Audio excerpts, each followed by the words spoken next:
Chapter 1. The Resurrection. Jiang Xiyan awoke to a sensation of pain that felt as though her body had been torn asunder. One half engulfed in agony, while the other reveled in an inexplicable ecstasy. As she slowly opened her eyes, she beheld a figure swaying before her. The unmistakable scent of a man wafted across her cheeks, radiating an intense warmth. Her slender waist was gripped firmly, and the man's voice, imbued with a restrained depth, commanded, "Open up." Suddenly, her mind erupted in chaos. No. She reached out, pushing against the solid expanse of his chest, her soft murmurs and gentle resistance betraying an invitation rather than a refusal.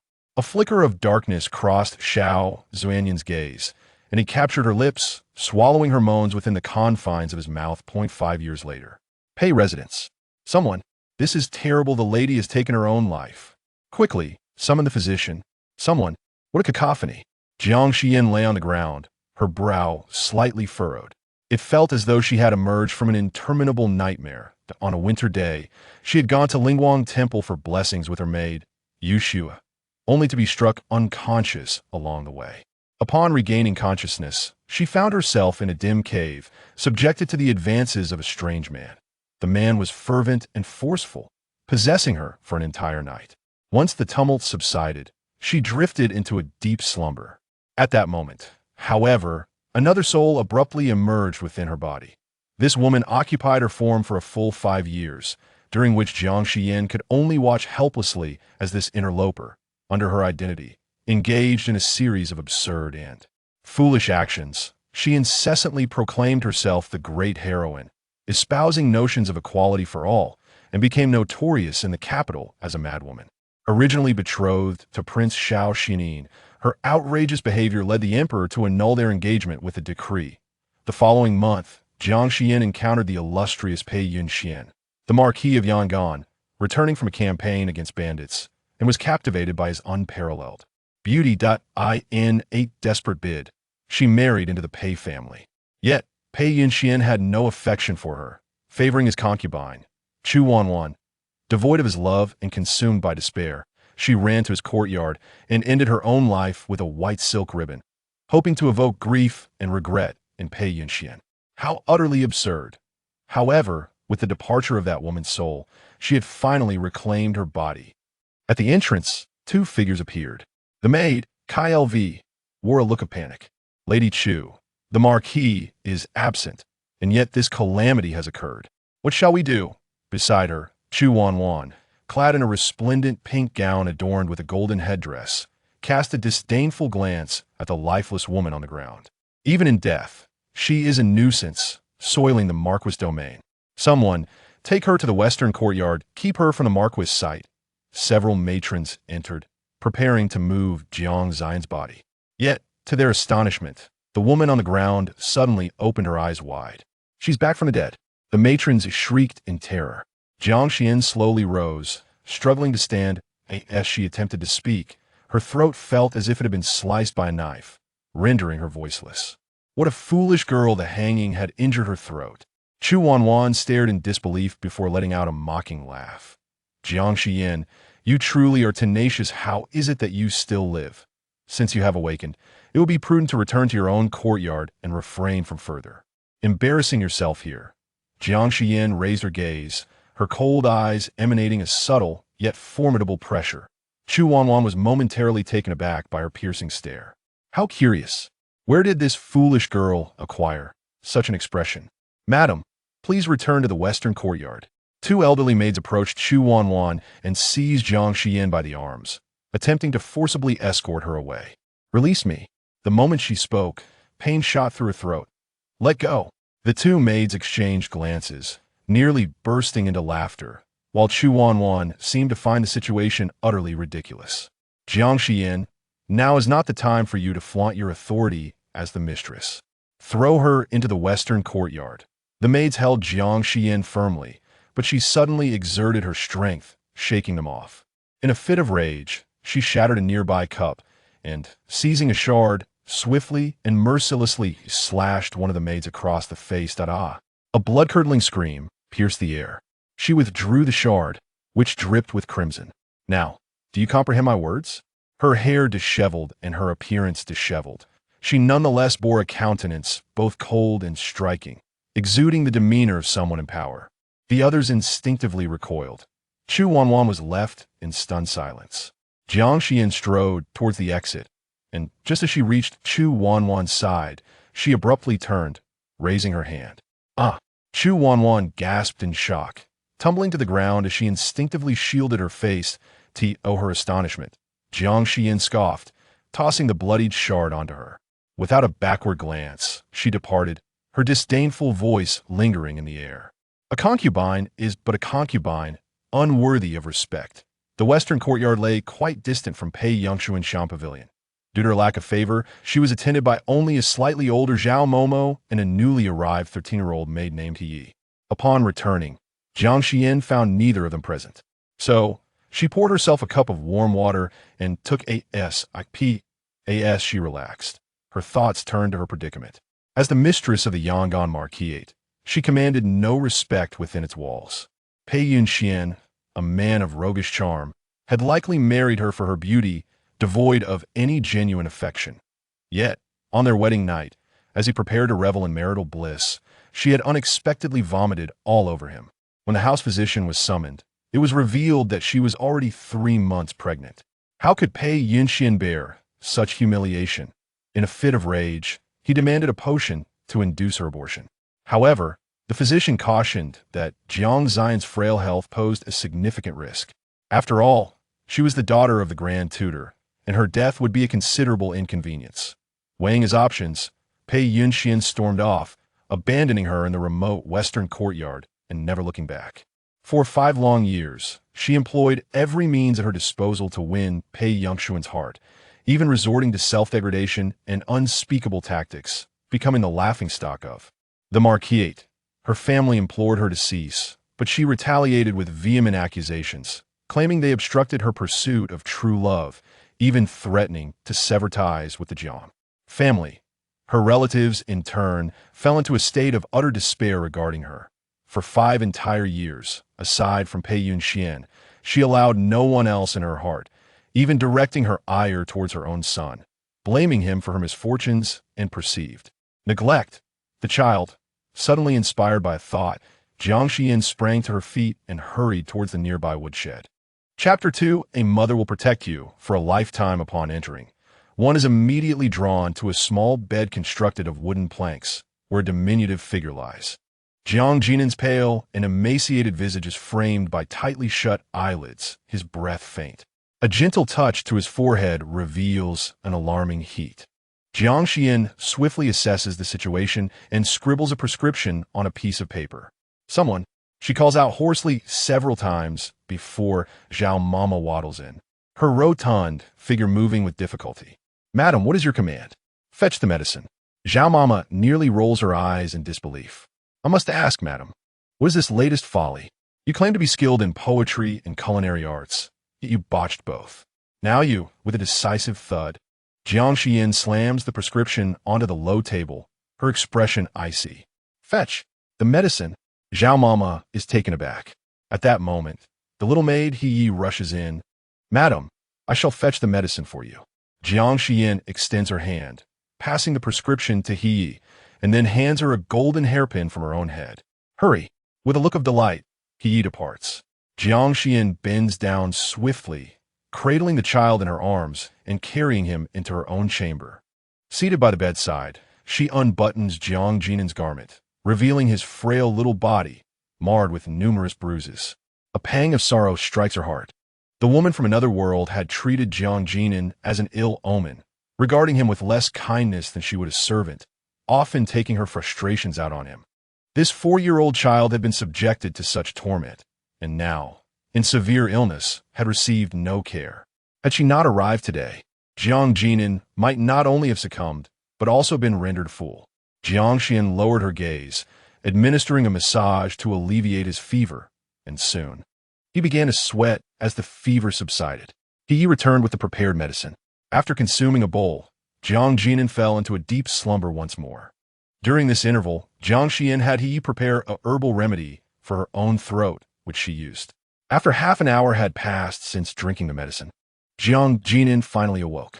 With his inky black eyes, he gazed at the figure beside him and instinctively recoiled.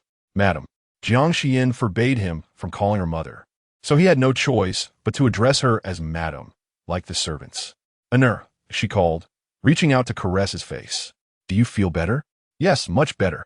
Jiang Xiyan's small hands fidgeted nervously, his porcelain-like face reflecting both surprise and bewilderment. His mother had always held disdain for him, yet now she was exhibiting such tenderness. Surely, he must be dreaming. He discreetly pinched himself. Ouch, this is no dream. Jiang Xiyan, observing his actions, felt her heart ache even more. It was wrong of me before. Honor, I promise to cherish you from now on. Will you forgive me? Jiang Xiyan shook his head repeatedly. I have never blamed you, mother. I know I am not the child of the Marquis. Your not abandoning me is already kindness enough. A jolt of emotion surged through Jiang Xiyan. With tears brimming in her eyes, she embraced Jiang Xiyan tightly. I will never abandon you. I will protect you for a lifetime. As night descended and the crescent moon ascended to the treetops, a tall and imposing figure entered the gates of the Yong'an Marquis residence. Pei Yunyuan, clad in a purple brocade robe, stepped through the threshold. His features were striking, exuding an air of nobility, and the jade-white belt at his waist accentuated his exceptional charm and beauty. The butler, Chun Fu, approached. My lord, today the lady took white silk and attempted to end her life in your courtyard. Is she dead? Fortunately, the lady is quite resilient. She survived. If she is not dead, do not bother coming to deliver such tidings until her demise. Pei Yunyuan replied, a flicker of derision evident in his eyes. Over the years, Jiang Xiyan had employed various strategies to capture his attention, and this was not her first display of theatrics. Moreover, my lord, today someone sent a beauty for your perusal. Pei Yunyuan dismissed the notion. Prepare some hot water. I am weary. He made his way directly to his own chamber. Once the servants had prepared the bath, he disrobed and settled into the tub, leisurely massaging his temples. The recent influx of official duties had left him fatigued. After some time, the door creaked open, and someone entered to replenish the water. Pei Yunyuan lifted his gaze to see a slender figure beside him, his voice deep. Is there no one else in the household? Have you sent a woman to perform such menial tasks? The woman, disguised as a servant, slowly raised her head, revealing a petite and radiant face that exuded a hint of seductive charm. Pei Yunyuan squinted. Are you the woman sent by Chunji? I am called Ayao. I wish to meet the Lord, and boldly came forth. You are even more handsome than I had imagined, she said with a playful smile. Her hand gliding over Pei Yunyuan's robust chest, her delicate fingers trailing downward. His breathing grew heavier, desire ignited within him. He had never been one to deny himself in matters of intimacy. With a sly smile, Pei Yunyuan grasped the back of her neck, pulling her into the water. As splashes erupted, her garments were deftly removed. The water rippled, accompanied by the woman's sultry whispers, spilling over the sides of the tub. Pei Yunyuan called for more water twice during their indulgence. An hour later, the door swung open. Pei Yunyuan, clad in a loose white robe, turned to the waiting Qing Feng at the entrance. Has anyone come by? It was concubine Chu. At this revelation, a peculiar emotion flickered in Pei Yunyuan's eyes. He pushed the woman aside and strode out. That shameless wretch! How dare she so brazenly attempt to seduce the Lord? In the chamber, Chu Wanwan sat on the edge of the bed, her hands twisted together, gritting her teeth in frustration. Suddenly, the door burst open. Pei Yunyuan entered, his handsome face adorned with a mischievous smile. What troubles my lovely one to be in such a temper? Chu Wanwan turned her head away. It is nothing. Pei Yunyuan waved his hand, and the maidservants discreetly withdrew.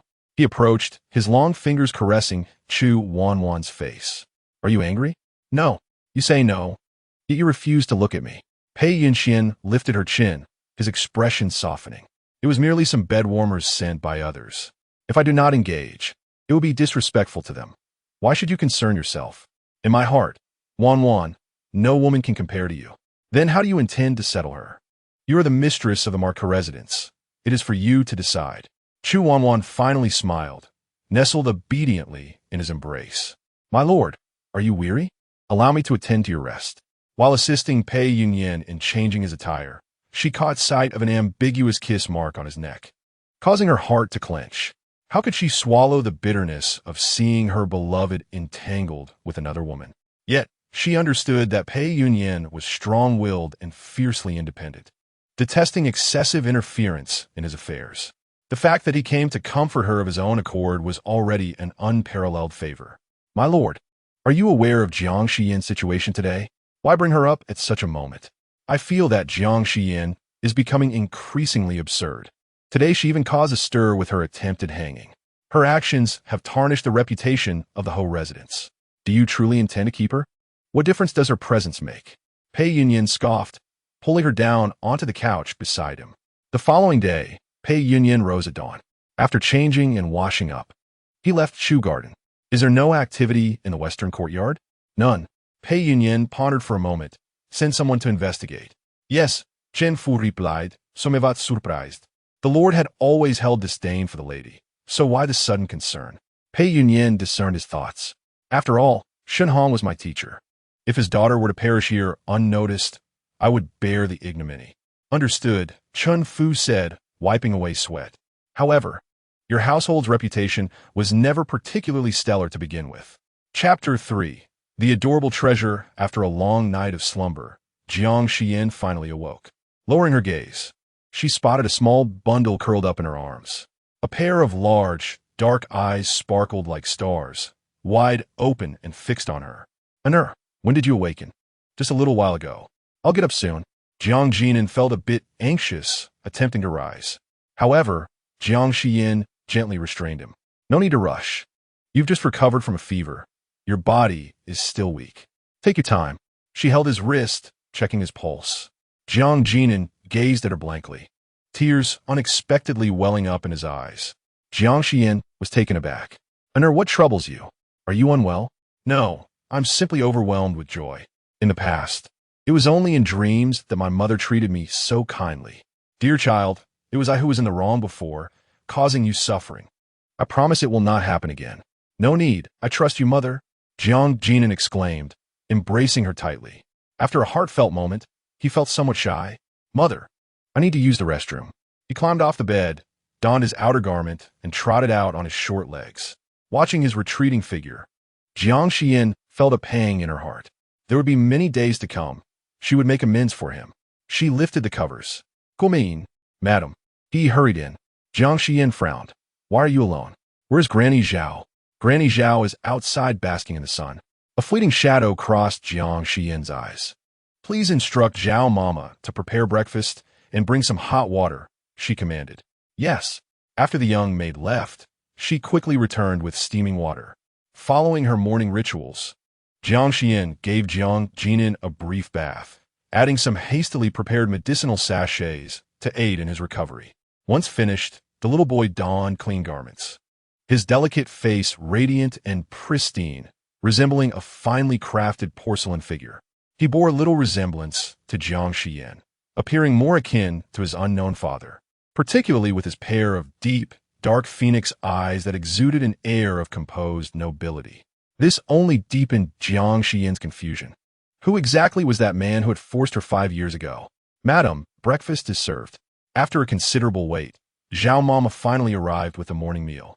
Jiang Xiyan cast a glance and immediately frowned. Is this all there is? A bowl of thin porridge, a steamed bun, and a plate of spoiled vegetables lay before her.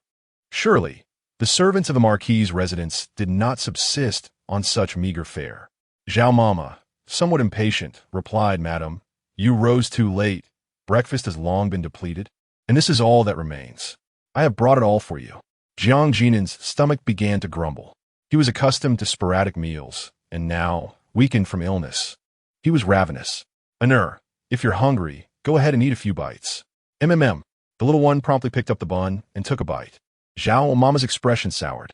Madam, you have not yet eaten. How can he begin? Even if he is not the proper young master of the Marquis' residence, he should at least understand some decorum. Jiang Jinan paused, holding the bun, his fair face gradually turning crimson. He glanced at Jiang Xiyan, anxious that his lack of propriety might displease her. Jiang Xiyan gently ruffled his hair, signaling him to relax, and then approached Zhao Mama's side. Without a word, she delivered a sharp kick to Zhao Mama's knee. With a cry of pain, Zhao Mama fell to her knees. Am I conversing with an error? Or do you believe you have a place to interject? It seemed Zhao Mama's rules were not so formidable after all. Zhao Mama stiffened her neck. I am but an elder of the household, having served beside the Marquis. Do you dare to treat me this way, madam? Do you not fear the Marquis's wrath? Jiang Xiyan scoffed coldly and swiftly drew a silver needle from her sleeve, precisely targeting an acupoint on Zhao Mama's neck. A wave of numbness surged through Zhao Mama, rendering half of her body immobile. You vile servant, should I choose to end your life, Pei Yunyuan would not utter a word of dissent. Madam, please do not act rashly. I was in the wrong. Zhao Mama, realizing Jiang Xiyan was resolute, immediately faltered. In the past, she had flattered Jiang Xiyan in hopes of gaining favor before Pei Yunyuan. So why had everything suddenly changed? Was it truly a stroke of bad luck? In 15 minutes, I expect to see a proper breakfast fit for the mistress. Do you understand? I understand. The old servant comprehends. Jiang Xiyan withdrew the silver needle. Once Zhao Mama regained her senses, she hurriedly fled the room. Before long, she returned with a steaming breakfast. Steamed dumplings, soy milk, and delicate pastries were laid out, accompanied by several nourishing side dishes. Granny Zhao stood by, assisting in the arrangement, not daring to utter a word. Jiang Xiyan had never experienced such a splendid breakfast. Initially restrained, he eventually indulged as Jiang Xiyan continuously served him dishes. Are you full? She inquired. Yes, I am, he replied, feeling as though he might burst from the deliciousness of the meal. Mother, did I eat too much? The more you eat, the better. The more you consume, the faster you grow. When faced with disrespect from cruel servants in the future, you'll have the strength to confront them. Granny Zhao interjected. Haven't you dealt with her yet? After the mother and son had their fill, Jiang Xiyan entrusted Jiang Xiyan to Heye's care and proceeded to the Chu courtyard. In the Chu courtyard, Io was dragged by several attendants and forcefully thrown to the ground. Chu Wanwan, adorned in a delicate green brocade skirt, lounged on a soft couch, lazily observing her. What did you just say? You belong to the Marquis? Yes, I attended to the Marquis last night. Io retorted. Upon hearing this, Chu Wanwan scoffed derisively. What a joke. The Marquis clearly spent the night with me. How could you claim to have served him? You merely took advantage of his bath to seduce him. To him, you are nothing but a dispensable bed warmer, a wretched woman. With that, her expression hardened as she hurled the scalding tea onto the woman on the ground. Ah, Io screamed, rolling on the floor as her formerly vibrant face turned red from the burn. Chu Wanwan adjusted her skirt. Since you enjoy seducing men so much, summon someone to sell her to the lowest brothel, where she can serve to her heart's content. Several servants promptly dragged Io away, who continued to curse. The servants shook their heads, dismissing her as yet another fool. Though Chu Wanwan was merely a concubine, she was, in truth, the true mistress of the Marquis's residence. Pei Yunyuan, charming and carefree, had many beauties come and go, yet only Chu Wanwan held a special place in his heart. This was why, over the years, aside from Jiang Xiyan, the legitimate wife, she was the only favored concubine in the household. Chu Wanwan rose, feeling somewhat fatigued. Let us return to the room. Just as she stood, a commotion erupted, and a figure clad in blue burst into the Chu courtyard. Upon seeing the intruder, Chu Wanwan instantly smiled. I wondered who it was. Jiang Xiyan, what mischief are you up to today? Just when I was feeling bored, here comes another source of amusement. Chapter 4. I am the mistress of the Marquis's residence. Jiang Xiyan gazed at her with cold indifference. In truth, she and Chu Wanwan were quite familiar with one another. Chu Wanwan had once been her maid. Chu Wanwan's mother had been a renowned courtesan who tragically succumbed to a disease on the streets. The madam, recognizing Chu Wanwan's beauty, attempted to force her into a brothel. Jiang Xiyan fortuitously witnessed this scene and rescued the 12-year-old Chu Wanwan, bringing her into her service. Eventually, Chu Wanwan became a dowry maid when they arrived at the Marquis's residence. Little did she expect that the former servant would now stand above her. Chu Wanwan, it's been a long time, Jiang Xiyan remarked. Hearing this, Chu Wanwan felt a sense of bewilderment. Did we not just meet yesterday? What madness has Jiang Xiyan fallen into again? What do you intend to achieve by coming here? Jiang Xiyan, Can you not act foolishly? No matter how much you stir up trouble, the Marquis will not spare you a glance. She waved her fan mockingly, anticipating Jiang Xiyan's unraveling. To her surprise, Jiang Xiyan approached her directly. In the midst of her bewilderment, Jiang Xiyan suddenly raised her hand and delivered a resounding slap across her face. Ah! Xu Wanwan cried out, clutching her face. The servants stood in stunned silence. Before anyone could react, Jiang Xiyan struck her several more times, causing Xu Wanwan's hairpin to fall to the ground. Someone, kill her. I dare anyone to try. Jiang Xiyan spoke coldly, standing still in her blue dress. Though her face was bare, her exquisitely delicate features exuded an undeniable allure. At that moment, her clear, icy gaze was laced with fury, emanating a palpable sense of oppression. Xu Wanwan was taken aback. She had not seen such a look in Jiang Xiyan's eyes for quite some time. I am the mistress of the Marquis' residence. How dare you, a mere concubine, show me such disrespect? What can you do if I strike you? A profound silence fell over the courtyard. While her words held truth, everyone in the yeoman Marquis' household knew that Jiang Xiyan was merely a joke. In the inner chambers of the Marquis' residence, it was always Xu Wanwan who called the shots. Ha! You truly believe yourself to wield great power. Xu Wanwan gritted her teeth. I thought you would bring something new today, but it seems you have come to confront me directly. Very well. Today, I shall make it clear who the true mistress of this household is. Someone, drag her away and break her legs. Indeed, some attendants moved forward. Jiang Xiyan let out a cold laugh. Xu Wanwan, your audacity suggests you are tired of living. If that is the case, I shall sell you off. Sell me? Xu Wanwan retorted, her haughty demeanor faltering. Have you forgotten your own origins after holding the position of mistress for so long? You are but my maidservant, and the contract of your servitude is still in my possession. Have you forgotten?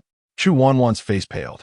Indeed, she had been a servant in the Jiang household for 4 years, and the contract had always been in Jiang Xiyan's hands.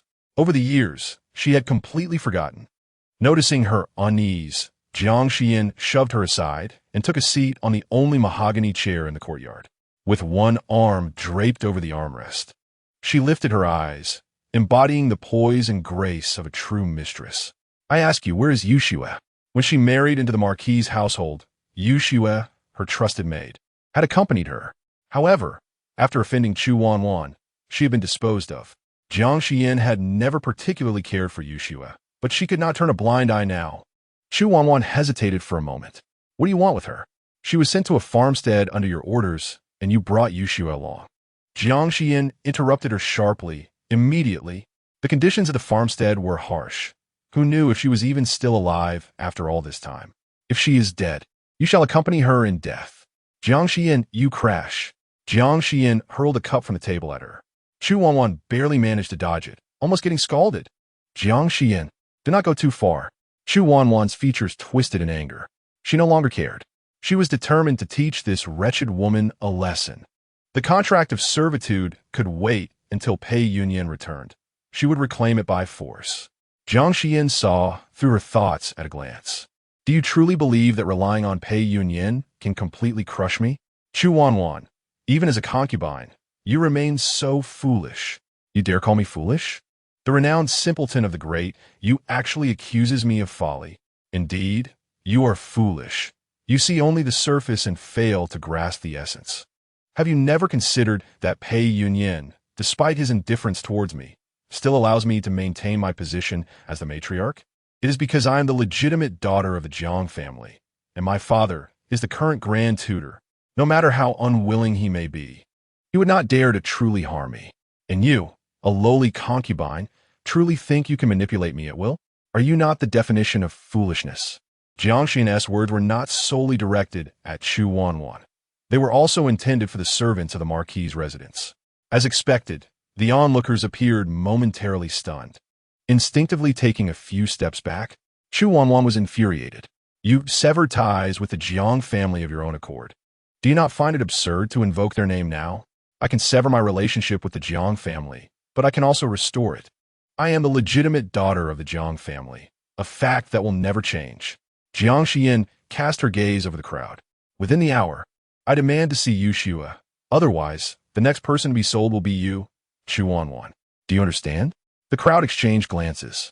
After receiving a reluctant nod from Chu Wanwan, an elderly matron promptly let a few individuals out. Before long, Yu Xue was brought back. After several years apart, she had grown gaunt and haggard, dressed in coarse linen, her demeanor cold as she followed behind the matron. A bittersweet pang gripped Jiang Xiyan's heart. Seeing that Yu Xue was unharmed, she rose and departed the Chu courtyard with her. That wretched woman will pay dearly when the Marquis returns, Chu Wanwan thought, her swollen face throbbing with rage. Upon returning to the western courtyard, Jiang Xiyan stepped into the room to find Jiang Xiyan placing a persimmon beside her pillow. Muttering to himself, "This persimmon is the ripest. I shall give it to Mother. Mother is so good to me. But I wonder if it is because she has lost her mind from hanging herself that she is suddenly so kind. If that is the case, Ba, may Mother's mind never recover." Jiang Xiyan couldn't help but chuckle. "My mind is perfectly fine, so do not curse me any further." "Mother," Jiang Xiyan exclaimed with surprise, then hesitantly rolled his eyes. "I was just thinking of you when you returned. Go out and play for a bit. I need to speak with Yu Xue." "All right." Jiang Xiyan obediently exited the room. Yu Xue looked somewhat taken aback. "Madam, you have treated young master and poorly over the years." Jiang Xiyan sighed, and then inquired about her circumstances over the past few years. Yu Xue answered each question, and her previously dim eyes gradually sparkled with light. Tentatively, she spoke. "Madam, you have returned?" Jiang Xiyan nodded slowly. "Yes, that woman hanged herself. I have come back." "Madam, I knew you would certainly return." Yu Xue cried tears of joy. Once, she too pondered why the elegant and poised young lady of her household had transformed into a figure of utter absurdity overnight. The Jiang family believed that Jiang Xiyan had succumbed to hysteria. However, Yu Xue had heard Jiang Xiyan declare that she was not the original Jiang Xiyan, but had traversed from another realm. Initially skeptical, Yu Xue grew increasingly convinced that another soul resided within Jiang Xiyan's body. "Yu Xue, you have endured much injustice these years," Jiang Xiyan said as she helped her rise. "From now on, with my presence, you shall never suffer again. Together, we shall alter our predicament. I vow to follow you to the ends of the earth, my lady." Yu Xue replied, wiping away tears. "But, my lady, do you seek to vie for affection? If not, I wish to part ways." She had never harbored any fondness for Pei Yunyuan. Her marriage was a farce, and Pei Yunyuan's loathing for her was palpable. Remaining in such a situation would only waste her time. "Part ways?" Yu Xue gasped in astonishment. Yet, observing Jiang Xiyan's composed demeanor, she too regained her calm. "What are your intentions, my lady? Will the Lord consent?" "Certainly not. Given Pei Yunyuan's disposition, should I mention this matter, he would merely present me with a divorce decree. Being cast back would not only obliterate my prospects, but also bring shame upon my family. Even the unmarried women of our clan would suffer repercussions. I cannot allow myself to fall into such a plight. To secure a divorce, I must leverage external support to compel Pei Yunyuan's agreement." Jiang Xiyan had already formulated her plan. "I recall that you were responsible for safeguarding my dowry, which contained a precious fire spirit mushroom. Where is it?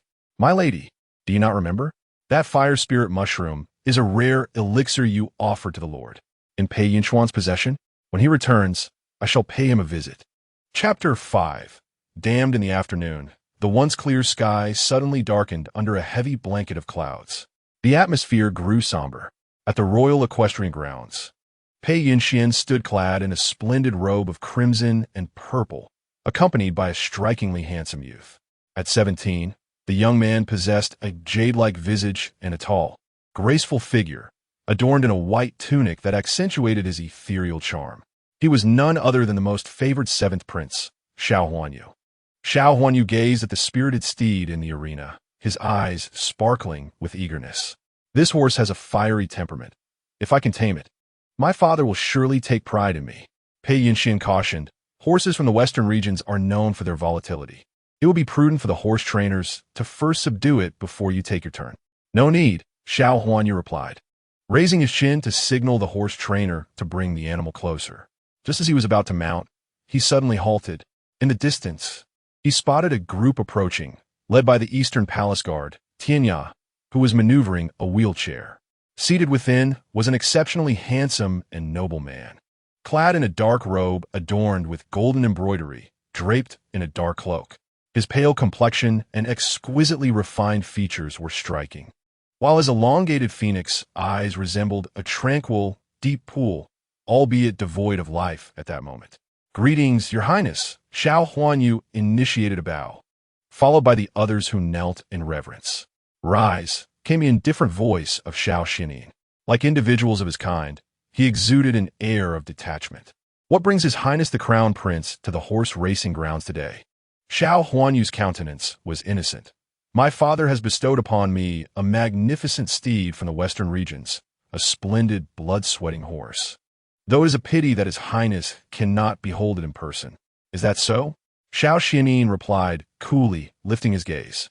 Even though his phoenix-like eyes were veiled, they still conveyed a hint of sternness, an oppressive aura cultivated through years of immersion in power. "The horses of the western regions are spirited. Has the seventh prince managed to tame one?" "Not yet. I am preparing to break the horse." Zhang Fuming, the grand eunuch beside Xiao Xiyan, spoke with a smile. "The seventh prince displays remarkable bravery. One must understand that the horses from the west are not easily tamed. In the past, a rare white, blood-sweating horse was presented as tribute from the western regions, yet neither the emperor nor several of the royal uncles could manage to tame it. Ultimately, it was His Highness the Crown Prince, unmatched in valor, who succeeded in riding and taming it at the tender age of 16. Indeed, at 16, just a year younger than the current seventh prince." Xiao Huanyu narrowed his eyes. "The Crown Prince's valor is well known. With such a commendable brother before me, I cannot falter."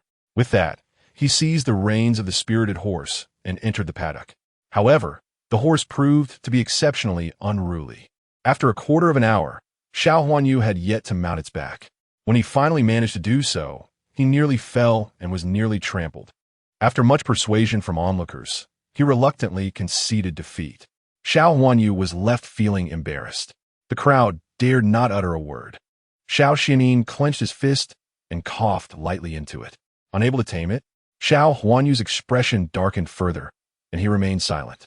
Tianya responded, "Your Highness, the horse's temperament is too fierce. The seventh prince nearly suffered a fall. Such a pity, a waste of the emperor's good intentions." Xiao Huanyu's face grew even gloomier. Suddenly, Pei Yunyuan spoke up, "Your Highness, I possess some knowledge of horse taming. I humbly request to assist in breaking this spirited horse." "Approved." Pei Yunyuan flicked his robes and stepped into the arena, directly taking the reins from the horse trainer's hands. The horse immediately began to prance restlessly. Pei Yunyuan attempted to mount several times, only to be thrown off. He danced with the horse, waiting for the opportune moment, and finally leapt onto its back, gripping tightly with his legs and securing his hold around its neck. The spirited horse galloped wildly around the arena, causing the spectators to break into a sweat. In a short while, the horse grew weary, its speed diminishing. Pei Yunyuan began to steady the reins, controlling its movements. With his agile prowess and exceptional skill, the spirited horse finally calmed down, allowing him to ride it obediently. "Well done indeed." Xiao Huanyu clapped lazily. Pei Yunyuan dismounted and approached. The seventh prince had already exhausted much of the horse's energy, which is why I was able to tame it swiftly. "You are being modest, Lord Yong'an. You have tamed such a spirited horse for me, and I must reward you. What shall I bestow?" He glanced toward Xiao Xiyan. His Royal Highness pondered what would be an appropriate reward. Xiao Xiyan gently caressed the jade ring on his thumb, his handsome yet aloof visage betraying no emotion. "Perhaps I shall bestow this horse upon him." Xiao Huanyu's expression shifted. This was a gift from father. It would be rather inappropriate to give it away so recklessly. Would it not? Xiao Xiyan slowly revealed a smile, his tranquil gaze concealing an unmistakable shadow. "A horse recognizes its master. If you lack the ability to control it, it shall never acknowledge you. Seventh brother is not yours and ultimately cannot be forced." Xiao Huanyu fell into silence for a moment, before suddenly bursting into laughter. "Your Highness speaks truly. This horse, I grant to you, Duke of Yong'an." Pei Yunyuan did not share his enthusiasm, yet he had no choice but to accept. "Thank you, seventh prince." Xiao Xian appeared somewhat disillusioned. Initially, he believed that his seventh brother could tame the steed, but he ended up wasting precious time. He gestured for their return to the East Palace. The entourage bowed in unison. "We humbly bid farewell to His Highness." Xiao Xian did not glance back. Once they had distanced themselves, Xiao Huanyu spoke. "My elder brother, the Crown Prince, has become a cripple, yet still exudes such an imposing presence. Were it not for the grievous incident 5 years ago, would I still have a place to stand?" 5 years prior, while Xiao Xian was on official business, he was suddenly attacked on his way back to the capital. By the time he was found, he was gravely injured. Despite the physician's desperate efforts to save him, he lost his sight and became crippled in both legs. Pei Yunyuan lowered his head. "Seventh Prince, be cautious with your words. Now that everyone has departed, what is there to fear?" Xiao Huanyu turned to gaze at the spirited steed in the arena, suddenly smiling. "This horse belongs to you. It is a gift from the Emperor, and I cannot accept it. I, with utmost sincerity, have promised in front of the Crown Prince to give it to you. Thus it shall be yours." Xiao Huanyu commanded someone to lead the horse over. He circled the horse a few times. Indeed, after being tamed, it appeared much more docile. As his words fell, he abruptly drew a dagger from his waist and plunged it violently into the horse's neck. The noble steed let out a pained whinny, collapsing into a pool of blood as its neck was brutally severed. Xiao Huanyu's fair face was splattered with blood. He smiled, his expression tinged with a naively cruel delight. "This beast fails to recognize its true master. It deserves its fate." Pei Yunyuan's eyes held an ambiguous emotion. "Indeed, Seventh Prince speaks the truth." Chapter 6. Is it not sufficient that I have dismissed you? In the East Palace, Zhang Fu Ming stepped forward, offering a cup of tea to Xiao Xian. "Your Highness, please enjoy this tea." Xiao Xian gently stirred the floating leaves on the surface of the water with the lid of his cup. "The western regions have sent horses again. I have not heard Father mention them. Your Highness, your immediate priority is to recuperate. The Emperor, in his consideration for you, would not bestow such a dangerous steed upon you. Is that so?" Xiao Xian's slender fingers rubbed against the cup, a wave of melancholy washing over him. It was not merely the Emperor's favoritism that troubled him, but rather the weight of his own affliction. His sight had been lost for 5 years now. From the initial glimmer of hope to the depths of despair, he felt utterly abandoned. He waved his hand, signaling Zhang Fu Ming to withdraw. "Dian approached. Your Highness, is there any news from Yuzhou?" The Qin army endured a grueling 3-month battle, yet reinforcements were still delayed. However, thanks to the remarkable tactical prowess of General Qin and the Major General, they successfully repelled the enemy. As for the reinforcements, they arrived languidly 3 days after the victory, prompting General Qin's wrath, which culminated in him severing an arm from Li Xiangyang. Xiao Xian pondered deeply. His uncle's temper remained as volatile as ever, and he knew that their father would surely be enraged upon hearing this news. Yet what difference did it make? Whether in anger or not, it was inconsequential. The Emperor had long harbored trepidation and dissatisfaction towards the Qin clan of Yuzhou. This act of violence bore little consequence. Presently, the Qin army represented the strongest force against external threats to the great Yu kingdom, and Emperor Qinyuan would refrain from taking action against them. For now, they were safe. Your Highness, with General Qin stationed at the front, there is no need for you to be overly anxious. Focus instead on your own well-being. Xiao Xian gently placed his hand over his eyes. Concerned?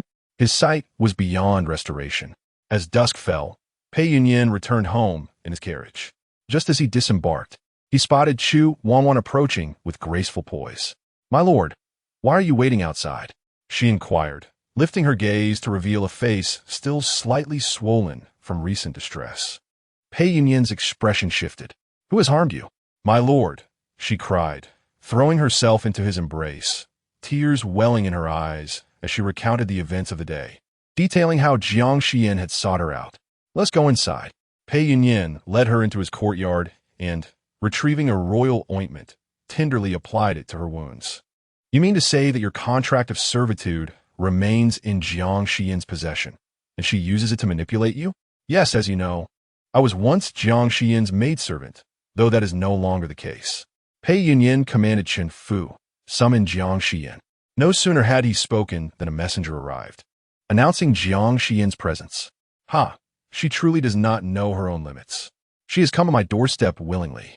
A glimmer of coldness flickered in Pei Yunyuan's eyes as he turned to see a figure clad in white approaching. Jiang Xiyan's attire was simple yet elegant. Her hair casually pinned back with a hairpin, adorned with jade snow, as she stepped into his courtyard. She had never appeared so unembellished before. In their previous encounters, she had adorned herself with an array of jewels, striving for an extravagant yet ludicrous appearance. Not only was her attire different, but her gaze also held an unfamiliar detachment, as if she were observing a stranger. Another ruse? My lord, I have come to reclaim a possession of mine, she stated. Oh, when I married into your household, I brought with me numerous elixirs, including a fire spirit mushroom, which I believe remains in your possession. I kindly ask you to return it. Pei Yunyuan let out a cold, sardonic laugh. What performance are you putting on today? I hardly recognize it. Jiang Xiyan's demeanor remained unfazed. My lord, return the fire spirit mushroom to me, and I shall not trouble you again. Pei Yunyuan's expression hardened as he rose and approached her slowly, only to suddenly seize her by the neck. My lady, Yu Shua gasped in shock, attempting to intervene, but was halted by the servants nearby. Pei Yunyuan's gaze was icy. Jiang Xiyan, you have truly lost your mind. How dare you lay a hand on Wanwan? Are you seeking your own demise? The grip on her neck felt like a vice. Furrowing her brows, Jiang Xiyan managed a wry smile. It is you who has lost your sanity. What did you say? You indulge your concubine while disregarding your wife, allowing the lowly Chu Wanwan to trample upon me. If this were to spread, the officials would surely bring you to account. And what fate awaits you then? A flicker of something unusual crossed Pei Yunyuan's eyes. You make a valid point. His fingers relaxed slightly. Just as Jiang Xiyan breathed a sigh of relief, he suddenly tightened his grip, lifting her off the ground. I have always despised being threatened, especially by a foolish woman like you. To indulge a concubine while discarding a wife? I could simply divorce you, couldn't I? His tone was mocking. The reason would be your immoral behavior, consorting with others, and even bearing an illegitimate child. We shall see who truly meets a dire fate. Jiang Xiyan felt as if she were on the brink of suffocation. At that moment, a small figure rushed out from the side, clinging to Pei Yunyuan's leg and biting down fiercely. It was Jiang Jinan. Upon learning that his mother had come to find Pei Yunyuan, he followed her, fearing for her safety. To his shock, he witnessed Pei Yunyuan, that scoundrel, choking his mother. He was ready to fight back. Pei Yunyuan grasped Jiang Jinan's chin, forcing him to release his grip. He then yanked him up by his collar. Let go of me. You scoundrel, release my mother. If you are a man, face me one-on-one. Pei Yunyuan gazed at this delicate little boy. He had never truly regarded Jiang Xiyan's illegitimate child, yet was taken aback by how extraordinarily charming he appeared. His skin was soft and tender, resembling a porcelain doll, with no resemblance to Pei Yunyuan at all. Pei Yunyuan's irritation escalated. Such a deep bond between mother and child. Perhaps I should bury you alongside your mother. Jiang Xiyan suddenly seized his wrist. Pei Yunyuan felt a sharp pain shoot through his wrist, which quickly became stiff and numb. He hastily released Jiang Xiyan. Looking down, he saw the veins on his forearm bulging and beginning to swell. Jiang Xiyan collapsed to the ground, coughing heavily as she clutched her throat. Ignoring her discomfort, she pulled Jiang Jinan close. Anna, are you all right? I'm fine, mother. Are you hurt? Jiang Xiyan shook her head, shielding him behind her. Pei Yunyuan regarded his numb and aching right arm, a dark glint flashing in his eyes. What have you done to me? Just a touch of snake venom. There's no need for such fear, my lord. Chu Wanwan rushed over. Jiang Xiyan, you are utterly audacious. Quickly produce the antidote, or I shall make you pay. What are you even worth? Get lost. Chu Wanwan was infuriated. She cast a pleading glance at Pei Yunyuan, only to find his expression inscrutable. You know how to poison? I've been studying medicine since childhood. Is that so strange? Indeed, it is not strange. Pei Yunyuan narrowed his eyes. Although his demeanor remained frosty, the murderous intent had considerably lessened. Chu Wanwan appeared displeased. My lord, please summon the physician to examine him. Let us deal with him once the poison is resolved. That is, if I am still alive to be dealt with. What do you mean by that? The serpent's venom will reach the heart within moments. Not even a celestial being could salvage the situation. I possess the antidote, but it requires a trade for the fire spirit mushroom. Pei Yunyuan spoke suddenly, gesturing for Qingfeng to fetch the rare fire spirit mushroom he had diligently safeguarded. He had never anticipated it would be demanded of him. Jiang Xiyan took the mushroom and turned to leave. Chu Wanwan, in a panic, exclaimed, "Where are you going? What about the antidote?" Jiang Xiyan, holding Jiang Jinan's hand, met Pei Yunyuan's gaze. "This is merely a common poison. Soon, a physician will arrive to administer acupuncture and draw some blood. My lord, I am not so audacious as to threaten your life. However, should you continue to display such volatility, the outcome may not be as certain." With that, she departed swiftly. Chu Wanwan, dissatisfied, tugged at Pei Yunyuan's sleeve. "My lord, will you truly let her leave like this? My arm is still swollen. Can you bear to let me suffer in this manner? Do you not care for my well-being?" Fortunately, a servant hastened to summon the physician. Pei Yunyuan sat in a rosewood chair, his gaze drifting to the courtyard, revealing a fleeting complexity in his eyes. Chapter 7.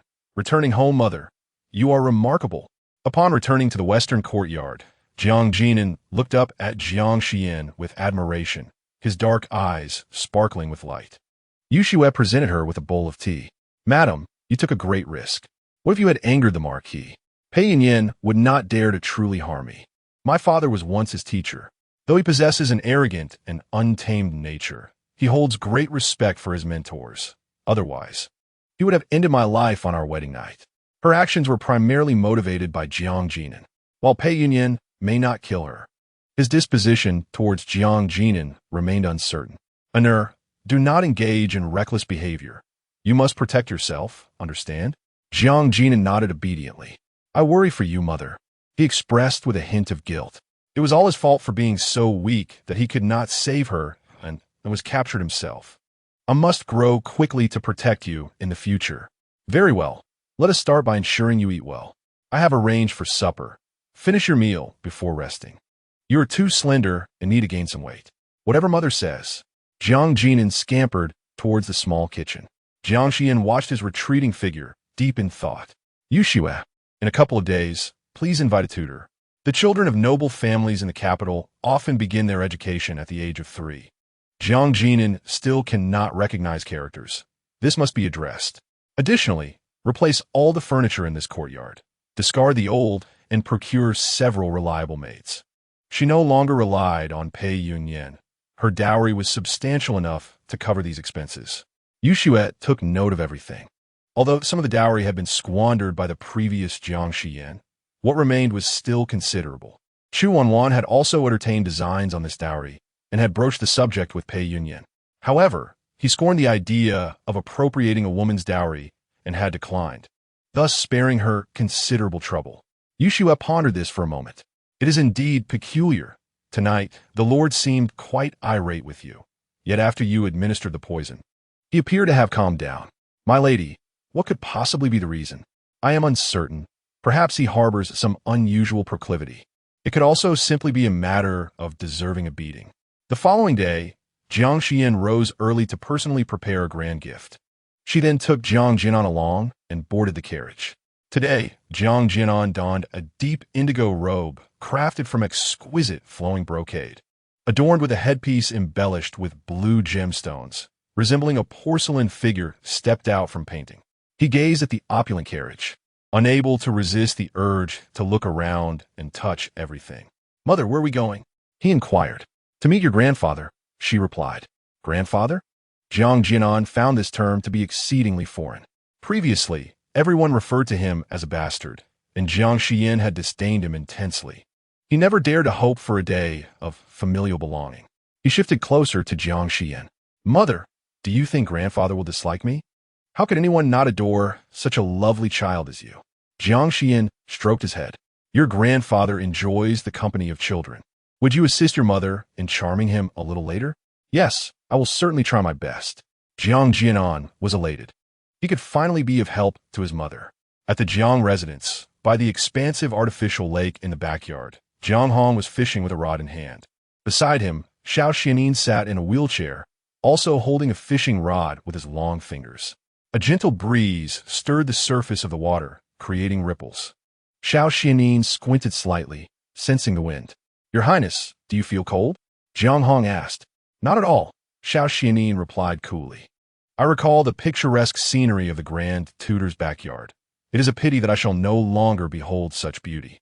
Jiang Hong offered consolation. "Your Highness need not despair. There are many extraordinary talents in this world.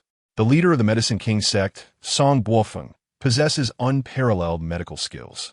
If he were to intervene, he could surely restore your health. This individual is elusive. It has been nearly 7 years since any trace of him has surfaced, and I remain oblivious to his fate." Jiang Hong's gaze flickered. In truth, his legitimate daughter, Jiang Xiyan, was also a disciple of the former leader of the Medicine King sect, renowned for her medical prowess. The former leader had only taken 2 apprentices. One was the well-known current leader, Song Buofeng, and the other was Jiang Xiyan, though few were aware of this. "Never mind," he continued. "After Jiang Xiyan returned from Lingwang Temple, she became deranged and reckless, having completely forgotten her medical skills. Mentioning her would be futile and would only serve to increase Xiao Xuanli's disdain. Grand Tutor, there's a fish on the line." Xiao Xuanli's voice pulled Jiang Hong from his reverie. He lifted his rod, and, indeed, it was a plump crucian carp. "Your Highness is quite perceptive," Jiang Hong remarked. Xiao Xuanli smiled faintly. "When vision is obscured, one's other senses sharpen significantly. Your Highness has always been exceptionally astute, and your thoughts are more intricate than those of ordinary individuals. Even without sight, it will not hinder your future ascension to the throne." Presently, many in the court believe that the 7th prince is favored by the emperor, and they have all shifted their allegiances to his camp. Only the Grand Tutor still speaks in such a manner. "As I observed His Highness the Crown Prince grow, I recognize your exceptional talent for governance. The 7th prince is still quite immature and cannot be compared to you," remarked Jiang Hong with a solemn expression. "The emperor has already established you as the heir apparent. There is no need for you to harbor concerns. An heir can be appointed or deposed." Jiang Hong's countenance shifted. "Your Highness must speak cautiously. The position of heir is no trivial matter. You are now the crown prince and will one day be the ruler of the realm." Xiao Xuanli turned his head, his face reflecting a hint of nostalgia. "In my youth, the Grand Tutor imparted the principles of statecraft to me, and now he wholeheartedly supports my endeavors. To have a loyal minister like the Grand Tutor by my side is indeed a stroke of fortune. To assist a wise sovereign such as yourself in the future would also be my honor." Upon hearing this, Xiao Xuanli's expression softened. He turned away and resumed his fishing. The two sat in silence by the lake for quite some time. It was not until someone from the palace arrived to announce that the emperor summoned His Highness the Crown Prince that Xiao Xuanli prepared to depart. Jiang Hong rose to see him off, only to hear a servant report, "Grand Tutor, the young lady has returned." "The young lady?" Jiang Hong momentarily faltered. "Jiang Xiyan? Tell her I am currently engaged with an important guest and ask her to wait in the front hall." He had no intention of meeting her. However, with Xiao Xuanli present, he feared refusing Jiang Xiyan might provoke an outburst. If she were to cause a scene in front of Xiao Xuanli, it would be utterly absurd. "Your Highness, please," said Jiang Hong. "Since the Grand Tutor has matters to attend to, there is no need for farewells. Tianya, let us go." Tianya pushed the wheelchair, accompanied by several guards, towards the estate's entrance.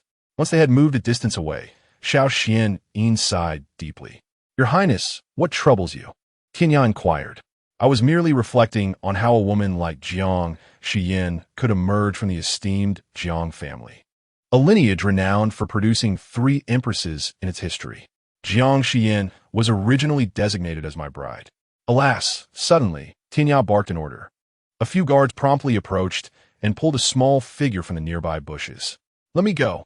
I have done nothing wrong. Why are you seizing me?" Jiang Jin wriggled, his tiny legs kicking in midair. Tinya's expression softened slightly. "What are you doing lurking about?" The child before them appeared to be about 4 years old, dressed in opulent attire, yet covered in dirt. I was just feeding the cat," Jiang Jin replied, his expression filled with indignation. "You startled me with your shout, and I tumbled into the mud over there. Last night's rain had left the soil soft and muddy beneath the trees." "Who are you?" What business do you have in the Jiang residence? Chapter 8. Are you disabled? Upon hearing this, Jiang Xiyan's large eyes darted about. Though small, he was aware of his unusual status and knew better than to disclose too much. I am visiting the Jiang residence. I am a distant relative of the Jiang family. Tianya was about to inquire further when Xiao Xuanli halted him. Enough. Though others might be oblivious, he had deduced the truth. This child was likely Jiang Xiyan's illegitimate son. The Jiang family harbored a secret 5 years prior. Jiang Xiyan had given birth to a boy in the Marquis residence, but he was not the offspring of Pei Yunyuan, rather an unknown child. This boy had rarely been seen and was publicly referred to as Jiang Xiyan's adopted son. Fortunately, the engagement was annulled. Otherwise, this utterly absurd woman would have become his princess consort. Since you have come to the Jiang residence as a guest, you ought not to wander aimlessly. Xiao Xuanli spoke in a calm tone. Jiang Xiyan stared at him with wide eyes, her gaze sparkling. This man is truly handsome. Yet, sadly, he sits in a wheelchair, likely due to illness. Alas, she kindly inquired, are you disabled? Tianya. Boldness. You. Xiao Xuanli interjected, such a lack of upbringing. Do your parents know? My mother is very kind, and my father, Jiang Xiyan, scratched her head. She truly did not know where her father had gone. Xiao Xuanli gestured to Tianya. Return. It is a waste of time to argue with a child. Yes. The group hastily departed, leaving Jiang Xiyan somewhat dazed. It seemed the man had misunderstood her. What she meant was that if he were indeed disabled, her mother was skilled in medicine and might be able to help. Miss, the Grand Tutor requests to see you. Please return to the Marquis residence. In the front hall of the Jiang estate, a maid approached, bowing before Jiang Xiyan to convey the message. Jiang Xiyan was not surprised by this outcome. She set down her tea. Where's my father? The Grand Tutor is attending to a distinguished guest and should be in the back courtyard. Upon hearing this, Jiang Xiyan rose immediately, heading straight for the back courtyard. Crossing the threshold, she signaled to Yushua, go find an and bring him here. Jiang Xiyan had just been playing in the front yard, and now she had no idea where he had gone. Ignoring the servant's objections, she made her way to the back courtyard with ease. Finally, by the lakeside pavilion in the back courtyard, she encountered Jiang Hong. Father, Jiang Xiyan's emotions were complex. Jiang Hong's expression was icy. Isn't this the wife of the Marquis of Yong'an? What brings you to my Jiang residence? Father, it was the daughter's unfilial conduct that led to this. I acknowledge my mistakes and beseech your forgiveness. Jiang Xiyan knelt directly. The moment her knees touched the ground, tears streamed down her face. She refrained from mentioning that another soul resided within her body, for such supernatural matters would not be believed by Jiang Hong. He would only see it as an excuse for her to absolve herself. It was better to directly admit her faults and seek his pardon. Jiang Hong turned away. You are the one who wished to sever ties with the Jiang family, claiming that I, an old-fashioned man, am unworthy to be your father. Do you not find it laughable that you now kneel here? After I was abducted during my visit to Lingguang Temple and spent a night in fear within a cave, my emotions became somewhat abnormal. Now, I have awakened and realized my errors. Jiang Xiyan lowered her gaze. If you do not forgive me, then I shall not rise from this position. She understood Jiang Hong well. Though he had a sharp tongue, he had a tender heart, having doted on her as his legitimate daughter since childhood. If he truly did not care for her over the years, it was unlikely that Pei Yunyuan would have allowed her to remain unscathed until now. Indeed, Jiang Hong grasped the teacup, hesitating to speak. Then, as if steeling himself, he declared, you may kneel here for as long as you wish. He turned to leave, but his movement was too abrupt, causing him to sway and fall back down. Jiang Xiyan rushed forward. Father, is it your leg ailment acting up? For several years, Jiang Hong has experienced issues with his leg, which tend to flare up in cold weather. Please, take a seat. I shall examine you, Jiang Xiyan said, lowering her head as she gently pressed on his knee. With autumn upon us and the temperature dropping, you must wear knee pads. I have also brought some herbal remedies. Applying them nightly will greatly improve your condition. You truly have returned to normal? Jiang Hong asked, somewhat incredulous. For 5 years, his daughter had behaved erratically, as if afflicted by madness, even forgetting the medical skills she once prided herself on. He had nearly forgotten the image of her as a cultured, graceful, and virtuous young woman. But now, the Jiang Xiyan before him was vibrant once more. Father, I sincerely regret my past actions that caused you distress. Rest assured, I shall honor and respect you from now on, and I shall never again provoke your anger. Jiang Hong remained silent, and after a moment, he placed a hand gently upon her head, accompanied by a long sigh. Jiang Xiyan felt a mixture of joy and complexity in her heart. She understood that her father had forgiven her. The cold winds by the lake blew briskly as Jiang Xiyan supported Jiang Hong into the study. Jiang Jinan had also been brought along by Yushui. His small face was clean, exquisitely shaped, and his dark eyes sparkled like stars, appearing utterly adorable. "Greetings, grandfather," he said, performing a proper bow. Jiang Hong was somewhat taken aback. "Is this Jinan?" "Indeed, he has changed quite a bit." Jiang Hong recalled that after Jiang Jinan's birth, he had been concerned about Pei Yunyuan's intentions towards them, prompting him to visit the Ho residence personally. To his surprise, before Pei Yunyuan could utter a word, Jiang Xiyan had screamed about discarding her newborn child. It was he who had saved the child and named him Jinan, hoping for a life of peace and safety. Regrettably, Jiang Xiyan had not treated him well over the years. However, today, the little one appeared spirited and harmonious with Jiang Xiyan. Perhaps she had truly returned to normalcy. "Come here," Jiang Hong beckoned. Jiang Jinan turned, receiving Jiang Xiyan's silent approval, and waddled over, leaping into Jiang Hong's embrace. As mother said, "Grandfather's indeed very loving." Jiang Hong chuckled, but soon shifted to a look of surprise. This child bore a striking resemblance to someone he knew, particularly in those eyes, which were reminiscent of Xiao Xuanli's. It seemed he would undoubtedly grow into an exceptional individual. "Have you learned to read?" "Not yet, grandfather," came the reply. "At your age, it is time to begin your education." Jiang Hong glanced at Jiang Xiyan. "I happen to have a suitable candidate who can serve as a teacher for an If you recommend him, he must be an excellent teacher." "Thank you, grandfather." Jiang Jinan beamed, revealing two adorable dimples. "Grandfather, does a leg hurt? Allow me to massage it for you." The little one demonstrated remarkable perceptiveness. Before long, he had Jiang Hong laughing heartily. Seizing the opportune moment, Jiang Xiyan finally spoke, "Please step outside for a moment. Your mother needs to discuss something with grandfather." Chapter 9. Where's my father? Dead? Once Jiang Jinan had left, Jiang Xiyan spoke earnestly. "Father, I have come today to seek your assistance." "What sort of assistance do you require?" "I have heard that His Highness the Crown Prince has been afflicted with ailments of the leg and eyes and has been in search of a renowned physician for treatment, yet with little success. If possible, could you kindly recommend me?" "You wish to treat the Crown Prince?" A flicker of doubt crossed Jiang Hong's eyes. "Why is that? Do you harbor some feelings for him?" "Father, what are you thinking? My reputation has been tarnished over the years, bringing disgrace to the Jiang family. If I can cure the Crown Prince, it would not only restore my honor, but also bring glory to my family. A splendid dual benefit. That is but one aspect. In truth, the most significant reason is my desire to achieve great merit and subsequently petition the emperor for a decree of divorce. At that point, even if Pei Yunyuan is reluctant, he would not dare to oppose. I will be able to sever all ties with Pei Yunyuan completely. However, the matter of divorce is of great importance, and I currently dare not speak of it to Jiang Hong. If he were to know, he would likely worry for me. This endeavor is indeed feasible, but the Crown Prince has been incapacitated for many years, so the prospects seem dim. How can one know without trying? Even if it ends in failure, it would not constitute a grave error." Jiang Hong pondered for a moment and found some merit in her reasoning. "Very well, I shall speak on your behalf before the emperor."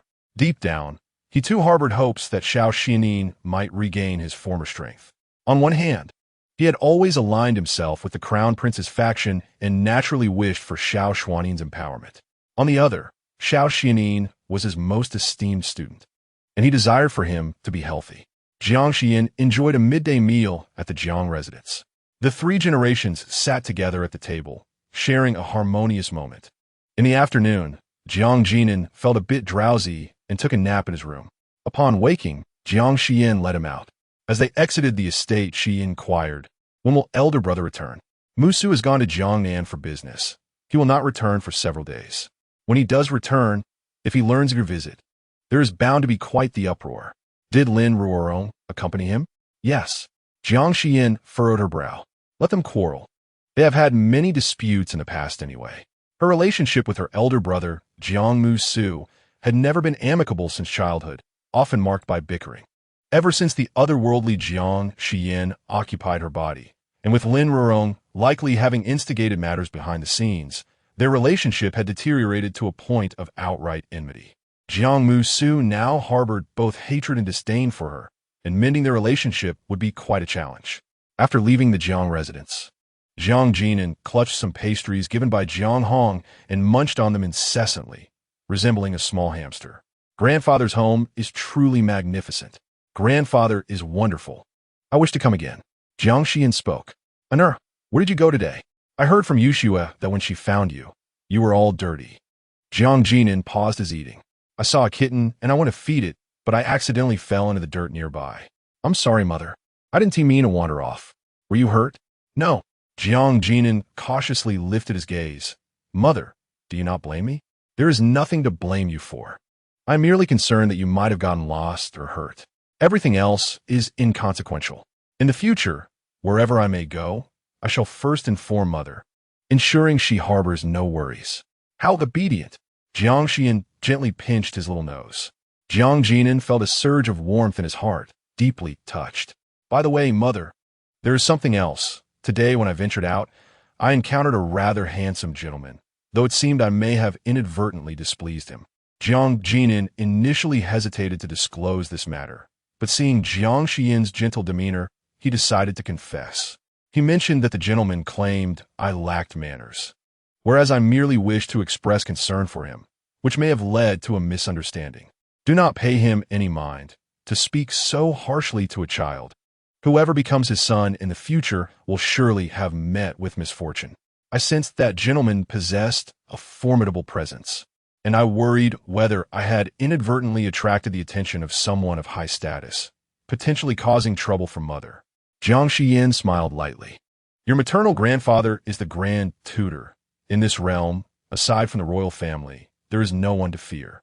Upon hearing this, Jiang Jinan felt a wave of relief. So his grandfather was indeed so impressive. He clung to Jiang Xiyan's arm and bravely inquired about a question he had long wished to ask. Mother, what about my father? He has passed away. Huh? He died long ago.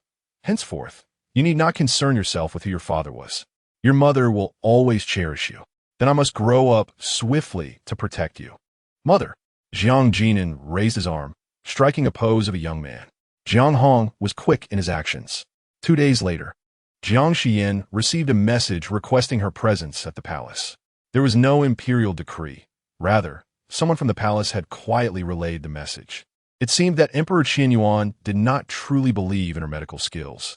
He was merely offering her an opportunity out of respect for Jiang Hong. Jiang Xiyan took Yu Shui with her and set off early in a carriage for the palace. As the carriage entered the imperial city, it rolled over the blue brick stones. Towering red walls stood on either side, narrating the ancient and solemn history of this royal city. Yu Shui felt somewhat anxious. Madam, with such a significant matter as treating the crown prince, I wonder if it will proceed smoothly. We shall do our utmost. Jiang Xiyan leaned back in the carriage, her eyes gently closed as if in quiet contemplation. After what felt like an eternity, the carriage finally reached the Eastern Palace. Once they disembarked, they announced their identities and purpose and were led to a side hall adjacent to the Eastern Palace. Please wait here for a moment. This wait stretched on for nearly an hour. Yu Shui, growing impatient, asked, Madam, how much longer must we wait? I believe we need not wait any longer. Need not wait any longer? It appears the crown prince has no intention of meeting me. Jiang Xiyan rose and proceeded to exit directly. A young eunuch quickly approached her. Madam, is there something you require? I wish to see His Highness the Crown Prince. Please be patient, madam. His Highness is currently engaged with state affairs in the study and cannot receive guests at this time. No sooner had the young eunuch spoken than Jiang Xiyan caught sight of a procession emerging from the main hall, a figure in a wheelchair surrounded by attendants, revealing only the corner of a crimson robe. Such an imposing entourage could only belong to Xiao Xuanli. Gritting her teeth, she pushed past the young eunuch and hurriedly lifted her skirts to approach. Your Highness the Crown Prince. Chapter 10. Why does he resemble her son so much? As Jiang Xiyan approached, she was intercepted by the guards. Without hesitation, she knelt down. Your Highness, I am Jiang Xiyan, here on the Emperor's orders to attend to your ailment. Xiao Xuanli's expression remained indifferent. When will you return? Jiang Xiyan dared to inquire. Uncertain. If you are anxious, feel free to depart on your own. Then I shall remain here, awaiting your return. Jiang Xiyan gestured, and Yushue presented an object with both hands. This is the fire spirit mushroom, a rare treasure in the world, gifted to me by my senior brother, Song Buofeng, many years ago. Today, I present it to your Highness. Xiao Xuanli's phoenix eyes darkened slightly. Your senior brother is Song Buofeng? Indeed, your Highness. A momentary silence enveloped the room, before Xiao Xuanli's frigid voice broke the stillness. Enter with me. Inside the East Palace's main hall, Jiang Xiyan entered alongside Yushue. She slowly lifted her gaze to the man seated on the soft couch, her heart momentarily startled.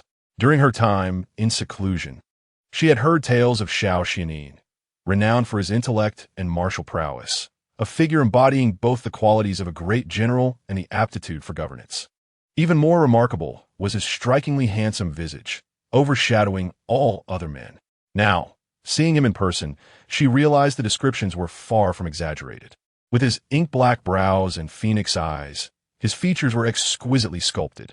Clad in a resplendent red and black robe, he exuded an air of dignity and nobility, akin to an untouched red lotus atop a snowy peak. Most strikingly, his face bore a resemblance to Jiang Xiyan's, especially those identical phoenix eyes. Yet, she quickly regained her composure. With so many people in the world, similarities were not unusual. It was merely a coincidence. Have you finished observing? His cold voice resonated. Though blind, he could sense the gaze fixed upon his face. Disrespectful. Jiang Xiyan responded earnestly. Your Highness, do not misunderstand. I am merely assessing your condition. Oh. His tone carried a hint of mockery. Jiang Xiyan chose to ignore it. As she stepped forward to take his pulse, he interjected. Is your senior brother truly Song Buofeng? Yes. Song Buofeng is from the apothecary sect. How could you be his junior sister? When I was a child, I was frail, and my mother took me to the apothecary sect for treatment.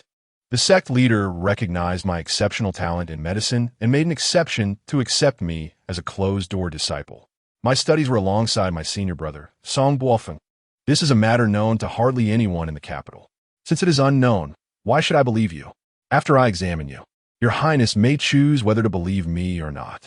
Throughout, Jiang Xiyan maintained her calm demeanor, her beautiful eyes reflecting neither subservience nor arrogance. A stark contrast to the madwoman image portrayed in the capital's gossip. Xiao Xuanli fell silent for a moment before offering his wrist. Jiang Xiyan carefully took his pulse and proceeded to ask several probing questions. Xiao Xuanli, blind and with legs crippled for many years, had found no remedy from the Imperial Medical Bureau or renowned physicians. He harbored little hope for Jiang Xiyan. What do you discern? Your Highness, might I request that the idle onlookers depart? I wish to speak with you privately regarding your condition. Very well. Xiao Xuanli instructed the palace maids and eunuchs to leave, leaving only Tianyao by his side. Is it now permissible to speak? Jiang Xiyan began slowly. Your Highness's legs are, in fact, entirely sound. Boldness. Tianyao exclaimed sharply. Do you comprehend the gravity of your words? Xiao Xuanli's expression remained indifferent. Jiang Xiyan, are you suggesting that I have feigned illness all these years? I do not presume to speak lightly. Yet based on today's diagnosis, I have drawn this conclusion. Your Highness's legs are indeed without issue. A profound silence enveloped the chamber. After a moment, Xiao Xuanli curled his lips into a slight smile. To Jiang Xiyan's astonishment, he gradually rose to his feet. His figure was tall and slender, his height remarkable. The crimson-black robe adorned with intricate golden embroidery exuded an air of formidable authority. Suddenly, the jade sword beside Xiao Xuanli was unsheathed with a swift motion, poised at Jiang Xiyan's neck. Those privy to this secret, apart from a few of my trusted confidants, are all deceased. Your Highness would not dare to kill me. Such confidence you possess. Should you take my life, there would be no one left to cure your eyes. Xiao Xuanli narrowed his phoenix-like eyes. Your words are quite audacious. Jiang Xiyan extended her delicate fingers, gently pushing the sword a few inches away from her neck. Her voice softened. Most importantly, my father is the Grand Tutor, and he wholeheartedly supports you. As his legitimate daughter, I stand with him in both fortune and adversity. Should you slay me, it would only chill his heart. You are indeed eloquent. A faint smile played on Xiao Xuanli's scarlet lips as he gradually lowered the sword. How do you propose to cure my eyes? Your Highness's affliction is a consequence of a poison. May I inquire if you have ever been afflicted by a peculiar toxin? One that initially causes vomiting blood and excruciating heart pains, followed by extreme fluctuations in temperature and a sensation of internal heat, reminiscent of seductive poison? Xiao Xuanli's demeanor remained calm, yet tumultuous waves surged within him. Is indeed accurate. 5 years prior, he had been ambushed and tormented by tumultuous desires within a cave. He believed he had succumbed to seductive poison. At that time, he had summoned a stranger to counteract the toxin. The visage of that woman remained etched in his memory. In the dim cave, she was swathed in fur, her delicate face as enchanting as a begonia, her skin fair as snow, smooth as congealed fat. As she moaned beneath him, her voice was a delightful blend of fragility and allure, evoking tenderness. It was the first time he felt his heart stirred by a woman. He had intended to return to the palace and seek her out, to bring her into the Eastern Palace. Yet, upon his return, the poison proved erratic. Not only did his body grow weaker, but his sight also faded. He wondered if he would ever have the chance to see her again. Your Highness? Xiao Xuanli snapped back to reality. What poison do you speak of? This poison is known as Qinsi toxin, exceedingly rare. Originally, the Medicine King sect possessed the corresponding antidote. But given the duration of your affliction, it has penetrated your nerves. Detoxification will require some time. Can you cure it? It is challenging, yet I believe it is possible. Xiao Xuanli felt as though his heart had been struck by an unseen force. The phrase can be cured glimmers like a ray of light within the depths of despair, allowing him to glimpse a fragment of hope amid prolonged darkness. Jiang Xiyan maintained a serene demeanor. Your Highness, this poison is not easily resolved. Allow me to prepare, and I shall return to the palace in a few days. In the meantime, your Highness can grind the fire spirit mushroom into powder and consume it daily. The fire spirit mushroom possesses the ability to alleviate all manner of exceptional toxins. Understood. Xiao Xuanli returned to his wheelchair, idly twirling the jade ring on his thumb. Jiang Xiyan, do not disclose to anyone that you can heal me. I understand, your Highness. Jiang Xiyan bowed and withdrew, observing her retreating figure. Tianya could not restrain himself from speaking. Your Highness, do you truly trust her? What other options do I have? Xiao Xuanli replied. However, since Jiang Xiyan can discern that your leg ailment is feigned, she must possess some genuine skill. Xiao Xuanli fell silent for a moment, his long fingers lightly tapping the armrest beside him. Have someone investigate Jiang Xiyan's past connections with the Medicine King sect. Chapter 11. Does Jiang Xiyan truly understand medicine? In Guangyang Palace, Xiao Huanyu was nonchalantly polishing a treasured sword while reclining on a couch. Pei Yunyuan stood beside him. Your Highness, what brings you to summon me today? Have you heard about the situation on the front lines? Xiao Huanyu cast a sidelong glance. Li Xiangyang took 3 days to meet with Qin Russian, only to have his right arm severed by him. Yet, Father Emperor shows no inclination to blame Qin Russian, instead claiming Li Xiangyang's incompetence and removing him from his position, summoning him back from the borders. I have heard whispers of this matter, Pei Yunyuan replied slowly. Are you angry about this incident, your Highness, and have summoned me to discuss strategies? Huh, Xiao Huanyu scoffed. Though Li Xiangyang is related to my mother, he is undeniably foolish. At a crucial moment against the enemy, he faltered and lost an arm. He deserves it. I have no desire to seek revenge for such a worthless individual. Pei Yunyuan inquired, then why have you summoned me?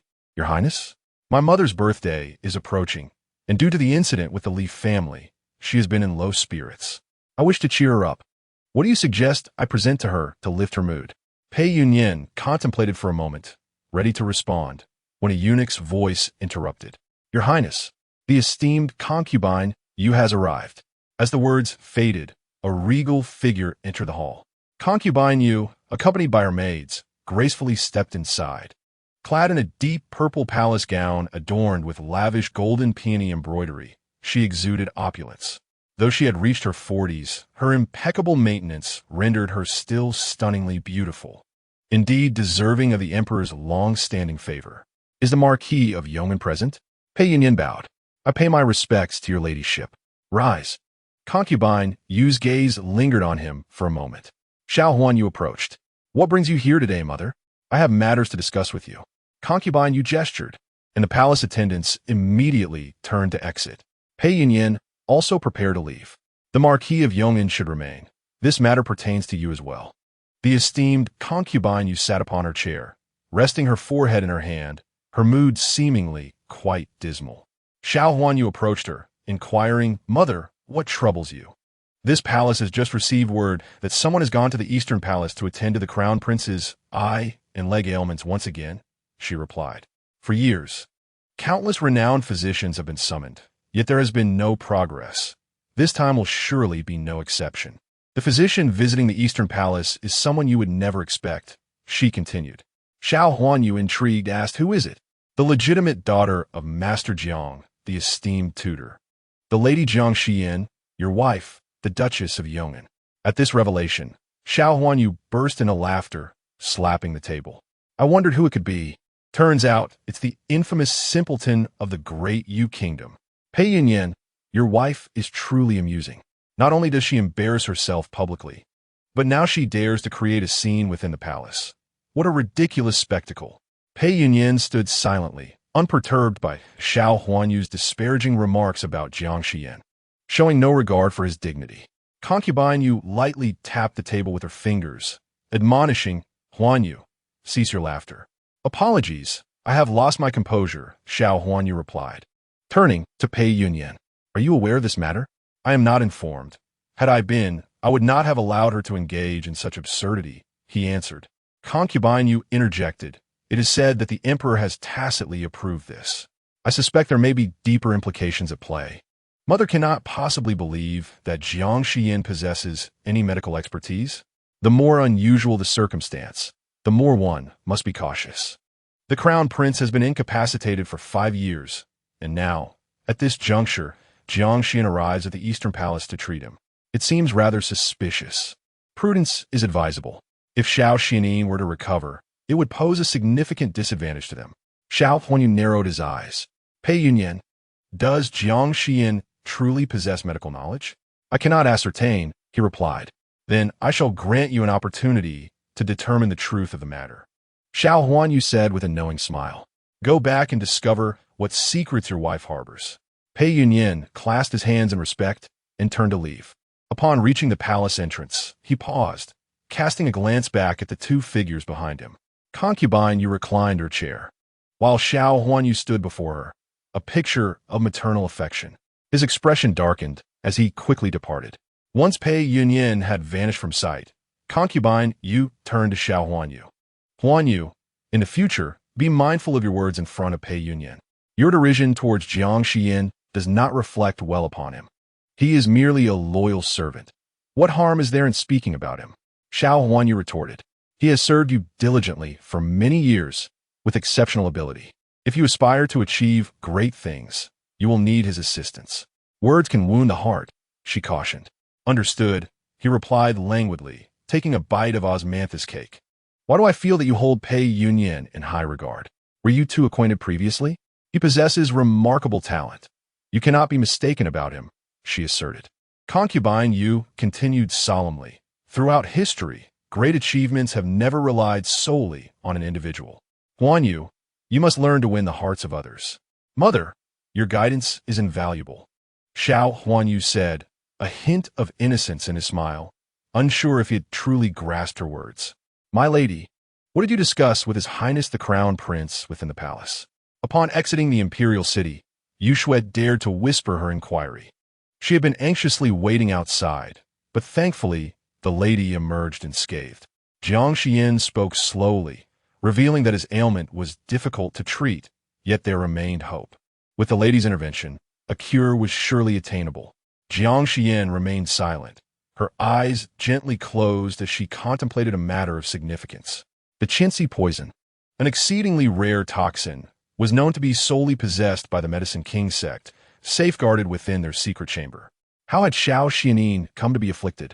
It appeared that she would need to seek an opportunity to question her senior brother regarding this, although she had no obligation to involve herself in court matters.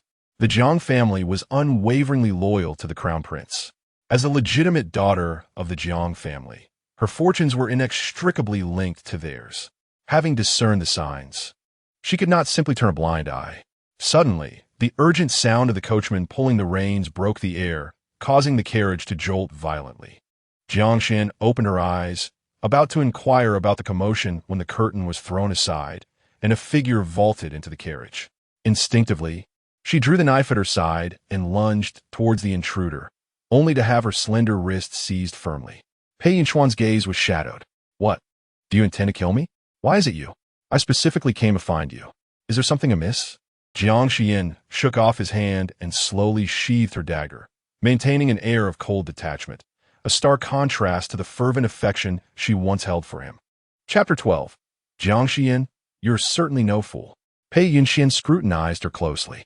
What did you discern during your visit to the Eastern Palace to attend to the Crown Prince? He was aware of this matter?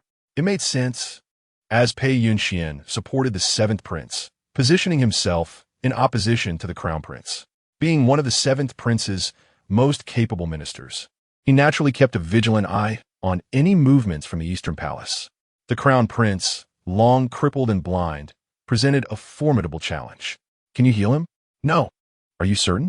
The Imperial Medical Bureau had proven powerless against the Crown Prince's injuries. How could she possibly succeed? Pei Yunyuan smirked slightly. If that is the case, why did you go to the Eastern Palace? My father, concerned for the Crown Prince's health, sent me with the mindset of treating a dead horse as if it were alive, simply to take a look. Jiang Xiyan replied coolly, have you finished your inquiries? If there is nothing further, you may take your leave. Jiang Xiyan, regardless of whether your words are truthful or false, the Crown Prince's afflictions cannot possibly be healed. Do you understand? I am renowned in the great Yu Kingdom as a fool.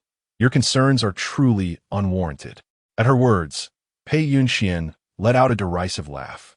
Though I am unaware of your reasons for feigning madness during those 5 years, I know you, Jiang Xiyan. You are certainly no fool. Do not attempt to deceive me. Jiang Xiyan felt a flicker of confusion. You know me? He had scarcely set foot in the western courtyard during those 5 years. How could he claim to know her? Pei Yunyuan's gaze fixed intently on her exquisite, icy visage, as if he wished to pierce through it. It was as though he was transported back to their youth when he first laid eyes on her, a girl clad in a white dress, resembling a spirit of the mountains. In his youthful exuberance, he had been easily captivated. Yet, who could have known that beauty is merely superficial? The carriage swayed and rattled as it made its way back to the residence of the Marquis of Yong'an. Pei Yunyuan lifted the curtain and was the first to leap from the carriage, entering the estate without a backward glance. Jiang Xiyan furrowed her brows in confusion. Previously, he had harbored a deep disdain for her, yet today he had taken the initiative to share a carriage with her. It was perplexing.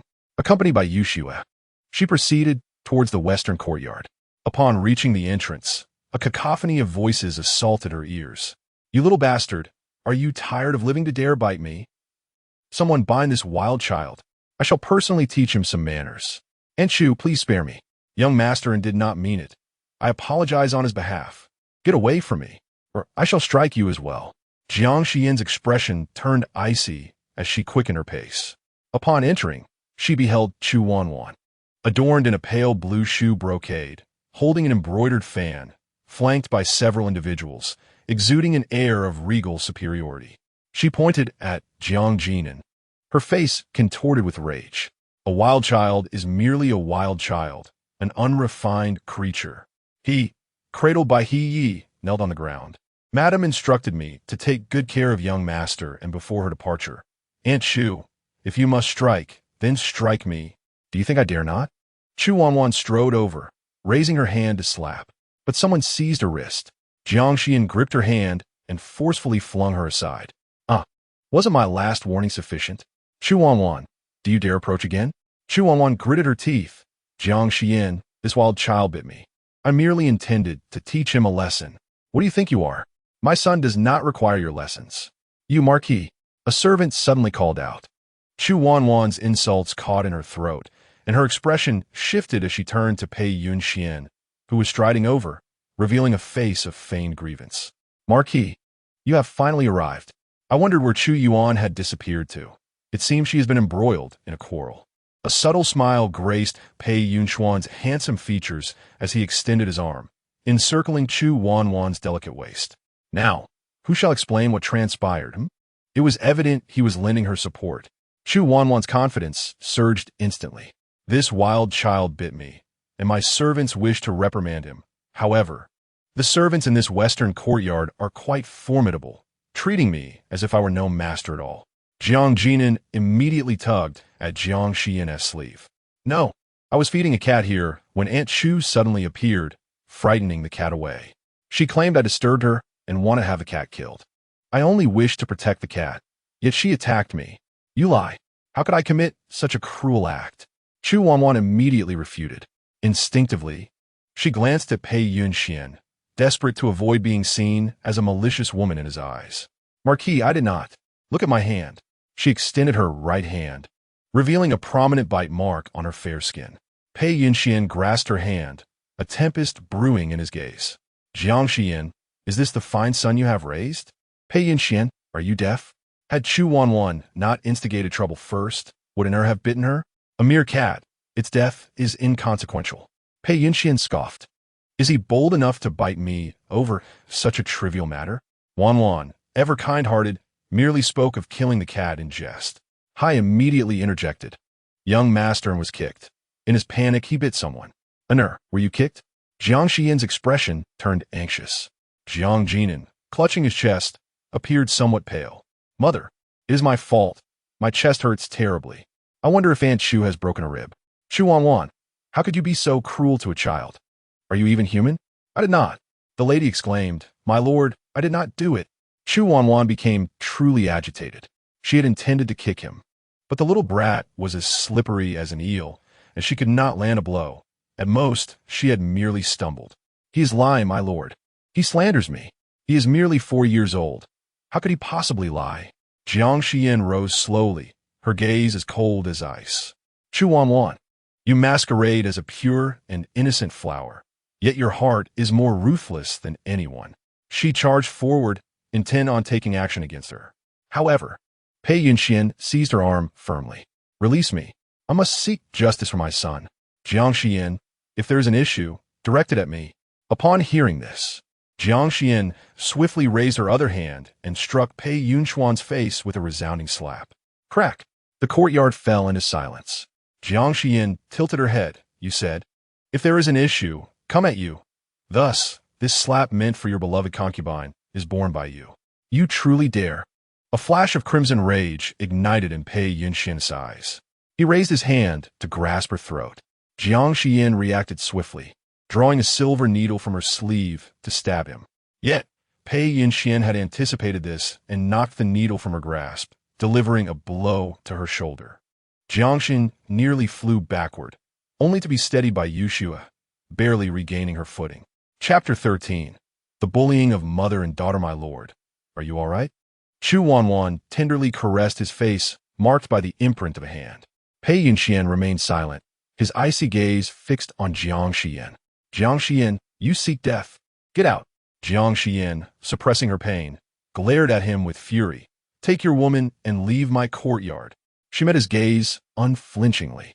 Pei Yunyuan felt a tumult of emotions within, anger, and an inexplicable irritability. Do you think I wish to come here? I am repulsed at the mere sight of you. With that, he turned away from Chu Wanwan and departed. Once he was completely gone, Jiang Xiyan spat out a mouthful of blood. Mother, madam, I am fine. Jiang Xiyan slowly wiped the blood from the corner of her mouth. It is nothing serious. I will take some medicine and rest for a day. Pei Yunyuan had not struck her with lethal intent, but his martial prowess was formidable. Even a light blow was beyond her endurance. The others assisted Jiang Xiyan back indoors. Jiang Xiyan's dark, tear-filled eyes overflowed. Mother, it is all my fault. I have caused you to be hurt. Why weep, dear mother? There is no cause for concern. Anya, before you feign injury next time, please communicate with me first. You nearly frightened me to death. At that moment, with a mere touch, I discerned that Jiang Xiyan was entirely unharmed. The little one's acting skills are commendable. Alas, it is regrettable that he could not drive a wedge between Pei Yunyuan and Chu Wanwan. In his eyes, Chu Wanwan is akin to a resplendent lotus in a flourishing era. Men, it seems, are selectively blind. Jiang Xiyan wiped her tears and asked, "Does mother feel any pain?" "None at all." Jiang Xiyan's gaze shifted to the lotus leaf beside her. "Lotus leaf, you have done well to protect her today." With a subtle gesture, Yushue promptly presented several golden leaves to her. Yushue appeared somewhat apprehensive. "This is merely the duty of a servant. Take it. I will reward you justly." Upon finishing her words, her tone darkened. "Where is Granny Zhao?" "Oh dear, this old servant is here." Granny Zhao, who had been secretly observing, hurriedly entered and knelt with a thud. "Madam, just now, Chu Wanwan was here displaying her authority. Where were you?" This servant did attempt to intervene, but alas, I was powerless to stop her. The lotus leaf spoke up in response, "Madam, Granny Zhao indeed tried to persuade concubine Chu not to lay a hand on young masterin, but after receiving a few scoldings from concubine Chu, she dare not approach further. Ultimately, she faltered. Jiang Xiyan accepted the tea Yushua offered, since you have proven to be of no use. You shall go to the manor outside the... Oh dear, that cannot be. Madam, I was merely momentarily frightened. My loyalty to you is unwavering. Is that so? Then I shall provide you an opportunity to demonstrate your loyalty. What opportunity? If I recall correctly, Pei Yunyuan's coachman is your nephew, is he not? Indeed. Granny Zhao's eyes flickered. She had once served Pei Yunyuan, but due to her corpulent frame and lack of agility, she had been sent to the western courtyard 3 years prior by Chen Fu. Initially, she believed that life under Jiang Xiyan, whom she perceived as a madwoman, would be arduous. Yet to her surprise, Jiang Xiyan was rather naive, mistaking her for a senior figure in front of the Marquis, allowing her to enjoy a comfortable existence for years. In reality, she was just an ordinary servant. The Marquis hardly remembered her identity. She had been languishing in complacency, but now Jiang Xiyan had suddenly ceased to be foolish. "Madam, what do you wish for me to do? What I require of you is not difficult." Jiang Xiyan smiled slightly, a hint of cunning gracing her exquisite face. "That dog of a man, Pei Yunyuan, has bullied the two of us, and it is time for him to pay for it." The night was as dark as ink. In the East Palace, Xiao Xuanli reclined on a soft couch in the inner hall, his eyes gently closed, seemingly in a meditative state.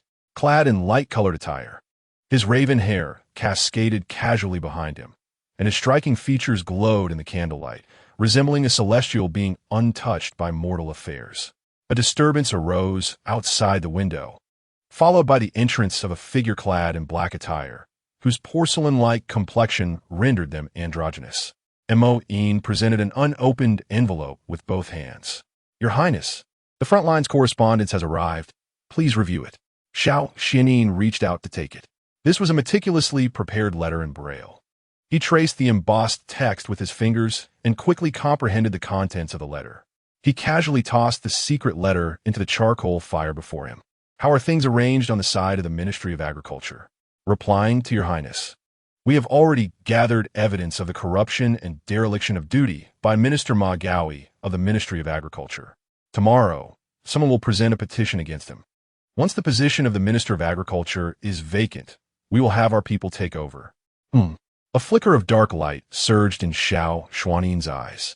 The Minister of Agriculture is responsible for the logistics of supplies at the front lines, and Ma Gaoi is favored by the concubine Gui. Previously, the stalemate between the Qin army and the enemy was largely due to delayed provisions. A change in personnel is essential for the Qin army and for him. What about the yeoman Marquis?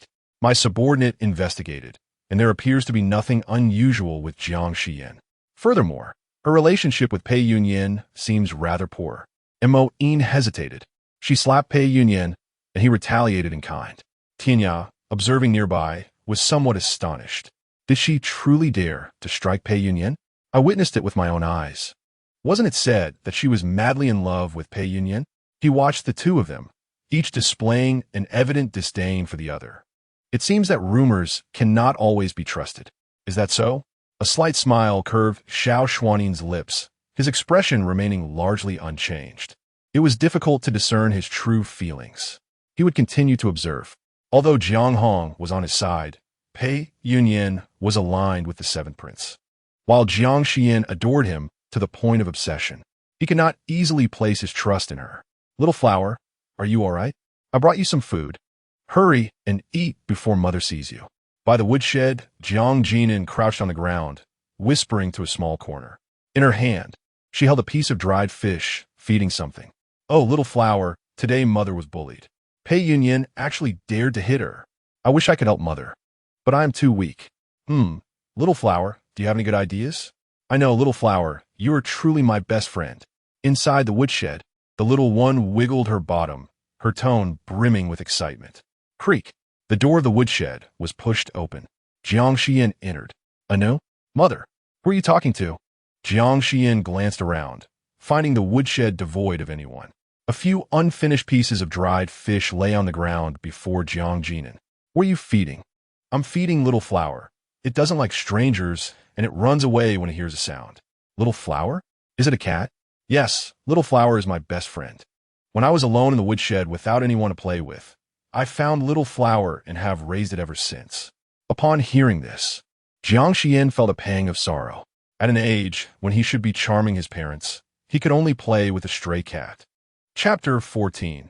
Uncommonly wealthy. Did the conflict with Chu Wanwan today also stem from Little Flower? Yes. Next time Little Flower comes over, bring it inside. Mother will make a cozy bed for it, and we will take good care of it from now on, all right? No, that's not necessary. Jiang Xiyan quickly waved her little hands, saying, Little Flower is used to being free. It doesn't like being cared for. Mother, it's fine. Let us go. I'm tired and want to sleep. Jiang Xiyan tilted his head, playfully tugging at her sleeve. After a few days of care, the little one's complexion had improved significantly. Jiang Xiyan pinched his small face affectionately. The next day, Jiang Xiyan ventured out once more. The antidote for the 1,000 threads poison was intricate, with several rare medicinal ingredients that were exceedingly hard to come by. Her mother had once been a royal merchant, with shops scattered throughout the vast empire, dabbling in various trades, especially in the apothecary business. Rare herbs that were nearly impossible to find elsewhere could be procured from two places: her family's apothecary and the Medicine King sect. However, since her senior brother had been wandering for years, it would be more efficient to seek out her family directly. Unfortunately, the ancestral shops were largely in the hands of her elder brother, Jiang Muxu, which was quite a headache to contemplate. Honor, what are you smiling about? Jiang Xiyan snapped back to reality, noticing Jiang Xiyan giggling quietly in the carriage since they had boarded. He was in high spirits, likely because they were about to visit their grandfather. Jiang Xiyan grinned widely, revealing two adorable dimples.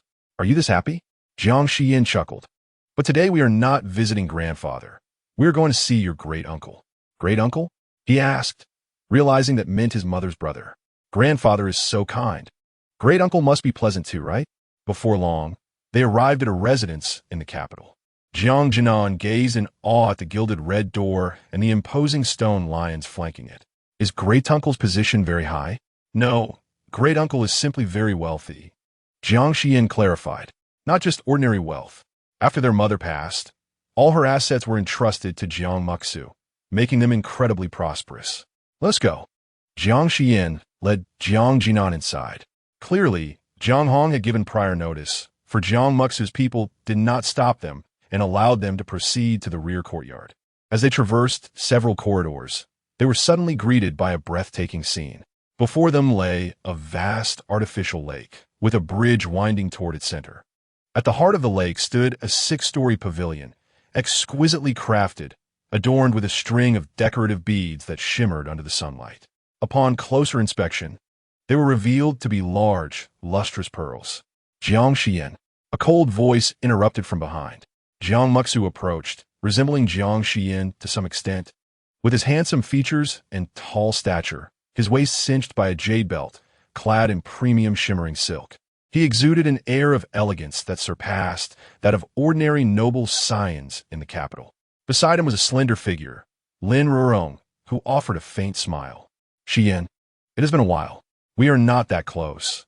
There is no need for such familiarity, Jiang Xiyan retorted, her tone laced with disdain, her expression insincere and unappealing. Enough. If you came here to quarrel, then leave my residence at once. Jiang Muxu's gaze turned icy. Speak your mind quickly. We have outsiders present. We should discuss this privately. Jiang Muxu's expression darkened slightly as he ultimately turned his attention back to Lin Rurong. Rong, please head to the front yard first. I shall join you shortly. His gaze was gentle, as if he were an entirely different person when addressing her. At that moment, Jiang Xiyan experienced a fleeting sense of disorientation. In her childhood, Jiang Muxu had spoken to her in a similar manner.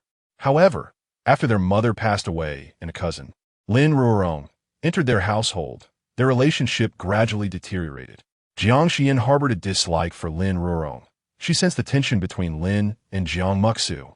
Knowing her presence contributed to it. Where her body was overtaken by the otherworldly woman, Lin Rurong had looked at her with disdain. I once thought you were formidable. Yet now I find you utterly foolish, Jiang Xiyan. I envy your noble birth and intend to usurp everything you have. What will you do about it? Lin Rurong was cunning and devoid of kindness. Yet, Jiang Muxu was enamored with her. Now, according to their father, it seemed Jiang Muxu intended to marry her. Jiang Xiyan instructed Jiang Jinan to play in the backyard for a while and entered the study with Jiang Muxu. He adjusted his collar and steadied his emotions. Speak. What is it you wish to do? I require a few rare, medicinal herbs that cannot be found in ordinary apothecaries. Jiang Xiyan handed him a note detailing the specific herbs. Upon a mere glance, Jiang Muxu's expression shifted. All of these are rare herbs. What do you intend to do with them? I have my purposes. Jiang Muxu clenched his teeth. Are you truly going to treat the crown prince? Father has likely informed you. Jiang Xiyan, I warn you, this matter is of great importance. Should you create a scandal, it will implicate the entire Jiang family. Father may indulge your recklessness, but I do not trust you. Rest assured, during those 5 years, consider it as though I had lost my sanity. I have since recovered. You have witnessed my medical skills. There will be no issues. Her gaze was calm, her expression serene. Indeed, you have changed. Jiang Muxu's eyes darkened. Then he turned and said, Follow me.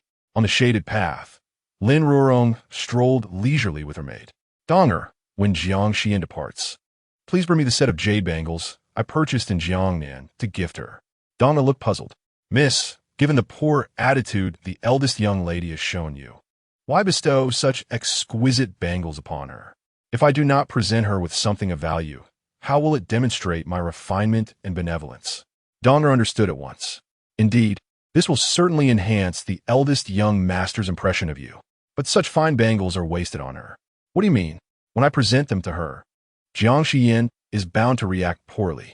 At that moment, I will feign a fall, causing the bangles to shatter. Just imagine the scene that will unfold between Muxu and Jiang Xiyan. Donglia listened in astonishment. Lin Rurong smiled faintly. What are you still standing there for? Hurry and prepare the items. Yes. The pair departed, unaware that a small figure was concealed behind a stone by the path. Jiang Jinan sat on the ground, listening intently. His dark eyes shifted, and he rose to dash towards Jiang Xiyan's direction. Chapter 15. The Wicked Woman's Scheme to Entrap You. The medicinal herbs you requested. Jiang Muxu flung a large bundle of rare, medicinal herbs before Jiang Xiyan. After a meticulous count, she confirmed their accuracy and finally rose to express her gratitude. However, Jiang Muxu's expression stiffened, and he smirked derisively, saying, There's no need for your feigned politeness. If there's nothing else, refrain from visiting my place. I have no desire to see you. That won't do, she retorted. What did you say? You are my elder brother. Blood is thicker than water. We are siblings, and it is impossible for us not to meet. Besides, when our mother passed away, half of the family fortune was bequeathed to me. Though I temporarily relinquished it to you after marrying, I must come by frequently to keep an eye on my share. Jiang Muxu laughed in disbelief. You still wish to claim half of the family assets? Do you truly comprehend what that entails? Thus, you shall manage it for me. but the finances must be transparent. I need to oversee you to prevent you from handing my portion to outsiders. To whom could you possibly give it? Lin Ruorong. Instantly, Jiang Muxu's demeanor shifted. In the end, you simply harbor resentment toward Ruorong. Jiang Xiyan, you have truly crossed the line. Leave my sight. I no longer wish to see you. Jiang Xiyan's gaze deepened. Jiang Muxu, after years apart, is your heart truly so cold toward your own sister? Honestly, have I ever wronged you? In that moment, Jiang Muxu found himself at a loss for words. Despite her unpleasant demeanor, Jiang Xiyan had not committed any particularly heinous acts against him. Yet, she had bullied Lin Ruorong. Your heart is unkind. Your words and actions are reckless, humiliating Ruorong and bringing shame to the Jiang family. Is that not enough? Am I unkind? And does that render Ruorong virtuous? Jiang Xiyan slowly turned her head. Elder brother, there was a time when our relationship was quite amicable. Have you not pondered why it has come to this? Jiang Muxu frowned. Here you go again, blaming Ruorong for sowing discord. In reality, she often encourages me to mend our relationship, urging me to accommodate you. Jiang Xiyan, you always perceive others in such a negative light. That is the brilliance of Lin Ruorong, Jiang Xiyan replied. She employs a strategy of retreating to advance, employing subtle words. Although you are a business prodigy, in matters of affection, you are rather naive. Lin Ruorong plays you like a simpleton. Jiang Xiyan wished to avoid further contention on this issue. I heard you plan to marry Lin Ruorong? Indeed, we are preparing to set a wedding date in a few days. Do not rush into marriage, elder brother. How about we place a wager? What are you plotting now? Let us wager whether Lin Ruorong is as virtuous as you believe or as scheming as I assert. Jiang Xiyan spoke slowly. If I win within 3 months, you shall sever ties with her. If you win, I shall forego my share of the family assets. And I will never appear before you again. That is trivial. Trivial? Jiang Xiyan's crimson lips curled into a slight smile. Elder brother, you aren't afraid, are you? I had thought your affections for her were unyielding as gold. Yet it seems you lack confidence. Fine, let us wager. Jiang Xiyan, do not renege when the time comes. Jiang Muxu agreed readily. Mother, a voice called out from Jiang Jinan. Jiang Xiyan's expression softened as she stood up and walked outside. Mother has accomplished what she set out to do. Let us depart. Mother, I have overheard a significant secret. What secret is that? It concerns the wicked woman, Lin Ruorong. She intends to frame you. Absurd. Jiang Muxu emerged closely behind. Jiang Jinan, what nonsense are you spouting here? Jiang Jinan, undeterred, replied, I am not speaking nonsense. I heard it with my own ears. Jiang Xiyan gently patted his head. What did you overhear? That vile woman said that when you leave later, she will present you with a bracelet, then feign an accident causing it to shatter, thereby implicating you. Jiang Muxu was incensed, his temper flaring. The more you speak, the more ludicrous it becomes. Jiang Xiyan, you have truly raised a fine son. Why are you so agitated, brother? If Honor speaks the truth, you will soon find out. Jiang Muxu paused, then retorted with sarcasm. Very well, I am eager to see what schemes you are concocting. Jiang Muxu led the two out of the courtyard. Upon reaching the entrance, Lin Ruorong approached with her maid. Xiyan, are you leaving? Indeed. Since you have come a long way, and we have not seen each other for quite some time, I have prepared a small gift for you. Lin Ruorong turned, taking a delicate box from Dong Er's hands. During my trip to Jiangnan, Muxu acquired many rare items. This pair of jade bracelets is my gift to you. Upon hearing this, the others remained silent, particularly Jiang Muxu, whose eyes flashed with astonishment, quickly followed by an expression of displeasure. Lin Ruorong assumed he was displeased with her offering to Jiang Xiyan. Muxu, why do you wear such a grim expression? Xiyan is your sister. We are all family. And it is merely a pair of jade bracelets. Do not be so petty. If she does not wish to accept, then let it be. Jiang Muxu suddenly felt a pang of guilt. He could not bear to witness the unfolding scene. Could it truly be as Jiang Jinan suggested? My mother is in need of a pair of jade bracelets. Thank you, Miss Lin. Jiang Jinan suddenly interjected. Meeting Jiang Muxu's warning gaze, the little one remained unperturbed. Even grinning mischievously, he tugged at Jiang Muxu, stepping back a few paces. Uncle, are you afraid that I speak the truth? I do not believe you. If she pretends to fall, You must give me the jade pendant at your waist. Shall we wager? Why do these two women enjoy gambling so much? Let's wager then. Is he truly afraid of a little child? Lin Ruorong approached Jiang Xiyan with the jade bracelet in hand. Xiyan, this bracelet is of exceptional quality. You will surely love it. Is that so? Jiang Xiyan's demeanor was starkly indifferent. Naturally, I offer it with sincerity. Please accept it. Lin Ruorong extended her hand. Presenting the bracelet, Jiang Xiyan raised her hand. Slap! Lin Ruorong's box suddenly crashed to the ground, and the pair of bracelets shattered. Lin Ruorong displayed an expression of surprise, immediately crouching to pick up the shards of jade. Marquis, do not blame Xiyan. It is not her fault. It is entirely mine for not holding it securely. She spoke for a long while, yet no one responded. Even Jiang Marquis remained silent. How peculiar. Was he not supposed to rush over, help her up, and angrily chastise Jiang Xiyan for not understanding her good intentions, leading to a quarrel between them? Lin Ruorong instinctively lifted her head, only to meet Jiang Xiyan's slightly narrowed gaze. Those eyes brimmed with derision and disdain, as if they had pierced through everything. She paused, a shard of the jade bracelet pricking her finger. Ouch! Ruorong, are you all right? Jiang Marquis snapped back to reality and instinctively approached to inspect her finger.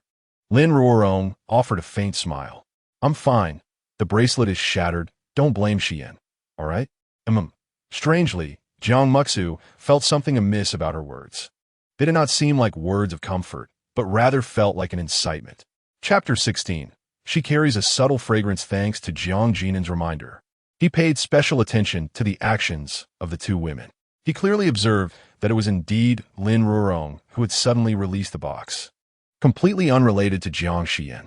If it was to your fault, why did Lin Ruorong keep reiterating it? As if hinting that Jiang Xiyan's lack of discernment had led to the bracelet's breakage? What was her true intention? Jiang Marquis was reluctant to ponder further. What a pity, such a fine bracelet shattered just like that. Brother, remember to replace it for me next time we meet. Jiang Xiyan spoke slowly, laced with an inscrutable sarcasm. Jiang Marquis unusually refrained from retorting.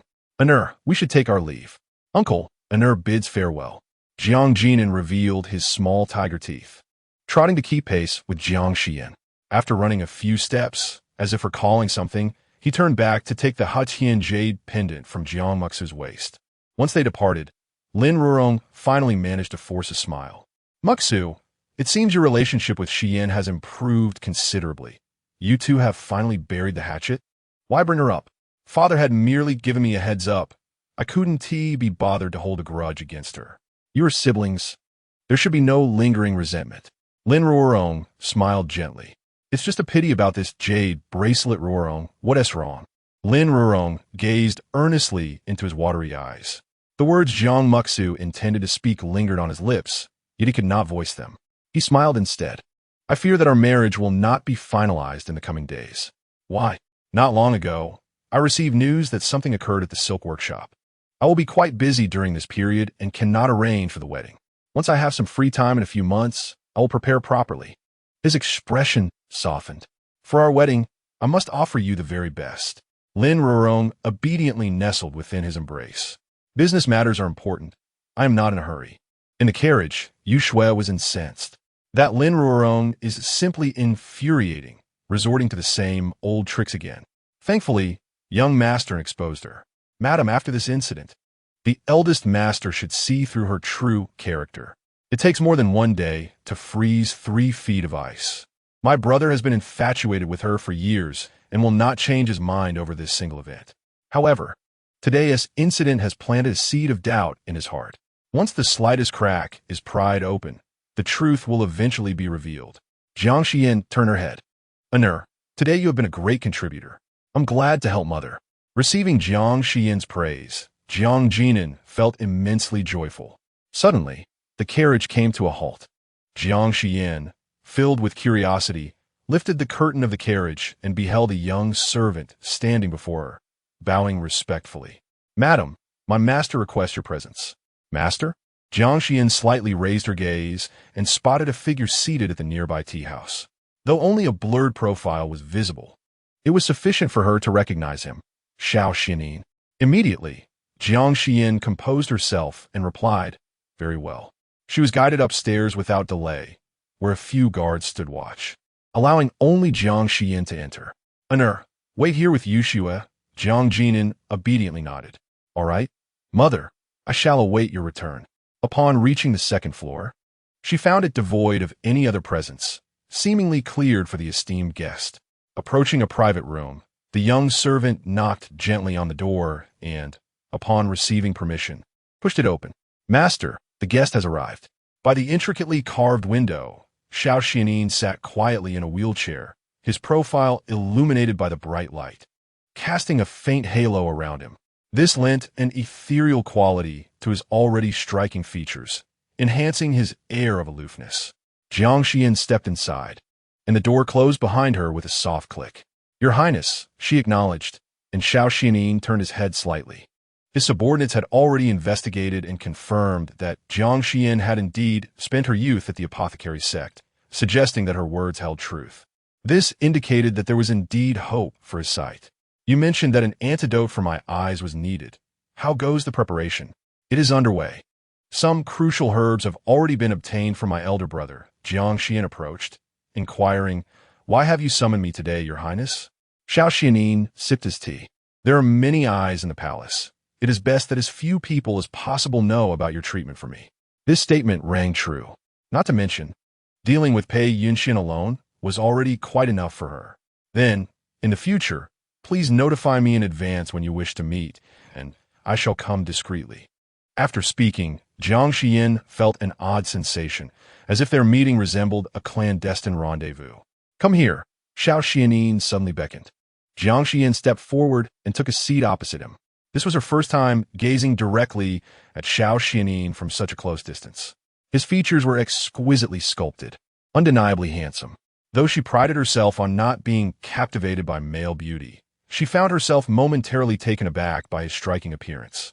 Lost in admiration, she suddenly met his glass-like gaze, causing an involuntary flutter in her heart. "Have you consumed the fire spirit mushroom?" Xiao Xuanli inquired abruptly. However, after taking it, "I felt somewhat unwell. Let me see.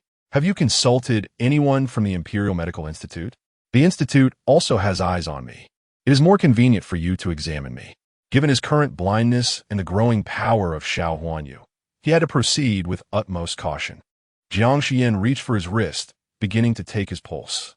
In that moment of tranquility, Xiao Xuanli suddenly caught a faint, delicate fragrance in the air. It was subtle, almost elusive, yet distinctly unique. He felt an uncanny familiarity with it, as if he had encountered it somewhere before. "What fragrance do you wear?" "Fragrance? None, actually. She did not use any incense before leaving today." "Did Your Highness detect something?" "Perhaps it was a mistake. It wouldn't be appropriate to say that I sensed a hint of perfume from her. Yet, I indeed caught a whiff of something, and it felt oddly familiar."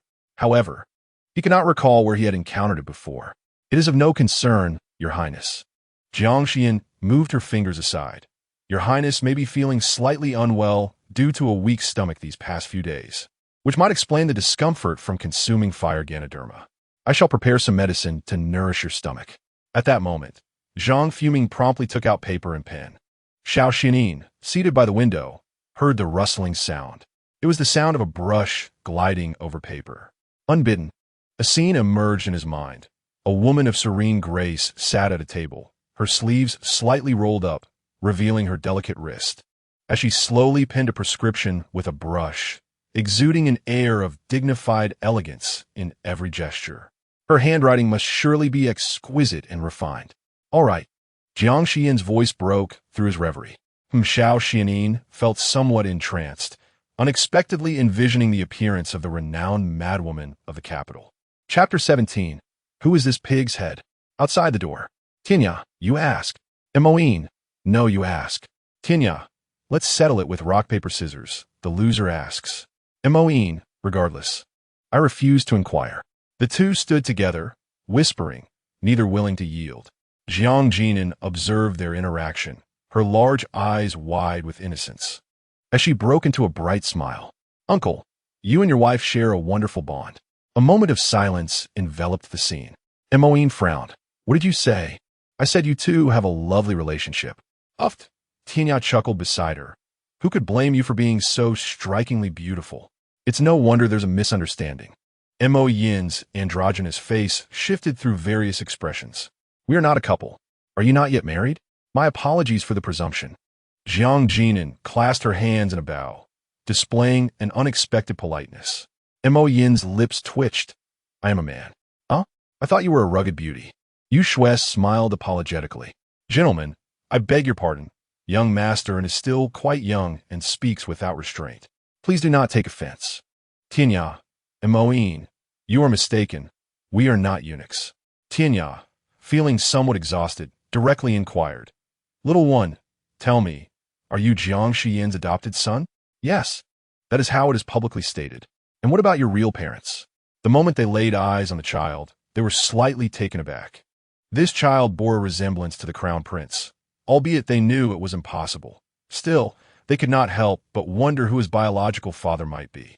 I recognize only one mother, the one inside, and my father has passed away. Your father is deceased. Tianya was taken aback. Are you certain? Quite certain. My mother told me. Is there any doubt? At that moment, footsteps approached. It was Jiang Xiyan who had come out. Anur. She approached. Have you been waiting anxiously? No. These two elder brothers are conversing with me, and we are enjoying our dialogue. Tianya and Mayin. It is not particularly delightful, is it? Jiang Xiyan nodded slightly. Gentlemen, I shall take my leave now. The lady bids you farewell.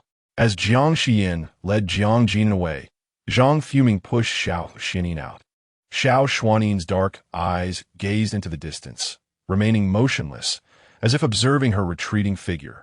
On the way back, Tianya recalled something. Your Highness, 5 years ago, you mentioned having favored a lady. Do you still remember her voice? I cannot recall it well.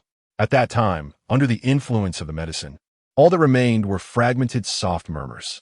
To be precise, I have never heard her speak normally. Why do you inquire about this? I merely thought of it suddenly, considering she was the only woman in your Highness's life. It has been 5 years, yet she remains unfound. We cannot say that today. Having seen Jiang Xiyan's foster son resembling you, it raises suspicions of you having a child outside. Xiao Xuanli's elongated phoenix eyes narrowed slightly. Given the passage of time, it is likely that she cannot be found. Even if she were, she may have long married another. Tianya sighed softly. What a pity. The guard who abducted her back then is already dead, and the crown prince has gone blind. It seems you will never know what that woman looks like. I am indeed quite curious. When Jiang Xiyan returned to the residence of the Duke of Yong'an, chaos reigned within. The servants hurriedly rushed towards Pei Yunyuan's Xian pavilion. Jiang Xiyan, as if oblivious, made her way directly to the western courtyard. Granny Zhao approached her. Madam, today the Duke took a carriage out, only to be surrounded and stung by a swarm of bees on the way, returning gravely swollen. Several physicians from the manor have already attended to him. Jiang Xiyan glanced at her. This matter is indeed peculiar, don't you think? Yes, it is entirely an accident. Granny Zhao nodded repeatedly. She too had a part in this. The Duke's coachman is her nephew. She had sent the others away, and it seems Jiang Xiyan had a hand in it. In any case, she is now tied to Jiang Xiyan like a grasshopper on the same string. Madam. Suddenly, there was a commotion outside. Chun Fu, accompanied by others, hurried into the courtyard. Granny Zhao was startled. Steward Chun, why have you brought so many people here? Surely, you Haventy come to investigate them. I am here on the Duke's command, to invite the madam to come. Jiang Xiyan turned. What do you want with me? Madam, the Duke has been poisoned. The physicians are at a loss. The Duke insists you come to see him. Poisoned? Was he not stung by bees? Indeed, madam, you must hurry. The Duke's condition is critical, and time is of the essence. Jiang Xiyan looked at Granny Zhao in confusion. Granny Zhao immediately shook her head. She had done nothing. Chun Fu, in a state of urgency, insisted, Madam, if you do not go now, I shall have to resort to force. The Duke has instructed that you must come. Then let us go and see. The group hastily made their way to Xian Pavilion. Upon entering, one immediately sees Chu Wanwan seated by the bedside, weeping profusely. My lord, everything will be fine. Someone has already gone to summon the physician. Please hold on a little longer. Jiang Xiyan approached her. Step aside. Jiang Xiyan, What are you doing here? Oh, then I shall take my leave. She turned to depart. A thud resounded behind her, as Pei Yunyuan forcefully released Chu Wanwan's hand, striking the edge of the bed with vigor. Come here, my lord. Chu Wanwan's expression was one of disbelief. Pei Yunyuan's weak voice echoed once more, Jiang Xiyan, come here. Qing Feng promptly stepped forward, guiding Chu Wanwan aside. He bowed his head toward Jiang Xiyan. Madam, please save the lord. Jiang Xiyan approached the bedside, lifting the curtain, then halted her movement. Pray tell, who is this swine lying in bed? Pei Yunyuan squinted, his eyes glinting with anger. What are you staring at? Upon hearing that familiar voice, Jiang Xiyan was certain. It was undoubtedly that scoundrel Pei Yunyuan. She held back her laughter, but ultimately could not restrain herself and burst into giggles. The sound of her mockery incensed Pei Yunyuan, who felt an overwhelming urge to retaliate. Yet his swollen and painful body rendered him powerless. What has happened to you, my lord? You appear as though you've been stung by a swarm of bees. She calmly sat at the bedside, undeterred by Pei Yunyuan's murderous glare, and took his pulse. Chapter 18. Detoxification. The physician stepped forward. Madam, the lord has been poisoned. Yet this toxin is quite rare, and we are a loss. Jiang Xiyan maintained her composure. Fear not, I can remedy it. That is splendid news. Chu Wanwan, nearly grinding her teeth in frustration, interjected, You are all being deceived by her. She is an unhinged lunatic. How could she possibly heal the lord? Quickly, send her away. Jiang Xiyan's expression darkened. Let her be removed, or I shall cease my efforts. Chu Wanwan was forcibly dragged away. Jiang Xiyan, with deliberate calm, retrieved her silver needles, meeting Pei Yunyuan's swollen gaze with a wry smile. What is this? Are you feeling tender-hearted? If you cannot heal me, then you shall accompany me to the grave. His tone was harsh. With such an attitude, I shall refrain from treatment. Rest assured, I am the legitimate daughter of the Grand Tutor. Should you perish, I shall simply remain a widow, not a casualty alongside you. However, I surmise your toxin will claim you in but a quarter of an hour. Act swiftly. Here is the deal, Pei Yunyuan. I will cure you, and in return, you shall grant me launch you in pavilion. The location is undesirable, and the accommodations are uncomfortable. Very well. Pei Yunyuan nearly spat the word through clenched teeth. Jiang Xiyan's expression brightened like a blooming flower. Assist the lord to sit up. Servants hurriedly came forth to help. Jiang Xiyan lifted Pei Yunyuan's garment, applying the silver needles to the respective acupoints, then drew forth a dagger, making a decisive incision. A sharp intake of breath echoed through the room. You can't endure this little pain? Her tone dripped with disdain. Pei Yunyuan gritted his teeth, managing to utter, Be gentler. That is not an option. Bloodletting is crucial for detoxification. Jiang Xiyan proceeded to draw blood, then summoned Yuxue to her side, whispering certain instructions. Yuxue promptly exited and soon returned with a medicinal pill. Pei Yunyuan consumed it without hesitation. After the bloodletting, Jiang Xiyan arranged for warm water and infused it with herbs, allowing Pei Yunyuan to enjoy a bath under the care of attendants. When he emerged, the poison had been neutralized. Jiang Xiyan prepared to take her leave, but was halted by his call. Wait, does the Marquis have further matters to discuss? He wondered if she had reconsidered her decision regarding the Lanshuan Pavilion. Pei Yunyuan gestured to his swollen face. My face is still swollen. It requires time to heal. This issue stems from a bee sting, which any physician could remedy. There is no need for my involvement. She turned away, departing without a backward glance, exuding an air of indifference. Qing Feng spoke softly, My lord, I cannot help but feel that the lady seems indifferent towards you. What do you know? Pei Yunyuan glared, though his initially imposing gaze appeared somewhat comical due to his swollen visage. She merely seeks my attention through a different method, albeit one taken too far. That seemed dubious to him. As he exited the courtyard, he spotted Chu Wanwan confronting Zhao Momo. Speak the truth to me. How did the Marquis become poisoned? Was it Jiang Xiyan's doing? Why else would only she possess the antidote? Zhao Momo pounded her stout thigh, feigning an aggrieved demeanor. Lady Chu, do not speak recklessly. The lady harbors genuine affection for the Marquis and would never commit such an act. I must remind you, she is the legitimate wife, and you are but a concubine. Such words are most disrespectful and could result in punishment. Chu Wanwan was about to retort when she noticed Jiang Xiyan approaching, causing her anger to dissipate significantly. Jiang Xiyan advanced, raising a hand slightly. Instinctively, Chu Wanwan stepped back, shielding her face, only to observe Jiang Xiyan adjusting her meticulously arranged hair without sparing her glance. Zhao Momo, return now. Also, summon some servants. We shall relocate to the Lanshuan Pavilion today. Zhao Momo's eyes brightened. This servant understands. Chu Wanwan was taken aback. Lanshuan Pavilion? Is that not where the late matriarch resided? Its location and decor are exquisite.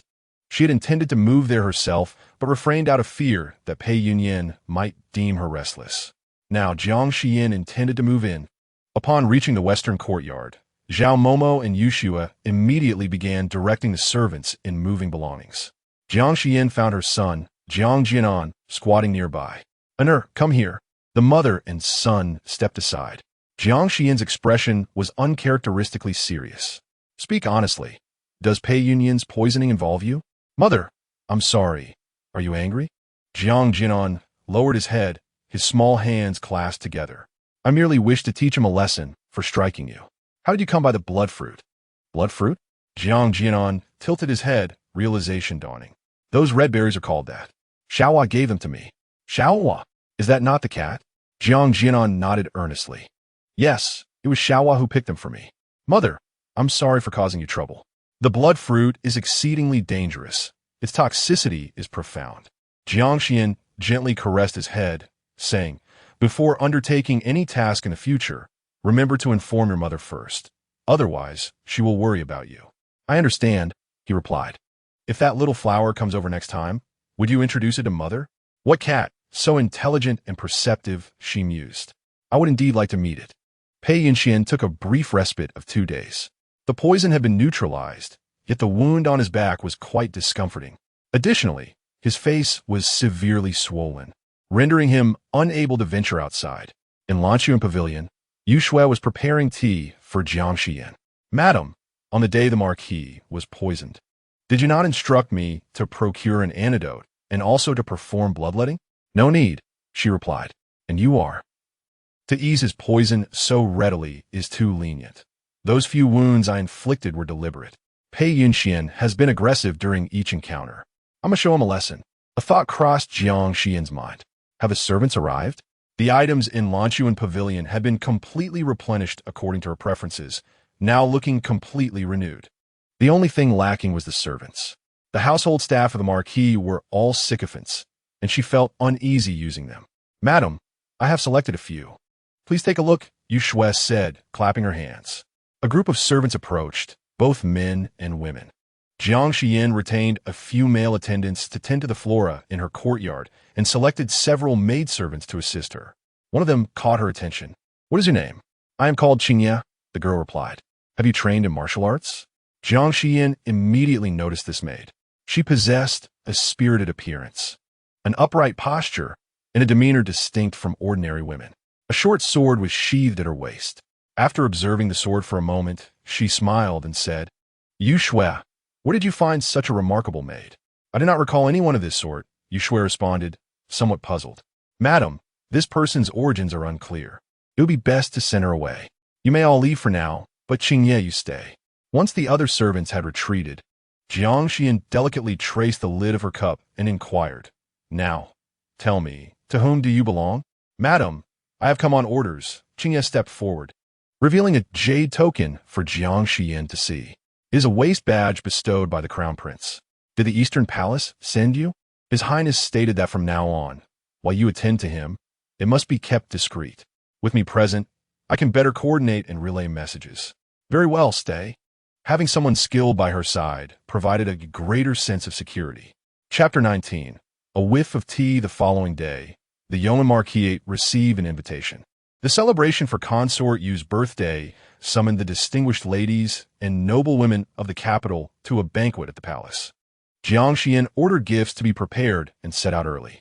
The last time she left Jiang Xiyan at the Marquis, it nearly resulted in disaster. This time, she decided to bring him along as well. As their carriage traveled midway, the horses suddenly became startled. After a loud whinny, the carriage jolted violently. Jiang Xiyan swiftly embraced Jiang Jinan, her back crashing against the carriage wall, causing her great pain. Once the carriage stabilized, she released Jiang Jinan. What is happening outside? Came the panicked voice of the coachman. Madam, a carriage suddenly appeared, and the horses were startled and uncontrollable. Are you unharmed? I'm quite all right. Who is the other party? I do not know, my lady. Qingye rose. Madam, I shall go and take a look. She lifted the curtain and stepped outside. Jiang Xiyan also leaned out to catch a glimpse. Not far away, a lavish carriage lay tilted on the road, having collided with a tree, its paint marred in places. The carriage struck her as somewhat familiar. Qingye ventured to inspect it before returning. Madam, it is the daughter of the Minister of Revenue, Fang Xiaoming.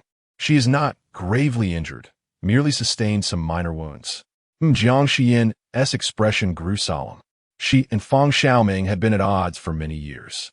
During their time in the boudoir, they were often compared, each vying for the title of the foremost noblewoman in the capital. Though Jiang Xiyan held little regard for such accolades, Fang Xiaoming had often engaged in rivalry with her. After Jiang Xiyan was betrothed to the crown prince, Fang Xiaoming's animosity toward her intensified, for she harbored feelings for the prince herself. Over the past 5 years, Fang Xiaoming had become notorious in the capital as a madwoman, much to the delight of those who reveled in her misfortunes. Fang Xiaoming was among them. Miss, the carriage is damaged. What shall we do?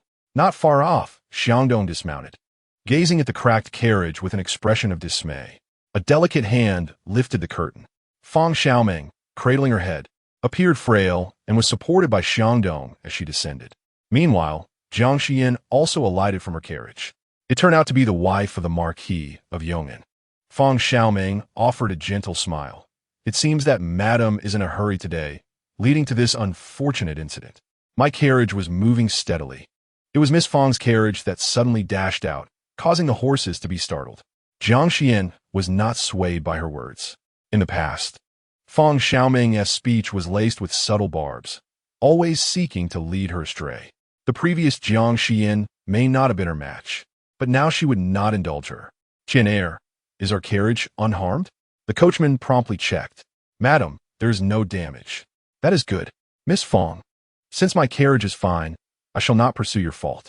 However, in the future, please ensure that your attendants exercise caution when traveling, for reckless driving could lead to injury, which would be most unfortunate. With a few words, she clarified the matter, positioning herself as the reasonable party. A shadow flickered in Fang Xiaoming's eyes. It was rather peculiar that Jiang Xiyan did not follow her lead. Given that my carriage has been struck while you remain unscathed, how can I be blamed?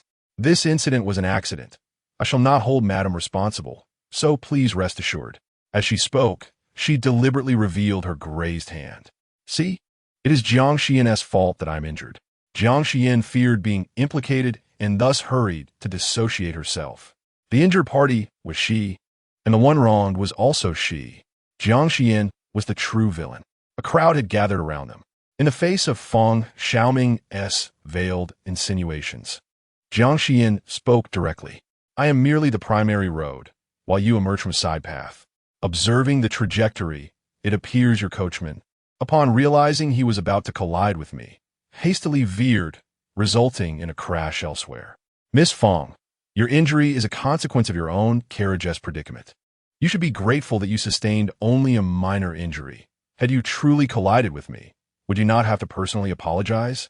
With every word Jiang Xiyan uttered, Fang Xiaoming's expression grew increasingly somber. This incident was merely an accident. There is no need for the lady present to exacerbate the situation. Those around us are not fools. Miss Fang, there is no necessity for you to obfuscate the truth. Kindly instruct your coachman to move the carriage to the adjacent side road. I must proceed. Fang Xiaoming clenched her teeth in silence. The surrounding onlookers only heightened her sense of indignation. How could she allow Jiang Xiyan to dominate her? This matter was indeed an accident. Since the lady insists on attributing blame to me, I will offer my apologies. However, I must enter the palace for a banquet today, urgently preparing gifts for my esteemed aunt. The matter is of great significance, so I implore the lady to allow me passage. That is not permissible. My lady, My aunt is the favored concubine. Delivering gifts to her is a matter of utmost importance. Are you implying that you hold the favored concubine in disdain? Such a grave accusation to lay upon her. Miss Fong, such words cannot be taken lightly. I harbor the utmost respect for the favored concubine. Hence, I had prepared her birthday gifts well in advance. It is indeed you, Miss Fong, who has subtly revealed your own lack of respect by delaying your gifts until today. Such regard is rather insubstantial. Fong Xiaoming's countenance shifted, taken aback by Jiang Xiyan's clever retort. As the two remained at an impasse, a sudden commotion drew their attention. A group approached, with a somewhat unassuming carriage at the forefront, surrounded by a formidable retinue of guards. Accompanying the carriage was an elderly, fair-skinned gentleman, Jiang Xiyan. "My lady, it is His Highness the Crown Prince," Qingye whispered. Jiang Xiyan nodded slightly, recognizing him. Fong Xiaoming also acknowledged the significance. "Please make way. My esteemed guest must pass," Jiang Xiyan cheerfully declared. Jiang Xiyan inclined her head, promptly ensuring her party moved aside. Fong Xiaoming followed suit. The Crown Prince's carriage rolled over the path, proceeding slowly. "Your Highness," Fong Xiaoming could not restrain herself from speaking. Jiang Xiyan turned. "What is it, Miss Fong? Might I ask Zhang Gonggong to convey to His Highness a request?" Beseeching him to speak a word on my behalf, urging the wife of the Marquis of Yong'an to permit my carriage to pass. She feigned difficulty. "I have urgent matters to attend to." Yet the wife of the Marquis refuses to yield. "I ask for your Highness's assistance." As she spoke, she delicately raised her hand to adjust her hair, revealing her injured hand. Her voice was neither too loud nor too soft, just audible enough for the Crown Prince within the carriage to hear. Fong Xiaoming watched the carriage with anticipation. Yet, the curtain remained undrawn, and she did not behold the face she had long yearned for. Jiang Xiyan, holding a whisk, remarked, "Miss Fong, His Highness also has pressing matters. Your situation cannot delay him, and His Highness's affairs are of even greater urgency. Would you not agree? I assure you, I do not intend to cause any delay." "I hope His Highness will not take offense," she replied. Jiang Xiyan disregarded her words, continuing alongside the carriage as it gradually moved away. A soft chuckle broke the silence, pulling Fong Xiaoming back from her reverie. As she turned her head, she caught a glimpse of Jiang Xiyan's somewhat mocking smile, instantly feeling a sense of embarrassment on her face. "What are you laughing at?" "Laughing at Miss Fong's infatuation with the moon, yet the moon is high above, completely beyond the realm of mortals. It seems you, madam, have no right to speak to me in such a manner." Jiang Xiyan, deeply devoted to Pei Yunyuan, had become the talk of the town. Yet, Pei Yunyuan only cherished his concubine, making her plight even more pitiable. However, upon hearing those words, Jiang Xiyan showed no sign of annoyance. Instead, she stepped into the carriage. "Miss Fong, do step aside. Otherwise, lingering here will only delay your own matters." Chapter 20. Attending the banquet once they had gone some distance, Tinya could not help but speak up. "Your Highness, the situation just now clearly showed that Fong Xiaoming's carriage barged in, and before Jiang Xiyan could say a word, she was already playing the victim. They say Fong Xiaoming is cultured, dignified, and virtuous. I beg to differ, as her words are laden with insinuations." The cold voice of Xiao Xuanli resonated. "What benefits has Jiang Xiyan bestowed upon you, that you now defend her?" "Your Highness, I merely speak the truth.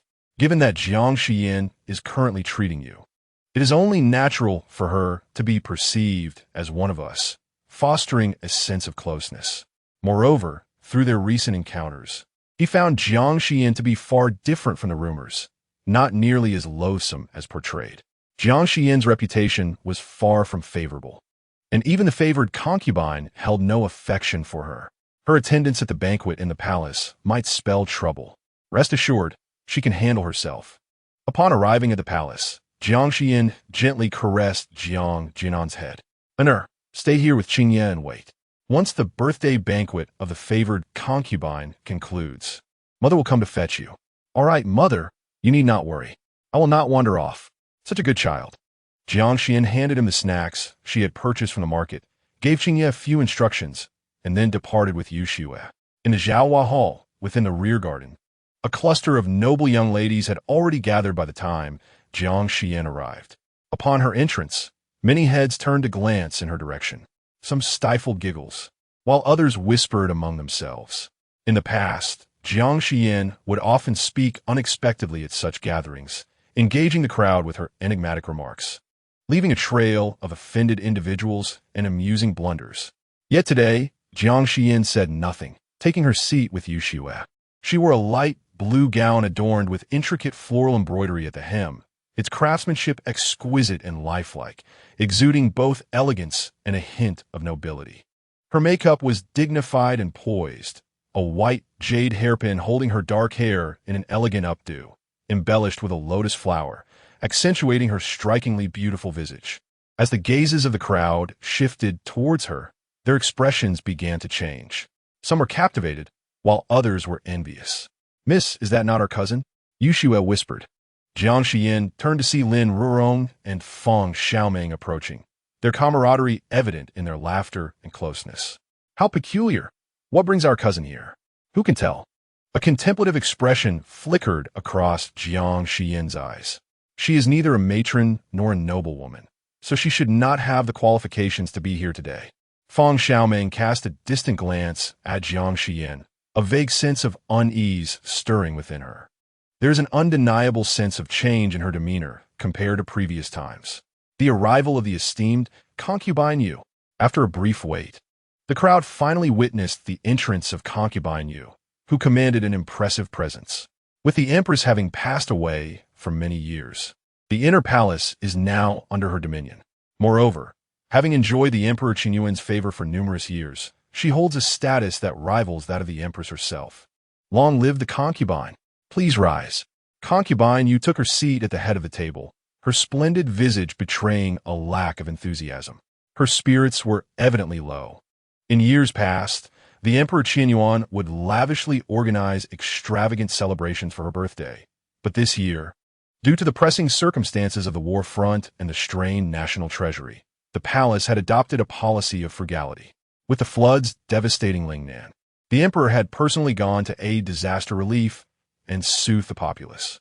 Not only was her birthday celebration modestly arranged, but the emperor was also absent. The more she pondered, the more her frustration grew. Concubine Yu remained silent for an extended period, casting an unusual stillness over the gathering. Eventually, Feng Xiaoming spoke softly. "Your Highness, on this day of your birth, I wish you enduring fortune and perpetual joy. You are a thoughtful child." Concubine Yu finally revealed a smile. Feng Xiaoming was her niece, and, as an aunt, she naturally held a fondness for her. The atmosphere gradually lightened. Subsequently, other concubines and princesses from the palace began to present their congratulatory gifts. When it was Feng Xiaoming's turn, Concubine Yu noticed something amiss. "What happened to your hand?" "It's nothing, but it is bleeding. Why haven't you tended to it? How did this happen?" "Thank you for your concern, Your Highness. It was an accident." Feng Xiaoming quickly withdrew her finger, forcing a smile. Concubine Yu's expression darkened slightly. "Xiangdong, explain." Xiangdong knelt and replied, "Your Highness. Today the young lady went out to fetch the congratulatory gift for you, but she nearly collided with the carriage of the Madam of Yong'an Marquis, and it was then that she injured her hand. Moreover what? The Madam of Yong'an not only failed to inquire about the young lady's injury, but also refused to yield the way, forcing the young lady to let her pass, which delayed her, leaving her no time to tend her wound." Upon hearing this, an immediate silence enveloped the room, with various gazes converging upon Jiang Xiyan. Concubine Yu sharply reprimanded, "Jiang Xiyan, do you not recognize your wrongs?" Jiang Xiyan slowly rose. "Your Highness, please temper your anger. You have been reckless in your ways. And now you dare to bully Xiaoming, who is gentle and does not hold grudges. However, I must stand up for her to prevent you from fostering your arrogant behavior." With a flick of her sleeve, Concubine Yu commanded, "Bring her forth. Let her receive 10 slaps to remind her of her place." To strike Jiang Xiyan in public would be to trample her dignity into the ground. She was the legitimate daughter of the Grand Tutor and the rightful wife of the Yong'an Marquis. Such punishment was, by all accounts, unwarranted. Yet, Concubine Yu was in a foul mood today, and Jiang Xiyan had long been infamous, with no one in the capital willing to regard her favorably.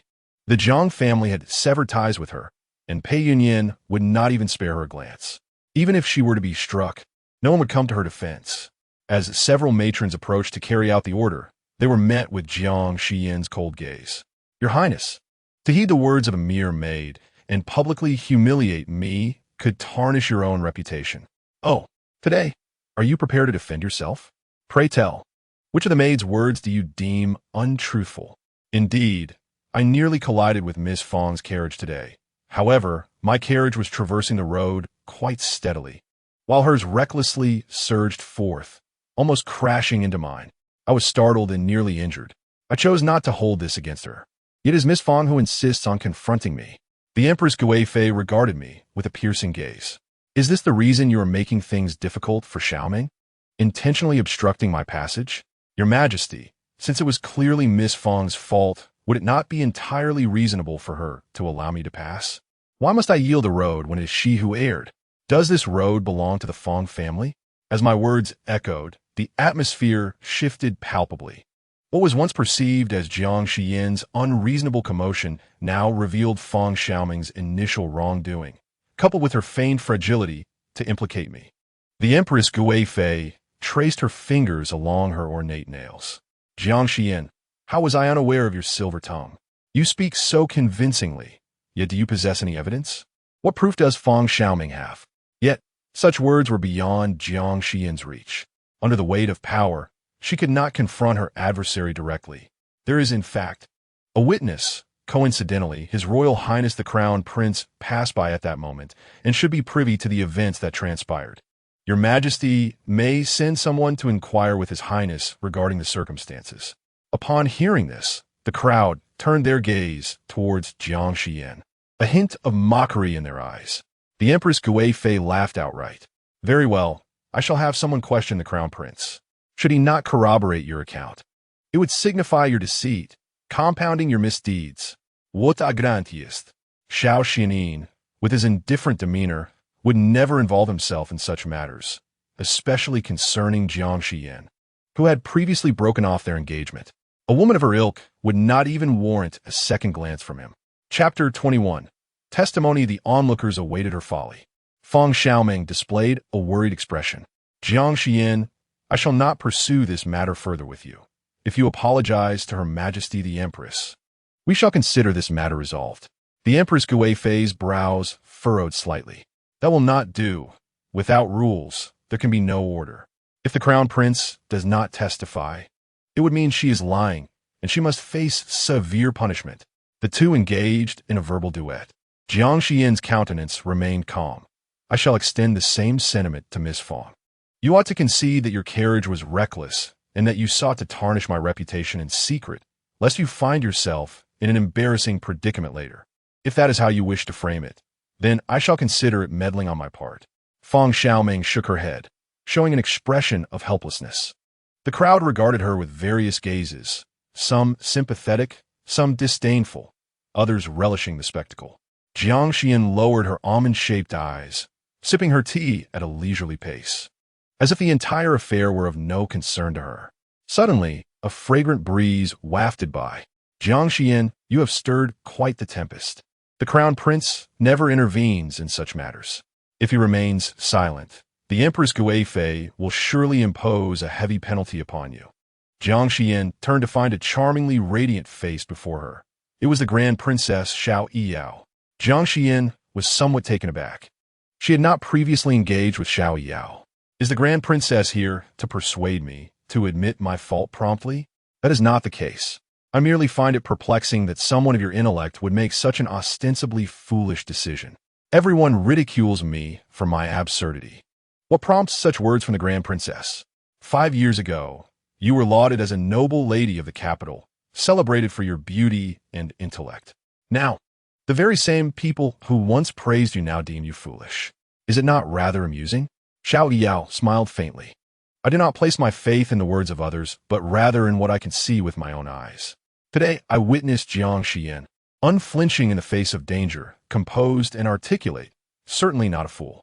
Before long, the envoy sent to the East Palace returned, hastening his steps. Your Excellency, the Crown Prince is occupied with official matters and cannot make an appearance. Yu Guifei scoffed. Begone. I am aware of the crown prince's disposition. Before she could finish her sentence, she noticed someone following behind. It was Zhang Fuming, a servant attending to Xiao Xuanli. I pay my respects to your excellency. Why has Zhang Gongong come here? I am here on the crown prince's orders to testify on behalf of the Lady of Yong'an. Zhang Fuming cast a glance at the composed Jiang Xiyan, his voice sharp. The crown prince is already aware of the entire sequence of events. His Highness has sent me to provide a character witness for the Lady of Yong'an. Today, the conflict between the Lady of Yong'an and Miss Fong was entirely Miss Fong's fault. The Lady of Yong'an bears no blame. A hush fell over the gathering. Yu Guifei's expression darkened. Zhang Gongong, is this truly the crown prince's intention? Your Excellency, I would never presume to speak on His Highness's behalf without his express command. Such an act could lead to dire consequences.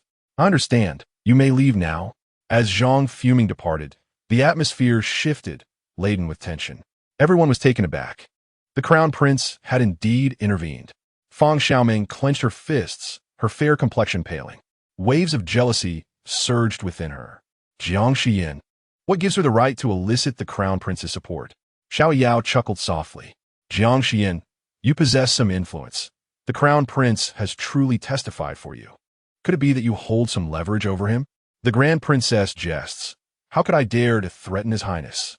Surely, it cannot be that the crown prince has taken a liking to you? Xiao Yao rested her chin on her hand, teasingly smiling. No, that cannot be.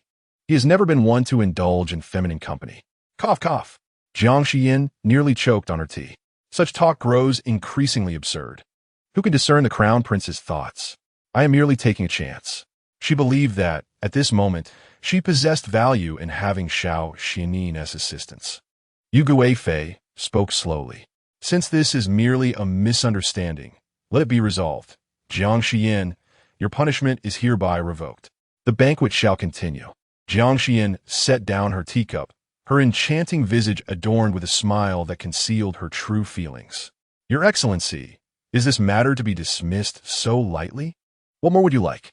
Previously, Your Excellency accused me of being overbearing and troublesome, intending to teach me a lesson. However, the reality is that Fong Xiaoming distorted the truth and falsely accused me. Since the fault lies with Fong Xiaoming, she ought to be the one penalized. Jiang Xiyan, displaying an air of magnanimity, remarked, I do not demand a severe punishment. Let it be as the esteemed concubine previously suggested, a mere 10 slaps will suffice. Upon hearing these words, Fong Xiaoming's complexion paled even further. Aunt, dear aunt. Jiang Xiyan's bright eyes met the warning gaze of concubine Yu without a hint of trepidation. The emperor entrusted the concubine with the oversight of the 6 palaces undoubtedly because of her impartiality and her clear distinction between reward and punishment. I firmly believe that today, the concubine will handle this matter with fairness to uphold decorum. With just a few phrases, Jiang Xiyan elevated concubine Yu's status. The latter's gaze turned icy as it fell upon Xiangdong. Wretched servant, you dare to step forward and distort the truth with your trifling words, misleading me. You deserve death. Come, seize her and execute her with the rod. Xiangdong was paralyzed with fear, her head knocking against the ground. Your Highness, spare me. In my fervor to defend my master, I spoke in error. I implore you to grant me mercy. Though Xiangdong was contemptible, her crime did not warrant death. Concubine Yu's actions served a dual purpose, to punish her on behalf of Fong Xiaoming and to vent her own frustration. At this moment, Xu Fei, seated below, slowly interjected. Your Highness, this servant indeed lacks understanding and deserves punishment. However, today is your birthday. Would it not be inauspicious to shed blood? Perhaps a minor reprimand would suffice, allowing her to keep her life. Concubine Yu calmed slightly. Drag her away and administer 20 heavy strikes. Immediately, Xiangdong was taken away. Fong Xiaoming's color also began to regain its vigor. Aunt, what are you still doing here? Leave at once and manage your maidservants properly. Yes, I acknowledge my mistake. Fong Xiaoming replied. Her eyes reddened as she returned to her position. The atmosphere had grown tense when Lin Ruorong gradually rose. Your Highness, on this auspicious day of your birthday feast, I have prepared a gift for you. Lin Ruorong signaled her maid, who presented a tray. Lifting the silk cloth, she revealed a string of prayer beads. These are 11 sacred relics, each consecrated by a high monk. May this string bring you all that your heart desires. Let me see. Concubine Yu commanded, taking the relics in her hands to examine closely. Even from a distance, Jiang Xiyan could see the radiant beauty of the beads. Such items are exceedingly rare, and it was likely that Jiang Muxu had expended considerable resources to procure this exquisite string. He clearly held Lin Ruorong in high regard. This is the first time I have encountered sacred relics. Xu Fei, you are devout in your worship. You must have considerable knowledge about such things. What do you think? Each of these relics is incredibly hard to obtain, a priceless treasure. Upon hearing this, Concubine Yu's face broke into a smile. Excellent. Lin Ruorong, you are thoughtful. I shall reward you. Thank you, Your Highness. Chapter 22. The Resolution in the Eastern Palace. Your Highness, you missed quite the spectacle. The expressions of Concubine Yu and Feng Xiaoming were simply marvelous. It is a pity you were not present. The atmosphere was electric. In the palace, Tinya stood beside Xiao Xuanli, his expression filled with nostalgia. He had stealthily followed Zhang Fuming when he went to convey messages, witnessing the tumultuous event. Xiao Xuanli sat in his wheelchair. His demeanor remained cold and detached. The revelry is quite lively, yet I shall not partake, for even if I were to attend, I would remain unseen. My subordinate has spoken out of turn. Tinya promptly bowed his head. Xiao Xuanli inquired, What have you observed? Your Highness, that Jiang Xiyan appears delicate and fragile. Yet I was taken aback by her composure in the presence of Consort Yu, showing neither fear nor servility. And her words were rather provocative. Consort Yu's expression darkened considerably, yet she could not express her displeasure. Indeed, the prince responded, I find the rumors to be somewhat misleading. Jiang Xiyan possesses both courage and wisdom. I do not comprehend her past actions. Tianya touched his nose. Could it be that she feigned madness to avoid marrying me? Xiao Xuanli interjected. Is that what you wish to convey? Tianya replied. I would not dare. Eventually, he slowly added, If your Highness is curious, perhaps you might inquire directly with her? Tianya, the prince commanded, silence yourself. In the Zhaohua Palace, as the midday banquet neared its conclusion, the musicians and dancers began to take the stage. Consort Yu seemed rather disinterested. The same melodies had become monotonous. Originally, Xiaoming had prepared a piece for the pipa, but due to an injury, she was unable to perform. Lin Ruorong spoke up, Your Grace. It was once said that the Lady of Yong'an and Miss Fong were the twin beauties of the capital. Perhaps Jiang Xiyan could play a piece for you? It appears she was awaited for this very moment. Jiang Xiyan, the pipa is ready. Please step forward. This humble servant obeys. Surprisingly, Jiang Xiyan did not decline. She gracefully rose, performed a courteous bow, and elegantly took her seat. One hand cradled the pipa while the other pressed down on the strings. Then, with a sudden flourish, she struck the strings. A resounding and vibrant note erupted, powerful and swift, as if infused with the force of thunder, striking at the hearts of all present. She played the piece that had originally brought Feng Xiaoming fame, stepping across mountains and rivers. Ironically, Jiang Xiyan's performance surpassed that of Feng Xiaoming. Consort Yu's gaze shifted dramatically. This Jiang Xiyan was indeed becoming increasingly intriguing. As the piece concluded, the audience's perception of Jiang Xiyan transformed entirely from her initial arrival. Consort Yu leisurely began to applaud, stating, Jiang Xiyan, you truly are a hidden gem. I bestow you my praise. Thank you, Your Grace, Jiang Xiyan replied, turning to take her seat again, her exquisite face adorned with a hint of excitement. Madam, today you have made quite an impression. Who would dare to call you a fool henceforth? Do not celebrate too soon. Jiang Xiyan's beautiful visage flickered with a complex emotion. To reveal one's talents inevitably invites trouble. Yet, she had resolved to extricate herself from the Marquis, and thus, she must embrace the risks. It is a double-edged sword. After the birthday banquet concluded, Jiang Xiyan did not linger, but departed with Yu Xue. Let us hurry to find her. He must be anxiously awaiting us after such a long time. The two, master and servant, hurried along the path, only to unexpectedly encounter a group of individuals. At the forefront stood a strikingly handsome young man, surprisingly accompanied by her somewhat inconvenient husband, Xiao Xuanli, who smiled faintly. Pei Yunyuan, your wife is truly remarkable, possessing both valor and wisdom, unparalleled beauty, and the ability to skillfully play the pipa. I find myself perplexed. How could such a woman not be favored by you?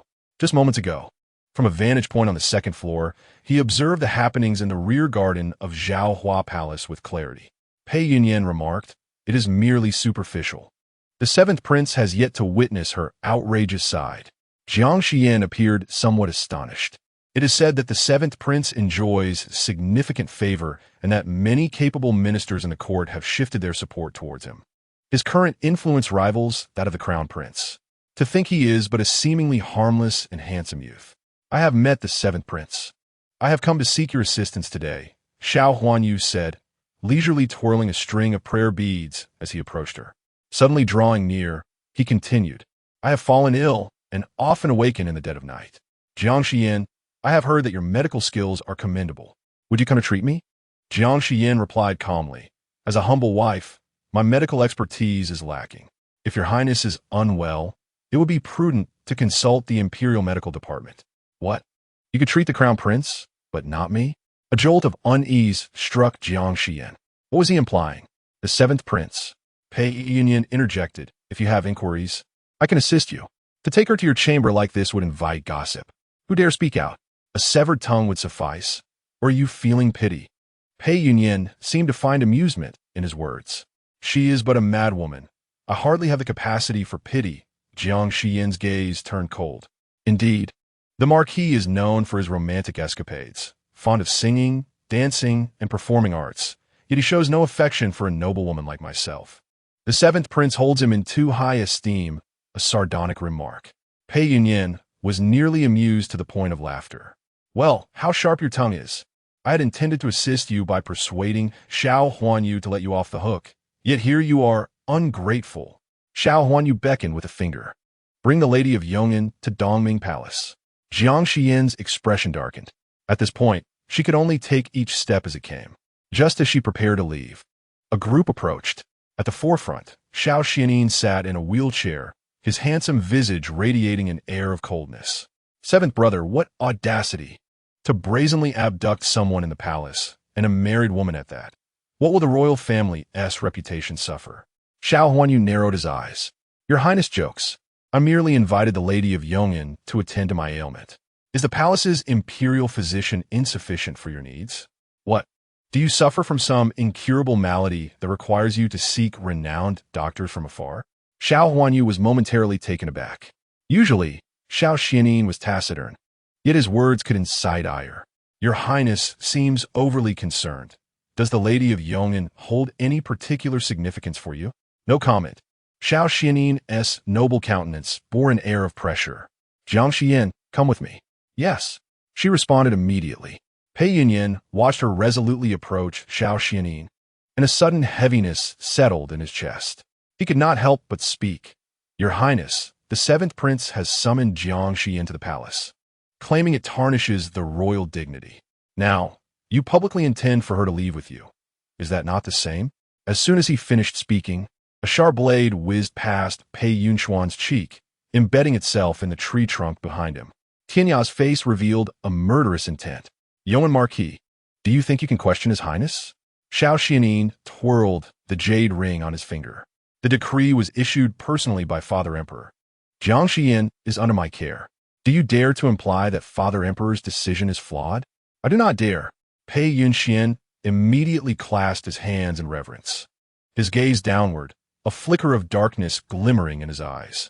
Then, silence yourself, Xiao Xuanli commanded, waving his hand. The group turned and departed. Once they were far enough away, Jiang Xiyan spoke softly. Thank you, Your Highness, for your assistance. I'm not aiding you, but rather myself. If anything were to happen to you, my own eyes would be beyond salvation. However, Your Highness's intervention today will surely arouse the seventh prince's suspicions. He will undoubtedly doubt my ability to heal you. Such thoughts render her perilous. I shall send someone to protect you. Thank you, Your Highness. That was precisely the assurance she sought. Tinya stroked his chin, a sudden idea dawning on him. Your Highness, I believe I have a strategy to dispel the seventh prince's suspicions. Speak. You could spread a rumor that you are infatuated with Jiang Xiyan, which is why you stood up for her. Would that not be a reasonable explanation? It would not only conceal her ability to heal you, but also infuriate Pei Yunyuan by casting him in a light of infidelity. An exquisite twofold advantage. Silence enveloped them. After a moment, Xiao Xuanli's voice sliced through the stillness. Icy and sharp, get lost. I have spoken too much, his subordinate murmured. Chapter 23. Acknowledging you as mother in a corridor within the palace, Jiang Xiyan idly entertained himself by teasing the ants on the ground with a blade of grass. Xingye, when will my mother return? Approximately another hour. The banquet has yet to conclude. Is it truly that long? He furrowed his small brow and let out a sigh. Just then, a cacophony of shouts erupted. Quick, seize him. What are you all standing there for? Capture him. At the far end of the corridor, a figure suddenly darted towards Jiang Xiyan, pursued by a throng of individuals. Xiao Mingyu, in a state of panic, stumbled over something and fell heavily to the ground, scattering the items in his hands, one of which landed at Jiang Xian's feet, a piece of pastry. The third prince? Xingye exclaimed in surprise, immediately stepping in front of Xiao Mingyu. The palace eunuchs and maidens chasing him halted in their tracks. Who are you? Xingye presented the East Palace token. We are here on the orders of the Crown Prince. Do you have business? Upon seeing the token, the crowd instinctively retreated a few steps, wisely vacating the area. The man on the ground rose. His attire was made of fine shoe brocade, albeit an outdated style, wrinkled and disheveled. His features were strikingly handsome, with noble and distinguished traits, yet he exuded an air of simplicity. He lay on the ground, seemingly searching for something. Are you looking for this? Jiang Xiyan held out a milfei. Yes, that's it. Xiao Mingyu took the dessert and devoured it hungrily. Xingye approached him. Your Highness, what are you doing up here? I wanted to eat milfei. My mother used to make it for me often, but the servants ignore me and no one would give it to me, so I went to steal some. As he spoke, he sat down on the ground and began to sob softly. Jiang Xian's mouth dropped open in surprise. Then he leaned closer to Xingye. Xingye, is this third prince a fool? The third prince's mother had passed away many years ago, and the trauma had rendered him somewhat mad.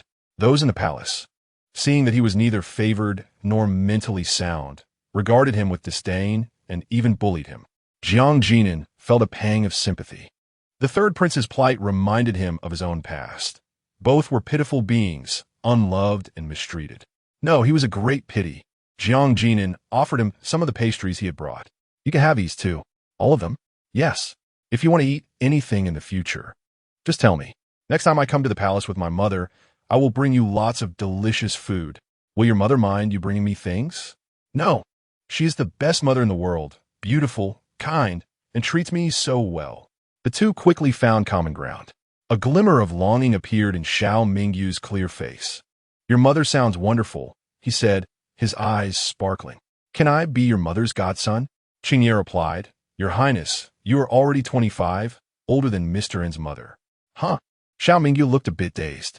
Am I really that old? Anur, a voice called from a distance. Jiang Xiyan turned around and, upon seeing the newcomer, his face lit up with joy. Mother! He dashed into Jiang Xiyan's embrace. Mother, you finally returned. I was so bored counting ants. Tilting his head, he noticed Xiao Xuanli behind Jiang Xiyan and immediately lowered his voice. Mother, this handsome uncle is the one I told you about last time.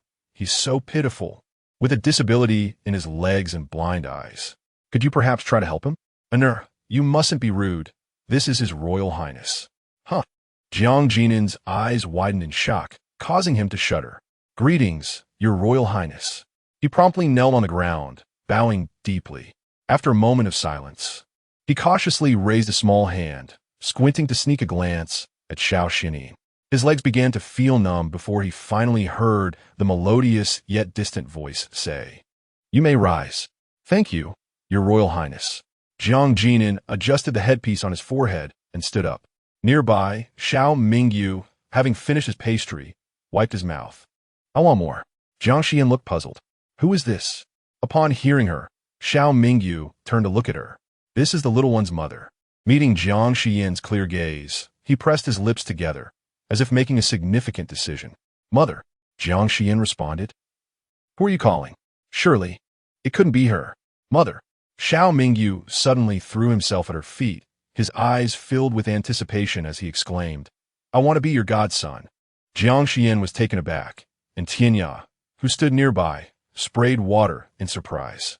Jiang Xiyan was equally shocked. What was happening? Qingya, looking rather awkward, bent down to assist Xiao Mingyu. Your Highness, please rise. You mustn't shout like that. This is the Lady of Yong'an Marquis, not someone who could be your mother. The title Your Highness startled Jiang Xiyan once more. The third prince? If he called her mother, did that mean Xiao Xuanli was also of the same generation as her? She cast a guilty glance at Xiao Xuanli. I won't get up unless you agree. Xiao Mingyu wailed, I want a mother too. I miss my own. He remained on the ground, and no one dared to force him up until Xiao Xuanli spoke slowly. Third brother. Upon hearing this, Xiao Mingyu paused. Get up, third brother. Xiao Xuanli's voice grew even more resolute.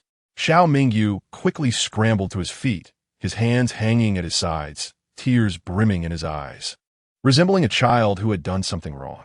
All right, I won't call you mother anymore. Fourth brother, please don't be angry. What was going on? Qingya hurriedly stepped in to explain the situation. The third prince merely yearned for familial affection, for a touch of warmth. Jiang Xiyan gently comforted him, saying, Your Highness, as a prince, I cannot bear the title of mother, but I wish to be part of your family. The palace feels so cold and devoid of warmth. Xiao Mingyu gazed enviously at the little one nestled beside Jiang Xiyan. Suddenly, his eyes brightened. I have an idea. Why don't I marry you? Then we can all happily live together as a family. Jiang Xiyan responded, Marriage is not an option. Your Highness, I already have a husband. Then divorce him. She would have liked to, but into you, divorce was not an option. Xiao Xuanli raised his hand. Zhang fuming. Zhang fuming immediately understood and stepped forward. Your Highness, follow me. The East Palace has your favorite millefeuille and crispy duck. Everything you love is there. Really? Xiao Mingyu's eyes lit up, and he cheerfully followed Zhang fuming out. Before leaving, he waved vigorously at Jiang Jinan. From now on, we are friends. Next time you come to the palace, remember to find me. I live in Qingming Hall. All right. Xiao Mingyu turned back several times as he left. Jiang Xiyan watched the tall figure disappear, a sense of inexplicable melancholy washing over her. Who would have thought that this was the third prince, once coveted by countless noble ladies of Diyu? He was 4 years her senior.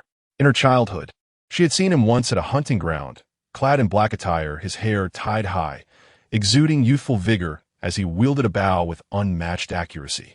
At that time, she had thought him remarkably handsome. Little did she know that their next encounter would unfold in such a manner. Jiang Xiyan, a voice called out, pulling her back from her reverie. Yes, I have something to say to you. Chapter 24, Jiang Xiyan, do you know what I dislike most about you? The two retreated to a nearby pavilion. Your Highness wishes to inquire about your eyes? Jiang Xiyan took the initiative to speak. To be frank, I am in need of a particular medicinal herb that is rather difficult to procure. I am currently corresponding with the apothecary sect to see if they possess it. What kind of herb is it? It is a venom derived from a silver snow snake.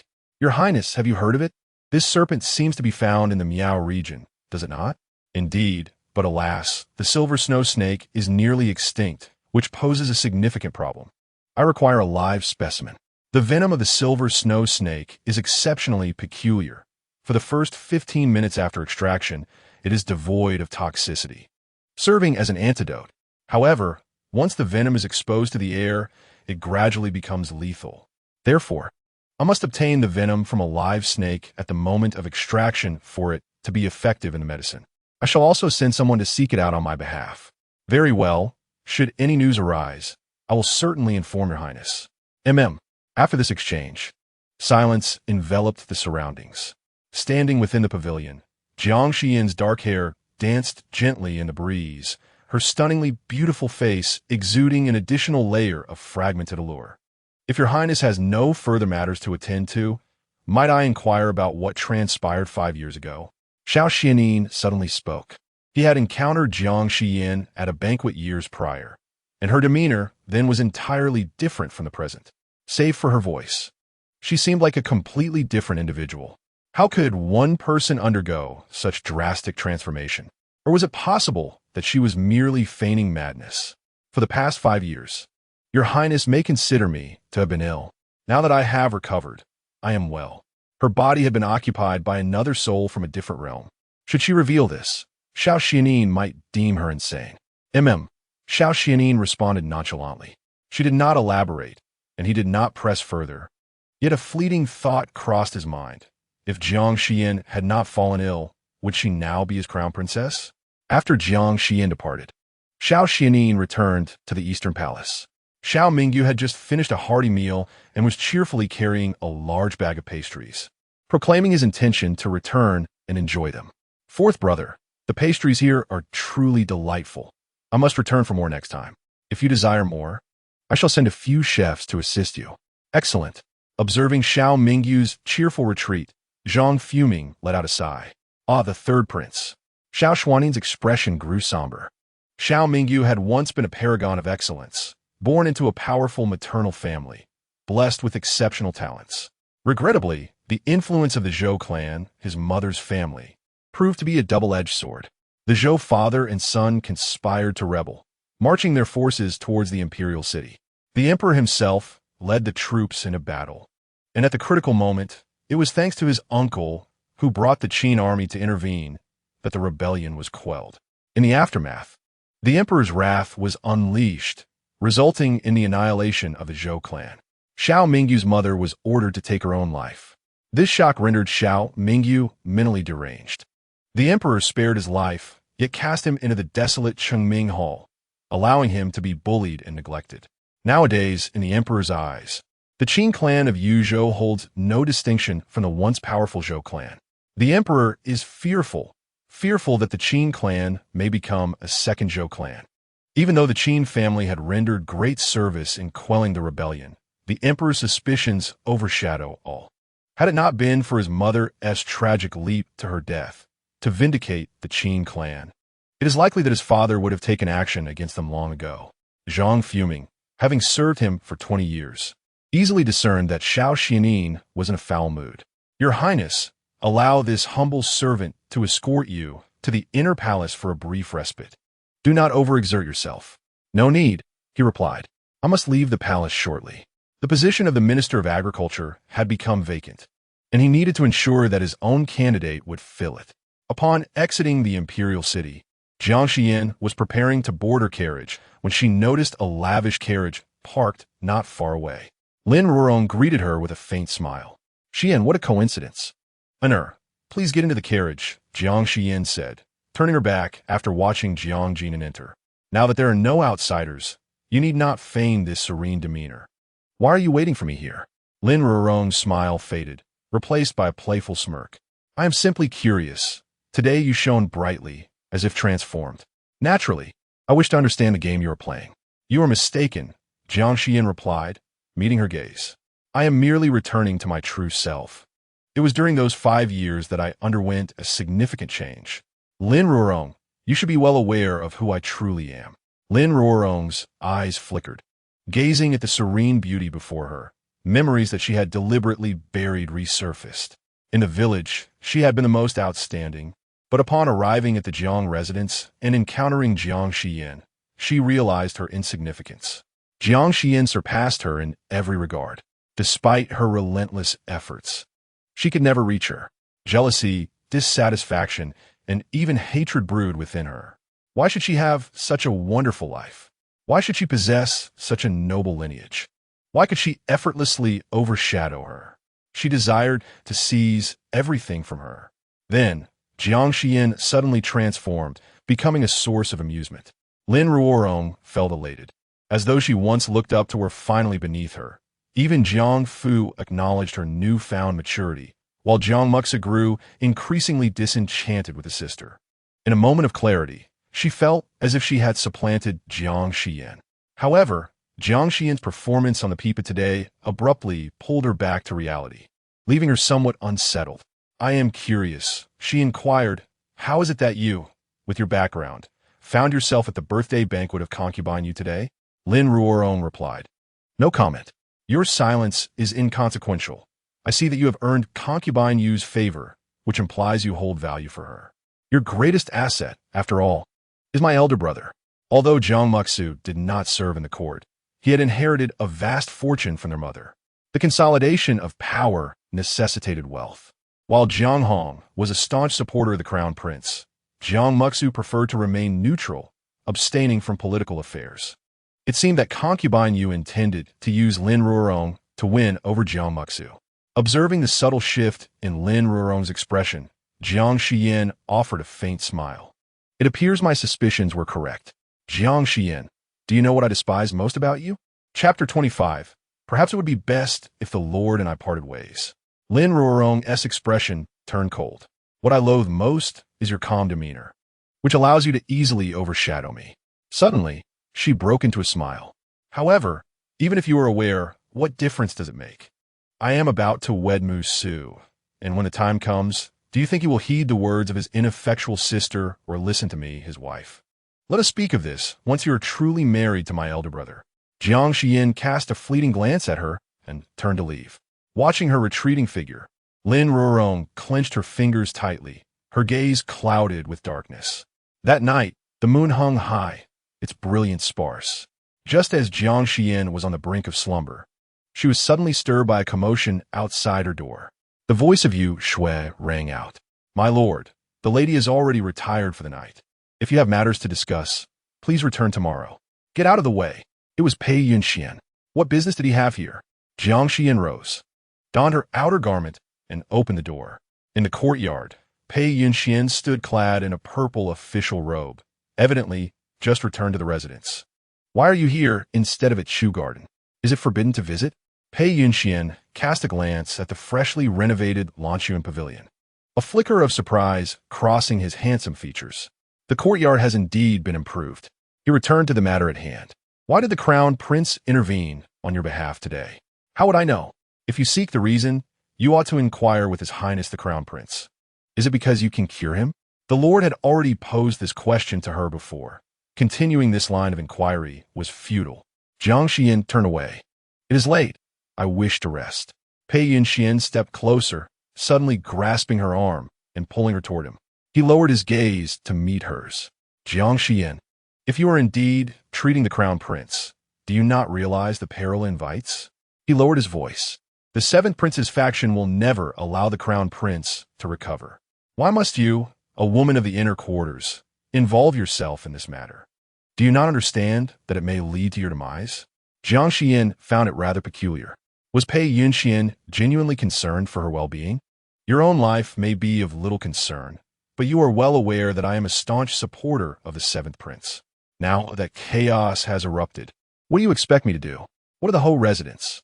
Indeed, it was all for his own benefit. Jiang Xiyan gazed steadily at him, suddenly breaking into a faint smile. If that is the case, why not divorce me, my lord? That way, you would not be burdened by me. In the dim candlelight, she stood close to him, her hair cascading behind her, unadorned yet resembling a lotus in bloom, ethereal in beauty. He was momentarily taken aback, failing to catch her words. What did you say? A divorce would eliminate such troubles. The hand gripping her arm tightened suddenly. Divorce? The glint in Pei Yunyuan's elongated, almond-shaped eyes revealed a hint of menace. Jiang Xiyan, did you not profess your undying love for me? How can you utter such absurdity now? Or perhaps, he leaned closer, fingers curling around a strand of her dark hair, playfully twirling it. His voice dripped with mockery. Have you taken a liking to the crown prince? That cripple? Jiang Xiyan's expression grew cold, and she raised her hand to strike him. Yet, Pei Yunyuan easily seized her wrist. The contact of their skin was smooth, and he felt a stirring within him, an unexpected desire. He pulled her directly into the room. Jiang Xiyan sensed something was amiss. What do you intend to do? To engage in matters that a married couple ought to partake in. Jiang Xiyan shook off his hand. Pei Yunyuan, on our wedding night, it was you who disdainfully remarked on my filthiness. Now, you come seeking my company. Do you not find that utterly shameless? I have never claimed to be a paragon of virtue. Pei Yunyuan curled his lips into a wicked smile, his gaze fixated on her icy eyes. Anger surged within him. an unnamed restlessness igniting his body. This was her, proud and dignified, embodying the essence of a noble lady, inciting an irresistible desire to conquer her and hear her cries for mercy. Pei Yunyuan's fingers twitched, yearning to remove her outer garment, when suddenly a figure burst into the room. Qingye, wielding a sword, approached with lethal intent. Startled, Pei Yunyuan retreated a few steps but quickly countered her attack. His martial prowess was formidable. Even without a weapon, he was not outmatched by Qingye. It was only when Jiang Xiyan called out, "Stop!" that Qingye returned to her side. Pei Yunyuan's expression darkened. "Where did this maid come from?" "I acquired her," Jiang Xiyan replied, her gaze cold, a layer of frost enveloping her eyes. "Lord, you should return." The once restless blood within Pei Yunyuan suddenly calmed. Her frigid stare held a hint of disdain deep within. He chuckled unexpectedly. Though he was no gentleman, he was not the sort to force himself upon a woman. "My lord." Outside, Qing Feng hurried in. Pei Yunyuan's expression soured. "What is it?" "Someone from Chuyuan has come, reporting that Aunt Chu is suffering from chest pains again." At this, Pei Yunyuan's demeanor shifted, and he turned to leave. Before departing, he cast a glance back at Jiang Xiyan. "Jiang Xiyan, take care of yourself." With that, he vanished into the night. Jiang Xiyan watched his retreating figure, a mocking smile gracing her lips. This man truly knew how to separate body from soul, his desires for her flesh, while his heart remained tethered to Chuanwan. A gust of wind swept through, causing Jiang Xiyan to cough a few times, followed by a pang of pain in her chest. "Yushua, bring me the bottle of heart-protecting pills I usually take." Coincidentally, she too suffered from chest pains, reportedly a consequence of a past injury. Though she had little recollection of it, only remembering a high fever that led to a brief lapse in memory. Nevertheless, it did not concern her much, and she paid it no mind. At Chuyuan, when Pei Yunyuan arrived, the house physician had already dispensed the medicine. Chu Wanwan leaned against the bedside, her complexion pale and her demeanor fragile. "My lord," Pei Yunyuan hurried forward. "What triggered this episode again?" "It's an old ailment. It's nothing," Chu Wanwan replied, leaning weakly against him, offering a faint smile. "Why did you return so late today?" "Some official matters delayed me," Pei Yunyuan said, gently stroking her head. "I will visit the palace to fetch some heart-protecting pills for you. Take them regularly to recuperate." "It's fine, as long as you are here," she reassured him. "Have you taken your medicine?" "I have." "Then rest well. I will have the physician check on you again tomorrow." Pei Yunyuan gently set her down, caressing her face tenderly. Chu Wanwan clutched the blanket tightly. "Is the Lord not spending the night here with me? Your health is not well. I shall come again once you have recovered." Pei Yunyuan instructed the servants a few more times and confirmed with the estate physician that Chu Wanwan was fine before departing from Chu Garden. Once he left, Chu Wanwan's expression darkened. "Did the Lord truly go to Lanshuan Pavilion tonight?" "Yes, I witnessed it with my own eyes." "Wretched woman." With a swift motion, Chu Wanwan flung the medicine bowl beside her, shattering it, revealing none of her earlier delicate demeanor. Green Lotus stepped forward to gather the shards. "Madam Chu, please do not be angry. Take care of your health." "Careful of what? It is all a fade anyway." Chu Wanwan placed her hand over her chest, feeling quite uneasy. For 5 years, Pei Yunyuan had believed Jiang Xiyan was dead. Yet now, he repeatedly encountered her. She sensed a shift in Pei Yunyuan's attitude towards Jiang Xiyan recently. This could not continue any longer. Chapter 26. His Highness the Crown Prince is poisoned at Xian Pavilion. Pei Yunyuan had taken a bath but still felt restless. He tugged at his collar in agitation, as if the turmoil within him had no outlet. "Bring me a woman." "A woman?" "My lord, what type do you desire?"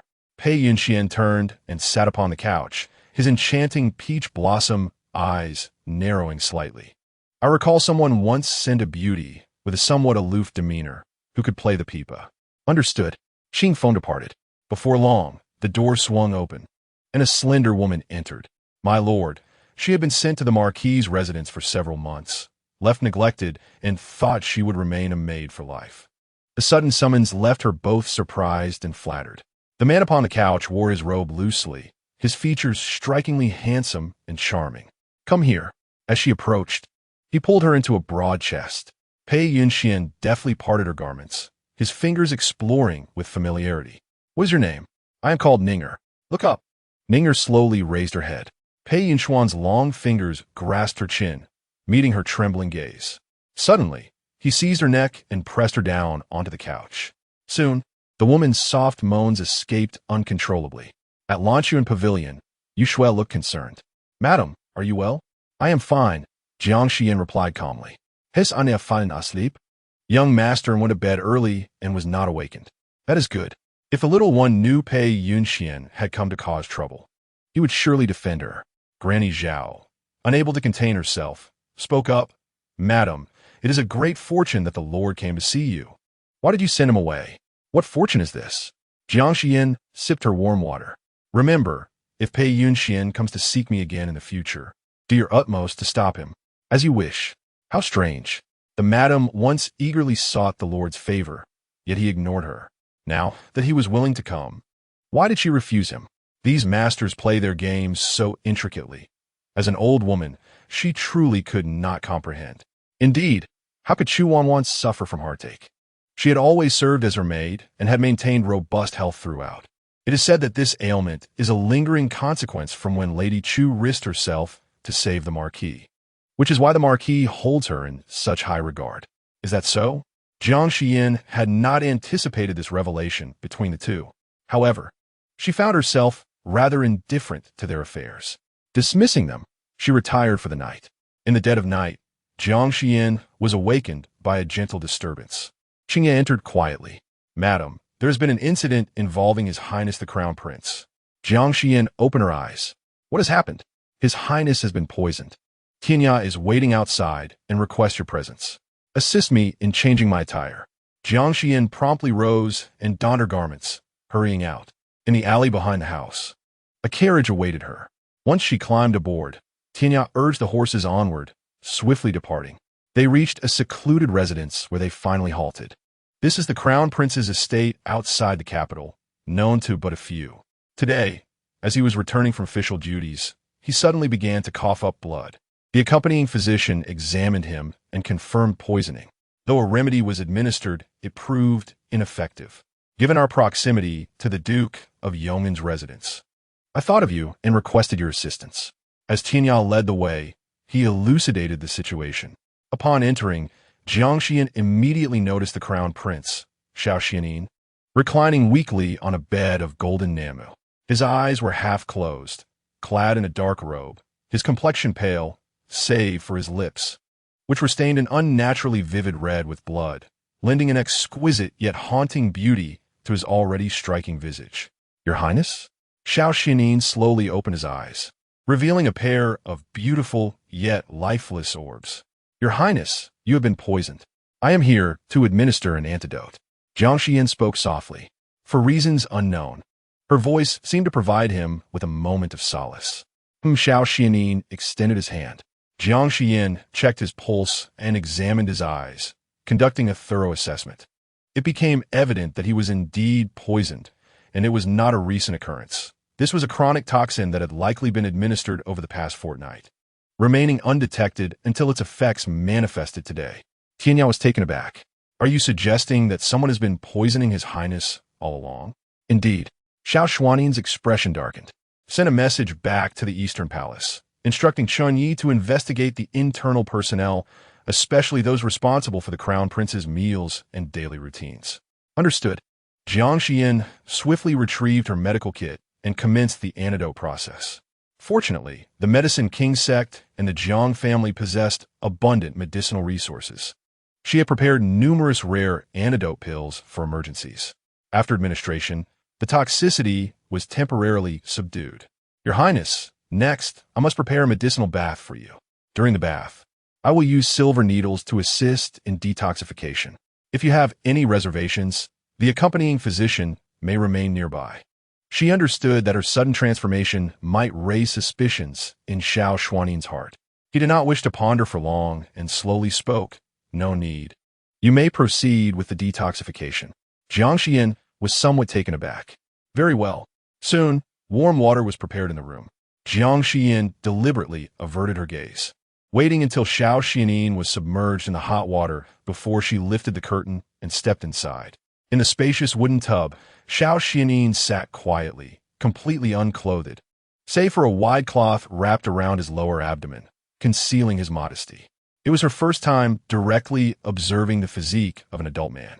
Although she was no longer a maiden, 5 years prior, in the dim light of the cave, she had scarcely discerned the appearance of the man with whom she had shared intimacy. As for Pei Yunyuan, he had never come so close. Jiang Xiyan withdrew her gaze and, free of distractions, unfurled her needle pouch to begin administering the acupuncture for detoxification. The steam rose, and, as the medicinal effect took hold, Xiao Xuanli soon broke into a light sweat. A quarter of an hour passed, and he felt considerably more at ease, the pain alleviating. "Your Highness, it is nearly done. I shall begin to withdraw the needles now." With his sight obscured, his other senses became remarkably acute. He felt her fingers brush against his back and chest before submerging into the water, reaching the area of his dantian. A subtle fragrance wafted towards him. This time, he recognized it as her natural scent. Although he prided himself on being indifferent to feminine allure, an unusual sensation stirred within him at that moment. Chapter 27. A sense of familiarity before he could contemplate the source of this odd feeling. Xiao Xuanli suddenly sensed a shadow flit before his eyes. He could scarcely believe it and instinctively reached out. Jiang Xiyan, having withdrawn the silver needle, was about to retract her hand when it was suddenly grasped by a damp palm. She was startled. "Your Highness?" The shadow before him vanished once more. Had he just glimpsed something? Was there a sign of his sight returning? Perhaps it was merely an illusion. Not necessarily. The fire spirit mushroom is a rare medicinal marvel, and after consuming it for such a duration, there should be some effect. Is that so? Xiao Xuanli's chest heaved with excitement. It had been a long time since he had felt such joy. "Your Highness." His spirits lifted, the tone of his voice rising slightly. It was a rare sight to behold. "You're gripping my wrist a bit too tightly. It hurts." At her words, Xiao Xuanli realized he was holding her wrist firmly. He immediately released her. Jiang Xiyan rubbed her wrist, her gaze inadvertently drifting to Xiao Xuanli's well-defined chest, stealing a few glances. Although, as a physician, she ought not to overly focus on another's physique, the allure of his form was undeniable. It was rather difficult for her to entirely disregard it. "Your Highness, the time for the medicinal bath is nearly over. You may rise now." "Old servant, come." Zhang Fuming promptly approached to assist him in rising. Jiang Xiyan stepped outside the curtain and turned around. A flurry of rustling followed, and then Zhang Fuming's voice sounded, "Madam, you may enter now." Only then did Jiang Xiyan step back inside. "Madam, what shall we do next?" Zhang Fuming inquired. "Although the poison is indeed fierce, it is not insurmountable. I shall prepare some medicine shortly, and after a few days of consumption, you shall recover." Xiao Xuanli suddenly spoke, instructing, "Bring Yanwei here." "Yes," Zhang Fuming replied, retreating. Jiang Xiyan slowly approached, supporting him as they walked towards the bed in the inner chamber. "Be careful, Your Highness," she gently urged, steadied his arm. Upon reaching the bedside, Xiao Xuanli, whether due to weakness from the antidote or his blindness, stumbled slightly. "Crown Prince," Jiang Xiyan gasped, reaching out to catch him, only to be pulled down herself. Regaining her senses, she found herself pressed against the bed, her nose inhaling a sharp fragrance, the scent of dragon's saliva mingled with herbs. Xiao Xuanli's handsome visage loomed close, their breaths entwined, his cool lips brushing against her nose. The atmosphere thickened in that instant. Xiao Xuanli braced himself on either side of her, his body tense. This sensation felt oddly familiar. "Your Highness, I have entered." Tianya stepped in, catching sight of the swaying curtains and the figures within. His poisoned, frail master was pinning Jiang Xiyan beneath him, seemingly poised to kiss her in the next moment. He was so startled that his words faltered. Before Xiao Xuanli could speak, Tianya swiftly dashed outside, conscientiously closing the door behind him. Zhang Fuming, trailing behind, was puzzled. "What happened?" "Hush, do not speak. The Crown Prince is occupied. Let's wait outside." "For how long?" "I estimate at least half an hour," Tianya replied, pressing his hand against his chest, feeling his initial shock subside. leaving his emotions tangled. Why had the crown prince suddenly become so bold? Especially with the wife of the Duke of Yong'an, his subordinate. It was thrilling yet rather inappropriate. Come in. Before he could ponder further, a cool voice called from within. Tinya thought so soon. He slowly pushed open the door, and several entered. Inside, Xiao Xuanli sat on the edge of the bed in a white robe, his complexion somewhat pale. Jiang Xiyan stood beside him, both attired appropriately. Where is Yin Wei? Your Highness, I am here. Yin Wei responded promptly, bowing as he approached and kneeling, adjusting his robes. His face bore a concerned expression. Crown Prince, are you feeling better? Xiao Xuanli's long fingers lightly tapped the edge of the bed before he spoke suddenly. Who sent you to poison me? The atmosphere in the chamber froze. Yin Wei's smile faltered, his expression turning to one of sheer terror. Crown Prince, I am wronged. I have followed you for 3 years, loyal to you without fail. Have you been misled by someone's slander? His gaze flickered towards Jiang Xiyan. Xiao Xuanli's lips curled slightly. Although he smiled, it sent chills down one's spine. Stubborn as ever. My subordinates are quite adept at extracting confessions. I am curious how many hours you can endure. He gestured lightly with his fingers. Take him away. Yes. Tinya seized Yin Wei by the collar, disregarding his pleas, and dragged him out.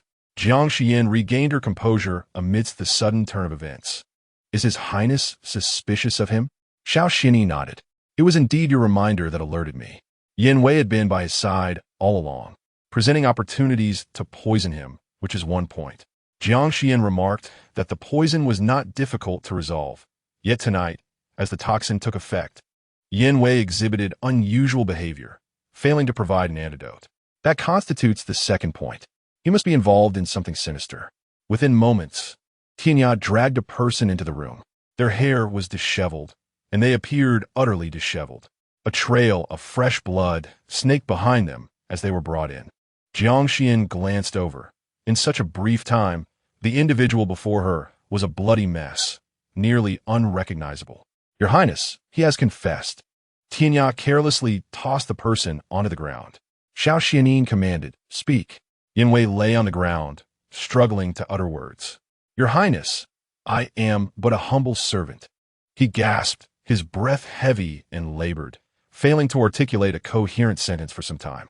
Tinya, growing impatient, kicked him. Speak more clearly.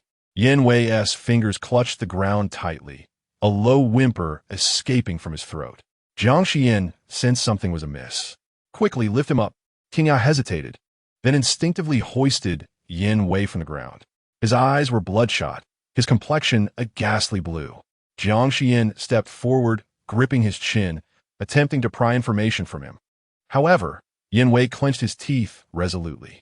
Soon, blood began to trickle from the corner of his mouth, and he gradually fell silent. Jiang Xiyan furrowed her delicate brows. He has poisoned himself. Tinya knelt on one knee. My subordinate has failed in his duty.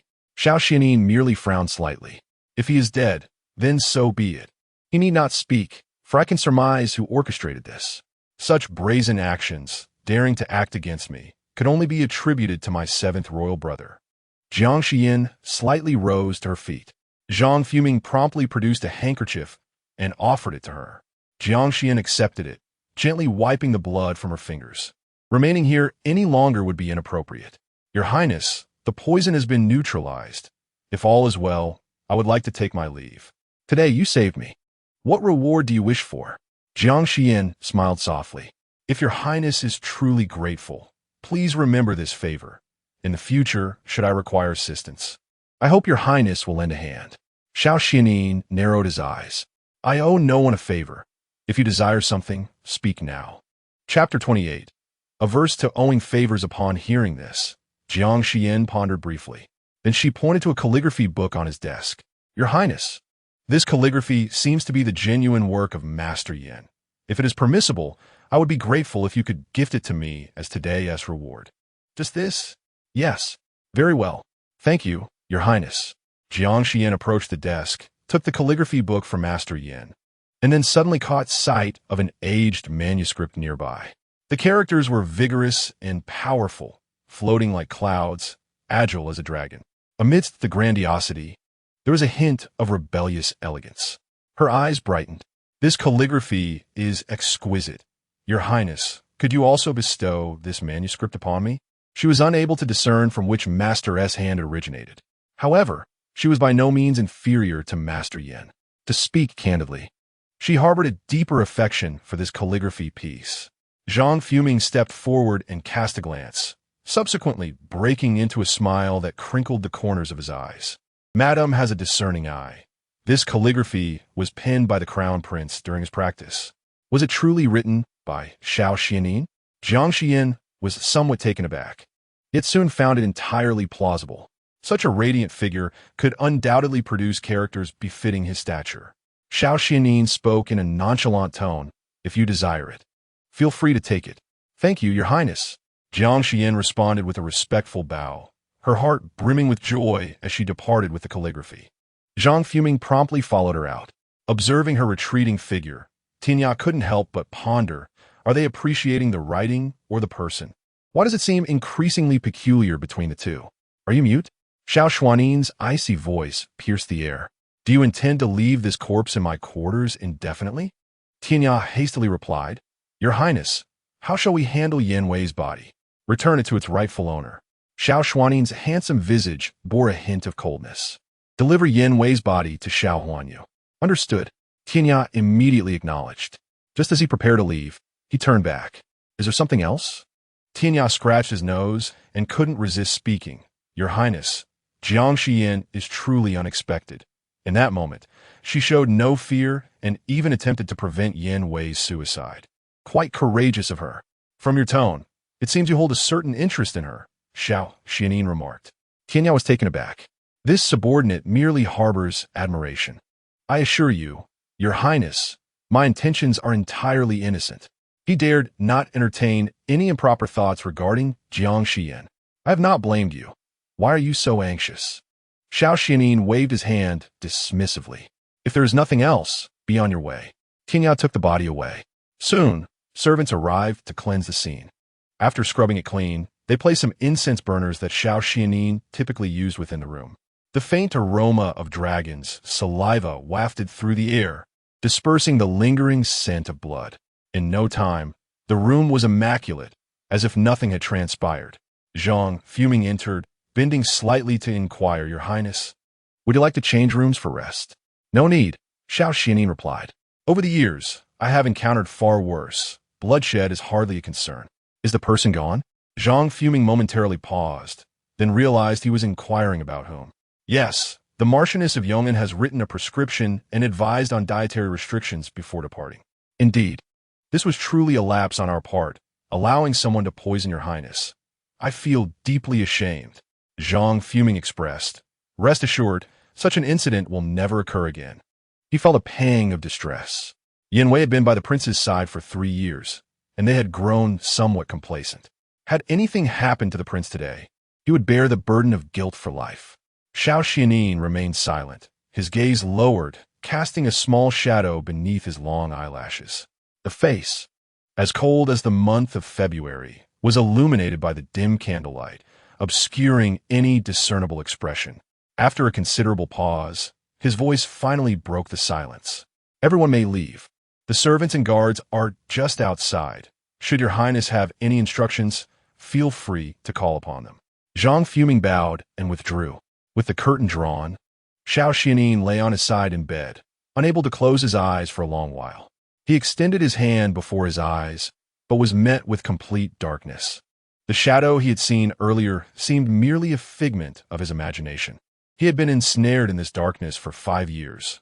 5 years during which his blindness had diminished his power, turned courtiers against him, and placed him in perilous situations. Even his father, the emperor, wavered in thoughts of deposing him.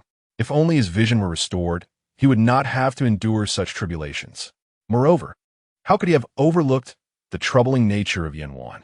If he could regain his sight, then perhaps Jiang Xiyan could be his last glimmer of hope.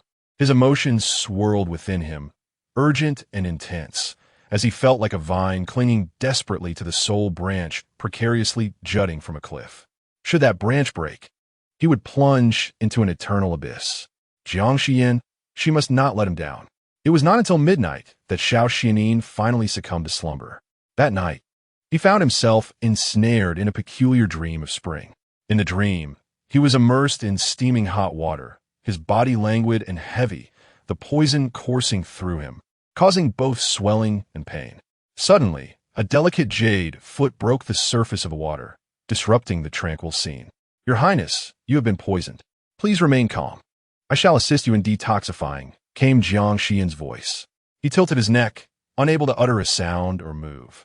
The sheer fabric draped over his eyes, and her fragile hands encircled his neck. The water rippled in waves. Her sultry voice seemed familiar from somewhere. The serene atmosphere of the room was shattered by a sudden splash. The debilitating sensation of poisoning faded, and he regained awareness of his body, reaching out with a firm grip to seize the woman's slender waist.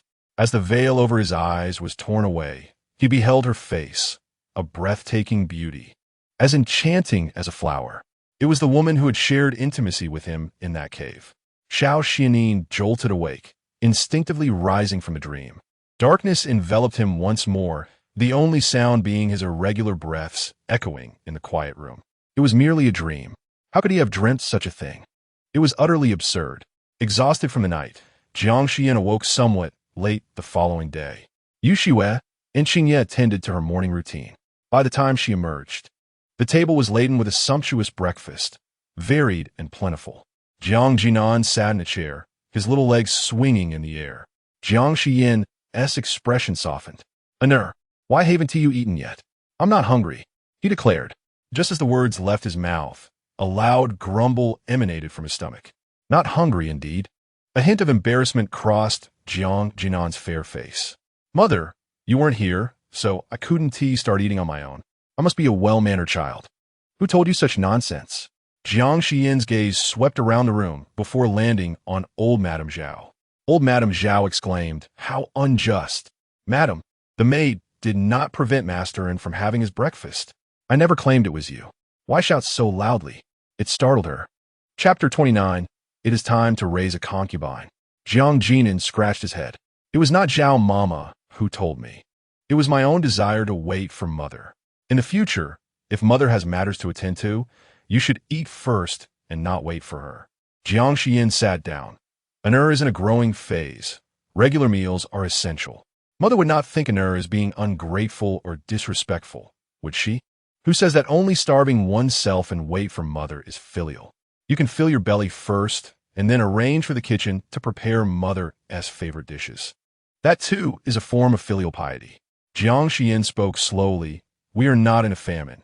If you starve yourself and cause Mother distress, would that not be a failure in filial duty?" Jiang Jinan's eyes widened in surprise. It was the first time he had heard such reasoning. Nevertheless, he found it rather sensible. "Hurry and eat." Jiang Xiyan picked up a crab roe bun for him. Jiang Jinan took a bite, his cheeks puffing out adorably.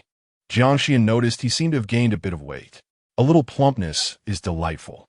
"Mother, you should eat too." The little dumpling offered the bun to her. Jiang Xiyan took a bite as well.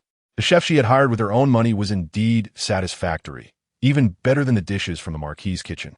After finishing their meal, Jiang Xiyan took Jiang Jinan to a small room, neatly arranged with several rows of bookshelves filled with books. By the window stood a desk, fully equipped with writing materials. "This will be your study from now on." "For me?" "Yes. I will also invite a teacher to come later." "Honor, you have reached the age to begin your education. You will learn many characters and invaluable principles." Jiang Xiyan produced 2 workbooks. "These 2 workbooks are for you. When the time comes, you can practice from them." "I understand." Jiang Jinan carefully accepted the workbooks and began to explore the room.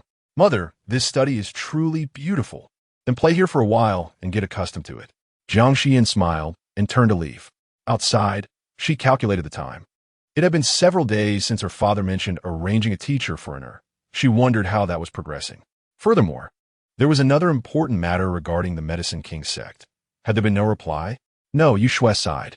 "Madam, the leader of the Medicine King sect has been missing for 6 years. To put it bluntly, we do not even know if he is alive or dead." "He will be fine."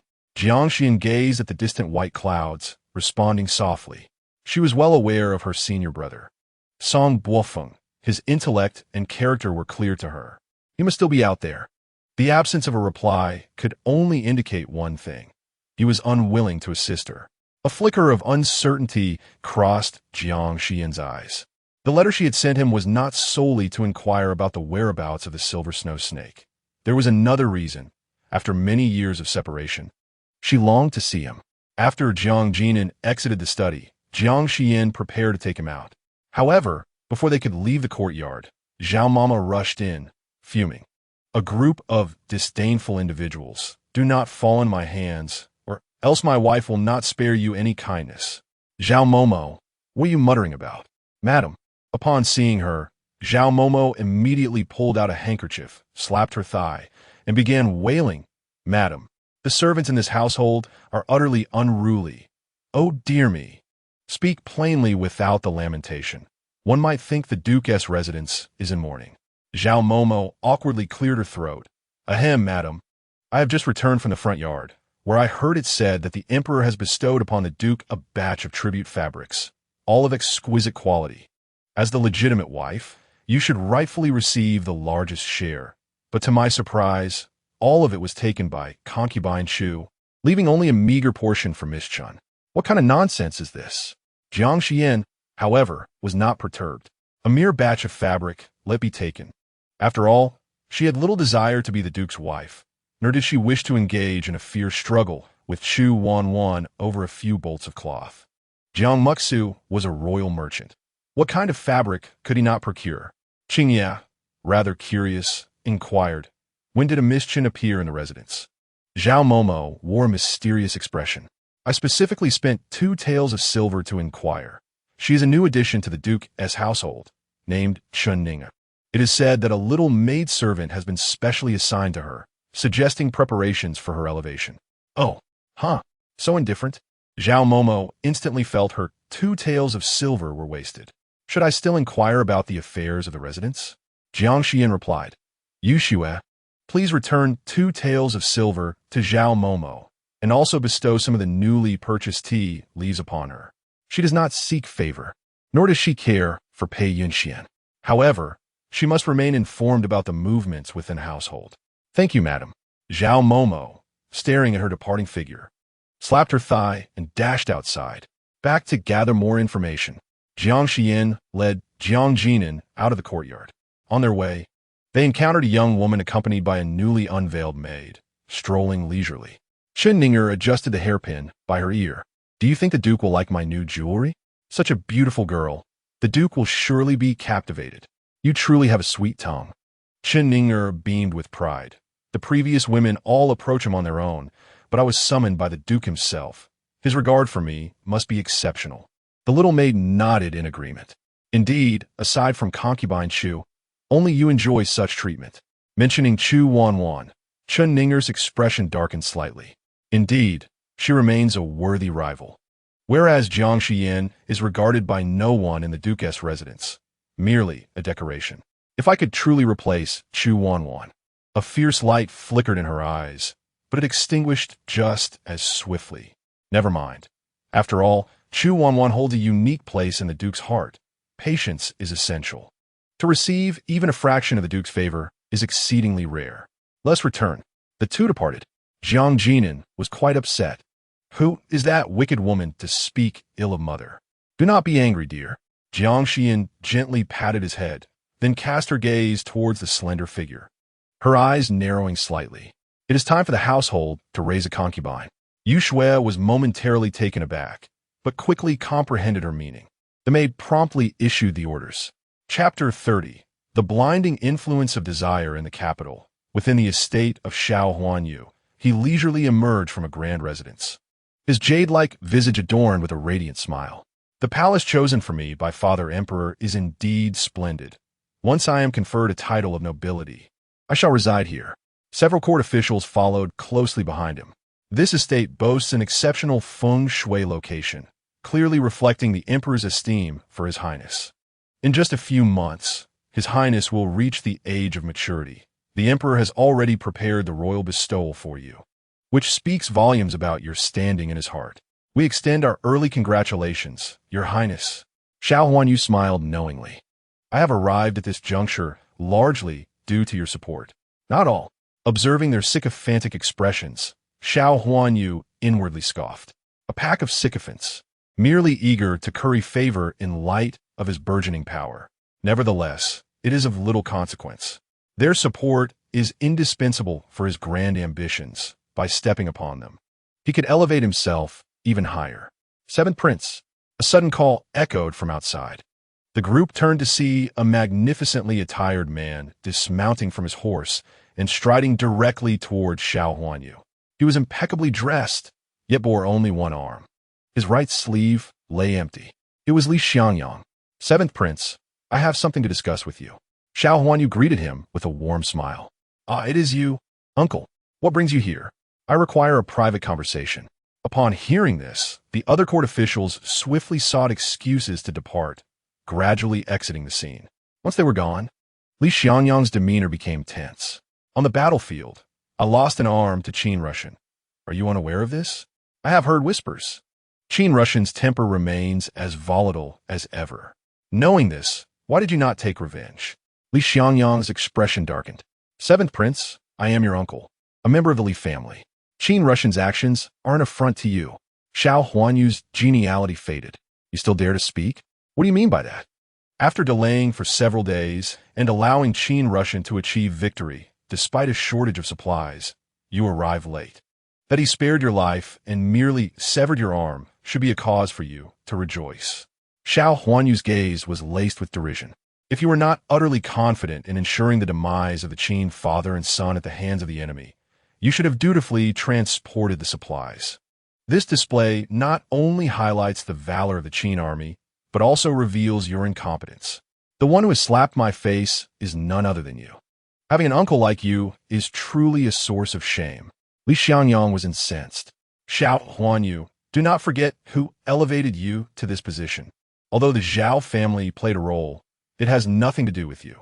Xiao Huanyu sneered condescendingly. You are now down an arm. It would be best for you to return and recuperate properly, uncle. Li Xiangyang's face shifted from green to white, then to a deep crimson. Xiao Huanyu. You. He was so enraged he could not articulate his thoughts. With a sudden turn, he stormed off in a huff. Xiao Huanyu watched his departing figure, his expression icy as he adjusted his garments. Useless. How dare he come before me and make threats? Stepping out of the mansion, a luxurious carriage awaited outside. Xiao Huanyu lifted his robe and placed his foot on the step, preparing to ascend. The instant the curtain was drawn back, he caught sight of the interior, and shock surged through him, causing him to tumble from a step. Had it not been for the swift support of a servant, he would have fallen to the ground. The servant who had lifted the curtain also gasped, retreating several steps in fright. Dead. There's a corpse inside. Shifeng approached, drawing his sword to part the curtain. Within the carriage, on the soft seat, lay a bloody human head. This individual was known to Xiao Huanyu. It was Yunyuan, a man he had dispatched to be near Xiao Xuanli. Shifeng lowered the curtain. Your Highness, I shall have someone bring another carriage. A cold smile crept upon Xiao Huanyu's face as he regained his composure. The death of Yunyuan indicated that he had been exposed by Xiao Xuanli. A worthless pawn, he had previously boasted of successfully administering slow-acting poison to Xiao Xuanli, claiming he would die without suspicion. Yet, it was Yunyuan who had met his demise. However, Xiao Huanyu had never truly expected Yunyuan to eliminate Xiao Xuanli. Fool! With a swift kick, he sent the footstool flying, his expression dark and brooding. After a moment, a smile suddenly broke across his face. Xiao Xuanli has slain my physician. Thus, I must take the life of his physician in return. Fair is fair. Shifeng stepped forward. Your Highness, please give your orders. Xiao Huanyu tilted his head, pondering for a moment before a playful smile graced his lips. Isn't Jiang Xiyan currently treating him? Then, let it be her. Jiang Xiyan's carriage exited the residence of the Marquis of Yong'an and traveled through the capital, eventually stopping at a renowned jewelry shop. Jiang Xiyan disembarked with Jiang Jinan. Unexpectedly, they encountered an acquaintance. Lin Rurong was leisurely selecting jewelry within the shop, accompanied by several maids. Not far off, Jiang Muxu sat beside her, wielding a folding fan, his gaze fixed adoringly on Lin Rurong. The shopkeeper, noticing their arrival, quickly approached. "Madam, I sincerely apologize. But today the shop is reserved for esteemed guests, and we are unable to accommodate any other patrons. I hope for your understanding." "What a grand affair," Jiang Xiyan remarked, locking eyes with Jiang Muxu. They held each other's gaze for a few seconds before Jiang Muxu subtly turned his head, clearing his throat several times, suddenly feeling a twinge of guilt. However, as he regained his composure, he found the sensation perplexing. He had brought Lin Ruorong to purchase jewelry. What was there to feel guilty about? He hadn't spent Jiang Xiyan's money. Jiang Muxu remained silent, while Lin Ruorong gracefully approached. "Xiyan, you two have venture out today? How fortuitous." She gestured. "Boss Ding, please allow them to enter." Jiang Xiyan, unhesitating, led her companions inside. A quick glance revealed that Lin Ruorong's maids already held numerous jewels and hairpins in their hands. Lin Ruorong noticed Jiang Xiyan's gaze. "These are all for my wedding day." "Xiyan, what do you think?" "My opinion is inconsequential. You might as well ask my elder brother." Jiang Xiyan turned to Jiang Muxu. "Brother, how do you find these?" Jiang Muxu closed his fan. "As long as Rong is pleased." Lin Ruorong smiled gently. "All I know is that I have a sharp tongue. I'll go upstairs and leave space for the siblings." Once they departed, the atmosphere downstairs fell into an immediate silence, tinged with an inexplicable awkwardness. Suddenly, a voice, sweet yet mocking, pierced through the stillness. "As long as Rong is happy," sighed Qingyin, pouting and mimicking Jiang Mx's earlier words in a teasing manner. Jiang Mx's expression shifted. "What do you mean by that?" "Uncle, your words just now were quite cheesy, especially with children present. You might lead them astray. I'll let you off this time, but don't let it happen again." Jiang Mx replied sternly. "Jiang Xiyan, control your son. Anar is right, brother. What you said earlier was indeed nauseating. It made me want to vomit." Jiang Mx's composure faltered. "Enough. It all comes down to your disdain for our Ngring, which leads you to belittle her at every turn." "Uncle, why do you favor this wicked woman?" Jiang questioned, looking up with a face full of innocence. "You clearly saw her frame my mother last time. Do you still intend to marry her?" Jiang Mx's expression turned serious. Jiang, today your uncle will teach you a valuable lesson. Assessing a person's character cannot be based on just one or two incidents. One must consider the entirety of their actions. It's unjust to label our Ngring as a villain based solely on a single event. Do you understand?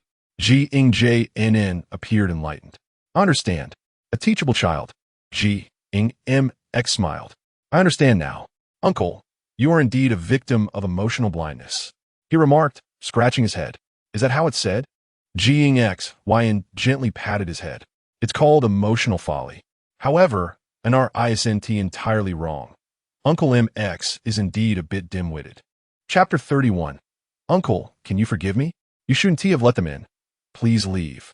Today I am here to accompany our Ngring in selecting jewelry, and your presence only dampens our spirits." Jiang Mx was exasperated. On the second floor, Donger descended and approached Jiang Xiyan. The young lady said she cannot decide which headpiece to choose and would like your assistance. Jiang Xiyan lowered her gaze thoughtfully. "Very well." She lifted her skirt and ascended the stairs. Jiang Mx wished to follow, but was intercepted by a messenger. "Boss, someone from the bank has arrived with matters to discuss." With gritted teeth, Jiang Mx turned and exited. "Make sure to help our Ngring choose well. Do not make things difficult for her. What do you think I am, able to devour her?" Jiang Xiyan retorted as she made her way to the second floor. Lin Ruorong was slightly bowing her head, examining several headpieces on display. The shopkeeper was eagerly introducing, "Miss Lin, please take a look at this white jade inlaid with red coral cloud hairpiece, the gold-threaded plum blossom headpiece, the gold-threaded Taihu pearl headpiece, and the gilt and emerald inlaid sapphire headpiece." Lin Ruorong revealed a faint smile. "All are exquisite pieces. Naturally, for a young lady's wedding, we must present only the finest." Turning to Jiang Xiyan, she asked with a gentle smile, "Would you help me choose which one is suitable for my wedding?" Her eyes sparkled with a hint of provocation. "Are you upset?" As Jiang Xiyan grew more infuriated, Her delight became increasingly evident. To my surprise, she approached, scrutinizing the headpieces displayed on the counter with an air of earnest selection. None of these seems suitable for you. Your demeanor is rather ordinary, and such extravagant adornments would only accentuate your lack of distinction. Lin Ruorong's smile faltered. Though her appearance was not lacking, her humble origins rendered her sensitive to such remarks, having never been immersed in the etiquette of noble families. Jiang Xiyan knew precisely how to strike at her vulnerabilities. Is that so? Nevertheless, I find them quite appealing. Let us wrap them all up. Lin Ruorong calmly commanded. She could not afford to show anger. To succumb to provocation would be to concede defeat. Jiang Xiyan tilted her head and remarked, "Mother, she is quite peculiar. She asks for your assistance, yet seems to deliberately contradict you, almost as if she seeks to cause you discomfort." Jiang Xiyan replied, my dear, do you know what this is called? Self-importance. Indeed, quite right. Winter, who was evidently displeased, interjected, "Miss, my young lady merely requested your opinions. She did not imply that you must heed them. Your words are rather harsh." No sooner had she spoken than Yushua swiftly raised her hand. A resounding slap echoed as it struck Winter's face. "Ah!" Winter cried out in anguish, her cheek marked by 5 distinct slaps. Lin Ruorong frowned. "Jiang Xiyan, you." Jiang Xiyan's cold gaze bore down. "What is your status to question me?" Yushu gradually spoke. "Winter, has not the madam cared for you for several years? Even a dog would not rise to bite its former owner. You are even beneath that." Winter covered her face, silenced by fear. Since her entry into the manor, she had served in Jiang Xiyan's quarters, only becoming Lin Ruorong's maid after Jiang Xiyan's marriage. Jiang Jinan, observing, appeared to have an epiphany. "I see. This is what they call leveraging one's connections." Lin Ruorong clenched her fists, shadows of anger flickering in her eyes. "Jiang Xiyan, have you and your son come here today to bully me? I hardly have the leisure for such trifles, if blame is to be assigned. It lies with your inability to manage your own." Jiang Xiyan gently patted Jiang Jinan's head. "Come, Honor, let us descend. Mother will buy you a jade pendant." "All right." The two turned to leave. Lin Ruorong cast a sidelong glance, and a nearby maid suddenly stumbled, colliding with Jiang Jinan. With a crash, the white jade adorned with red coral hairpiece shattered upon the ground. The jadeite and white jade hairpin snapped in two, and the remaining ornaments lay scattered in disarray. Lin Ruorong took a step back. "Honor, I understand you wish to defend your mother, but this was meant for my wedding." Upon seeing her sudden change in expression, Jiang Xiyan instinctively glanced towards the staircase. Indeed, Jiang Muxu stormed up. "I was merely away for a brief moment. Jiang Xiyan, what mischief are you up to now?" Lin Ruorong immediately interjected, "Do not blame Xiyan. It was Honor who accidentally knocked into the jewelry tray. Children can be clumsy." Yet her gaze fell upon the ruined headpiece, her heart aching uncontrollably. Jiang Muxu's fury escalated. Just as he was about to question, he heard Jiang Xiyan let out a derisive laugh. Jiang Muxu inquired, "What is amusing you? Do you not find the scene rather familiar, elder brother?" Jiang Muxu was momentarily taken aback, instinctively recalling the incident with Lin Ruorong and the jade bracelet. Hesitation gripped him for a fleeting moment. Compelled by an unseen force, he spoke, "Ruorong, is there perhaps a misunderstanding? Was it truly Jiang Jinan who caused the accident?" Lin Ruorong was taken aback. "Do you imply that I am wrongfully accusing a mere child? He collided with it, and I do not hold him accountable." "But Muxu, how could you think so of me?" At that juncture, Donger stepped forward. "Young master, just now, the young lady and Miss Lin had a disagreement. After the young lady ordered the maid to be struck, she took young master and attempted to leave. In turning, young master and collided with the jewelry tray. As she spoke, she revealed the palm print on her face, a testament to her plight. The maid, who had been holding the jewelry, immediately knelt. I was holding it firmly, yet I did not expect young master, and being but a child, to possess such strength. It is entirely my fault." Her words subtly implied that Jiang Jinan had acted with intent. Jiang Muxu's anger surged. "Jiang Xiyan, do you have anything further to say? Just moments ago, I was holding Honor, and he did not move at all. I perceived it to be that girl who collided with it herself." Suppressing his fury, he turned to the shopkeeper nearby. "You were standing here just now. What'd you witness? The shopkeeper replied, Miss Lin and this lady had a minor altercation, after which I saw this young master turn and inadvertently collide with the jewelry tray, resulting in its shattering. After stating this, he cast a glance at Lin Rurong and continued, Young Master Jiang, your wealth is unparalleled. This set of headpieces is of little consequence. I will have several new styles available in the future. You may come and take a look then. Jiang Muxu's expression darkened. He comprehended the situation. After Jiang Xiyan arrived, she had further clashed with Lin Rurong. Jiang Jinan was likely trying to retaliate for Jiang Xiyan by deliberately damaging Rurong's belongings. Jiang Xiyan, with witnesses present, what more can you say? Witnesses? You refer to the shopkeeper? Does that not count? He is not Rurong's maid. There is no reason for him to speak on her behalf. That is not necessarily the case. Jiang Muxu could no longer contain his frustration. Enough. Your heart is far too dark. You clearly did wrong, yet still shield him. Suddenly, Jiang Jinan cried out, rushing to embrace his uncle's leg. Uncle, it is all my fault. While I turned, I truly did not see the jewelry tray. If it was indeed I who caused this, I apologize. Please do not blame Mother. He lifted his head, his fair, soft visage adorned with large, earnest eyes filled with sincerity and regret. Uncle, can you forgive me? Chapter 32. An eye for an eye. Jiang Muxu had not anticipated Jiang Jinan to be so understanding. His heart softened. His tone softened as well. The apology should be directed towards Rurong. Upon hearing this, Jiang Jinan immediately released him and wrapped his arms around Lin Rurong's legs. Sister Lin, I apologize. I certainly did not harbor any ill intentions earlier. I truly do not understand how it shattered. Anur extends his sincerest apologies to you. Lin Rurong felt a twinge of distaste as he embraced her, yet she found it unseemly to express her discomfort. Instead, she managed a gracious smile. Mistakes happen, and a heartfelt apology suffices. Sister Lin, would you kindly refrain from flaunting in front of my mother in the future? She has a fiery temper and is easily provoked. When did I ever flaunt? Lin Rurong frowned in displeasure, and upon seeing Jiang Jinan's tears staining her skirt, her irritation deepened. Noticing that he seemed poised to smear more tears on her, she instinctively lifted her foot.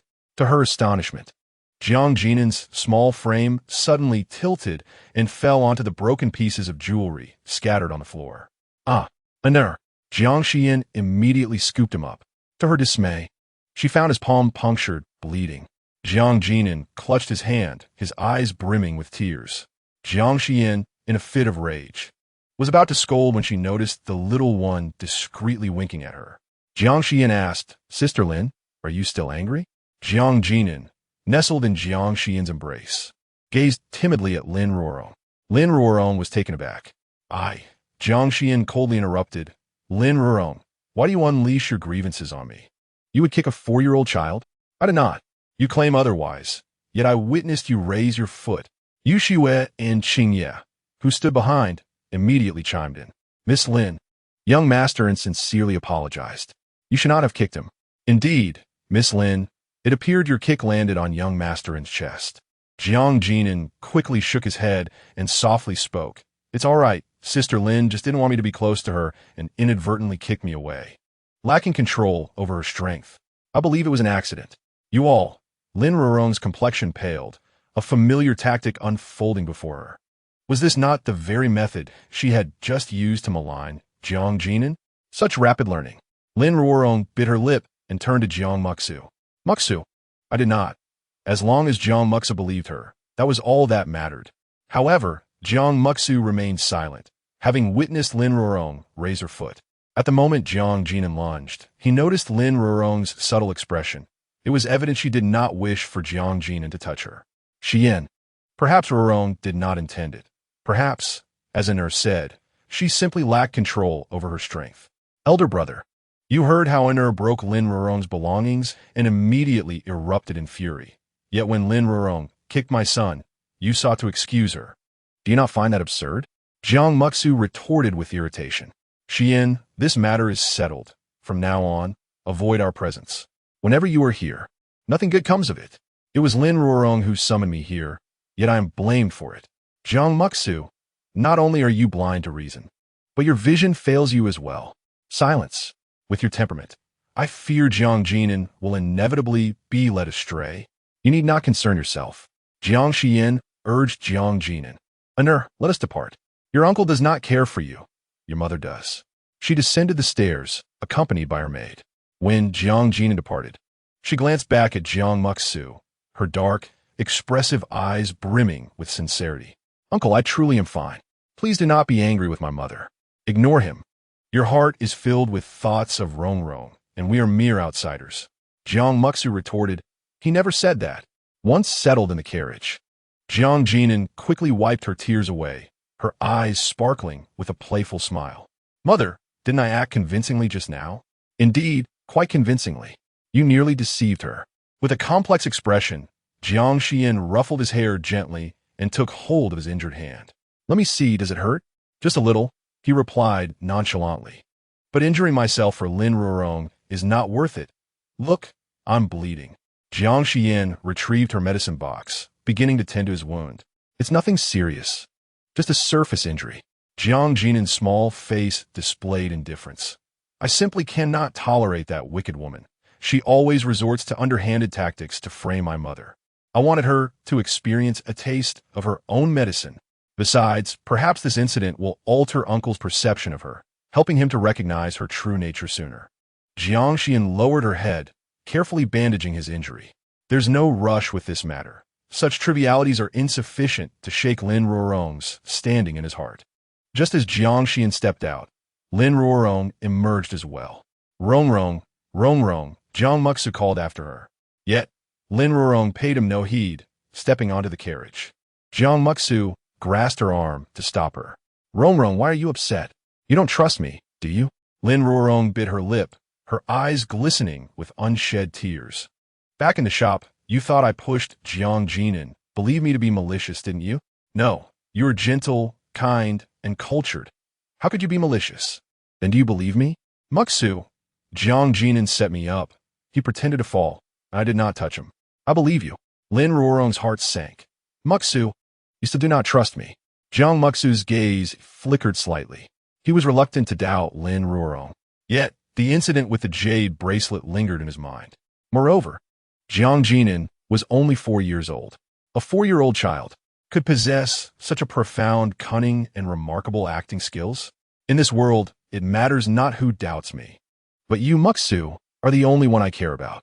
A soft, warm finger gently clasped Jiang Muxu's wrist. You are the most important person in my life. Do you understand? Jiang Muxu lifted his gaze, meeting Lin Ruorong's earnest, sincere eyes. He felt a stirring in his heart, a moment of guilt. He had known Lin Ruorong for so long. He understood her nature. How could he waver in his trust due to Jiang Xiyan's fleeting words? I am sorry, Rong. I was momentarily clouded. It's all right, Muxu, as long as you believe in me. Lin Ruorong leaned into his embrace. Chapter 33. An assault. Yushua lifted the curtain of the sedan, initially prepared to disembark and purchase some pastries for Jiang Xiyan. But upon seeing the two embracing in the distance, she hesitated and withdrew. What happened? Jiang Xiyan inquired. Yushua displayed an expression devoid of any sight. Madam, you may observe for yourself. Upon hearing this, Jiang Xiyan leaned forward for a glance and subsequently let down the curtain. Yushua was quite speechless. Just moments ago, the young master had clearly harbored suspicions towards Lin Ruorong. Yet now the two appeared to be entangled in such intimacy. Anur was right. Love renders one foolish. Jiang Xiyan shook her head. Let us return to the manor. The coachman responded affirmatively. As the carriage set in motion, Qingye's gaze suddenly sharpened, and he swiftly unsheathed his sword, swinging it perilously close to Jiang Xiyan's ear. Clang! Accompanied by a resounding chime, a hidden weapon was deflected away. Madam, be cautious. With Qingye's exclamation, a tumult erupted outside on the street. The startled horses began to bolt uncontrollably, crashing violently into a nearby vendor's vegetable stall, overturning the entire carriage. Anur! Jiang Xiyan, disregarding her dizziness, seized Jiang Xiyan and struggled to crawl out of the carriage. Outside, a group of masked assailants had materialized, brandishing knives as they charged forth. These individuals were fierce and ruthless, their blades merciless. They showed no mercy to the fleeing civilians who obstructed their path. Jiang Xiyan swiftly covered Jiang Jinan's eyes, wishing to shield him from terror. Qingye positioned his sword protectively beside her. "Madam, remain behind me with young master and do not fret. I shall ensure your safety. With such a commotion, the patrolling guards in the city must be alerted. We shall be rescued shortly."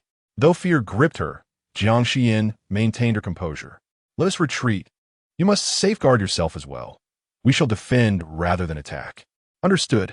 Qingye shielded Jiang Xiyan and the others, continuously retreating while protecting them. Not far away, Lin Ruorong was equally taken aback by this sudden turn of events. "Musu, hurry!" Jiang Musu, about to mount the carriage, suddenly caught sight of Jiang Xiyan surrounded by danger. His heart jolted. "Ruorong, Xiyan is in peril." Instinctively, Jiang Musu turned to rescue Jiang Xiyan, but was met with a horrific scream nearby, warm blood splattering everywhere, some even landing on his face.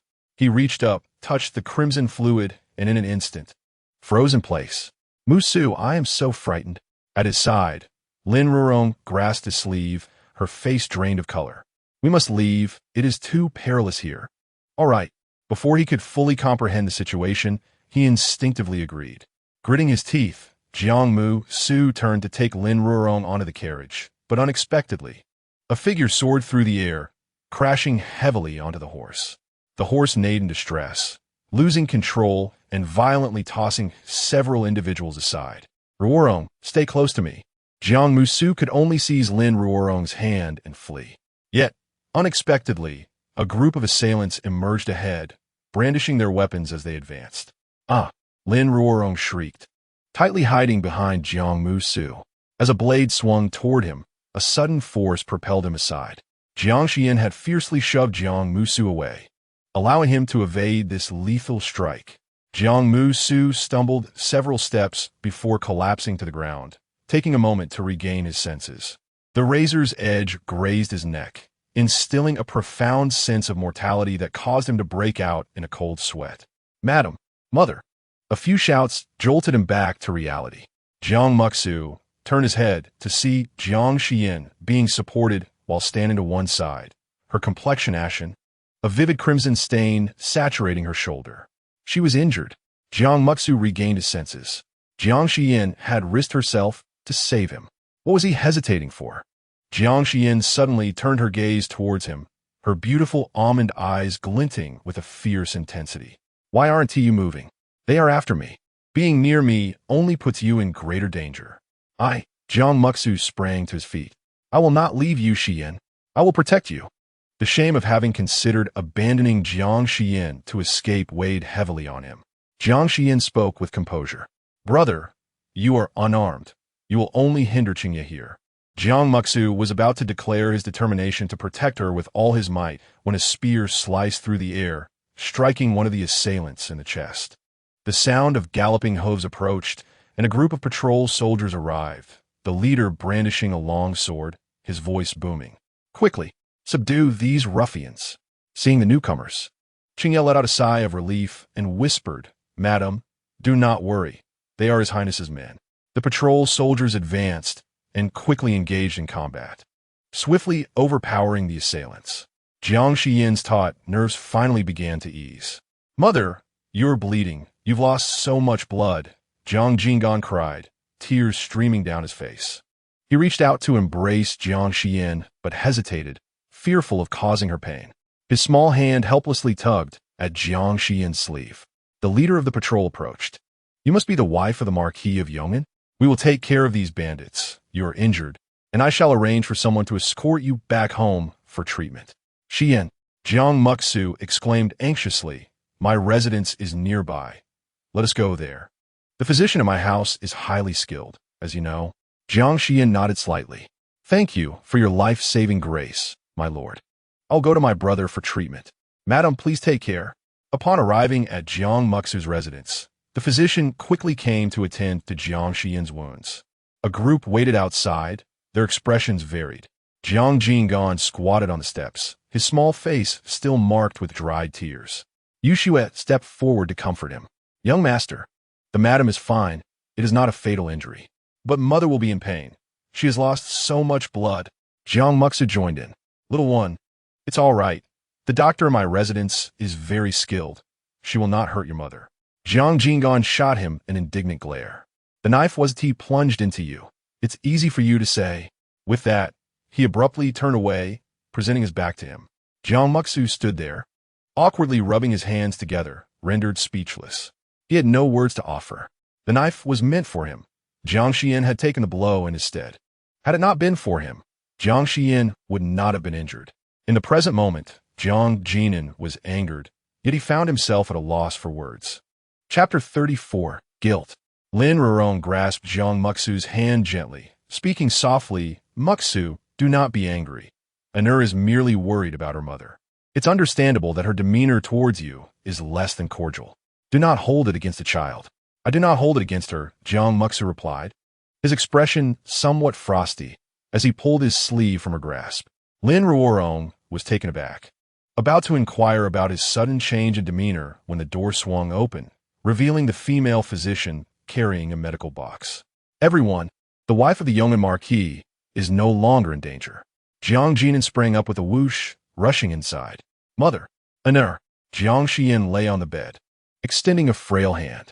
Jiang Xiyan immediately grasped it tightly, resting his small face in her palm. "Mother, does it still hurt?" "It no longer hurts, but your complexion is rather pale. It is due to blood loss. With time and nourishment, you shall recover, my dear." Jiang Muxu approached as well. "Xiyan, is there anything you wish to eat? Speak to your elder brother. Whatever delicacy you desire, I shall procure it for you. I have ample means." Jiang Xiyan remained silent, her eyes gently closing. "Are you upset with me, Xiyan?" Jiang Muxu's expression was complex, though their relationship had been strained. Her act of saving his life filled him with genuine gratitude. If Jiang Xiyan were truly angry with him, he would bear it. He owed her that much. Lin Rurong stepped forward slowly. "Xiyan, Muxu genuinely cares for you. Why do you ignore him? I understand that you are still upset about the jewelry shop incident. That was entirely my fault. If you seek to vent your frustrations, direct them at me instead." Jiang Xiyan remained silent. Lin Rurong bit her lip and bowed deeply. "Xiyan, Muxu took a blade for you. In light of this life-saving grace, no matter how you wish to express your anger towards me, I shall not retaliate. Please do not treat Muxu this way. It will surely distress him." "Here we go again. Such noise." Jiang Xiyan slowly opened her eyes, fixing her gaze on Jiang Muxu. "Elder brother, are you uninjured?" "I am not." Jiang Muxu was somewhat bewildered. Why was she not angry, but instead concerned for him? Jiang Xiyan offered a faint smile. "It is good that you are unharmed." With that, she turned her head once more, revealing a weary expression. "I am feeling somewhat fatigued, elder brother. You may leave now. Qingye and Yushue may stay to attend to me." She did not cast a single glance at Lin Rurong, who was bowing beside her. As Jiang Muxu turned to exit, Lin Rurong could only awkwardly rise and follow him out of the room. The moment the door closed, Jiang Xiyan's gaze grew icy. She turned to Qingye. "That group today was evidently after me. Qingye, do you know who they are?" "I do not know, but rest assured, the Crown Prince will surely investigate this matter. Once there are results, I will inform you." "Very well." Jiang Xiyan lowered her eyes, meeting Jiang Xiyan's dark, wide eyes. "Anur, why do you still look so troubled?" Jiang Xiyan nuzzled against her palm. "Mother, you mustn't engage in such perilous actions in the future. May I implore you?" Jiang Xiyan gently ruffled his hair and sighed. "If I had not intervened at that moment, your uncle would undoubtedly have perished." Jiang Xiyan bit his lip, lowering his gaze slightly. "Then let him die." A flicker of darkness passed through his obsidian eyes. "Ultimately, no one is worthy of placing Mother in jeopardy." Jiang Xiyan paused, a glimmer of contemplation flashing in her eyes. "Not only did I protect your uncle this time, but it will also undermine Lin Rurong's standing in his heart." This strike was indeed worthwhile. Outside, as Jiang Muxu exited, he instructed the butler to prepare the finest restorative remedies for Jiang Xiyan. Lin Rurong followed closely behind, suddenly exclaiming in pain. "Ah!" Donger rushed to support her. "Miss, are you all right?" Only then did Jiang Muxu turn his attention back. He approached slowly, his gaze falling upon her foot. Lin Rurong managed a delicate smile. "I am fine. Perhaps I simply stood too long while bowing to Xiyan, and my legs have grown a bit numb, causing me to stumble." Jiang Muxu found her words somewhat jarring. His elongated, narrow eyes remained fixed on her face. Lin Ruorong felt a chill course through her at his intense scrutiny. Muxu, what is the matter? Ruorong, when we were beset by those brigands, I distinctly recall you pushing me forward to take the blow. Were you wishing for my demise? Lin Ruorong's complexion drained of color in an instant. Her fingers clenched tightly, and she immediately shook her head. I do not remember. Did I truly? Jiang Muxu remained silent, his brows slightly furrowed. He recalled vividly, when a blade was swung towards him, Lin Ruorong had indeed thrust him forward, seeking refuge behind him. Had it not been for Jiang Xiyan, he would have long since become a lifeless corpse. His Ruorong, whom he had always regarded as kind-hearted and tender, had in a moment of crisis cast him aside to shield herself. Alongside the shock and pain was an overwhelming sense of disappointment. Jiang Muxu let out a bitter laugh. You do not remember? Alas, I fear I shall carry this memory for a lifetime. Muxu, it was not like that. Lin Ruorong grasped his hand tightly. I was overwhelmed with fear. My mind went blank and I had no idea what I was doing. It was not intentional. I was terrified and completely lost my reason to hide. If given the choice, I would rather it be me lying there now. Dong quickly interjected, Young master. You know Miss is not as bold as other young ladies. Her disposition is delicate. Faced with such a bloody scene, she was utterly paralyzed with fear. She truly loves you. Tears streamed down Lin Ruorong's cheeks as she cried heart-wrenchingly. In times past, Jiang Muxu had been utterly defenseless against her tears. Yet this time, after weeping for quite some time, he showed no sign of response. As Lin Ruorong grew increasingly anxious, she felt a warm fingertip brush away the tears from her cheek. Jiang Muxu sighed softly. Do not weep. I believe you. Muxu, I am sorry. Lin Ruorong stepped forward and embraced him. After soothing her, Jiang Muxu turned and exited the courtyard. Donger sighed with relief. Miss, it is evident that the young master still harbors deep affections for you. When you feign vulnerability, he no longer harbors suspicions. Perhaps not. As Lin Ruorong gazed at Jiang Muxu's retreating figure, a flicker of unease passed through her eyes. In times of life and death, human nature is put to the ultimate test. Having made such a grave error, Jiang Muxu could not simply dismiss it. Jiang Xiyan remained at Jiang Muxu's residence for lunch before departing. Jiang Muxu presented her with a cart full of gifts and even arranged for an escort. Even when their relationship had not soured, he had never shown such concern for her. It appears that the wound she inflicted has yielded significant results. Not only him, but Lin Ruorong also bestowed several precious gifts. Jiang Xiyan graciously accepted them all. Sitting within the carriage, her cold gaze softened momentarily. Yushua, have you delivered the message to my father? It has already been conveyed. Mississippi, rest assured, my father will seek justice for you. Indeed, not only justice, but also a measure of deterrence against those behind this. This wound shall not be so easily forgotten. Chapter 35. Suspicion in the Imperial Study, Chief of the Imperial Guards. Li Quan stood respectfully. Your Majesty, an assassination incident occurred today in the capital. The wife of the Marquis of Yong'an was injured, and many innocent citizens were killed. However, my subordinates have apprehended the assailants. Behind the imperial desk, Emperor Qinyuan sat upon the gilded dragon throne, his narrow phoenix eyes deep and proud. At 40 years of age, he exhibited no signs of fatigue. On the contrary, he was extraordinarily handsome, his visage bearing a striking resemblance to Xiao Xuanli, albeit with added gravitas and an air of coldness that bespoke royal authority. Draped in a black and red embroidered dragon robe, his gaze remained unfaltering. The wife of the Marquis of Yong'an? Yes, she is also the legitimate daughter of the Grand Tutor Jiang Xiyan. Her. I recall her well. At the palace banquet 3 years prior, she first showcased her poetic talents, then audaciously proclaimed the notion of equality for all. Were it not for Jiang Hong's intercession, I would have dispatched that madwoman long ago. Recently, has she not been attending to the crown prince's ailments? How did she suddenly become the target of an assassination? The emperor's expression grew cold. Since the culprits have already been apprehended, what brings you here with such urgency? Through my inquiries and investigations, I have unearthed some significant matters, revealing that this incident is not merely a straightforward assassination, It implicates the seventh prince. Are you suggesting that this was instigated by Huanyu? I will not dare to speak so recklessly. However, the leads we have uncovered do indeed connect to the seventh prince.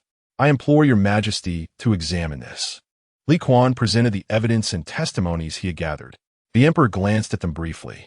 These are insufficient to condemn Huanyu. Your haste in seeking an audience with me. Are you eager to resolve the case or to drag the seventh prince into the mire? His tone sharpened abruptly. Li Quan immediately prostrated himself. I harbor no ulterior motives. The implications of this matter are grave, which is why I sought your counsel, your majesty. I beseech you to quell your anger. Begone. The emperor's cold rebuke echoed. I take my leave. Li Quan respectfully withdrew. The emperor watched his retreating figure, shadows clouding his eyes. Does he truly believe I am unaware? He is a loyalist to the crown prince. Emperor Xianyuan fixed his gaze upon those before him, his slender fingers tapping rhythmically on the imperial desk. After a moment's pause, he commanded, "Go, summon the seventh prince." In the East Palace, Zhang Fuming hurriedly approached the study, rapping lightly on the door. Upon hearing the response from Xiao Xuanli, he pushed the door open. Xiao Xuanli sat poised in a rosewood chair, while Tianya stood beside him, reading aloud the memorials submitted by the ministers. Zhang Fuming bowed and reported, "Your Highness, the news from the imperial study indicates that the emperor has lost his temper with Lord Li and ordered him to leave." Tianya furrowed his brow. It seems the emperor places undue trust in the seventh prince, choosing not to investigate further before expressing his ire. "Your Highness, it appears the East Palace may soon encounter difficulties." Xiao Xuanli spoke slowly and what a Xiao Huanyu. Shortly after Lord Li's departure, Eunuch Yang, who was close to the emperor, went to summon the seventh prince, but the circumstances did not suggest a reprimand. Xiao Xuanli's lips curled into a cold smile. If father truly harbored no suspicion of Xiao Huanyu, he would not have taken such unnecessary action. Historically, emperors are often plagued by suspicion, and in this regard, Emperor Qianyuan exemplifies this trait to the utmost. Understanding his nature is precisely why he instructed Li Quan to orchestrate this scene in the imperial study. Xiao Xuanli raised his hand slightly. Since he has summoned Xiao Huanyu, I too must make an appearance. Tianya guided Xiao Xuanli toward the imperial study. Before they entered, the sound of conversation wafted from within. "Father, I have recently acquired a remarkable sword, capable of slicing through iron as though it were mud, and it is exceptionally sharp. Father, please take a look." Inside the study, Xiao Huanyu stood beside Emperor Qianyuan, presenting the treasured sword he had obtained, his refined features radiating enthusiasm. The emperor held a dagger in his hand, his expression unusually gentle. Indeed, it is a fine blade. The father and son stood together, creating a scene that exuded familial warmth and affection. Xiao Xuanli, seated in a wheelchair, was pushed through the door. Though his eyes were blind, he could sense the atmosphere in the study grow suddenly tense. "Your servant pays his respects to father." Emperor Qianyuan placed the dagger into a nearby exquisite case. "Crown Prince, what brings you here? Today, I have heard whispers regarding the assassination attempt on the lady of Yong'an Marquis, and I have come to report this matter to you, father." The emperor's gaze darkened momentarily. "Are you suggesting that this band of assassins was instigated by the seventh prince?" Xiao Huanyu flashed a faint smile. "Your Highness, I am truly wronged. Jiang Xiyan is but a woman. Why would I seek to harm her? Furthermore, even if I were to consider such a thing, I would not be foolish enough to orchestrate an attack in broad daylight. Clearly, someone intends to frame me, and I have already clarified this to father." Xiao Xuanli's tone remained calm. "I harbor no such intent." "No such intent? Then what do you mean?" Xiao Xuanli's voice was still measured. "I have come to address your lack of governance, allowing your subordinates to neglect their duties. Jiang Xiyan was attacked on Qifeng Street, which falls under your jurisdiction. Yet no reinforcements arrived in a timely manner. Had it not been for the timely intervention of the Jinjun Wu, not only would Jiang Xiyan have been in peril, but many innocent citizens would have suffered as well." Xiao Huanyu's tone grew displeased. "I have already discussed this matter with the emperor. I will hold accountable those responsible for Qifeng Street. There is no need for His Highness the Crown Prince to be troubled by this." Xiao Xuanli shifted the topic. "Li Shun of Qifeng Street is not capable of bearing such a burden. With so many lives lost, he deserves severe punishment." What does father think? The Emperor of Qinyuan spoke. Indeed, punishment is warranted. How do you plan to penalize him? For now, we shall detain him in the Dali Temple. After all, Li Shun is connected to the family of the noble concubine, and we must show some consideration for the Li family. Detaining him will quell the public outrage. Xiao Xuanli suddenly smiled. Father and son are in agreement. I have already detained him in your name, though there was a slight mishap during the arrest. What mishap? Li Shun resisted arrest and clashed with the deputy minister of Dali, resulting in his immediate execution. What? Xiao Huanyu stepped forward sharply, suppressing the malice in his gaze as he turned to the emperor. Father, this. The Emperor of Qinyuan's expression turned icy. The Dali Temple falls under your jurisdiction, Crown Prince. Are you challenging me? I dare not, Xiao Xuanli replied calmly. On the contrary, I act to uphold the dignity of the imperial family. The incident at Qifeng Street has caused significant casualties, yet Li Shun's group has been derelict in their duties. They not only refuse to acknowledge their wrongs, but also invoke the Li family to evade responsibility. The actions taken by the Dali personnel are a necessary accountability to the people. Otherwise, rumors will spread that the Li family, relying on imperial favor, operates with impunity, thereby undermining your authority. Father, you are bold. The emperor hurled a dagger from his side. The sharp blade grazed Xiao Xuanli's cheek, embedding itself in the door behind him. The people in the hall knelt in unison. Chapter 36. A warning. Xiao Xuanli sat in his wheelchair, his silent black eyes exuding an air of coldness that imposed a subtle pressure. Did father believe that Li Shun should not have died? The determination of his fate rests solely with me, the emperor thought, his dark eyes glimmering with anger. Just as the atmosphere reached a stalemate, a sudden announcement pierced the silence. Grand Tutor Jiang requests an audience. The emperor raised his hand, permitting him to enter. Jiang Hong, clad in purple-black official robes, immediately knelt upon entering. Your Majesty, my daughter was attacked today on Qifeng Street and is gravely injured. I implore your Majesty to take action for my daughter. The emperor rubbed his temples. This matter is already under discussion. Rise, my minister. Jiang Hong bowed again. Your Majesty, this incident has harmed many innocent citizens, stirring public resentment. Thanks to your Majesty's prompt action in holding the relevant parties accountable at the Dali Temple, the people's fury has been assuaged. Your wisdom is unparalleled. As he spoke, the study fell into a brief silence. The emperor coldly scoffed. It was not I who directed the Dali Temple. It was the crown prince acting in my name. He executed his decisions without my consent, and I intend to punish him. Xiao Huanyu, standing nearby, remarked with a hint of mockery. How fortuitous that the crown prince arrives just as Grand Tutor Jiang does. Are you here to seek justice for Jiang Xiyan or to intercede for the crown prince? The old minister is indeed aware of His Highness the crown prince's actions. The emperor will surely place the blame upon him. Thus, I have specially entered the palace to seek an audience, hoping that His Majesty might show leniency. If the seventh prince has something to say, let him speak plainly, rather than resorting to veiled insinuations. Jiang Hong's tone was candid, neither servile nor overbearing. Xiao Huanyu remained silent, casting a sidelong glance at Emperor Qinyuan.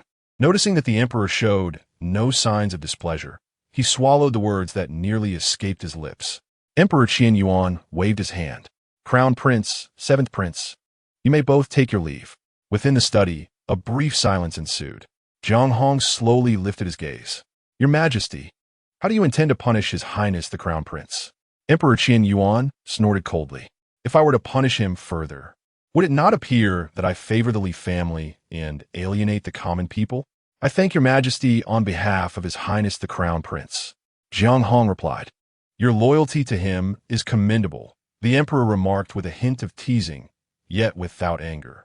Jiang Hong and he shared a relationship that was both one of ruler and subject and longtime friends.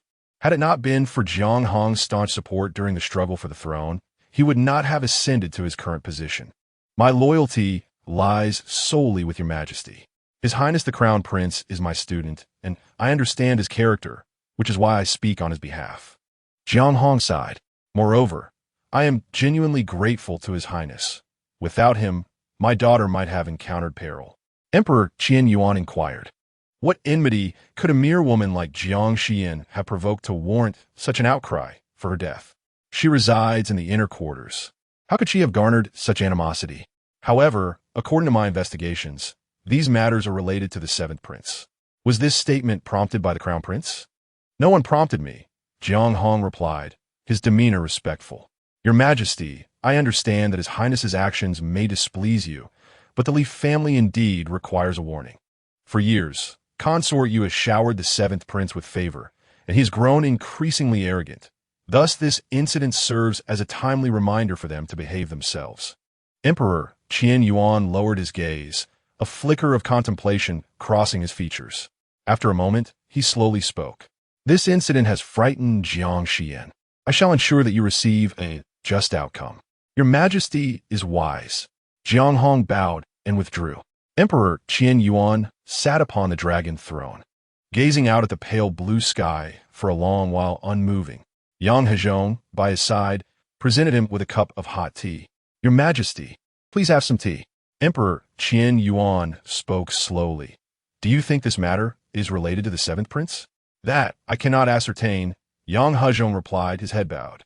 However, it seems implausible that there exists such deep enmity between the seventh prince and Jiang Xiyan. Enmity? In theory, there should be none, Emperor Pei Yunyuan remarked, his phoenix eyes darkening. Yet recently, Jiang Xiyan has been treating the crown prince. Should she succeed in healing him, she would indeed become a stumbling block for the seventh prince. Is there anything else you wish to say?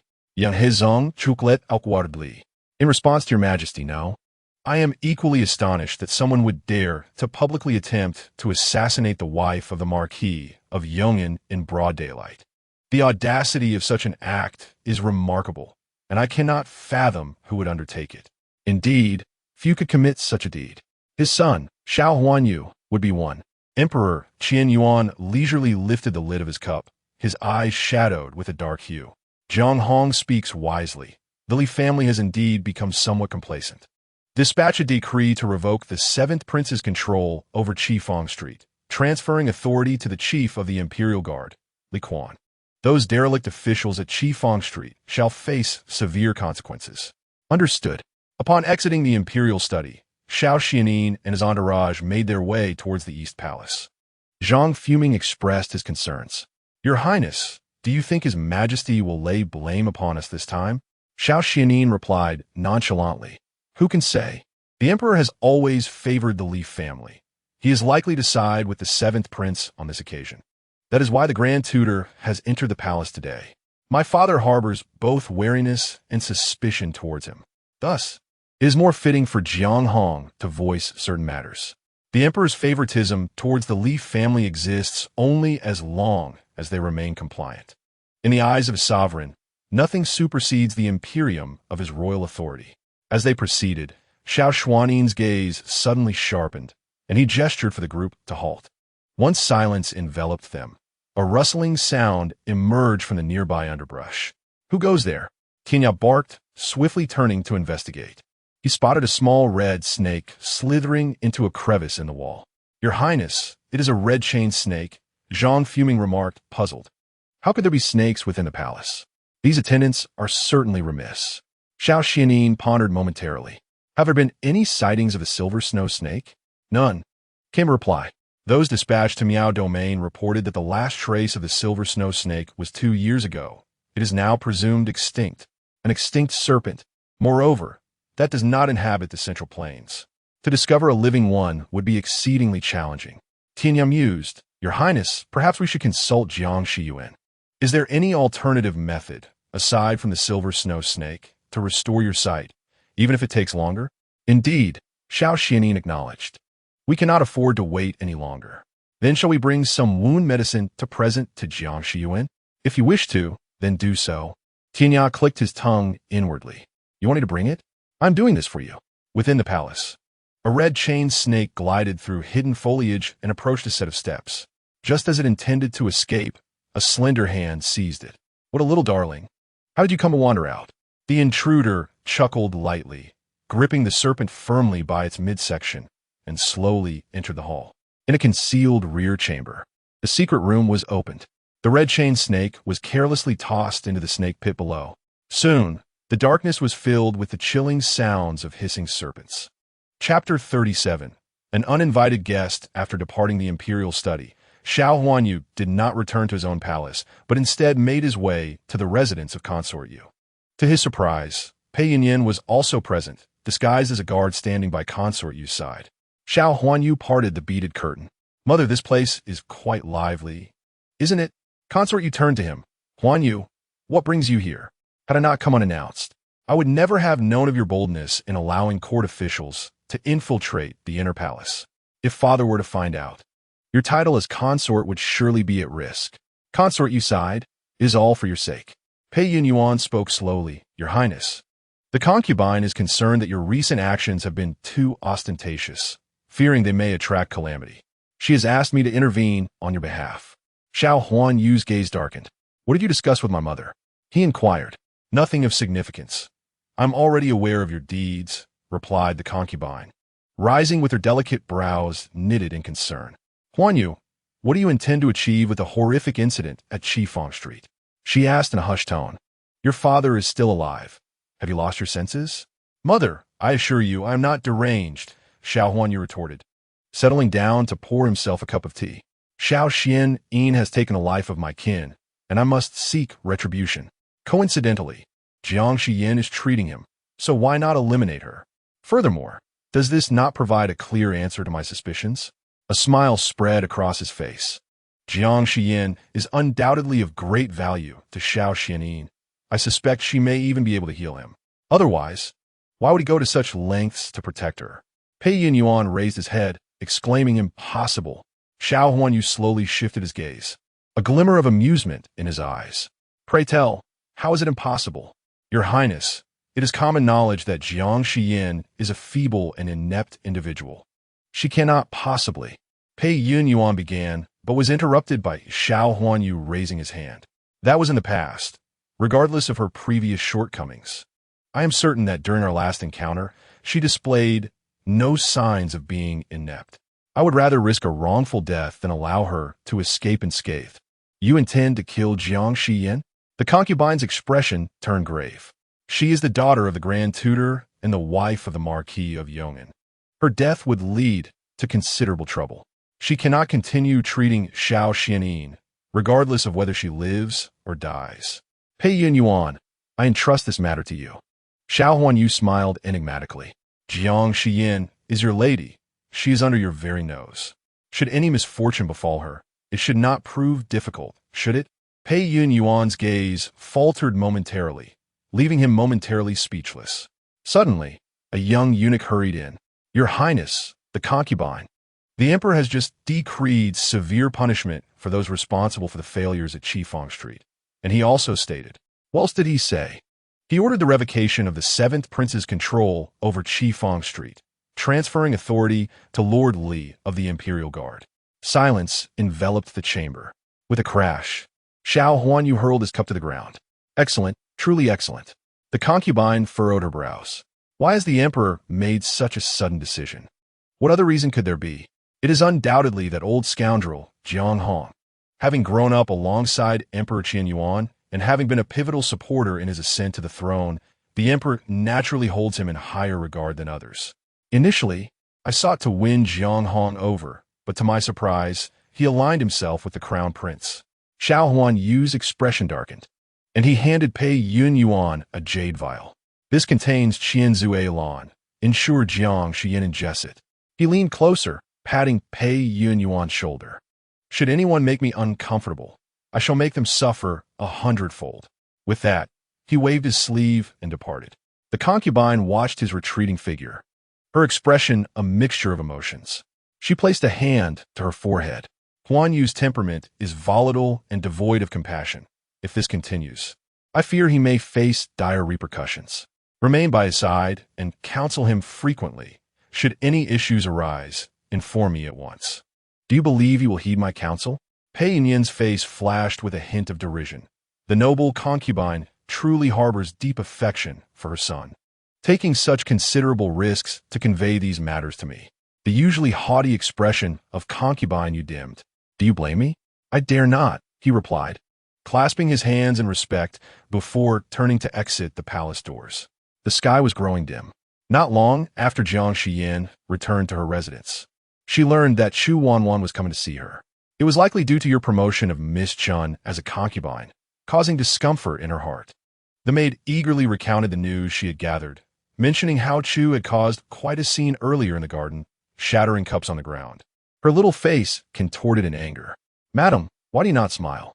Zhao Mama inquired, noticing Jiang Xiyan's lack of expression. "My mother was injured today." "Injured? How could I have been so blind, not noticing that you were hurt? Your pain pains my heart." Zhao Mama's expression shifted, immediately pulling out a handkerchief to wipe away non-existent tears. "Do not wail. I am not gravely harmed." "That is good to hear, but what of concubine Chu?" "She is not to be seen. I just met Lin Rurong, and now I am summoned by Chu Wanwan again. It seems there are bothersome individuals wherever I go. I shall ensure she is sent away immediately, so she does not disturb your rest." Zhao Mama hastily exited. Jiang Xiyan returned to her chamber, instructing Yu Xue to sort through the items sent by Jiang Moxu. Once everything was settled, she had a simple dinner and refreshed herself. However, she soon received word that the physician had arrived. "A physician? When did I summon a physician?" Jiang Xiyan instinctively glanced at Qingye, who nodded slightly, indicating her understanding of the situation. "Let him in." Jiang Xiyan instructed the others to withdraw, leaving only Yu Xue and Qingye to guard outside. When a visitor appeared, Jiang Xiyan was taken aback. "Your Highness?" She had anticipated someone sent by Xiao Xuanli, but to her surprise, he had come personally. Qingye closed the door behind him. "Madam, His Highness has matters to discuss with you. I could have gone to the East Palace. There was no need for His Highness to make this trip." Xiao Xuanli spoke. "Were you not injured? Just a minor wound." Jiang Xiyan lowered her gaze, responding softly. He handed her a vial of ointment. "Here." Jiang Xiyan opened it and inhaled the scent, recognizing it as a superior salve. "Thank you, Your Highness. Ultimately, it is because of me that you were harmed." The two stood face to face, one, a striking figure as majestic as a snow-covered pine, the other, a beauty as enchanting as a begonia. Had it not been for Jiang Xiyan's marital status, Qingye would have almost applauded their apparent compatibility. "Your Highness, should I remain outside?" It seemed inappropriate to linger any longer. Xiao Xuanli waved his hand, and Qingye swiftly exited through the window. Chapter 38. A misunderstanding. Jiang Xiyan personally poured a cup of hot tea. "Your Highness's sudden visit.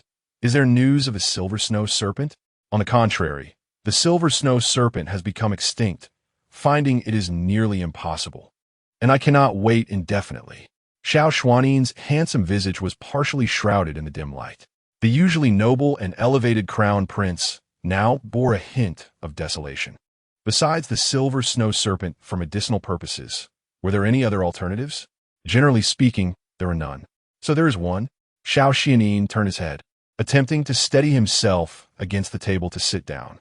His legs, though capable of standing, had not fully healed, often succumbing to weakness. A hand supported his arm. Jiang Xiyan assisted him in settling onto a nearby chair. "What other methods exist aside from the silver snow serpent? I can only attempt to counteract the poison with poison. Yet this approach carries risks. Your Highness may wish to wait. If the silver snow serpent is indeed unattainable, we can try then." Xiao Xuanli fell into silence for a moment. "Very well." He sipped the hot tea in his hands but heard Jiang Xiyan inquire, "Your Highness's legs, do they bear any after-effects? May I take a look?" After a moment's contemplation, Xiao Xuanli nodded. Jiang Xiyan, with her medical kit, knelt between his legs. Once she rolled up his trousers to his knees, she realized the issue was not with the knees themselves. Noticing her prolonged stillness, Xiao Xuanli questioned, "What is it?" "Your Highness's leg ailment harbors cold poison accumulated in the thigh region. Acupuncture may suffice. I implore your Highness to remove your undergarments." Xiao Xuanli remained silent for a moment. "There is no need. I will seek another for acupuncture. Your Highness, if you trust me, please allow me to examine it." Jiang Xiyan addressed him patiently. "Rest assured, I have previously stated that there is no distinction of gender before a healer. To me, your Highness is merely akin to a diagram of human anatomy in medical texts, devoid of any particularity." Upon hearing this, An inexplicable displeasure washed over Xiao Xianin. He rose, lowering his undergarments. Xiao Xianin spoke slowly. Then let me have a thorough examination. Jiang Xiyan grasped the silver needles, casting a glance, suddenly regretting her earlier words. Indeed, there was something distinct about him. One could not deny his extraordinary talent. However, beneath his trousers, he still wore a pair of undergarments, which alleviated some of the awkwardness. Jiang Xiyan steeled herself, crouching down to inspect, applying medicine to the silver needles before commencing the acupuncture. Xiao Xianin was engulfed in darkness. He only felt a myriad of sharp pains between his legs, a mixture of stinging and itching. Beyond that, he sensed her breath resting upon his thigh. The atmosphere in the air suddenly felt a tad heated. While waiting, Jiang Xiyan felt a twinge of embarrassment and sought to ease the tension with conversation. Before she could contemplate, her mouth had already spoken. Your Highness has long reached the age for marriage. Why is there yet no crown princess? Upon asking, the atmosphere momentarily froze. Xiao Xuanli's tone bore a hint of mockery. What do you think? It seemed to grow even more awkward. Jiang Xiyan lightly cleared her throat, choosing silence thereafter. After enduring a while, the moment finally arrived. Your Highness, it is time to remove the needles.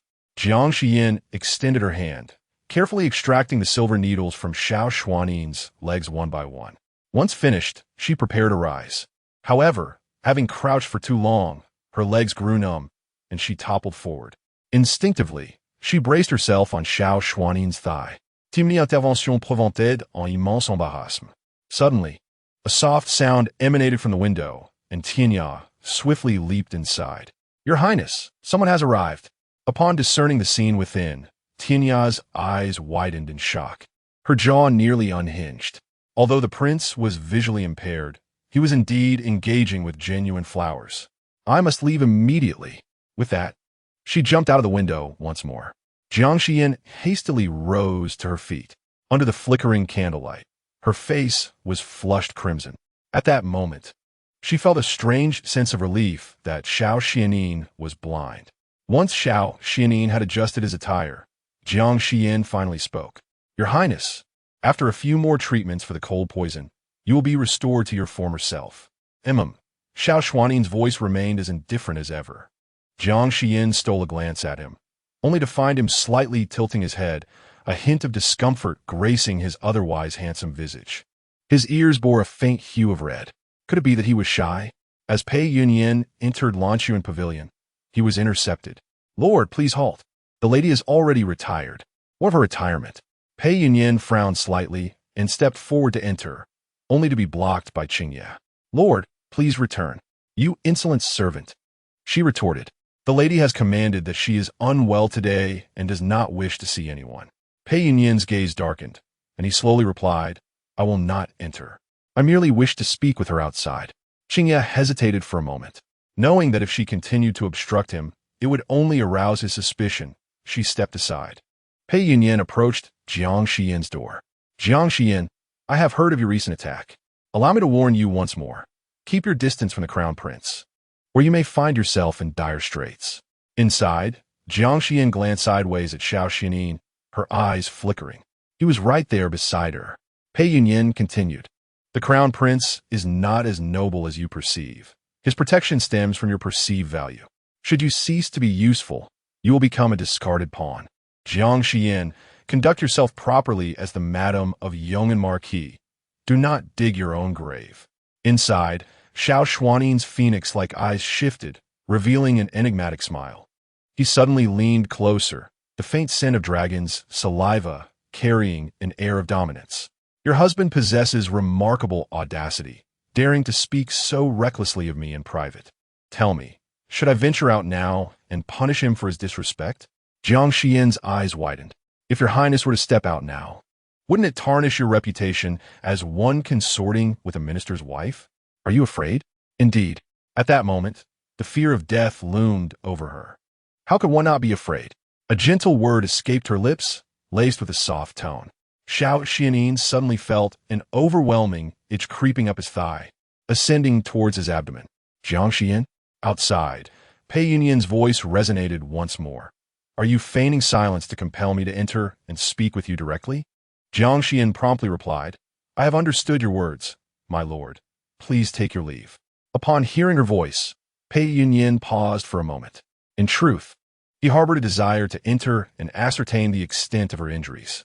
At that moment, the candlelight within the room abruptly extinguished. Pei Yunyuan. The intent to dismiss him was unmistakable. He pressed his lips together, no longer hesitating, and turned to leave. Once Pei Yunyuan departed, Xiao Xuanli did not linger either and exited as well. Before leaving, he cautioned Jiang Xiyan. Pei Yunyuan is working for Xiao Xuanli. You have already attracted attention. So be wary of Pei Yunyuan. Understand. Outside the window, Tianya felt a pang of bitterness. Oh, look at that. He has taken an interest. Chapter 39. Indifference. Pei Yunyuan exited the Lanshuan pavilion and returned directly to his own courtyard. Upon reaching the Xian pavilion, as he gradually regained his composure, an unsettling thought struck him. Jiang Xiyan's reaction this evening had been rather peculiar. Upon further reflection, her maidservant had persistently obstructed his approach, seemingly fearful of his discovery. Pei Yunyuan abruptly rose. He would make another visit to the Lanshuan pavilion. This time, upon arriving at the Lanshuan pavilion, Pei Yunyuan barged in without hesitation. He forcefully pushed the door open, only to find Xinya catching up, her sword drawn, her expression severe. "What are you intending to do, my lord? Where is Jiang Xiyan?" "The lady is already retired. Did you not visit earlier, my lord?" "Huh." Pei Yunyuan let out a cold laugh, drawing his sword, ready to act. Jiang Xiyan stepped out from within, donning an outer garment. She wore a white cloak, her long, dark hair cascading down her waist. Her fair and exquisite features, devoid of makeup, radiated a natural, ethereal beauty. Pei Yunyuan's gaze turned icy as he strode directly into the inner chamber. After searching around, he found nothing. "What is my lord looking for?" Jiang Xiyan entered slowly. "If you've lost something, speak up, and I shall have my servants assist you in the search." Jiang Xiyan, who was just in your chamber. "Does my lord suspect me of impropriety?" Jiang Xiyan's demeanor cooled. Pei Yunyuan, do you think everyone is like you? What of it? Jiang Xiyan's beautiful apricot-shaped eyes narrowed, a flicker of disdain crossing her features. "My lord is notorious for his fleeting romances and libertine reputation. Do not presume that I would conduct myself in a similar manner. Though I do not love you, I shall not engage in any scandalous behavior." Pei Yunyuan felt as though he had been struck with a heavy blow, an indescribable discomfort consuming him. Was it due to the dismal image he projected in Jiang Xiyan's eyes?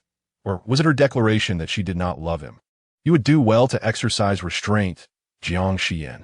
Starting tomorrow, you are to claim illness and remain within the estate. You are not to go anywhere." Jiang Xiyan scoffed coldly. "Are you confining me? This would be better for you and for the Pei household." A glimmer of coldness flickered in Pei Yunyuan's eyes as he parted the beaded curtain and exited. Once outside the Lanshuan pavilion, he quickened his pace, his mood exceedingly foul. Upon returning to his courtyard, he leaned against the couch and retrieved a jade vial from his sleeve. Qian Zuelon. Highly toxic if ingested. It could render one disoriented and foolish. He twirled the vial in his hand, his attractive brow slightly furrowed, seemingly deep in thought. Suddenly, footsteps echoed from outside. "My lord, Lady Chun is here." "Lady Chun?" The servant spoke softly. "Today, my lady has presented you with a concubine, the very Chun girl you once favored."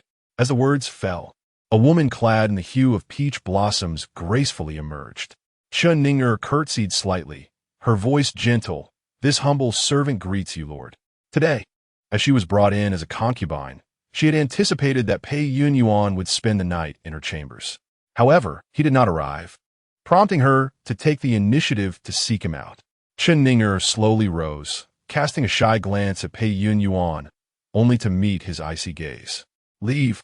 Chun Ninger's complexion pâlit. "My lord, I." "Leave." His expression was too fearsome, and Chun Ninger hurriedly stood, hastily departing with her maid. With a loud crack, Pei Yunyuan crushed the cup in his hand. Gripping a jade vial, a cold glint flickered in his eyes. After a restful slumber, Jiang Xiyan felt significantly better. After applying the cooling ointment sent by Xiao Xuanli, the pain from her wounds subsided almost entirely. In good spirits, she proceeded to the main hall, where she found Jiang Xiyan and seated at the table, cautiously blowing on a bowl of porridge. Her cheeks puffed adorably. "Mother, your porridge is ready and no longer hot. Please give a taste." "Very well." Jiang Xiyan sat down and took a spoonful. The warm porridge instantly settled her stomach. Indeed, it was no longer hot. Anevasul considerata. With a bright smile revealing 2 dimples from the praise, Jiang Xiyan and began to eat, swinging her little legs. Just as the mother and daughter finished their meal, a messenger arrived, announcing the arrival of Jiang Xiyan, Anne's tutor. "Please, show him in." Jiang Xiyan tidied her appearance and led Jiang Xiyan and outside. In the front courtyard, they encountered a middle-aged man with a solemn expression. "I am Chang Junrong, sent by the esteemed Jiang Taifu to escort young master into the academy." Jiang Xiyan had heard of Chang Junrong's reputation. He was the second-place scholar from the 7th year of the U, had served in the Hamlin Academy, and was known for his literary talents. Once a favored disciple of a great scholar, he had fallen from grace due to the scheming of petty individuals. Since then, he had left the court and opened a school, gaining some renown in the capital. 2 days prior, Jiang Xiyan had received a letter from Jiang Hong, suggesting that Jiang Xiyan attend Chang Junrong's academy. Surprisingly, before she could pay a visit, he had come to her first. "Having long admired your esteemed name, Mr. Chang, you need not have gone to such trouble to come personally. A messenger would have sufficed." Chang Junrong waved his hand. "There is no need for such formalities. My lady, I have also benefited from the grace of Jiang Taifu. Since he has requested this, how could I presume to be aloof? As fate would have it, I happened to pass by the Marquis' residence and thought to escort her to the academy."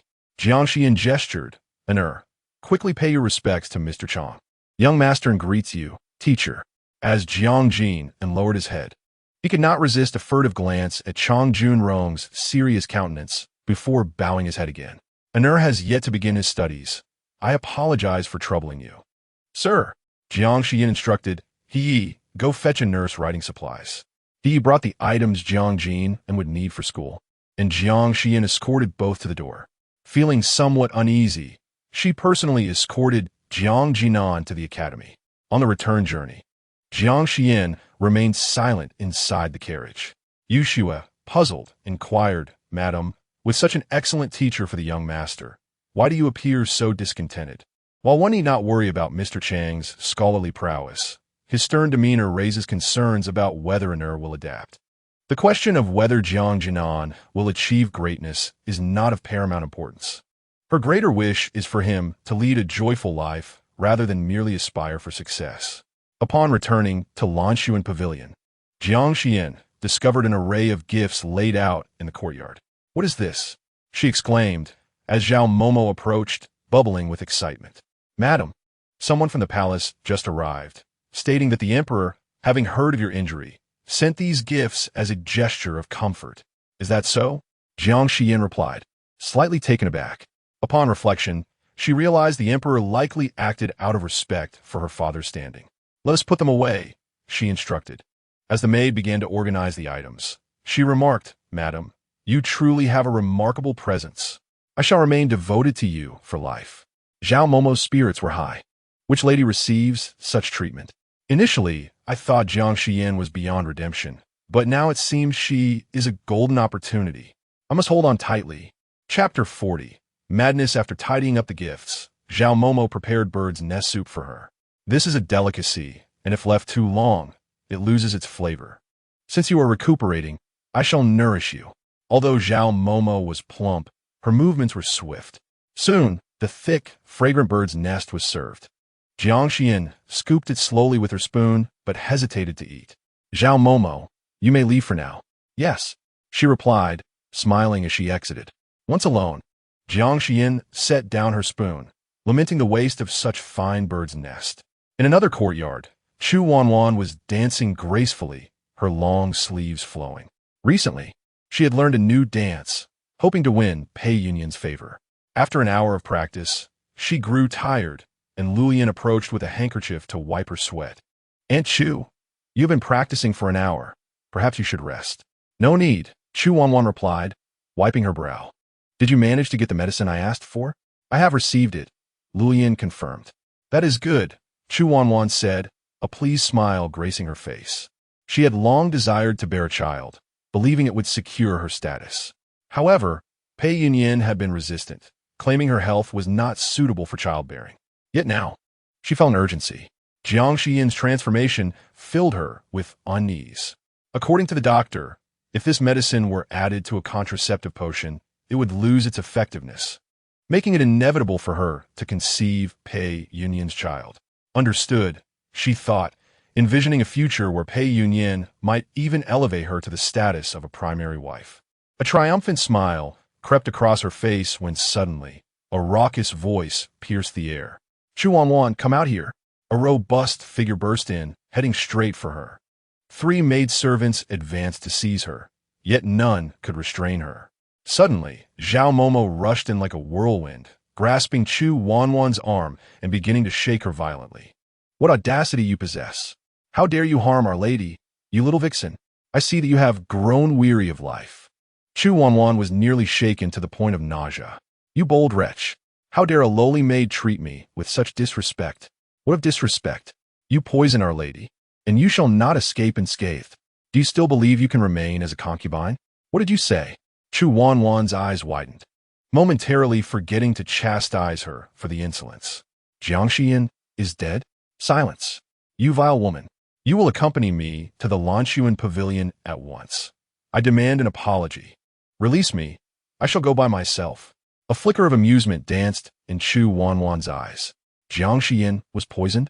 Such splendid news warranted her personal attendance.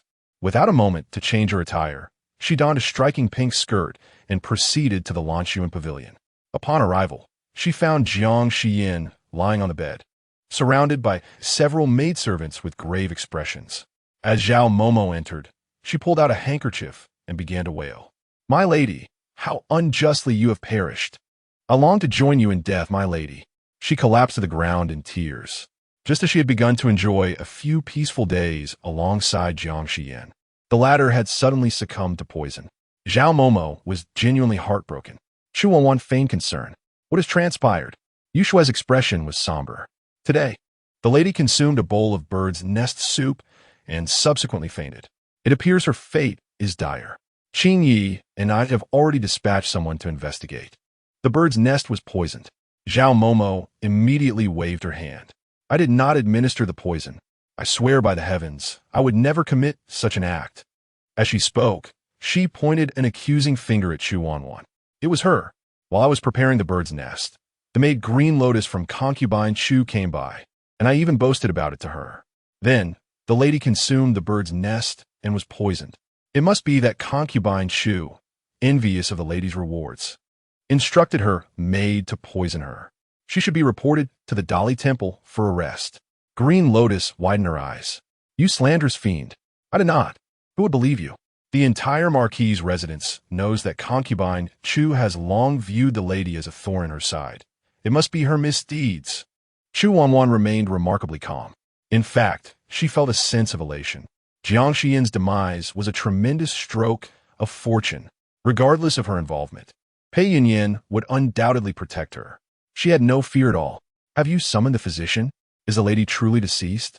Chu Wanwan approached the bedside, sitting at its edge and gazing intently at Jiang Xiyan. Noticing her pallid complexion and tightly closed eyes, Chu Wanwan extended her hand to check for breath. To her surprise, the woman on the bed suddenly opened her eyes and bit down hard on her wrist. Ah! Chu Wanwan screamed in agony, nearly collapsing to the floor. Release me. What are you standing there for? Hurry and help her let go. Green Lotus rushed forward, exerting all her strength to pry Chu Wanwan's hand free. Jiang Xiyan, what madness is this? Holding her bloodied hand, Chu Wanwan's face turned a shade of green with rage.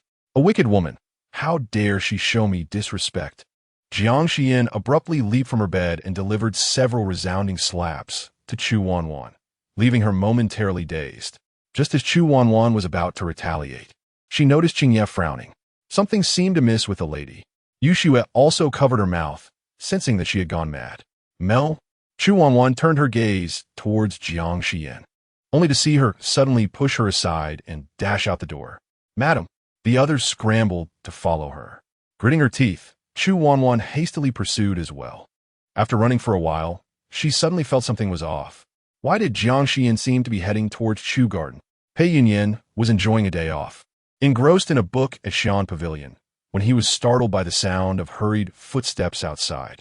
My lord, Qing Feng entered, exclaiming, "It's bad. There's been an incident at Chu Garden." Chu Garden?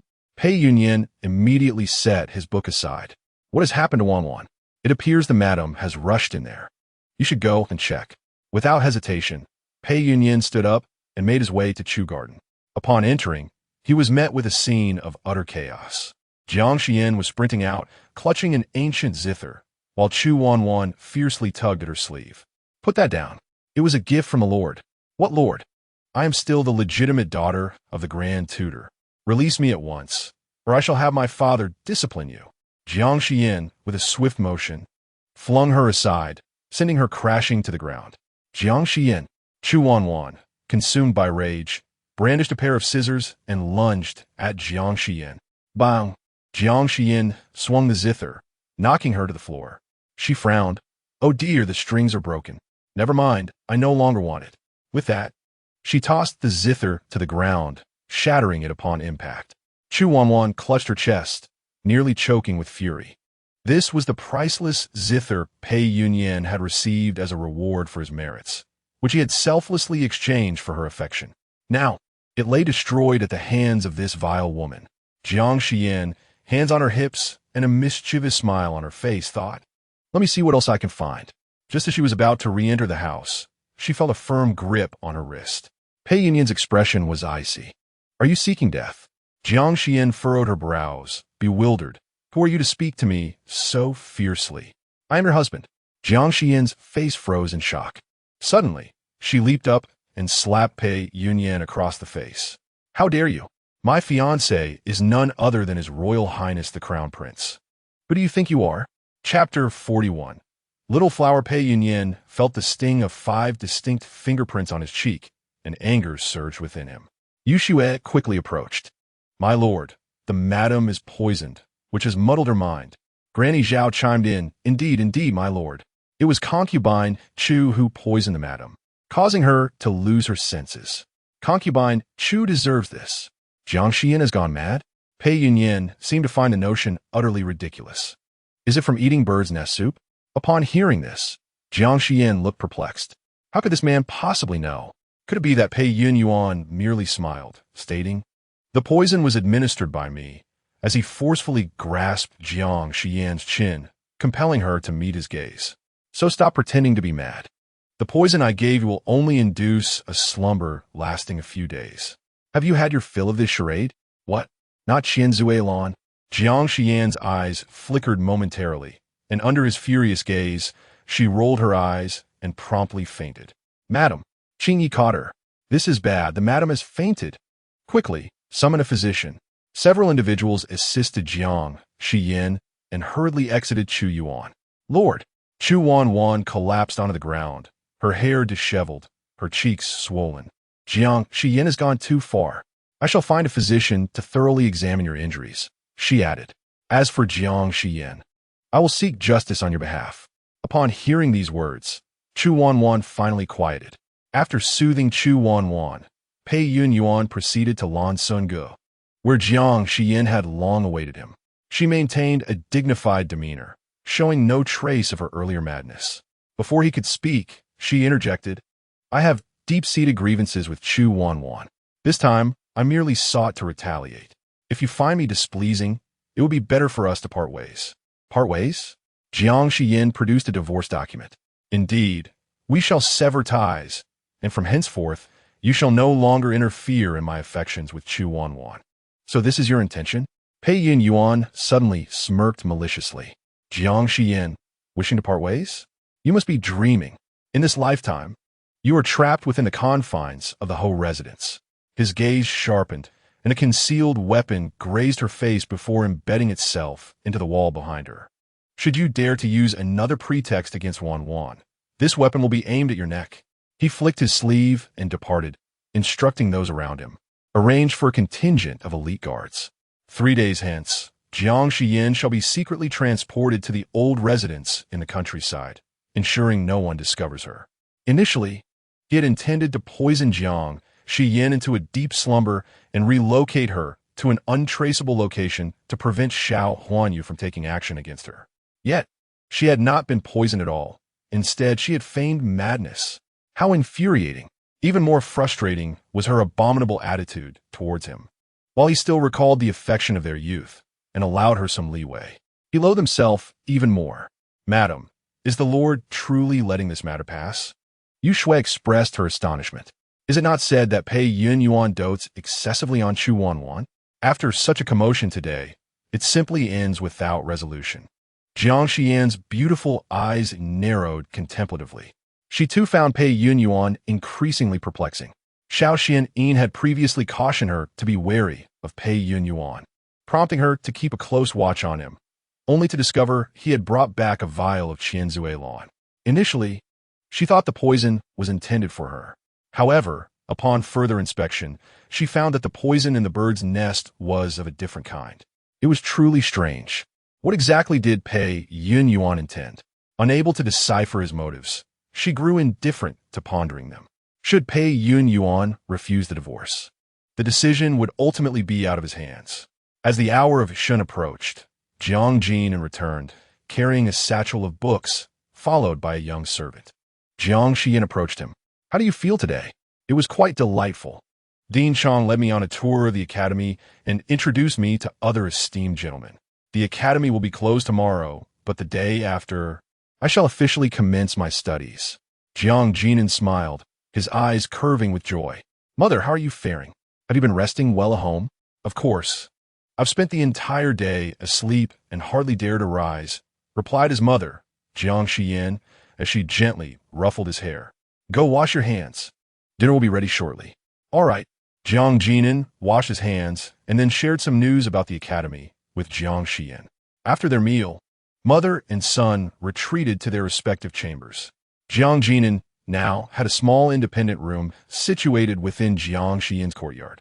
Adjacent to his little room was the study, facilitating his future studies. Upon returning to his room, however, Jiang Xiyan's smile faded slightly. His visit to the academy today had not been particularly joyous. The atmosphere was rather oppressive, and the other noble youths accompanying him did not seem very welcoming. Suddenly, he heard a faint rustling sound. He leapt from his bed and followed the noise to the window. Upon opening it, a small snake slithered inside. This snake was quite extraordinary, its body entirely snow white, save for a single red spot on its head resembling a blooming petal. At that moment, it bore traces of blood. Jiang Xiyan was elated. "Little flower, what brings you here? You haven't shown yourself in ages. Have you been injured?" The little snake raised its head and hissed for a moment. Jiang Xiyan furrowed his brow. "What? You were captured by wicked men and nearly perished." He frowned deeply, rose, and walked to his bedside, retrieving a small pouch from which he poured out various bottles. "These are medicines I've taken from Mother. Let me see if any are suitable for you." "Ah, this one." Jiang Xiyan took out a small vial and applied it to the snake's wound. The little creature lay on the ground, allowing him to tend to it. "How does that feel? Is it much better now? From now on, you should stay with me. Do not wander outside. I will protect you." The snake nudged its head against him. Jiang Xiyan understood its sentiment. "All right, I promise I will not disclose your whereabouts to anyone." Satisfied, little flower wagged its tail. Jiang Xiyan carefully lifted it and placed it on his bedside, even covering it with a small blanket. He had heard that snakes were sensitive to cold and could not let it suffer from the chill. "It's getting late. Let us sleep." One boy and one snake closed their eyes contentedly. Chapter 42. Encountering the noble consort just as Jiang Xiyan was about to settle down. She heard the cawing of crows outside. Qing Yu was preparing to shoo them away when she noticed Jiang Xiyan hurriedly rushing out, barefoot. Her fair, delicate feet touched the wooden floor, and her long hair danced behind her. It was the first time Qing Yi had seen Jiang Xiyan in such a state. Resembling an unwed maiden, her bright, watery eyes sparkling with excitement. "It is a raven," Jiang Xiyan exclaimed with delight as she extended her hand, and the raven flew in. Upon closer inspection, it bore a letter tied to its leg. After releasing the crow, Qing Ye closed the window. "Madam, whose letter is this?" The crow is notoriously difficult to tame. Thus, it is seldom employed for delivering messages. This indicates that the sender is not an ordinary person. It is from my senior brother. Yu Xue approached with a candle in hand and added, "Your senior brother is the master of the Medicine King sect. Since childhood, you have studied medicine alongside him, and your bond is profoundly deep." She was visibly excited. Who would have thought that young Master Song would truly respond? Jiang Xiyan cautiously unfolded the letter. The characters were elegant and familiar, infused with a subtle fragrance of herbs. In the letter, Song Buofeng spoke of the whereabouts of the silver snow serpents, mentioning that 2 years ago, a merchant had purchased the last few from the Miao region and taken them to the Central Plains. The letter also contained information about the buyer. At the end, there was a line of inquiry regarding her well-being. Inquire about my junior sister's health. Jiang Xiyan's eyelashes fluttered as she gazed at the letter for a while, before extending her hand to place it over the flickering flame. It quickly turned to ash. "Madam, what did young Master Song say?" "He mentioned the whereabouts of the silver snow serpents. Tomorrow, we shall go investigate." Jiang Xiyan rose. "It is getting late. You all should rest early." She returned to her tent and lay down once more, yet sleep eluded her. After many years apart, she had finally received news from Song Buofeng. She wondered how he was faring. Jiang Xiyan reached for a jade pendant around her neck. The translucent green stone was intricately carved with a vivid little tiger, representing her zodiac sign. It was a birthday gift from Song Buofeng during her first year at the Medicine King sect. Every year hence, he had never forgotten to send her a gift, even after she returned to the capital and their encounters became rare. Yet on her birthday, the gifts would arrive punctually, until 5 years ago when he suddenly withdrew from the world, leaving no trace behind. Jiang Xiyan clasped the jade pendant tightly against her chest. Lost in memories of years past when she had held his hand, her heart ablaze with courage as she gazed into his profound eyes. "If you are willing, I shall return and ask my parents to annul the engagement with the Crown Prince and stay with you at the Medicine King sect. How does that sound?" The young man before her had eyes as deep as an unfathomable pool. He gently withdrew his hand and ruffled her hair. "Yin, do not speak such nonsense." The next day, as Yu Xue drew back the tent curtains, Jiang Xiyan awoke with a start. "Madam, it is time to rise. You mentioned wanting to get up early today to seek the silver snow serpents." Jiang Xiyan got up slowly, beginning her dressing and washing routine. Yu Xue noticed the dark circles under her eyes. "Madam, did you not sleep well last night?" "I had a restless night, filled with dreams," Jiang Xiyan replied, wiping her hands with a cloth. Perhaps it was the arrival of the old friend's letter that stirred her thoughts and memories from the past, leading to a night of troubled sleep. After finishing breakfast, Jiang Xiyan prepared to depart. Jiang Jinan had also come along. In the carriage, Jiang Xiyan noticed a small bag slung over his shoulder and casually inquired, "Are you planning to buy something today, Enner? Have you brought a bag specifically for that?" "No, I brought some preserved fruits, Mother. Would you like to have some?" "Mother, you should refrain from indulging in sweets, lest you suffer from toothache." Jiang Jinan immediately nodded in agreement. Enner understood. He reached out to touch the small bag, where a little snake lay quietly, quite cooperative. Upon their arrival, Jiang Xiyan led her entourage down.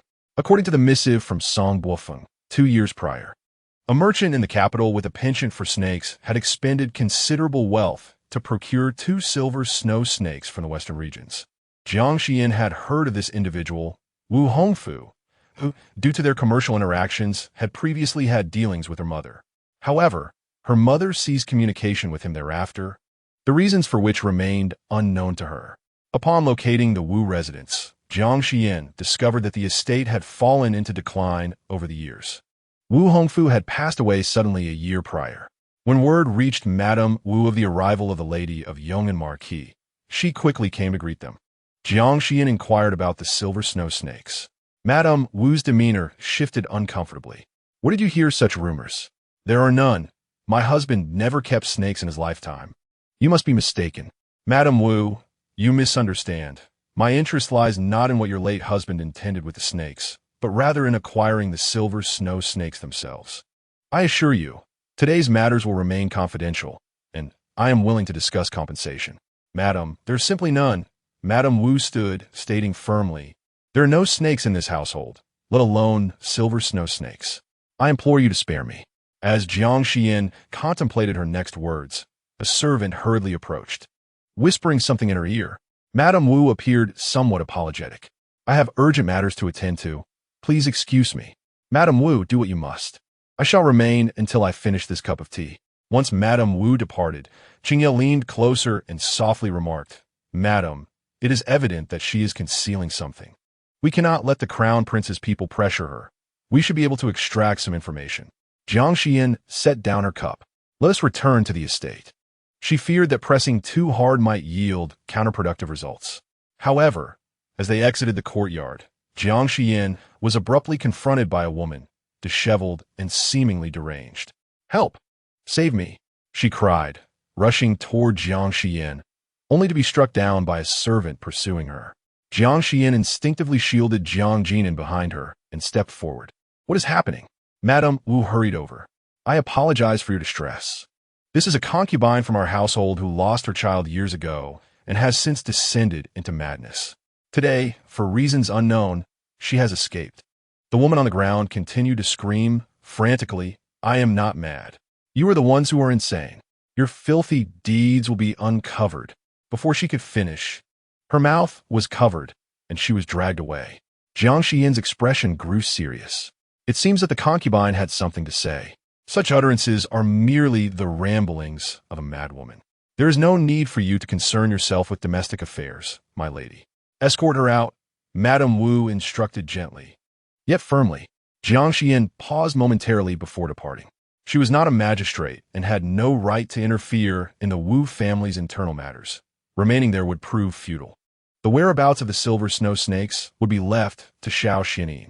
After a few had boarded the carriage, Jiang Xiyan accompanied Jiang Jinan and purchased some candied fruits along the way. As the shopkeeper emerged, a throng of imperial guards surged forth, standing resolutely on either side of the road, thereby creating a grand thoroughfare. In the midst of this spectacle, a lavish carriage approached, drawn slowly by 3 splendid white steeds. Surrounded by elite bodyguards, Yu Shui's voice was barely a whisper. "Who is this? Such an ostentatious display." It was undoubtedly a consort of the palace. Jiang Xiyan stepped aside, her heart already surmising the identity of the occupant within the carriage. Such a grand procession, accompanied not only by the imperial guards, but also by the palace's own elite troops, signified the emperor's considerable regard for her. Among the consorts in the harem, only the esteemed consort Yu could command such treatment. As the 3 carriages passed Jiang Xiyan, they suddenly halted. A slender hand parted the curtain. What a coincidence! The Madame of Yong'an Marquis is also here? Jiang Xiyan lowered her gaze. "I have met the esteemed consort." Consort Yu revealed a slight smile. "Jiang Xiyan, I have heard of your remarkable medical skills. Coincidentally, I have been suffering from insomnia lately, and the imperial physician's remedies have proven ineffective. Would you be so kind as to examine me?" Before Jiang Xiyan could respond, Consort Yu waved her hand. The nearby imperial guards immediately approached. "Madame of Yong'an, please." "I shall obey," Jiang Xiyan replied, reluctantly ascending the carriage to accompany Consort Yu into the palace. Upon arriving at the Zhaohua Hall, Jiang Xiyan finally disembarked. Consort Yu, supported by palace attendants, also descended the carriage gracefully. Dressed in a deep purple palace gown crafted from the finest brocade bestowed by the emperor. Adorned with a profusion of blossoms at the hem, she exuded an aura of regal splendor. As she alighted, her gaze landed on Jiang Jinan's face, lingering momentarily. "This child, is he your adopted son?" "Indeed, he is," Jiang Xiyan acknowledged, gesturing to Jinan. "Jinan, greet the esteemed consort." Jiang Jinan bowed respectfully, offering his salutation. A glint of sharpness flickered in Consort Yu's eyes as she stepped closer, unexpectedly grasping Jiang Jinan's delicate face, urging him to lift his head. She frowned slightly. "He resembles him. He truly bears a striking likeness to Xiao Xuanli. No wonder I felt an immediate aversion upon seeing this child. What is the origin of your adopted son?" "He is an orphan from a collateral branch of the Jiang family, bereft of parents, and thus I took him in." Jiang Jinan's background had been meticulously arranged by Jiang Hong, leaving no trace for investigation. Consort, you narrowed her eyes. Jiang Xiyan, you are still young. Why do you not consider bearing heirs for the Marquis, yet choose to adopt such a child? Upon hearing this, Jiang Xiyan paused for a moment before responding, Esteemed consort, it is not that I do not desire children. This matter pertains to the Marquis's privacy, which I cannot disclose. Consort Yu's expression faltered. Are you implying that Pei Yunyuan? Jiang Xiyan nodded, feigning reluctance. Consort Yu's demeanor shifted. Pei Yunyuan appears dignified and impressive. I did not anticipate such a flaw in him. Her expression changed, and she turned away. Come with me. The rest shall remain outside. In the eastern palace, Xiao Xuanli, clad in a dark-hued robe, sat beneath the eaves. Sunlight caressed his handsome visage, as if enveloping him in a gentle radiance. In the distance, Tianya and Marquis were practicing martial arts. Their skills were remarkable, and even from several meters away, one could feel the gusts of wind generated by their internal energy. Sitting beside Xiao Xuanli, Xiao Yao rested her chin on her hand, observing the duo with an amused smile gracing her delicate and radiant face. Brother, your two shadow guards possess exceptional skills. Would you consider giving one to me? I have no such capable experts by my side, she remarked playfully. Who do you wish for? Are you serious? Xiao Xuanli replied in a nonchalant tone. If they are willing to accompany you, I shall grant your wish. That is settled then. Xiao Yao sprang to her feet. Marquis and Tianya, come here. The two swiftly approached her. Your Highness, how may we assist you? They inquired. I have come to request your services from brother, she stated. Would you be willing to follow me? Tianya paused and bowed his head. I am deeply honored by your affection, Your Highness, but I have pledged my loyalty to His Highness the Crown Prince for life. Xiao Yao turned her gaze to Marquis. And you? I share the same sentiment as Tianya. How dull. Xiao Yao pouted, a hint of exasperation in her voice. Just pretend to agree. I have yet to see my brother in a predicament. The two lowered their eyes, remaining silent. Xiao Yao swept her gaze between them and suddenly reached out, lifting Marquis's chin. A spark of admiration flickered in her eyes. I hadn't noticed before, Marquis. You are quite handsome. With such features, you could easily outshine others if you were to disguise yourself as a woman. Marquis's eyes glimmered. Your Highness, you jest. I do not jest. It is a pity you refuse to accompany me. She released her grip and shook her head. The two retreated. Once they were a distance away, Tianya turned back. I must ask, why do you appear to be blushing? Marquis replied, I am not. Not at all. Your ears are crimson. Could it be that the princess's teasing has made you shy? Tianya laughed. Silence. Marquis kicked him playfully. Xiao Yao resumed her seat. Brother, where did you find such excellent shadow guards? Not only are they loyal, but they are also quite handsome. Xiao Xuanli sipped his tea.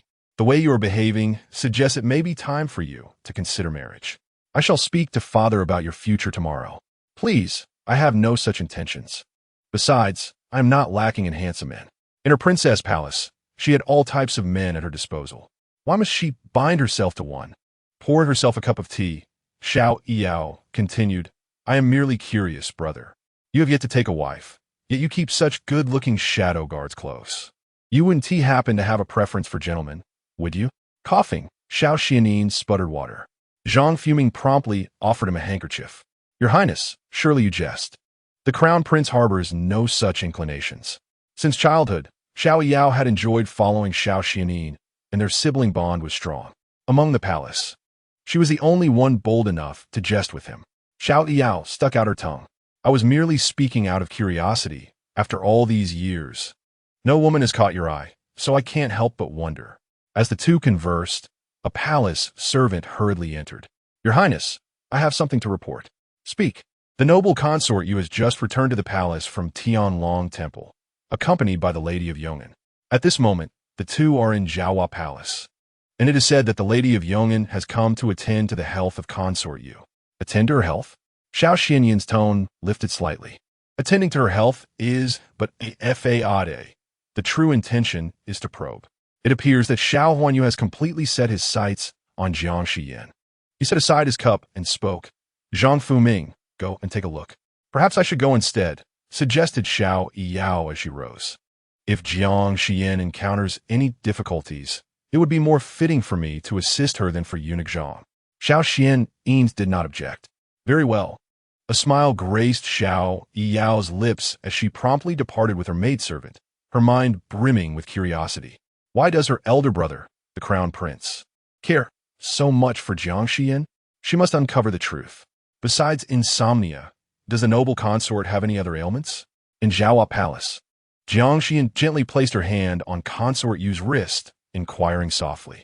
Consort Yu leisurely supported her head with one hand. No, that is all. Your Highness, matters of health are of great importance. There must be no concealment. What do you mean?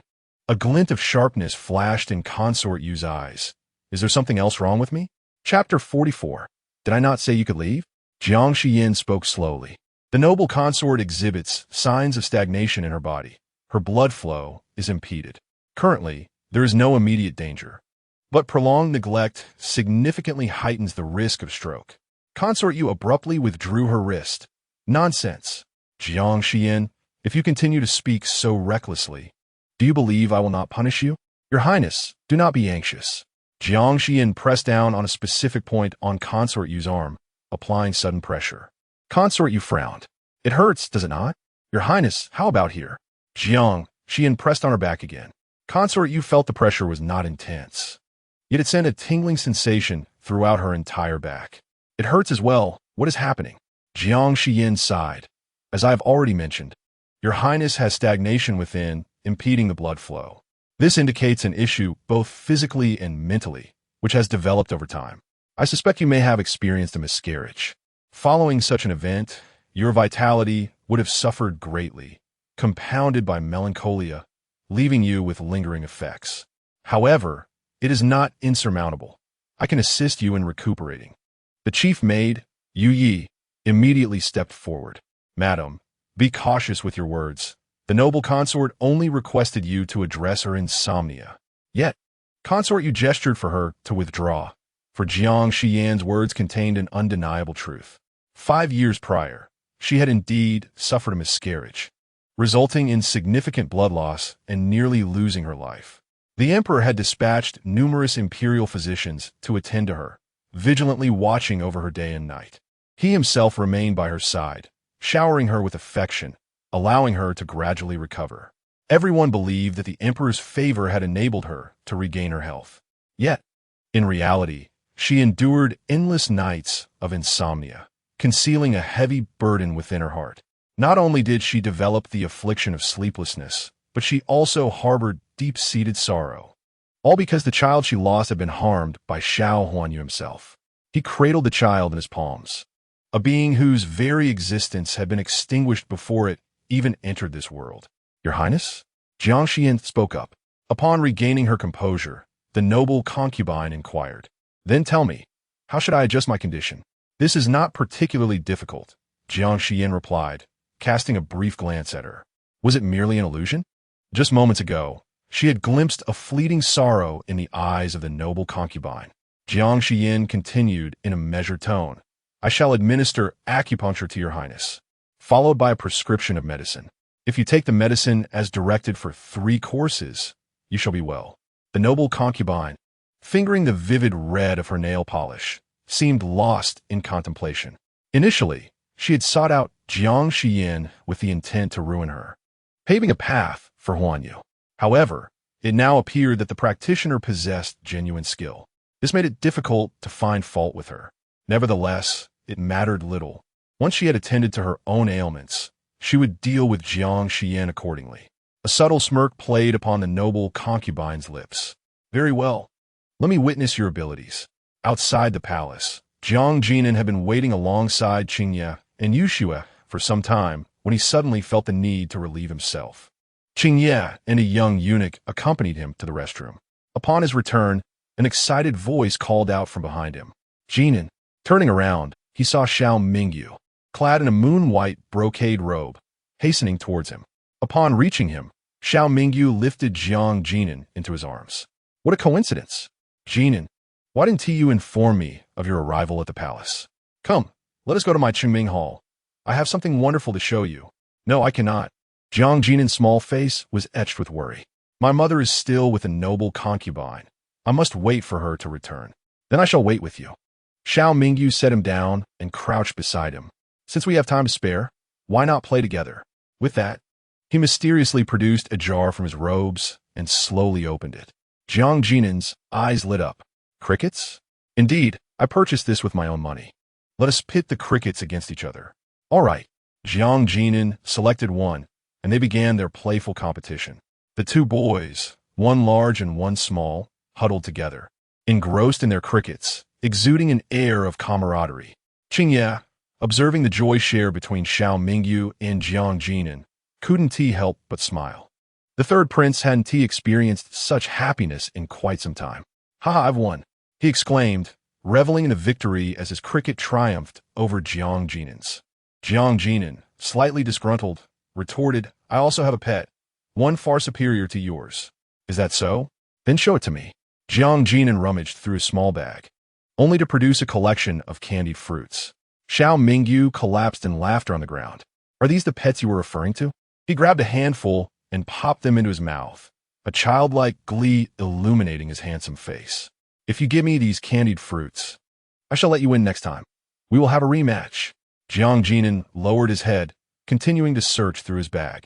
"How strange. Where is Xiaohua?" At that moment, he felt a movement within his sleeve.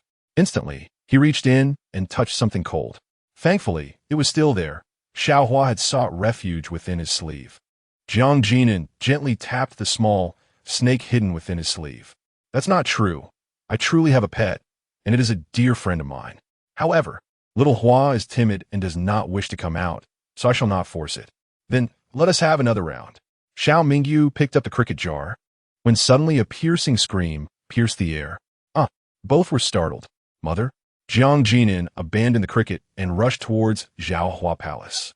Upon reaching the entrance, he was intercepted by Yushua. "Young master, and please remain calm. It is Concubine Yu."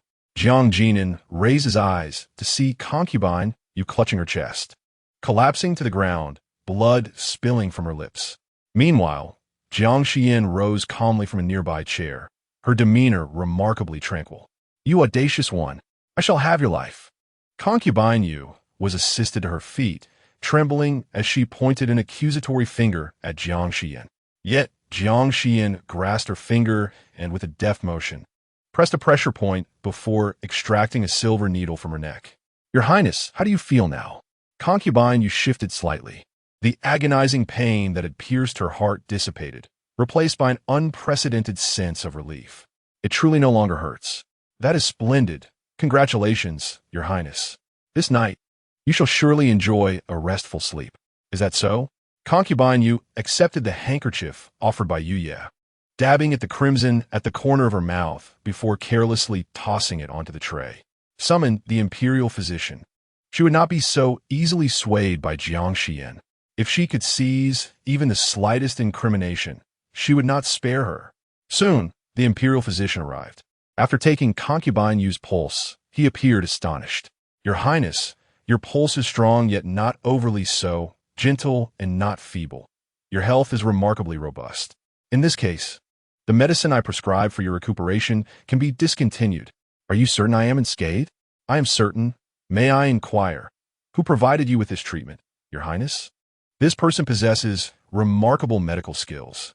Chronic internal ailments are typically resolved gradually, with little immediate effect. Yet Concubine Yu's sudden improvement is truly astonishing. Instead of being curious about who treated me, perhaps you should return and diligently refine your own medical expertise." Concubine Yu's expression darkened. "You may leave now." Once the physician departed, Jiang Xiyan spoke up. "Your Highness, if there is nothing further, I shall take my leave." She slowly rose and began to walk out, only to find several guards stepping forward to block her path.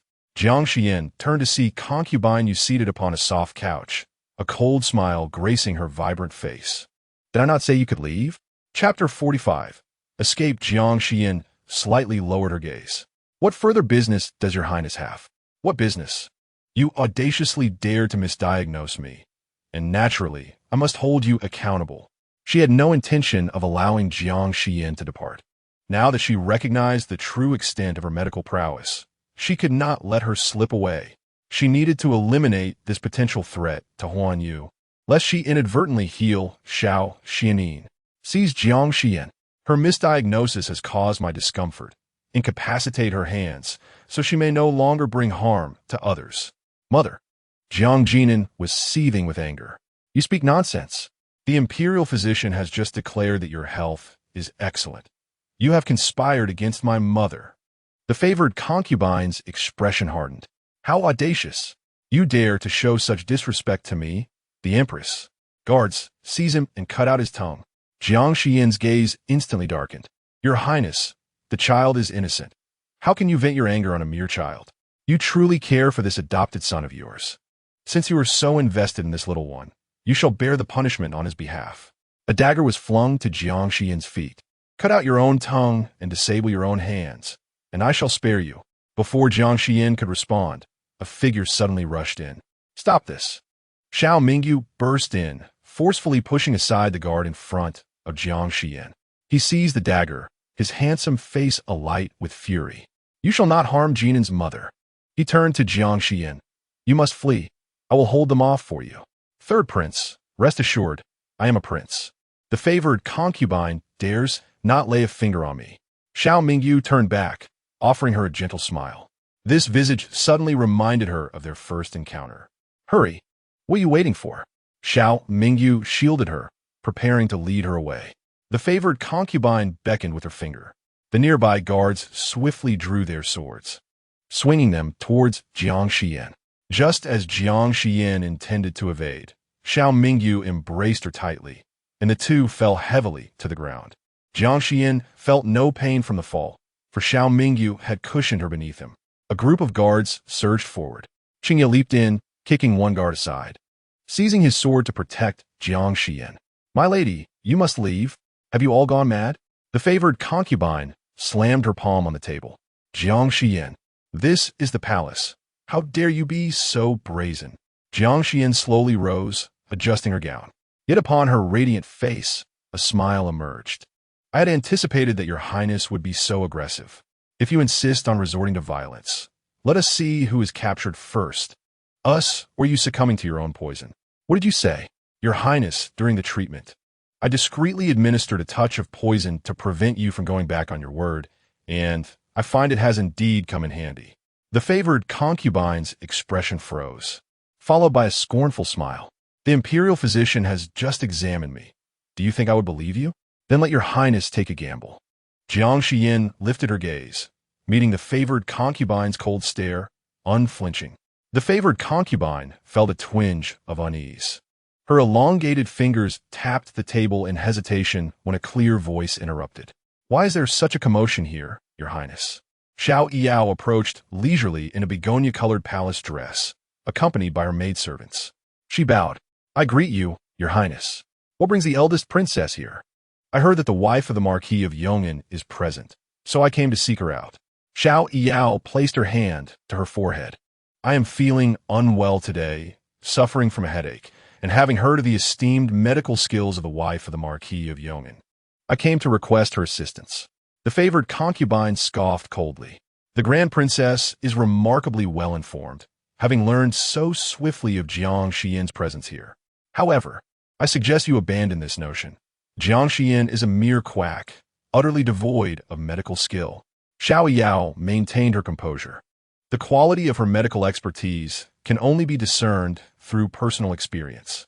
Your Highness, I shall take her with me. She gestured for her attendants to step forward, preparing to lead Jiang away. Yet, the guards of the esteemed concubine remained immovable. Xiao Yao lowered her gaze. What is your Highness's intention? She stepped forward. Jiang Xiyan is the legitimate daughter of the Grand Tutor and a respected wife of a court official. Do you truly intend to subject her to a private punishment? If His Majesty were to learn of this, it would not bode well. You need not invoke the Emperor to intimidate me.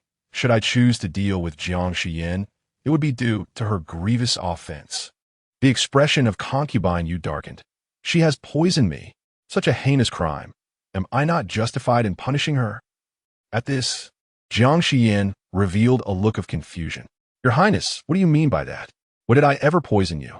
It was you who claimed so just moments ago. That was merely a casual remark. Jiang Xiyan smiled lightly. I spoke thoughtlessly, Your Highness, in fear of having my tongue cut out or my hands rendered useless. I misspoke in haste. I beg for your forgiveness. Concubine used expression twisted with rage. Dare you mock me? I would never presume to do so. If your highness believes me guilty, you may present the evidence to the emperor, and he shall decide my fate. If not, I shall take my leave. With that, she took Jiang Xiyan's hand and followed Xiao Yao out of the Zhaohua hall. Yu Ye whispered inquiringly, Your Highness, shall we truly allow Jiang Xiyan to depart? Xiao Yao interjected, Am I to punish her as well? This matter is already precarious. Escalating it would yield no benefit. Concubine, you turned, heavily sinking onto the soft couch. Go. Summon Director Zheng from the Imperial Medical Institute. Although the likelihood of Jiang Xiyan poisoning her was slim, unease still lingered. Once outside the Zhaohua hall, Jiang Xiyan bowed to Xiao Yao. Thank you, Grand Princess, for your assistance. There is no need for such formalities. If you wish to express gratitude, direct it towards the Crown Prince, for it was he who sent me to rescue you. I shall certainly extend my thanks to His Highness. Jiang Xiyan smiled gently. Xiao Yao gazed intently at her. Today, Jiang Xiyan donned a delicate lilac orchid dress, her long, flowing hair elegantly styled into a bun secured with a simple jade hairpin adorned with white floral beads. She was truly radiant, captivating in her beauty. Were it not for the Crown Prince's blindness, I might genuinely suspect his kindness towards you is driven by other motives. Grand Princess, I must caution you. I'm already wed. Should this be overheard, it could tarnish His Highness's reputation. In response, Xiao Yao scoffed lightly. That Pei Yunyuan? It is widely known he favors his concubine while neglecting you, and yet he continues to attract admirers. Why should you not follow suit? Jiang Xiyan chuckled softly. His affairs are of no concern to me. Just because Pei Yunyuan is indiscriminate in his pursuits does not mean I should engage in trifling affairs as well. It is not merely a matter of fidelity for the sake of a man. Rather, it is her own unwillingness. Unlike Pei Yunyuan, she cannot separate body from heart, nor can she indulge in intimacy with others without love. Alas, the rules of this world are indeed crafted by men. Should one act out of line, the burden of disgrace is not borne alone, but extends to one's family. Xiao Yao cast her gaze downward, stating that not everyone is as indifferent as this princess. Jiang Xiyan regarded her with a glance. Though Xiao Yao possessed a noble status and striking beauty, her reputation was less than favorable. Her residence was populated with numerous strategists and talented men, many of whom were her lovers. This explains why Xiao Yao, despite being of marriageable age, had yet to wed.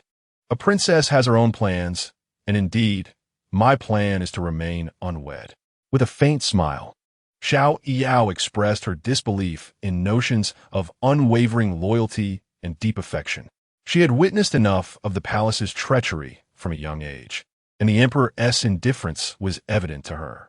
For the sake of a man, to compete with numerous women and squander one's life in the harem was not a fate she desired. She would rather lead a life of scandalous freedom. Chapter 46. I consider you a friend, yet you wish to be my father. As the group journeyed halfway, they encountered Xiao Xuanli beside a small pavilion along the palace path. Seated in his wheelchair, he turned his gaze towards them. His handsome, aloof visage, coupled with piercing phoenix eyes, gave the impression of someone who had not lost his sight. Xiao Yao chuckled softly. My elder brother, the Crown Prince, seems anxious. It appears he has come to seek you. I shall not intrude. After exchanging pleasantries with Xiao Xuanli, she departed. Zhang fuming approached, expressing concern, Madam. I trust you are unscathed from the fright? I am well, but the third prince, Jiang Xiyan, turned to look back. Upon meeting her gaze, Xiao Mingyu immediately broke into a radiant smile. Third prince, are you injured? I am fine, Xiao Mingyu replied, withdrawing his hand. Jiang Jinan grasped his right arm, exclaiming, Your arm is hurt. It was then that the others noticed a wound on Xiao Mingyu's right arm. Third prince, let me examine it. Very well. Jiang Xiyan urged Xiao Mingyu to sit within the pavilion, rolling up his sleeve to reveal a knife wound along with several bruises, indicative of having been gripped forcefully. Jiang Xiyan's expression softened, and her movements became increasingly gentle. Third prince, I shall bandage it. It may sting a little. It's nothing. I am not afraid of pain. Xiao Mingyu insisted with a brave facade. However, The moment Jiang Xiyan applied the medicine, he cried out in agony. She offered soothing words, "It will be over soon." Third prince, "Here, have a candied fruit." Xiao Mingyu bit into the treat, valiantly suppressing his cries. Once the wound was bandaged, Jiang Xiyan presented him with a bottle of ointment for his bruises. Xiao Mingyu gazed at her with unwavering attention, his eyes sparkling. "You are truly wonderful, like a celestial fairy. If you seek another husband, do ensure to choose me. I am always ready to marry you." Jiang Jinan, who had been enjoying the candied fruit, widened her eyes and rushed over. "How delightful! I consider you a friend, and yet you wish to be my father. I yearn to be your elder brother, yet you seem unwilling. Alas, it is futile to reason with a simpleton. Do not cling to my mother. Come, let us engage in a contest of cricket. For this time, I shall assuredly triumph." Jiang Jinan tugged at Xiao Mingyu and dashed to a corner. Do not linger around his mother." Jiang Xiyan rose and approached Xiao Xianin, bowing respectfully. "Your Highness." Xiao Xianin twirled the jade ring on his finger. "The favored consort Yu is indeed exceedingly arrogant.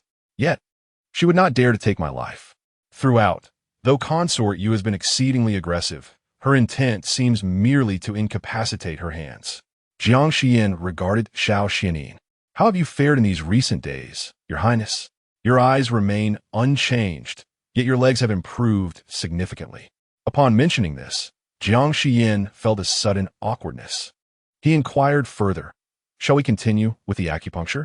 A repeat session would surely yield better results, but Your Highness, frequent movement can also expedite your recovery. I am unable to move about. Please treat me once more." "Ah," Jiang Xiyan whispered. "Is it not somewhat inconvenient here?" Xiao Xianin fell silent for a moment. "Do you believe I possess some peculiar habit of exposure?" He signaled for someone to push his wheelchair. "Return to the East Palace. Follow closely." Jiang Xiyan resigned herself to accompany Xiao Xianin back to the East Palace. During the acupuncture session, Xiao Xianin furrowed his brow. "It hurts. This time, the location differs from the last. Please endure a little. Be gentler." "Oh." Though she uttered these words, Jiang Xiyan did not hold back. Noticing Xiao Xianin shifting, her tone became somewhat stern.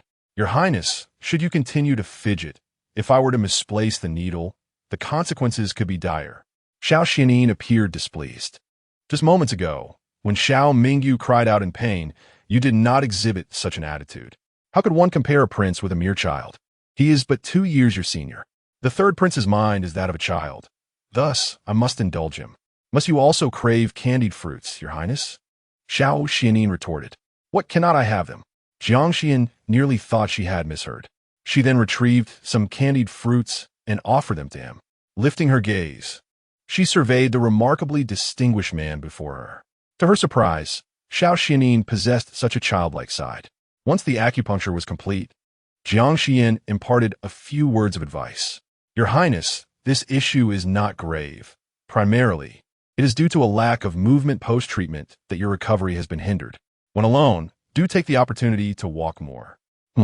After successfully treating Xiao Xianin, Jiang Xiyan broached a serious matter. "Your Highness, have you heard any news regarding the silver snow snake? I have already dispatched someone to investigate the affairs of the Wu family. I shall await your favorable news, Your Highness." Jiang Xiyan organized her belongings, preparing to depart, when Xiao Xianin suddenly spoke. "Do you harbor regrets?" Jiang Xiyan turned her head. "What prompts such a question, Your Highness? Your previous life should have been quite serene, yet since becoming entangled with me, you have repeatedly found yourself in perilous situations." Jiang Xiyan, "Do you harbor any regrets? Yet each time, have we not managed to turn peril into safety?" Jiang Xiyan revealed a faint smile. "Your Highness, have you forgotten? It was I who approached you willingly, choosing to entangle myself in this web of conflicts. This was my own decision, and thus I harbor no regrets." Xiao Xianin pondered for a moment. "What, pray tell? Do you seek through such perilous endeavors?" "Your Highness, I do indeed have a request. If I am able to restore your sight, I hope you will assist me in severing ties with the Marquis of Yong'an." Xiao Xuanli's tone carried a hint of amusement. "I recall that it was you who made the engagement to Pei Yunyuan known throughout the city." Jiang Xiyan lowered her delicate lashes. "That arrangement was never truly my desire. Therefore, I now seek freedom, and I implore you to grant it. Xiao Xuanli parted his lips in acquiescence. Very well, I shall comply. Chapter 47. The Unfathomable. Once Jiang Xiyan departed, silence reclaimed the hall. After a brief interlude, Tinya stepped forward. Your Highness, as per your command, the officials have been dispatched to investigate the Wu residence. Indeed, Xiao Xuanli mused for a moment before instructing. Prepare a carriage. I shall exit the palace. At Zhaohua Palace. After partaking in lunch, the esteemed concubine Yu did not indulge in her usual repose. She sat upon a chair, her fingers lightly tapping the table, her expression darkening. Yu Yi inquired, Why does your Highness appear so troubled? This grand display against Jiang Xiyan will undoubtedly attract the Emperor's attention towards me. Can you fathom my anxiety? No sooner had she spoken than an announcement echoed from outside, declaring the Emperor's arrival. Such haste? A rare flicker of unease crossed concubine Yu's face. She swiftly rose, adjusted her gown, and proceeded to the entrance.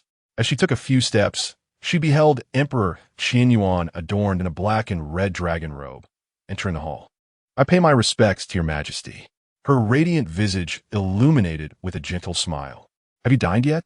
If not, I can have the kitchen prepare some of your favorite dishes. Do you not know why I am here? How could I possibly know? Emperor Qianyuan settled into a grand red sandalwood chair, his piercing gaze lifting slightly, exuding an air of authority. He uttered 3 words, Jiang Xiyan. Concubine Yu approached. Is your majesty here for Jiang Xiyan? Indeed, I did admit her into the palace today, and we encountered some discord, prompting your visit. She stepped closer, placing her hands upon the emperor's shoulders, applying a gentle pressure. I have not harmed her. Perhaps someone has been gossiping in your presence? With a wave of his hand, the emperor dismissed the attendants. Once alone, he seized her hand, still resting on his shoulder, drawing concubine Yu closer. You know in your heart what you have, or have not done. Do you wish for me to press you further? Your Majesty, Yu, Jiang Xiyan is the daughter of a high-ranking official and the wife of the Marquis of Yong'an. For me to act against her, I must present a compelling justification. Whereas you and Xiao Huanyu can act on a whim. The emperor's gaze darkened. Concubine, do you believe this world is ruled by the surname Li? Concubine Yu's expression shifted dramatically. She fell to her knees. I acknowledge my errors. I ought not to have troubled Jiang Xiyan. However, it was she who, during my treatment, caused me to spout blood, leaving me terrified and suspecting her intentions towards my life. You know the truth behind this, do you not? Emperor Qianyuan extended a hand, lifting the chin of concubine Yu, compelling her to meet his gaze. Ever since she attended to the crown prince, misfortune has befallen us repeatedly. What do you attribute this to? Concubine, I must not witness your sordid schemes again. Do you comprehend? His fingers pressed firmly, leaving a crimson mark upon her fair chin. Concubine Yu was momentarily taken aback, intimidated by his demeanor. Yet, after a brief pause, indignation surged within her. She forcefully shrugged off Emperor Qianyuan's hand. Am I truly so vile in your eyes, Xiao Yuanhe? If this is how you perceive me now, why did you insist on my entry into the palace? Concubine Yu bit her lip and continued.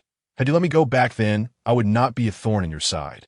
Knowing my temperament, why did you wish for me to remain by your side? The emperor's eyes darkened slightly.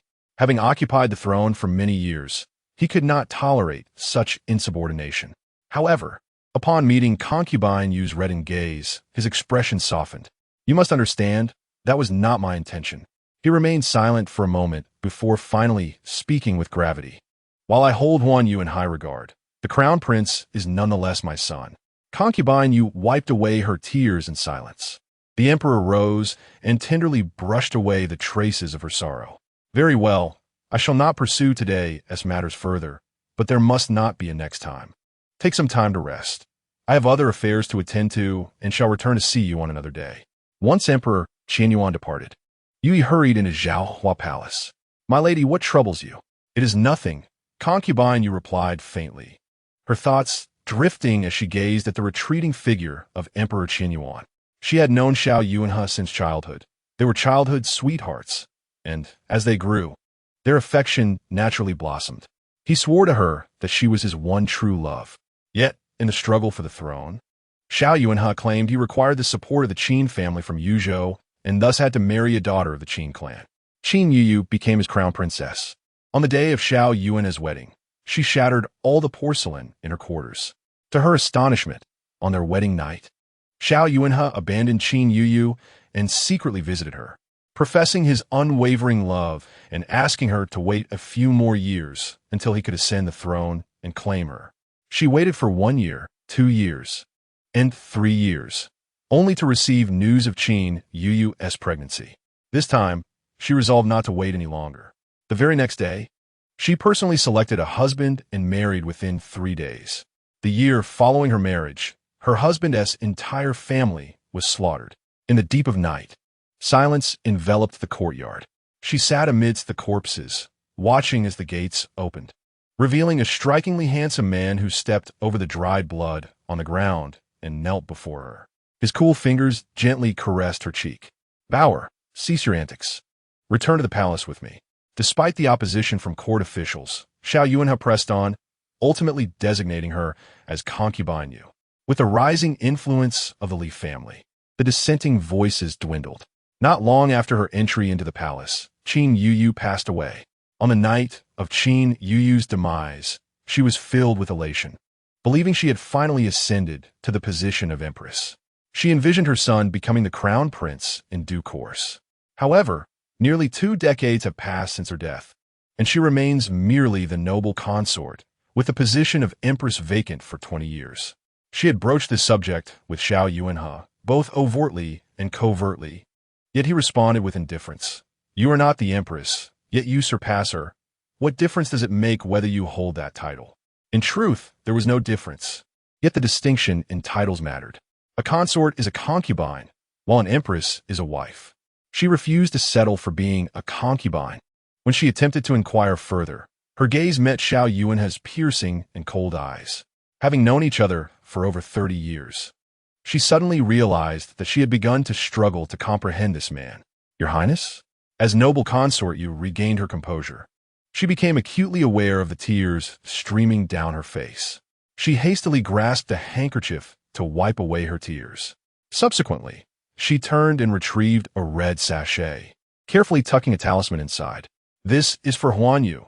Tell him it is a blessing I obtained from Tianlong Temple for his safety, and he must keep it with him at all times."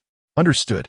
After Yu Yi departed, noble consort Yu pondered for a moment before summoning the chief eunuch by her side. "Wang Gui, at your service. Go procure some fine deer, antler, ginseng, and restorative tonics to be sent to the Yong'an Marquis' residence, stating they are a gift from the 7th prince to Pei Yunyuan." From what Jiang Xiyan indicated, Pei Yunyuan seems to have some unspoken troubles. No wonder he has many women, but has yet to father a child. If necessary, we shall seek a royal physician to provide him with treatment. Chapter 48, My Lady. Why the haste? After leaving the palace, Jiang Xiyan did not rush back to the Marquis' residence, but instead sought out Jiang Muxu to request a residence. Since she had shielded him from harm last time, Jiang Muxu's attitude had warmed considerably, and he readily complied. He personally selected a house with an exceptional location and exquisite decor to gift her. Jiang Xiyan visited the place and was quite pleased. With all this commotion, the sky had darkened somewhat. The group dined together before returning, and as they rode in the carriage, Jiang Jinan, stroking her round belly, casually asked, "Mother, are you planning to move out after requesting a house from uncle?" "Indeed." Yu Shui's eyes widened. "So sudden?" "Being in the Marquis' residence has been quite inconvenient for our affairs. Moving out will allow for better service to the crown prince, and it will be quieter without those bothersome individuals around." "What you say is true, but I wonder if the Marquis will agree." Jiang Xiyan smiled coolly. "His consent is unnecessary." At Yong'an Marquis' residence, upon his return, Pei Yunyuan inquired of Chun Fu, "Has Jiang Xiyan returned?" "Not yet. The lady left early this morning and has yet to return. Inform me when she arrives." "Understood." Chun Fu found it puzzling. For years, the Marquis had shown little interest in the lady's whereabouts.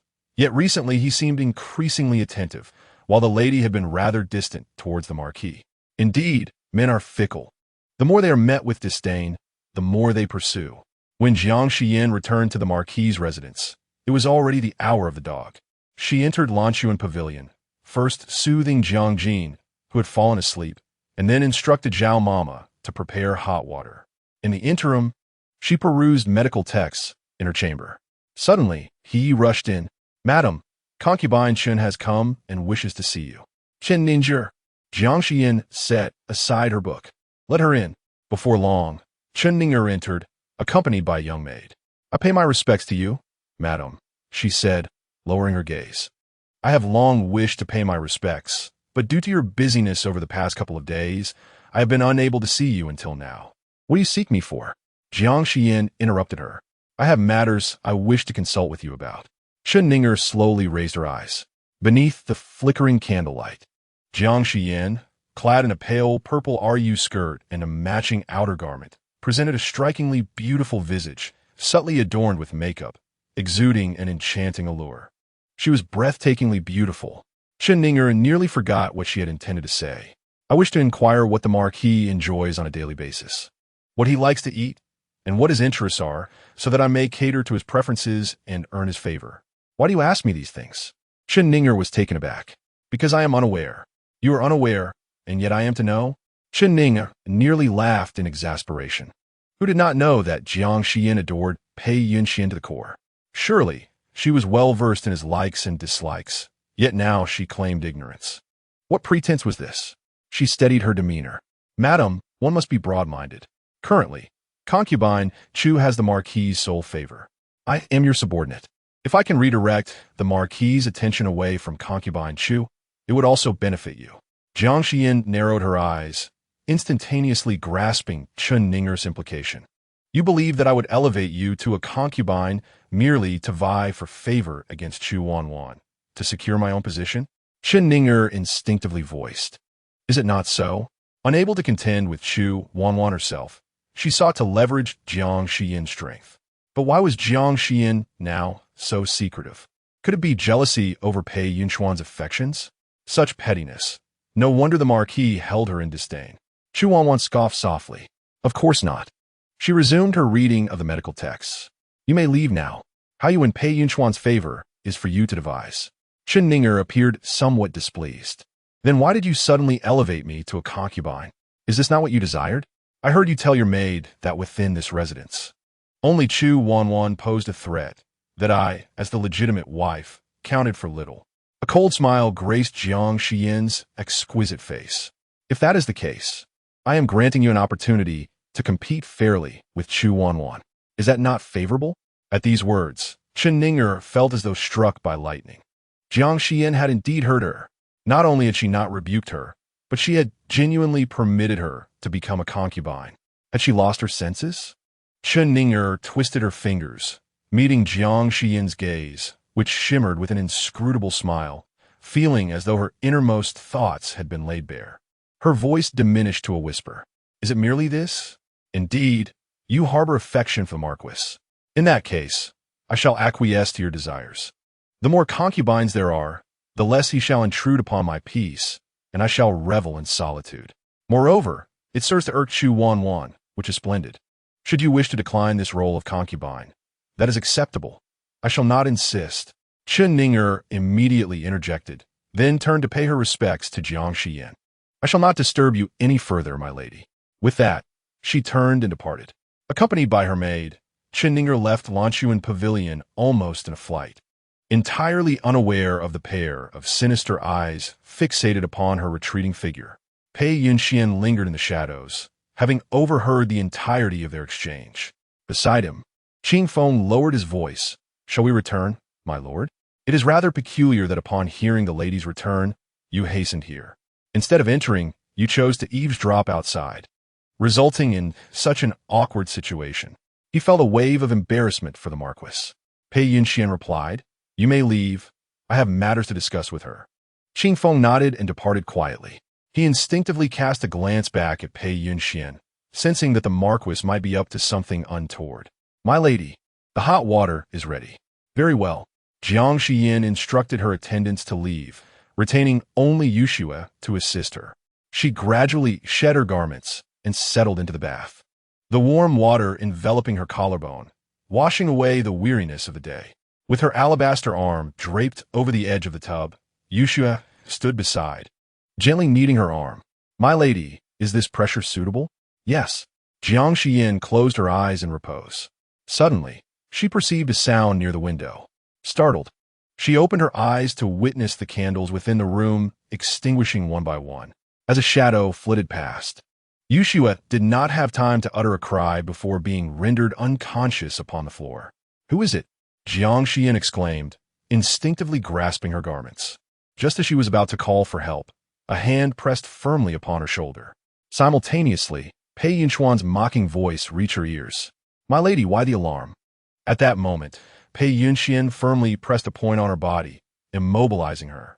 Jiang Xiyan was taken aback, striving to maintain her composure. "What is the meaning of this?" "Marquis, if you wish to see me, you could approach me openly. Must you resort to such clandestine tactics?" A light scoff emanated from behind her. Pei Yunyuan leaned closer, his warm breath caressing her neck, causing her discomfort. "Do you not find this rather exhilarating, my lady?" "Exhilarating? What utter nonsense!" "Pei Yunyuan, what is it you truly desire?" "I have come to a realization."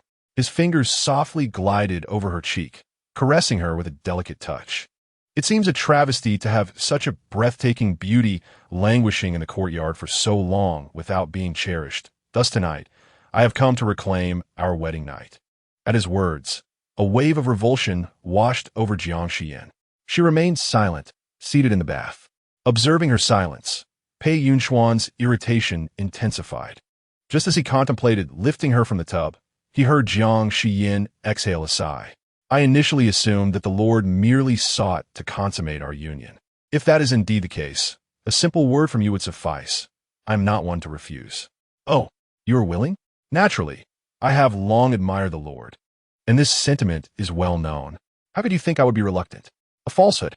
He had distinctly heard her express to Cheninger her desire to remain undisturbed. Pei Yunyuan pondered for a moment before suddenly reaching out to ignite a candle nearby. He turned Jiang Xiyan's face towards him. In the dim light, her dark hair was elegantly arranged atop her head, framing a delicate and exquisite visage, complemented by her fair and soft neck. Below, her collarbone was concealed beneath the petals that floated on the surface of the water, rendering it invisible yet all the more tantalizing. Pei Yunyuan's gaze darkened slightly. He seized Jiang Xiyan's arm, intent on pulling her closer. "Lord, are you afraid? Since it is our wedding night, why must you take such a forceful approach? Would it not be more agreeable if both parties were willing?" Pei Yunyuan scoffed coldly, gripping her chin. "Do enlighten me. How can we both be willing?" "You must first release my acupoint," Jiang Xiyan retorted, her brows furrowed. "You claim this is our wedding night, yet you resort to such coercive tactics against me. Are you humiliating me, or do you lack the confidence that I might flee?" Their gazes locked for an extended moment, until Pei Yunyuan finally revealed a wicked smile. "Release, is it? Very well." He was intrigued to see what scheme she might employ. Pei Yunyuan swiftly unbound her acupoint, anticipating her wrath, wondering whether she would first strike him or attempt to escape. He watched her intently, like a predator fixated on its unsuspecting prey. Yet, Jiang Xiyan slowly lifted her head, extending a soft arm to encircle his neck, drawing him closer.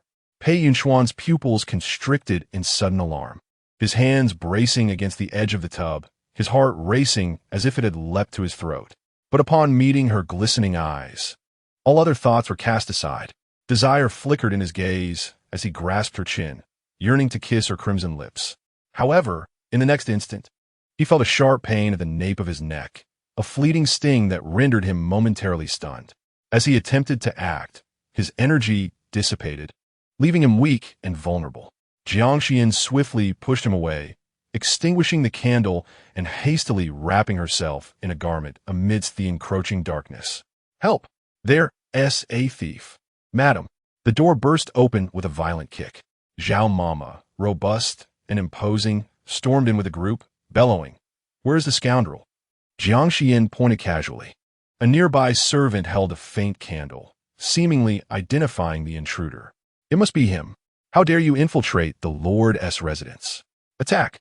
Zhao Mama roared, charging at the incapacitated man on the ground. The others promptly followed suit. Jiang Xiyan assisted Yu Shui to the side, pinching her acupoint to rouse her. "You little thief, daring to trespass into the madam's chamber. Do you possess the audacity of a bear or leopard? I shall crush you."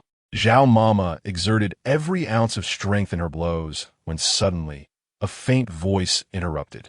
"Stop! How dare you command me?"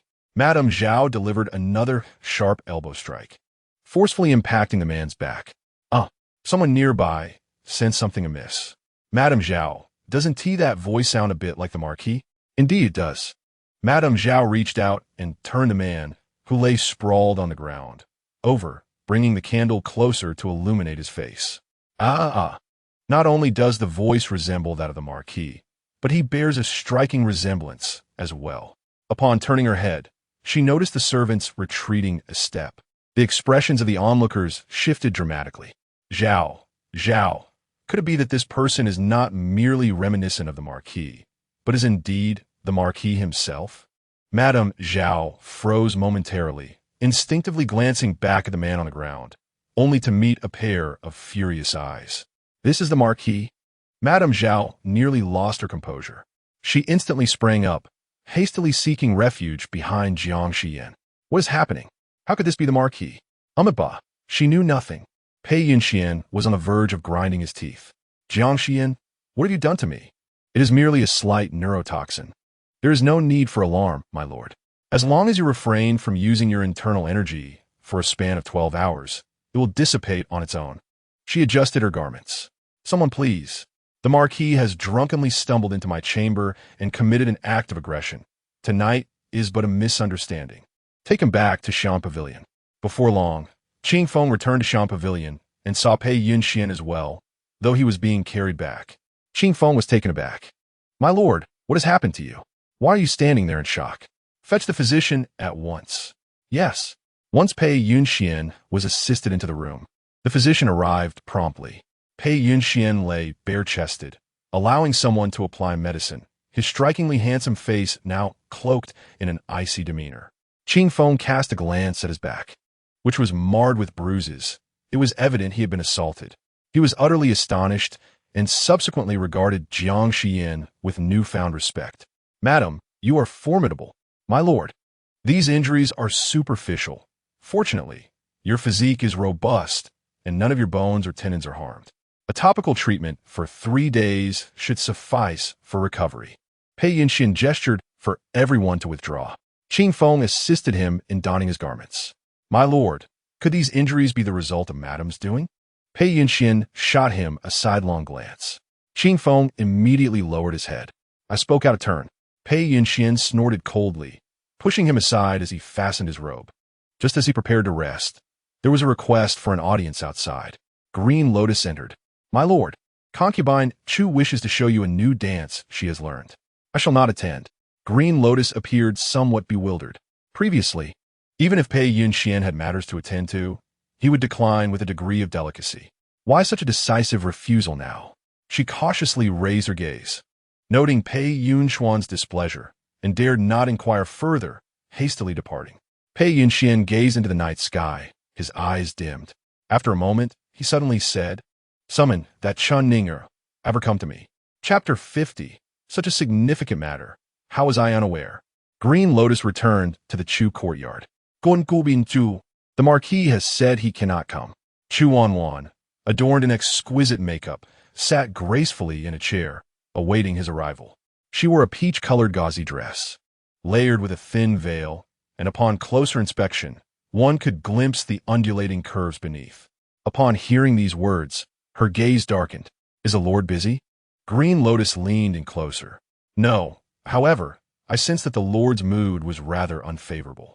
I dared not advise him, and thus returned. Yet, as I was leaving the World Peace Pavilion, I hesitated. I saw Lady Chun entering with a radiant smile. Chu Wanwan's expression grew even more sullen. Green Lotus tried to comfort her, saying, "Do not worry. The Lord's interest in Lady Chun is merely a fleeting novelty. As for Chen Ninger, I do not regard her with any concern." "Are you worried about the madam?" Green Lotus asked, puzzled. Chu Wanwan caressed the cup in her hands, remaining silent. Tonight, Pei Yunyuan visited the Orchid Pavilion and then summoned Chen Ninger. Such coincidences are hardly believable. Surely, he must have been provoked by Jiang Xiyan. Moreover, Pei Yunyuan's behavior has been exceedingly unusual of late. The last time Jiang Xiyan acted so wildly in Chu Garden, he did nothing to her. In the past, he would have severely punished Jiang Xiyan to defend her. The more Chu Wanwan pondered, the more indignant she became. Send someone to monitor the movements at the Orchid Pavilion. She rose, slamming the cup onto the table. I previously seized Pei Yunyuan's heart from Jiang Xiyan. I can do it again. The night was as dark as ink, devoid of stars and moonlight. In a secluded alley of the capital, a discreetly luxurious carriage stood still. Before it, a figure knelt on the ground. Your Highness, I have conducted an investigation into the Wu Manor. Wu Hongfu indeed has a penchant for raising snakes, but his motives are far from noble. The visitor paused briefly before lowering his voice. He employs the snakes in his bedchamber for stimulation, and many women have suffered under his inhumane methods. Some even driven to madness, with a few in the family way. Thus, the people of Wu Manor have remained tight-lipped, never mentioning Wu Hongfu's snake-keeping. At this revelation, Tinya's face twisted in disgust. What a vile pervert. Xiao Xuanli inquired. How did Wu Hongfu meet his end? Your Highness, it is said that a year ago, Wu Hongfu suddenly died during a sexual encounter. Due to the scandalous nature of his demise, it was publicly declared as a death from illness, while a variety of snakes were discovered in the cellar of Wu Manor. After a moment's contemplation, Xiao Xuanli spoke slowly. Let someone guard the snake lair and rigorously interrogate the people of Wu Manor. Beyond Wu Hongfu's depravity, what other purposes do these snakes serve? Does your Highness suspect something? Wu Hongfu died a year ago. Logically, these snakes should have been disposed of. Their presence in Wu Manor now is indeed suspicious. Understood. Once the visitors departed, Mo-in leaped into the carriage, her voice lowered. Your Highness, the silver snow snake is rare, known to few. It would be best for Jiang Xiyan to identify them on site. Send a message to Qingye. Have Jiang Xiyan come tomorrow. Early the next day, a delegation arrived from the Yong'an Marquis Manor. The palace sent items, claiming they were gifts from the seventh prince, to Pei Yunyuan. Once they left, Chen Fu instructed the servants to begin organizing the items for storage. As Jiang Xiyan passed by with her entourage, she immediately noticed several people bustling about. Pei Yunyuan, clad in indigo shoe brocade, stood in the courtyard, resembling a nobleman from a painting. Only 2 shades of dark blue lingered beneath her eyes, hinting at a touch of weariness. Yushua softly remarked, I heard that the Marquis summoned concubine Shun to the Xian Pavilion last night, and she did not return to her quarters until midnight. Jiang Xiyan lowered her gaze. No wonder she appeared so drained. Qingye, resting her hand on the sword at her waist, lamented, I should not have ventured out last night. Had I been present, I would have ensured the mistress was not placed in such peril. I am unscathed. Last night was not a loss for me. Rather, it was Pei Yunyuan who suffered. Jiang Xiyan thought, with a suppressed smile at the image of him being pinned down and thrashed by old Madame Zhao. Suddenly, Pei Yunyuan cast his gaze in their direction. Meeting Jiang Xiyan's half-smiling eyes ignited a spark of annoyance within him. Chun fucking was counting items when he muttered in surprise, How odd. These are all supplements, and they are particularly for vitality. As the words left his lips, the gaze of several individuals instinctively turned toward Pei Yunyuan. Pei Yunyuan frowned. What are you all staring at? Nothing, they replied, lowering their heads in trepidation, as if they had stumbled upon some grave secret. Unable to contain herself, Jiang Xiyan burst into laughter. Pei Yunyuan's expression darkened as he strode toward her. So early in the morning, where are you off to? Anur is officially going to the academy today. I am escorting him there. Pei Yunyuan turned and indeed spotted Jiang Jinan, dressed neatly, with a delicate, pale face that bore a look of confusion, evidently still drowsy. He furrowed his brow. He is starting school? Where? There is no need for the Marquis to concern himself with this. It is a matter between mother and son, Jiang Xiyan replied gently, taking Jiang Jinan's hand. Come, Anur. MHM. The two made their way toward the gate. Pei Yunyuan watched their retreating figures, a feeling of inexplicable frustration swelling within him. Chen Fu, who was busy counting items, hurried over, puzzled. My lord, what is the matter? Why am I unaware of such significant happenings in the residence? What happened? Jiang Jinan is going to study at the academy. Such a major event? I was not informed. Chen Fu replied. Is this truly such a big deal? Besides, did you not instruct that no one should disturb you regarding Jiang Xiyan and her son? Now, it seems he is blaming her. The specifics of young Master N's affairs are beyond my knowledge. Then find out. Why are you shouting? I am not deaf. Jiang Jinan had risen early and, during the carriage ride, had fallen asleep on Jiang Xiyan's lap. Yushue felt a pang of sympathy. Young Master N is so small. Going to the academy daily seems a bit inconvenient.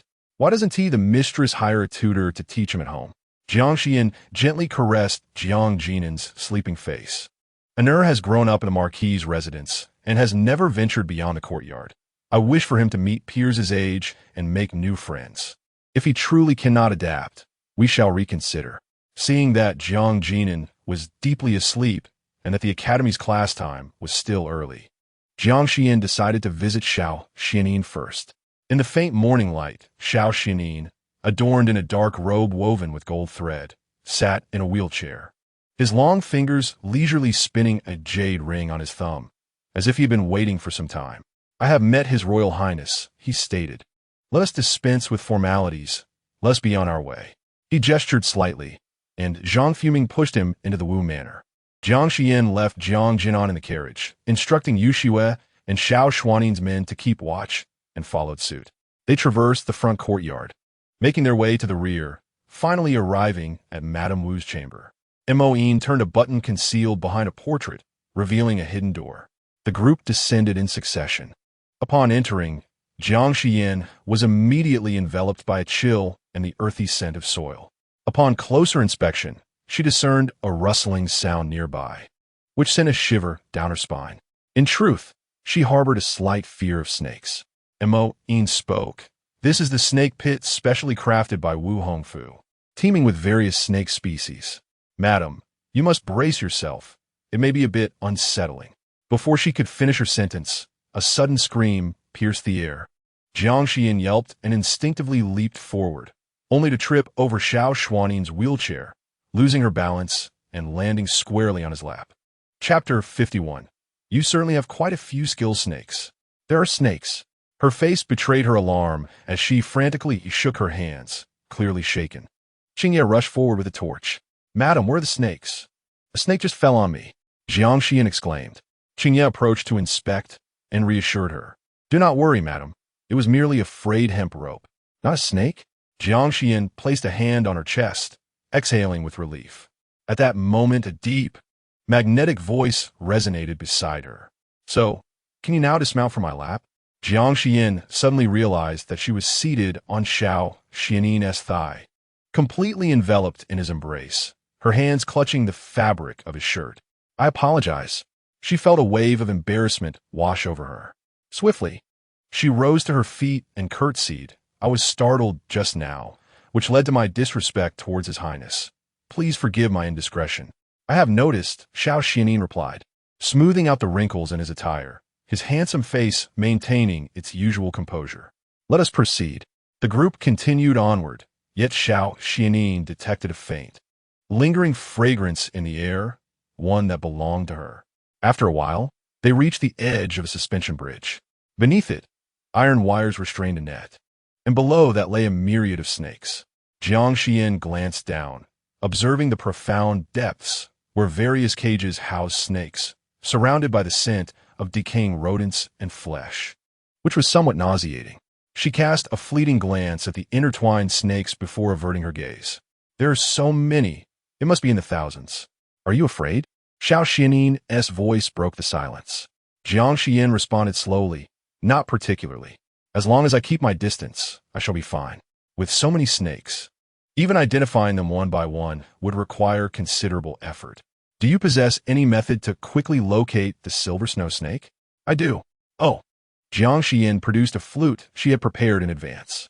The silver snow snake inhabits the Miao region and responds to a particular tune used for taming snakes. Upon hearing this melody, the silver snow snake will react. At her words, a smile tugged at Xiao Xuanli's lips. Jiang Xiyan was somewhat perplexed by his laughter. You possess quite a number of skills. Is that a compliment? In the courtyard of the Wu residence, Jiang Jinan, after a comfortable nap, finally awoke. He stretched leisurely and turned to lift the curtain of the carriage. Noticing Yu Shue and the vigilant guard surrounding him, he felt a twinge of confusion. Yu Shue, where's my mother? The lady has gone to attend to matters with His Highness the Crown Prince. Young master, and we shall wait here for a while, Yu Shue replied. Jiang Xiyan nodded and leaped down from the carriage. He raised his arm, intending to stretch, but suddenly withdrew his hand. Within his sleeve, a small flower had begun to stir. Startled, he quickly covered his sleeve. Yu Shue turned her head. Young master, and what is the matter? I have an urgent need. I must step aside, he exclaimed, turning to flee. Tianya observed his retreating figure. Is this child truly the Lady S adopted son? Why do you ask? He bears some resemblance to your lady. Just look at that mouth and nose. They are remarkably alike, Tianya remarked, stroking his chin. In fact, he resembles your lady as if he were her biological child. Yu Shue was taken aback. What nonsense are you spouting? I think young master and resembles His Highness the Crown Prince even more. Could it be that he is His Highness's biological son? I merely spoke thoughtlessly, Miss Yu Shue. Please do not take offense. Consider it a slip of the tongue. Tianya offered an apologetic smile. Yu Shue composed herself. It is nothing. Just refrain from speaking so carelessly in the future. They fell into a brief silence. Tianya could not help but add, upon closer inspection, he truly resembles the offspring of both of them. Weren't you just saying you would keep quiet? Very well, I shall hold my tongue. Jiang Xiyan reached the corner of the wall and extracted the small flower from his sleeve. Sure, what are you doing? Did I not tell you to avoid being seen by others? Yet the small flower crawled towards the inner courtyard of the Wu residence, with Jiang Xiyan trailing behind. What did you say? You are out of control? Someone is calling you? Who? I didn't hear anything. Stop running, or you'll be discovered and turned into snake broth. I cannot save you then. Jiang Xiyan rushed forward, gripping the small flower by its neck and shaking it vigorously. The small flower finally regained some clarity. It lay on the ground, shaking its head vigorously as if slightly dazed. Jiang Xiyan squatted before it. Have you contracted some ailment? I shall ask my mother to assist you. You wish to keep your existence a secret? Very well then. In a dim chamber, Jiang Xiyan set down her flute. Your Highness, it appears there are no silver snow snakes here. Xiao Xuanli tightened his fingers slightly. Are you certain? Indeed. Upon arriving and observing this scene, I knew the silver snow snake could not possibly be present. The silver snow snake prefers cleanliness, much like birds, and typically resides in tree hollows. Furthermore, the silver snow snake lacks aggression, making it susceptible to being preyed upon by other snakes. Generally, those who raise snakes would not keep silver snow snakes alongside other species. In other words, even if a silver snow snake were here, it would have long since perished. She refrained from revealing this truth, immediately feeling a pang of compassion. Jiang Xiyan glanced at Xiao Xuanli in his wheelchair. He was wholly devoted to regaining his sight. She had granted him hope, only to see it dashed once more. It was truly cruel. Are you pitying the lonely? Xiao Xuanli suddenly spoke with an air of coldness. Although he could not see, his senses were far more acute than those of an ordinary person. He could perceive Jiang Xiyan's gaze upon him. Jiang Xiyan averted her eyes, filled with trepidation. Here, there were no silver snow snakes. They could seek elsewhere. Even if this pair of eyes were destined to remain forever blind, what of it? He was still the sole heir to the great Yu, the future emperor. Xiao Xuanli's eyes glinted with a chilling disdain, radiating an air of haughty superiority. Jiang Xiyan was momentarily taken aback, then lowered her gaze. The prince spoke the truth. As the group departed, Jiang Xiyan caught sight of Jiang Xiyan squatting in the corner, his backside protruding as he busied himself with something unknown. She made her way towards him. Jiang Xiyan jolted, instinctively lunging forward to tuck a small flower into his sleeve. He turned to her, revealing a radiant smile. Mother, what are you doing here? I'm catching crickets. Last time, I lost to the third prince in a cricket fight, so I want to catch a bigger one to win next time. Who knows when we will next enter the palace? It's best to put that off for now. Jiang Xiyan pulled him up, brushing the dust from his clothing. It's getting late. I shall take you to the academy. All right. Jiang Xiyan released his grip on his sleeve and asked, Mother, what are you doing here? I'm helping His Royal Highness look for something. Did you find it? No. Jiang Xiyan glanced at Xiao Xuanli in the distance, nodding in understanding. No wonder the prince looks rather displeased. Chapter 52. Seeking trouble upon exiting the Wu residence. Jiang Xiyan bid farewell to Xiao Xuanli, intending to escort Jiang Xiyan to the academy. Just before leaving, Jiang Xiyan cautiously approached him. Your Highness, do not be anxious.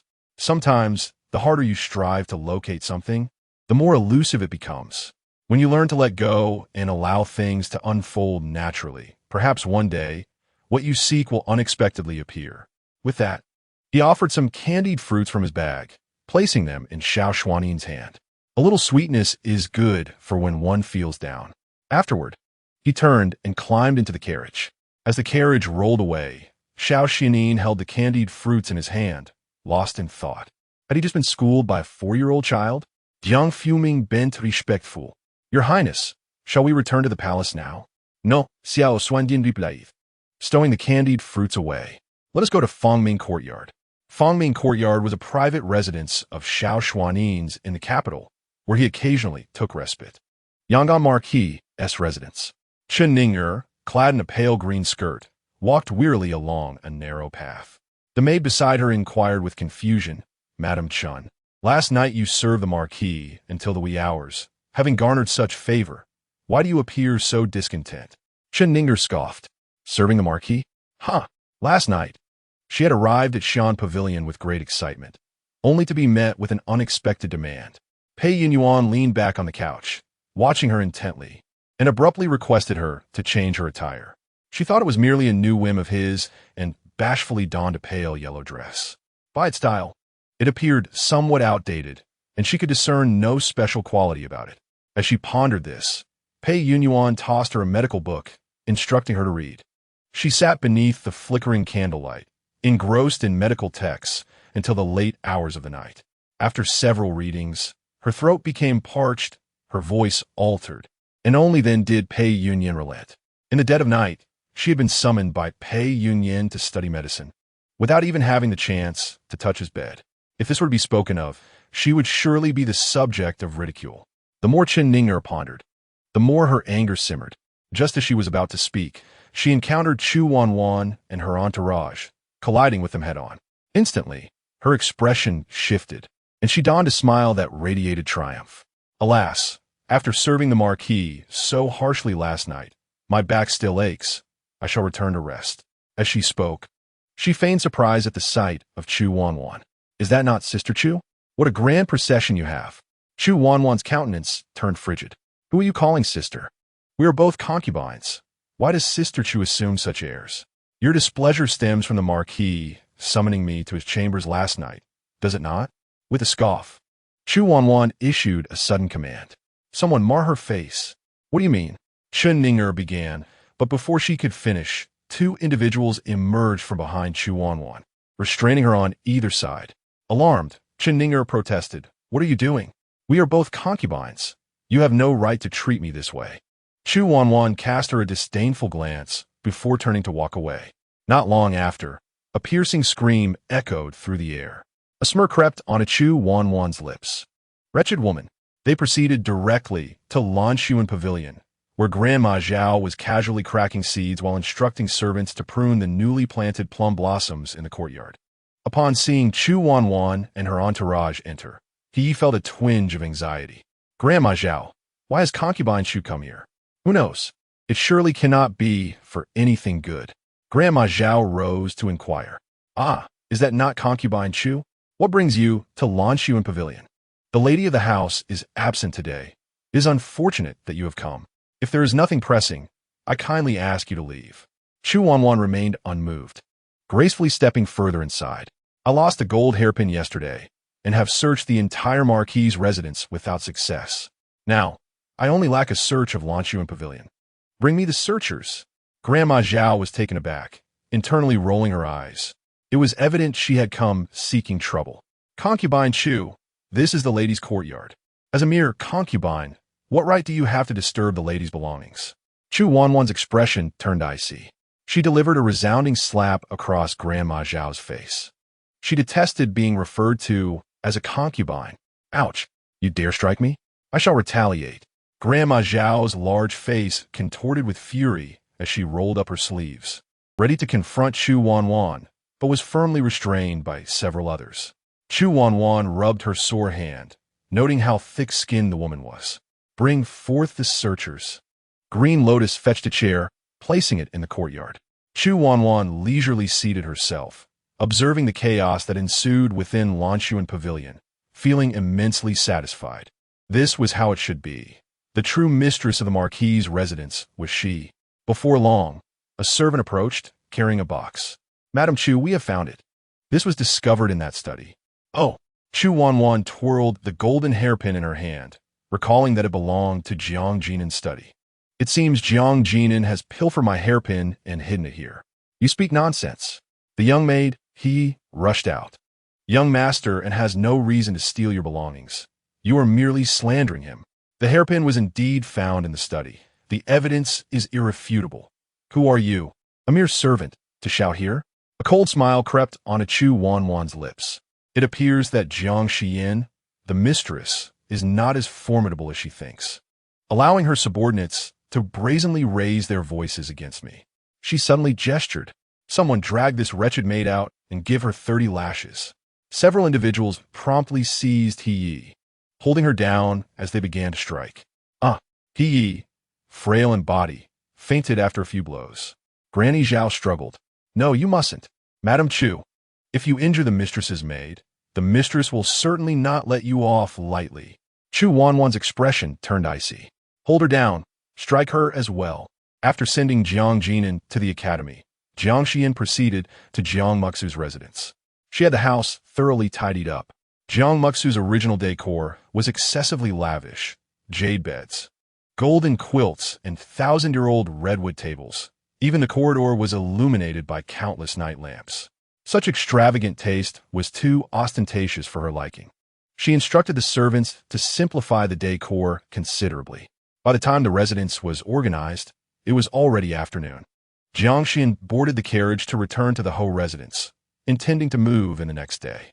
However, upon arriving at her Lanshuan pavilion, and before stepping into the courtyard, she was met with a cacophony of wails. Jiang Xiyan felt a headache coming on. What has Granny Zhao encountered now? She hurried inside, only to find several people gathered in Granny Zhao's room, the door ajar. Granny Zhao lay on the bed, weeping profusely. Jiang Xiyan paused, then quickly entered. "What is the matter?" "Madam," Chun Fu, upon seeing Jiang Xiyan, appeared somewhat awkward. Just as he was about to speak delicately, Granny Zhao, seemingly grasping at a lifeline, rolled off the bed and clutched Jiang Xiyan's skirt. "Madam, it was all Madam Chu. She is the one who struck the maid." Chapter 53. Want to die? "I can help you." Granny Zhao, wiping her tears, hurriedly recounted the day's events to Jiang Xiyan. "The maid is strong enough to endure 20 lashes, but he is only 14 years old. After dozens of lashes, she may not survive." Jiang Xiyan's beautiful eyes narrowed. "Where is he?" "She is in the inner chamber. Her injuries are severe, and the doctor is currently attending to her." Jiang Xiyan instructed Chun Fu to ensure Granny Zhao received treatment and proceeded to He's side. Upon entering He's room, Jiang Xiyan was met with a strong scent of blood. The doctor appeared anxious. "Madam, this maid's injuries are grave. I've treated her wounds, but whether she can pull through depends on her own strength. You may leave for now," Jiang Xiyan commanded. She approached and examined He's injuries. She moved with a delicate grace, yet the slumbering He was roused painfully from her slumber. "Madam," she spoke in a voice barely above a whisper. Jiang Xiyan grasped her hand gently. "The doctor has assured me that you are fine now. Focus on your recovery. I shall handle the rest."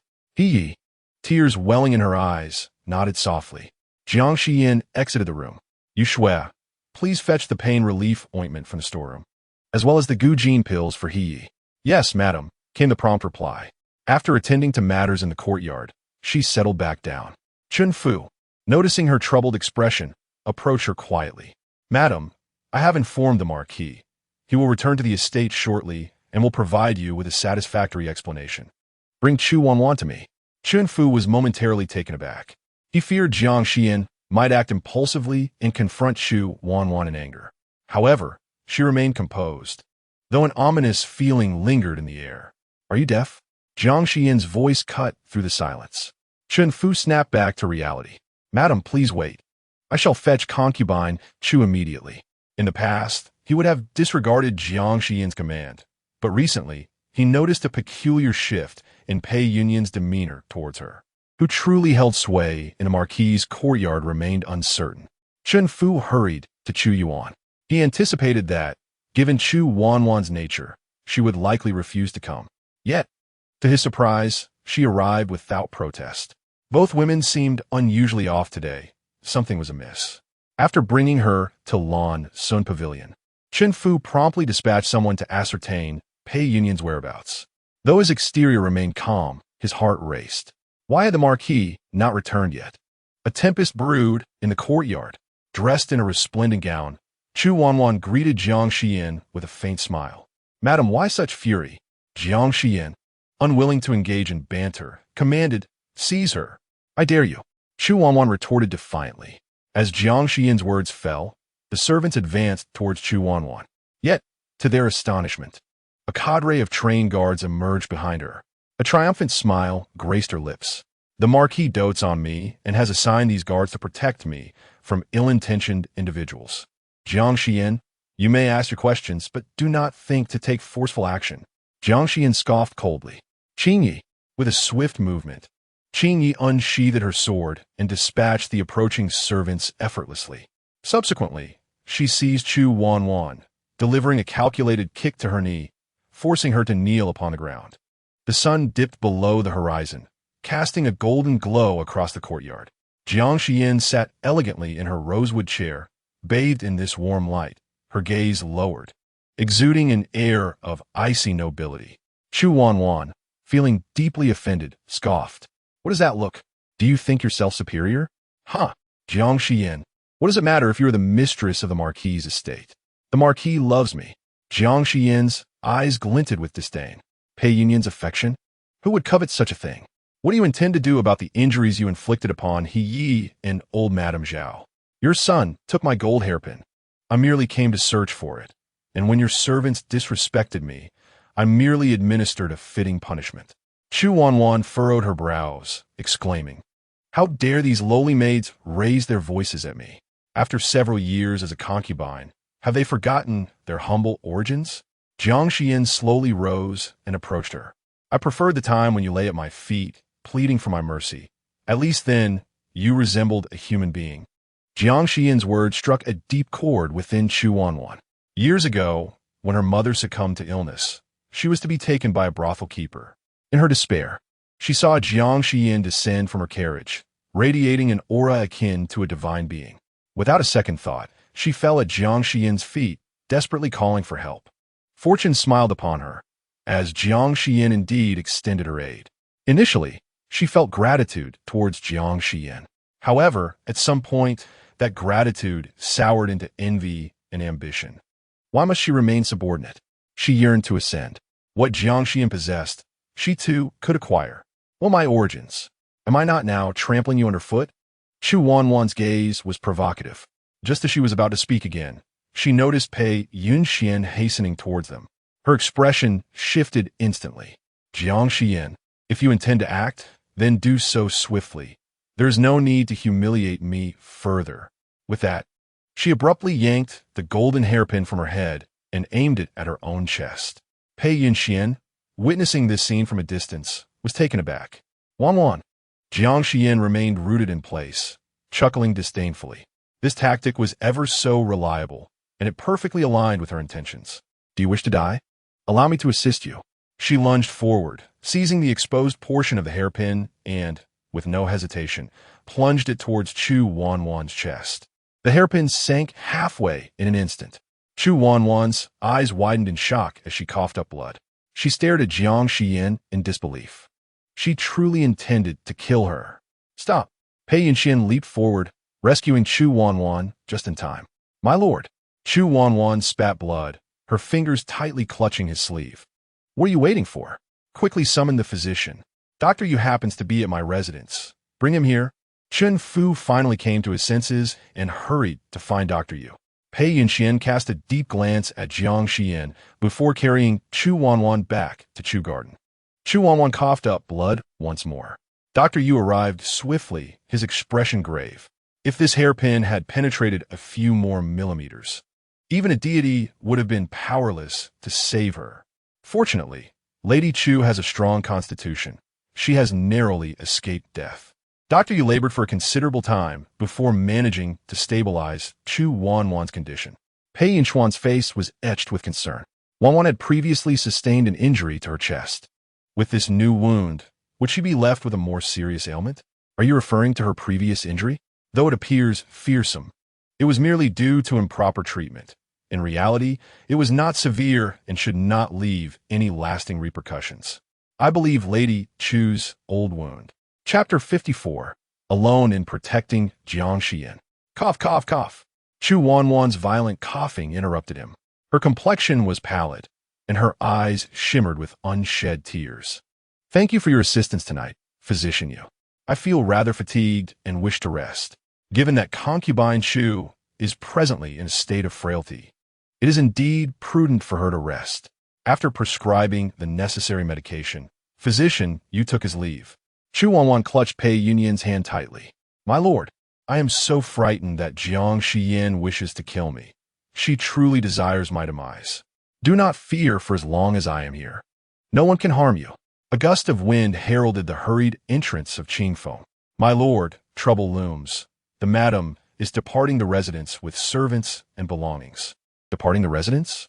Pei Yunyuan's expression darkened. Where is she? The madam is in the process of moving her things. Wanwan, you should rest well. I will handle matters with Jiang Xiyan and return shortly. Yes, my lord, please take care. I sense she has lost her sanity. Do not worry. Pei Yunyuan reassured her with a gentle pat on her hand before hastily exiting. Once he was gone, Chu Wanwan's countenance shifted dramatically. Wang Kai, follow him and observe. She coughed a few times as she spoke. Lion stepped forward to offer her a few spoonfuls of warm water. Concubine Chu, you have frightened me terribly. What do you intend to do? One cannot catch a tiger cub without entering the tiger's den. I must provoke Jiang Xiyan to the point where my lord feels compelled to support me, leading their relationship to an irrevocable state. But your sacrifice is far too great. One must not toy with their own life. I did not intend to inflict serious harm upon myself. Chu Wanwan furrowed her brow tightly. I know how to exercise restraint. However, who could have anticipated that vile Jiang Xiyan would strike at me? Just a fraction more, and I would have truly perished. When Pei Yunyuan arrived, he witnessed Jiang Xiyan directing others as they moved belongings out of the Marquis residence. She strode confidently at the forefront, seemingly prepared to leave. Jiang Xiyan's demeanor was eerily calm. My lord, where do you intend to go? Pei Yunyuan's gaze darkened ominously.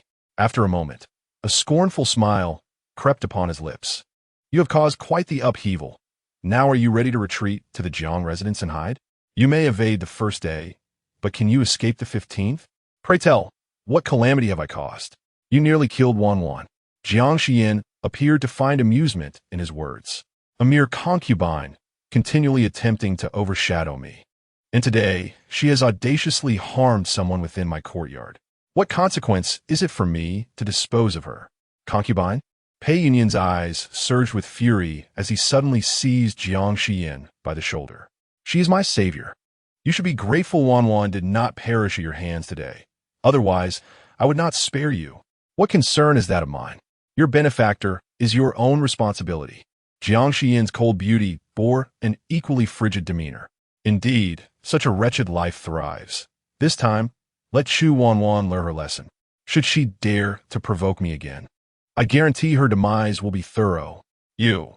Pei Yunyuan was consumed by rage, reaching out to grasp her. But Jiang Xiyan was prepared, retreating a few steps immediately. Qingye positioned herself defensively in front of her. Mother. At the entrance of the Marquis residence, Jiang Xiyan leaped from his carriage. He had just returned from the academy, only to find this wretched man once again bullying his mother. What do you intend to do to my mother? Jiang Xiyan clutched one of Jiang Xiyan's legs, glaring at Pei Yunyuan with palpable hostility. Pei Yunyuan's eyes flickered with a hint of cold light. Excellent. The individuals Jiang Xiyan has nurtured are indeed quite loyal. Each one appears to regard him with suspicion, as if he were some sort of formidable beast intent on devouring her. Jiang Xiyan gently patted the little one's head. Honor, Mother is fine. There is no need to be anxious. We are leaving the Marquis' residence. Mother has already arranged our new home outside. We shall relocate there. Jiang Xiyan's eyes brightened with enthusiasm. Good. Pei Yunyuan was momentarily taken aback. You have prepared a new residence outside? Indeed, she replied. I intended to move upon my return. And after encountering Chu Wanwan's disturbance, I took the opportunity to punish her. Jiang Xiyan's expression turned sardonic. Does the Marquis believe that I am fleeing in fear, thus departing the residence? You are mistaken. I prefer not to see, allowing you and Chu Wanwan, the star-crossed lovers, to flourish. With that, she embraced Jiang Xiyan and helped him into the carriage, preparing to depart herself, steadying Yushua's hand. Pei Yunyuan's gaze suddenly turned icy. Who permitted your departure? With a wave of his hand, a group of elite guards surged forth from the Marquis' residence, encircling Jiang Xiyan's carriage. You shall not leave the Marquis' residence without providing Wanwan an explanation today. This is too much, Qingye exclaimed, drawing her sword and charging forward. Pei Yunyuan met her head-on. After several hundred exchanges, Qingye began to falter, ultimately receiving a blow to her shoulder that sent her retreating several meters. He twirled his sword, eyes glinting with curiosity. This maidservant is truly a formidable opponent. What is her origin? Jiang Xiyan felt a twinge of concern. Qingye, madam, do not worry about me. You should leave first. I am fine. Whether I depart today or in a few days, it makes no difference. Can Pei Yunyuan stop me for a moment, and yet halt me for a lifetime? She reached out, patting Qingye's shoulder, signaling her to lower her sword. Pei Yunyuan scoffed. Bring her back to the residence. A guard stepped forward. Madam, please return. Jiang Xiyan took Jiang Xiyan's hand, offering him a reassuring glance as she prepared to dismount. Just then, a sharp sword suddenly sliced through the air, striking with tremendous force directly into the entrance of the Marquis' residence. Everyone turned in shock. In the distance, a luxurious carriage approached slowly, flanked by a throng of attendants.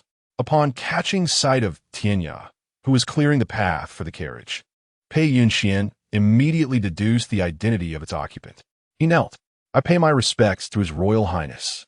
A bony hand swept aside the carriage curtain, revealing Xiao Xuanli's exquisitely handsome visage. Why has the Marquis mobilized such forces?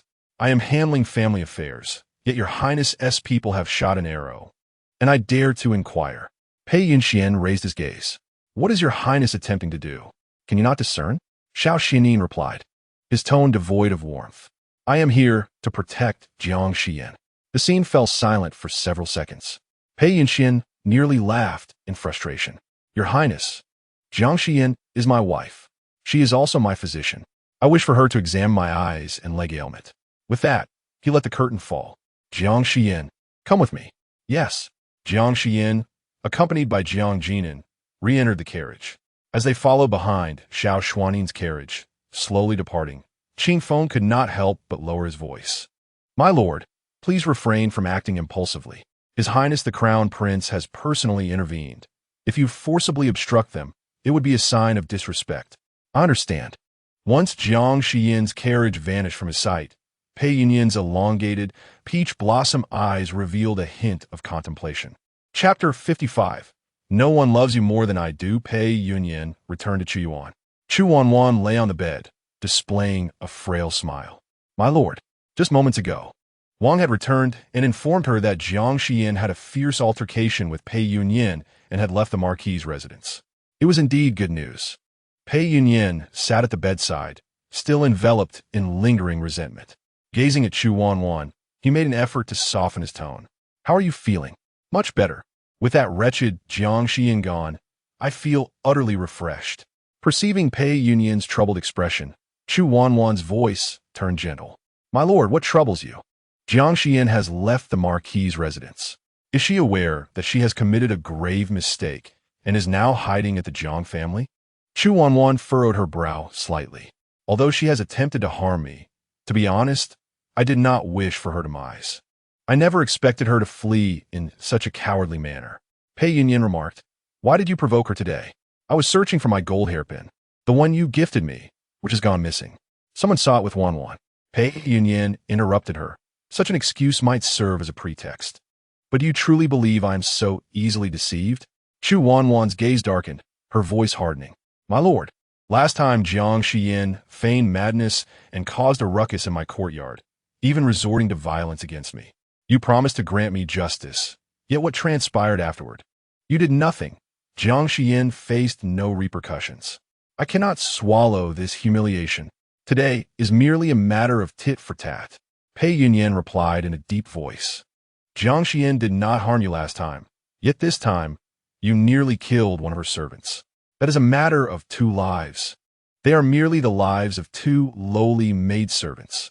Chu Wanwan dismissed the matter entirely, her indignation tinged with grievance.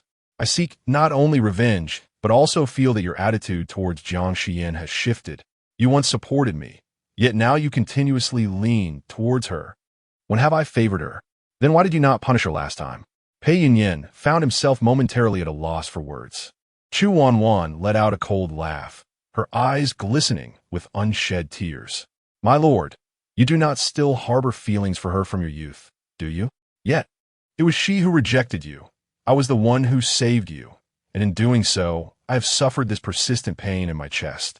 She pressed her hand to her heart, coughed twice, and then spat out a mouthful of blood.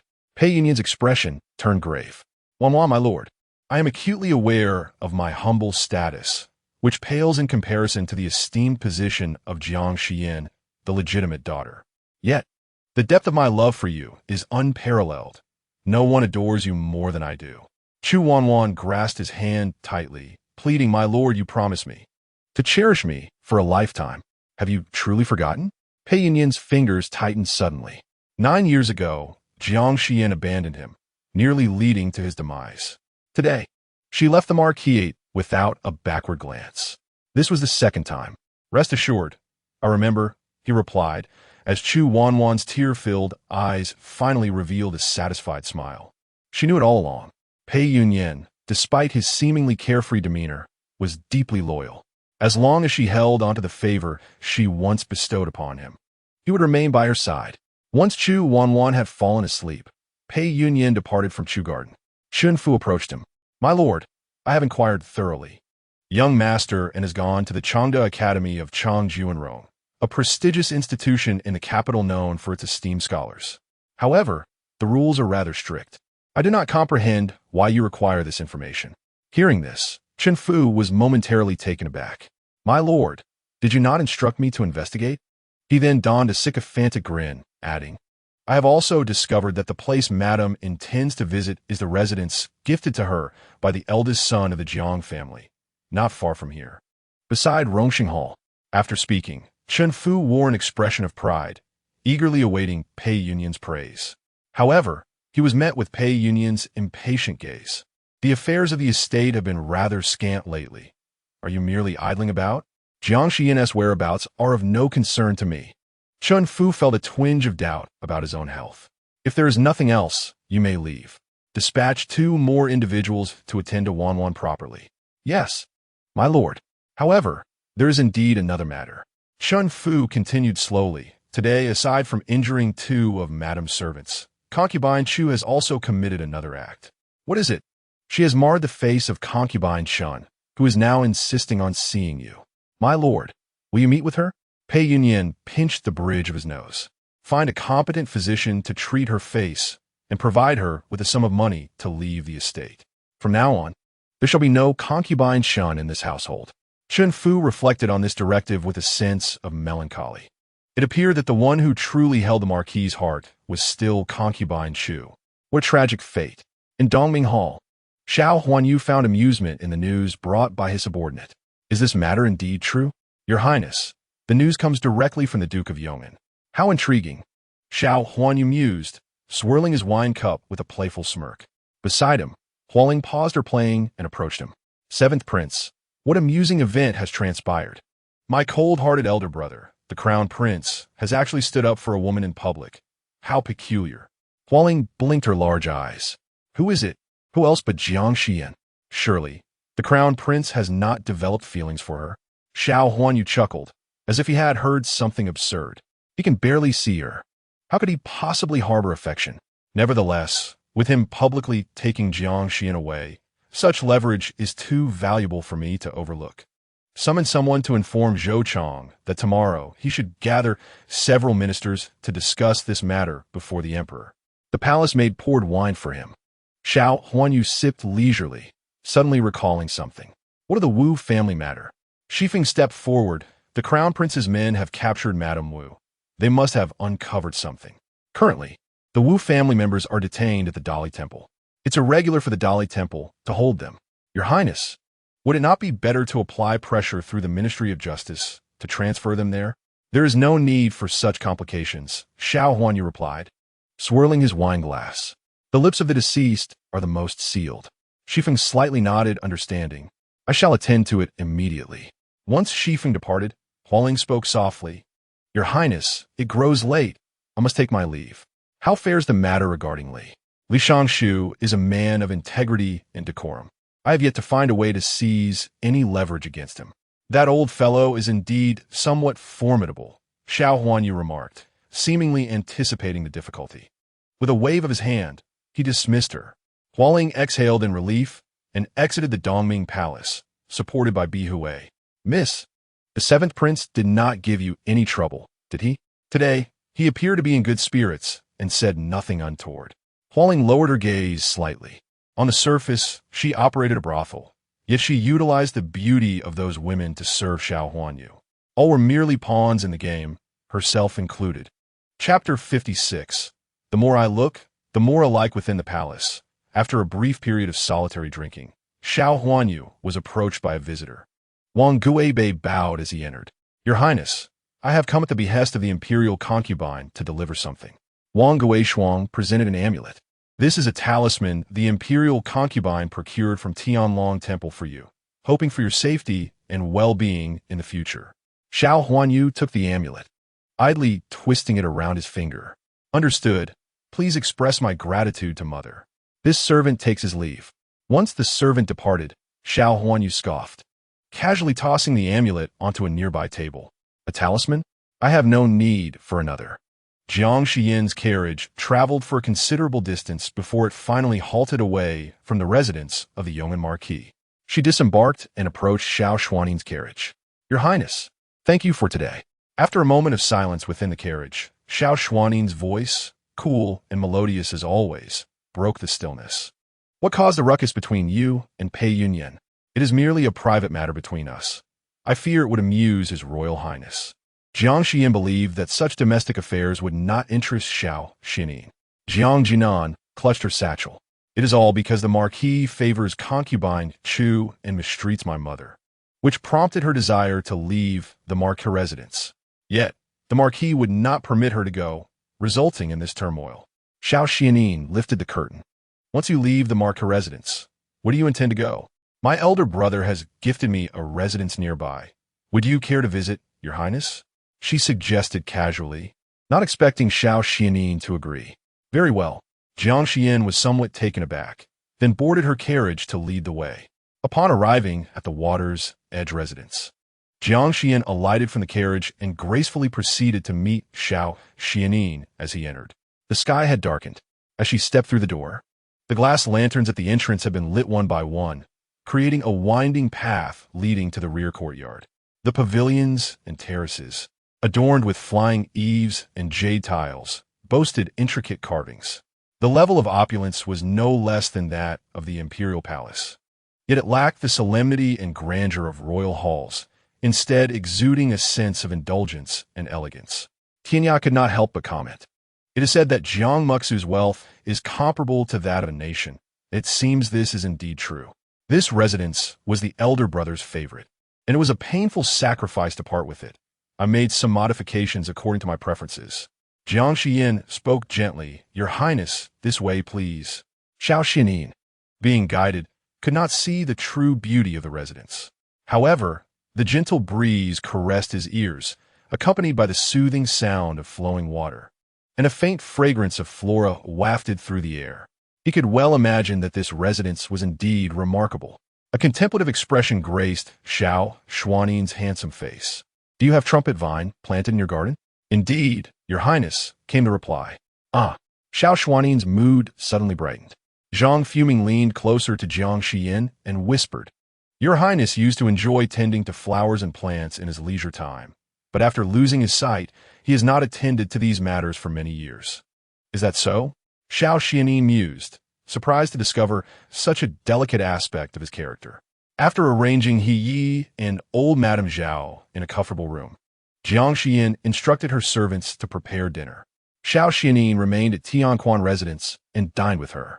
The table was laden with delicacies, and after Zhang Fuming tasted each dish for poison, he served Xiao Xianli. He took a piece of each dish before placing them in Xiao Xuanli's bowl. Using his chopsticks, Xiao Xianli would call for more if he found a dish to his liking. Jiang Xiyan occasionally glanced at Xiao Xianli. He dined slowly and elegantly, a testament to the refined upbringing he must have received from a young age. However, there was one peculiar trait that set him apart from others. He was left-handed. Jiang Xiyan suddenly felt a strange sensation, for Jiang Xiyan also ate with his left hand. Even more oddly, their tastes seemed remarkably similar. Although Xiao Xianli sampled every dish, it was evident that he savored several of them more than others, those being Jiang Xian's favorites. Her gaze flitted between the two. Perhaps due to Jiang Xian's recent weight gain, her once gaunt cheeks had become rounder. Upon closer inspection, the resemblance between her and Xiao Xianli intensified. A startling thought suddenly crossed her mind. Could it be that fateful night 5 years ago in the cave? Clatter! Her chopsticks fell to the ground. Xiao Xuanli's ears perked up. "What happened?" "Oh, it's nothing. I was lost in thought and didn't pay attention. My apologies for disturbing you, Your Highness." Jiang Xiyan exchanged her chopsticks with a smile, her gaze lowered. The suspicion in her heart surged like wild grass in the wind, growing uncontrollably. After dinner concluded, Xiao Xianli prepared to take his leave, but Jiang Xiyan called out to him, "Your Highness, what is it?" "Hearing that Your Highness has a fondness for flowers and plants, I have today arranged for a newly transplanted red plum blossom. Would it not be delightful for Your Highness to take a look?" Xiao Xianli paused momentarily, somewhat surprised by Jiang Xiyan's initiative to invite him. Even more astonishing was his own immediate assent. Very well. The two, accompanied by attendants, strolled along the tranquil path of the rear courtyard. Upon reaching the red plum blossom, Xiao Xianli dismissed the servants. "Is there something you wish to discuss with me?" he inquired. Indeed, there was. Jiang Xiyan gazed at his stunning visage, momentarily at a loss for words. 5 years ago, had it truly been him, how utterly absurd it would have been. "May I inquire, Your Highness, how it is that you came to lose your sight?" Xiao Xianli lowered his gaze. "Why do you ask this suddenly?" "Understanding the reason may lead to a more effective remedy," he replied after a brief silence. "Your Highness, you are already aware that the blindness was caused by poison, and you know the antidote. So, Jiang Xiyan, why do you question me on this matter?" His voice, though soft, resonated with weight. Each word seemed to strike at Jiang Xiyan's heart, laden with inquiry. A breeze swept through. The courtyard fell silent for a few moments. Jiang Xiyan's calm and gentle voice broke the stillness. "I am merely curious, Your Highness, as to how one so exalted could succumb to such a deep poison. If I have overstepped, I beseech your forgiveness. This red plum has yet to bloom. May it blossom when Your Highness's vision has been restored." Xiao Xianli remained silent. His long lashes fluttered momentarily before he spoke slowly. "My blindness was the result of poison inflicted during an assassination attempt 5 years ago." 5 years ago? Jiang Xiyan ventured cautiously. "Did this occur within the palace?" "No, it was outside the palace." Xiao Xianli frowned slightly.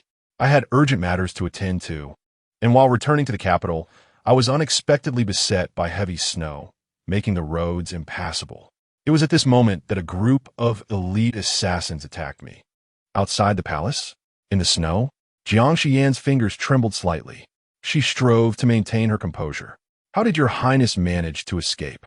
"I was aided by those sent to rescue me in the capital," he answered. "During that time, did Your Highness encounter anyone else?" At this, Xiao Xianli furrowed his brow slightly. A shadowy cave, a beautiful woman in slumber, a night of unbridled passion. He swallowed hard. "No." Jiang Xiyan's heart gradually settled. Xiao Xianli regained his focus. "Your inquiry, do you know something?" I merely wish to ascertain who poisoned your highness and whether you have discovered the identity of the perpetrator. Yes, although I have found the culprits and meted out justice, I cannot shake the feeling that there is more to the story.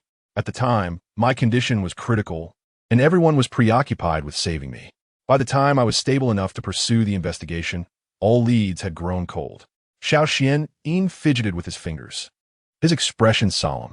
A gust of wind carried a hint of chill. Your Highness, the night grows late, Jiang Xiyan finally said. It is time for you to return.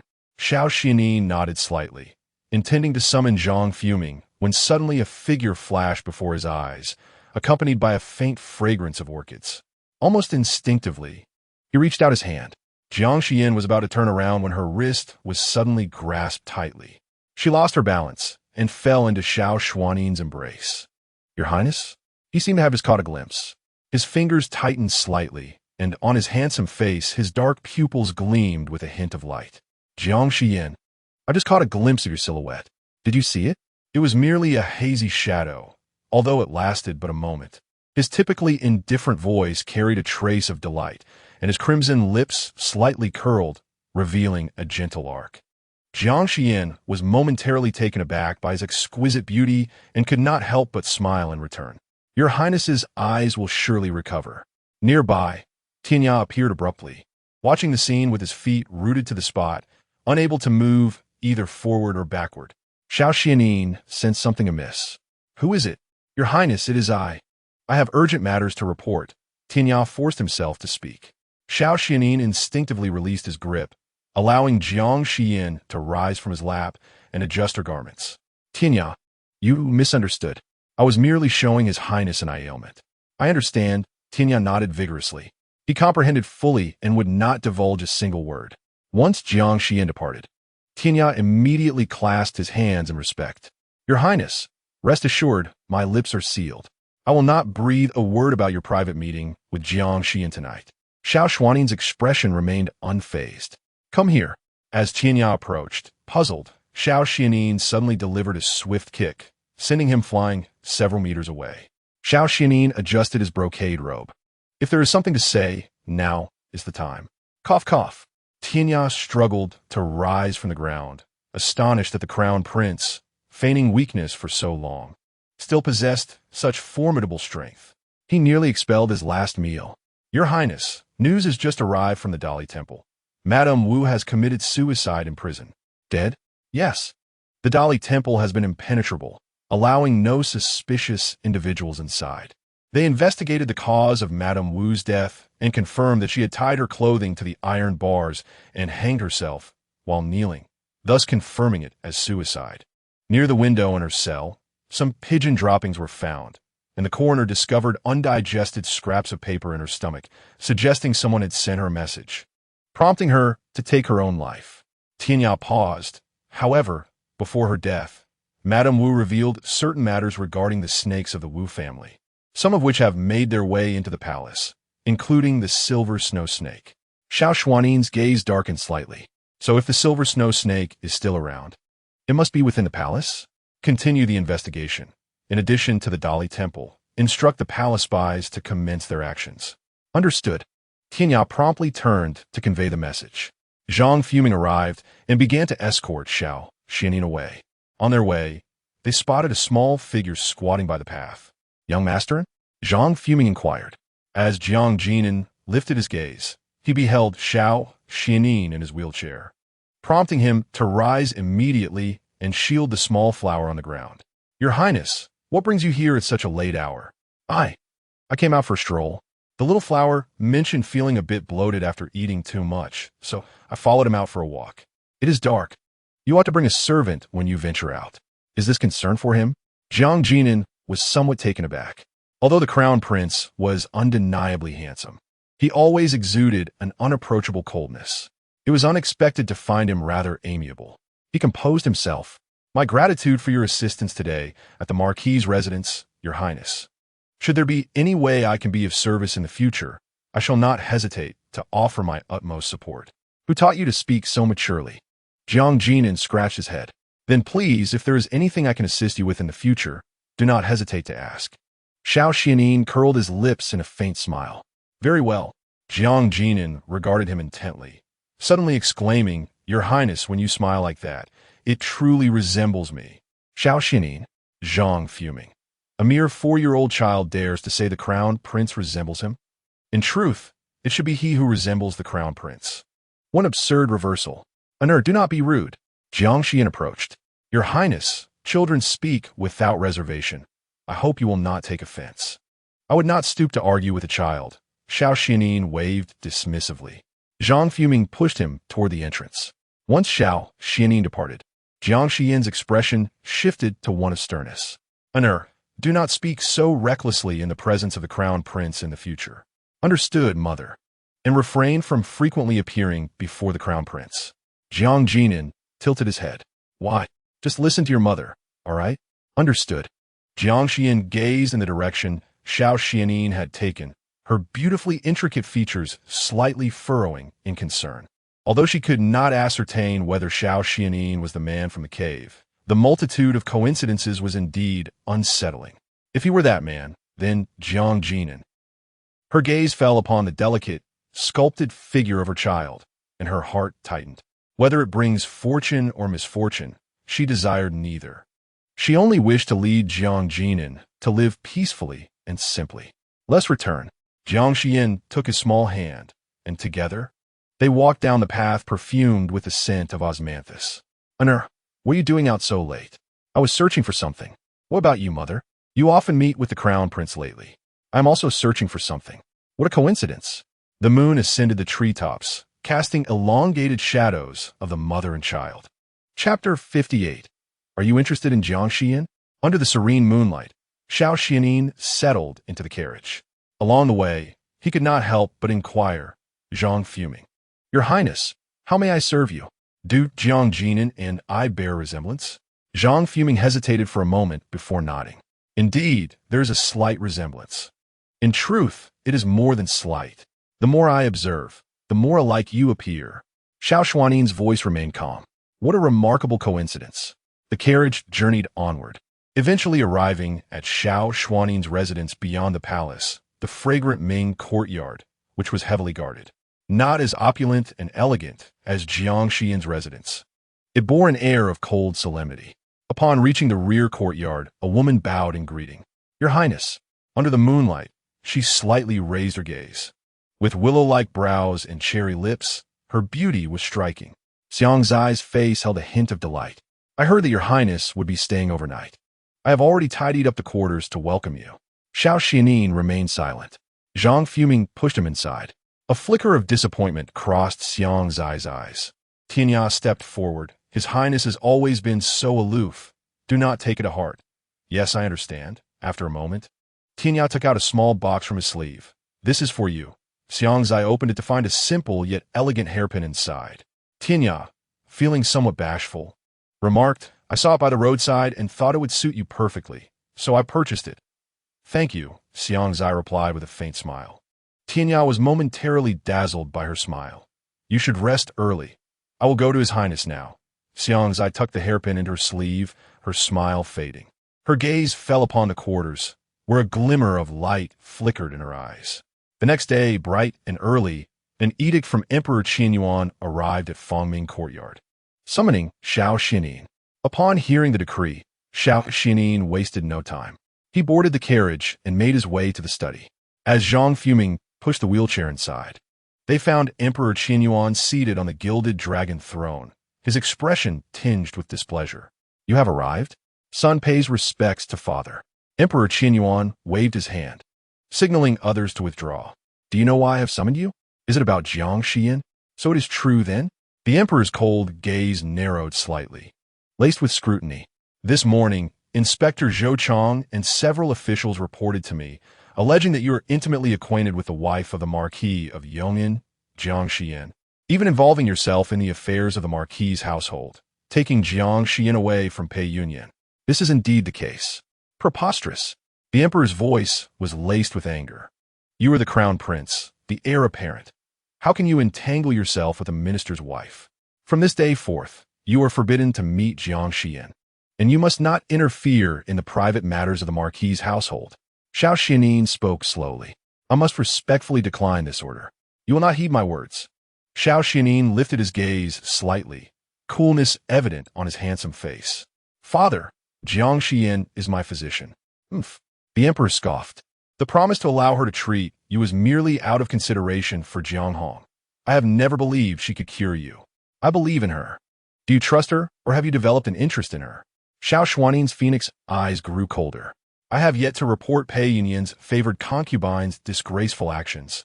Yet, you find it expedient to cast aspersions upon me first. Father, Jiang Xiyan and Pei Yunyuan have never been compatible, as you must have heard. Jiang Xiyan wishes to leave her household, and when I encountered her, I simply extended my assistance. Our relationship is entirely pure. Emperor Qinyuan calmed slightly. Rumors are fearsome. As the crown prince, countless eyes are upon you. You must exercise discretion. The son only wishes for his own recovery. Xiao Xuanli's voice was heavy, and though his eyes were blind, they seemed to carry a profound inquiry when directed at Emperor Qinyuan. Father, do you not long to see your son restored to normalcy? The emperor's expression faltered. He was acutely aware of his son's blindness, yet inexplicably felt a flicker of guilt. Naturally, I wish for your healing. Then, I beseech you to take action against those who slander and defame me, he said, slightly bowing. If you have no further matters, I shall take my leave. Zhang Fuming gently urged him forward, bowing his head as they slowly exited the imperial study. Emperor Qinyuan remained rooted in place, his thin lips parting as if to call him back, yet ultimately refrained from speaking. Indeed, did he not desire for Xuanli's sight to be restored, for him to rise again? Yet, upon witnessing the glimmer of hope for his recovery, he found himself hesitating. The emperor pressed his hand to his forehead, lightly massaging it, as dark emotions swirled within his gaze. Yang Hezhong entered. Your Majesty, Consort Yu has arrived. Allow her to enter. Soon, a woman clad in a light purple palace robe stepped inside. Her features were exquisitely sculpted, her beauty radiant, imbued with a hint of exotic allure. She was the beauty sent to him from the northern frontier 5 years prior. Compared to the decorous noble women of the palace, Consort Yu possessed a distinctive charm. Your Majesty, I have a new curiosity to show you, she said. Oh, the emperor's curiosity piqued as he followed her to her chamber. Consort Yu was skilled in animal taming and had previously showcased her ability to train elephants, lions, and tigers. This time, she presented a snake, a large cobra, raising its head and hissing. It was enough to instill fear in those nearby. However, Consort Yu approached boldly, gently swaying her hand in front of it, emitting sounds reminiscent of serpents, coaxing the cobra to circle, sway its tail, and ascend. At the conclusion, she caressed it as one would a small dog, even stroking its head before guiding it back to its enclosure. What do you think? There is truly no one in the palace as daring as you. However, do exercise caution with such cold-blooded creatures. A bite could lead to trouble. For the sake of your Majesty, a bite would be but a trifling matter. Do not jest. The emperor replied, his tone stern, yet his expression gentle. Consort Yu, youthful and vibrant, made him feel rejuvenated in her presence. Leaning against him, she remarked, I notice you appear troubled in the imperial study. Is there yet another disagreement with the crown prince? The emperor's demeanor cooled. Indeed, your Majesty, you and the crown prince are father and son. How can there be such discord? The prince has suffered greatly these past 5 years. Unable to stand or see, his anguish is beyond imagination. Please show him more care and refrain from conflict. The emperor's gaze turned icy. Do you believe I am too harsh with the crown prince, my beloved? I dare not presume. A hand slowly grasped her chin. Yuping, between the crown prince and myself, we are not only father and son, but also ruler and subject. This is beyond your interference.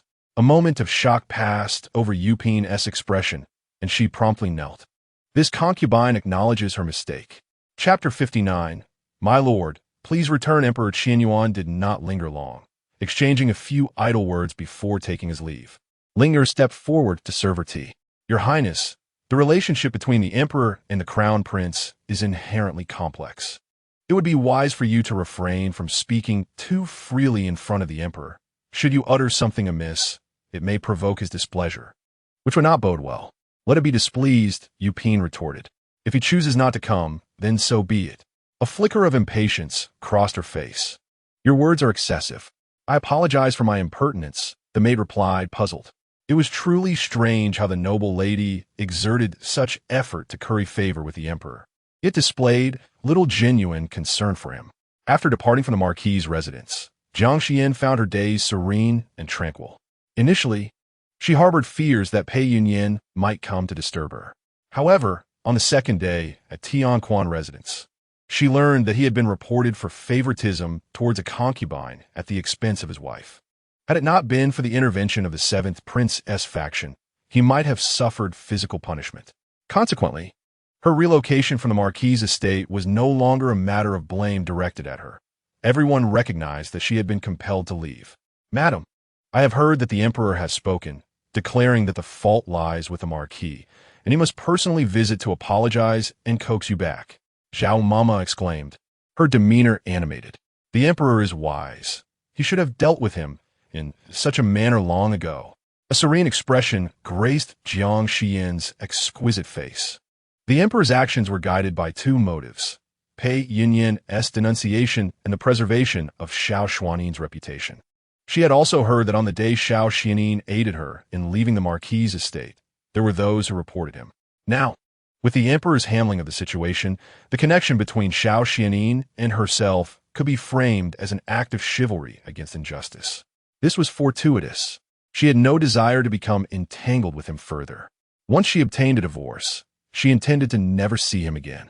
Madam, what are your plans moving forward? I have no particular plans, Jiang Xiyan replied, casting a glance at her. Are you healed? I am quite resilient, and there is no significant ailment. Such swiftness? Indeed, one with ample flesh can withstand blows. And what of he? Xiao Mama sighed softly. For now, she can barely rise from bed. However, with you providing her with nourishment and care daily, she should recover swiftly. Do not fret, madam. No sooner had she spoken than a servant announced that Pei Yunyuan had come to escort her back to the residence. Jiang Xiyan scoffed lightly. Go tell him that I shall return only when the matter concerning that person in the residence is resolved. The servant conveyed her words accurately. At the entrance of the estate, Pei Yunyuan sat upon a spirited steed, his light blue brocade robe shimmering softly in the sunlight, enhancing his striking features. Yet, his expression was grim. Upon hearing Jiang Xiyan's message relayed by the servant, his countenance darkened further. Was she implying that she would only return if Wan left the Marquis' residence? The servant, uncertain, stated, Madam's words were indeed as such. Pei Yunyuan tightened the reins, letting out a cold snort.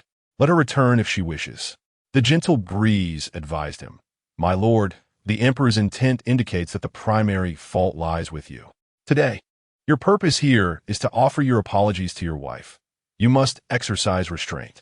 Pei Yunyuan, maintaining his composure, conveyed to Jiang Xiyan that the cart filled with gold and silver ornaments was meant to atone for his misdeeds. He urged her to emerge and return with him once her anger had subsided. The servant turned to leave, returning swiftly. My lord, he reported, the lady has stated that you may depart with the items left behind. She will return once her ire has dissipated. Pei Yunyuan nearly laughed in exasperation. So she would not return, yet still expected his possessions?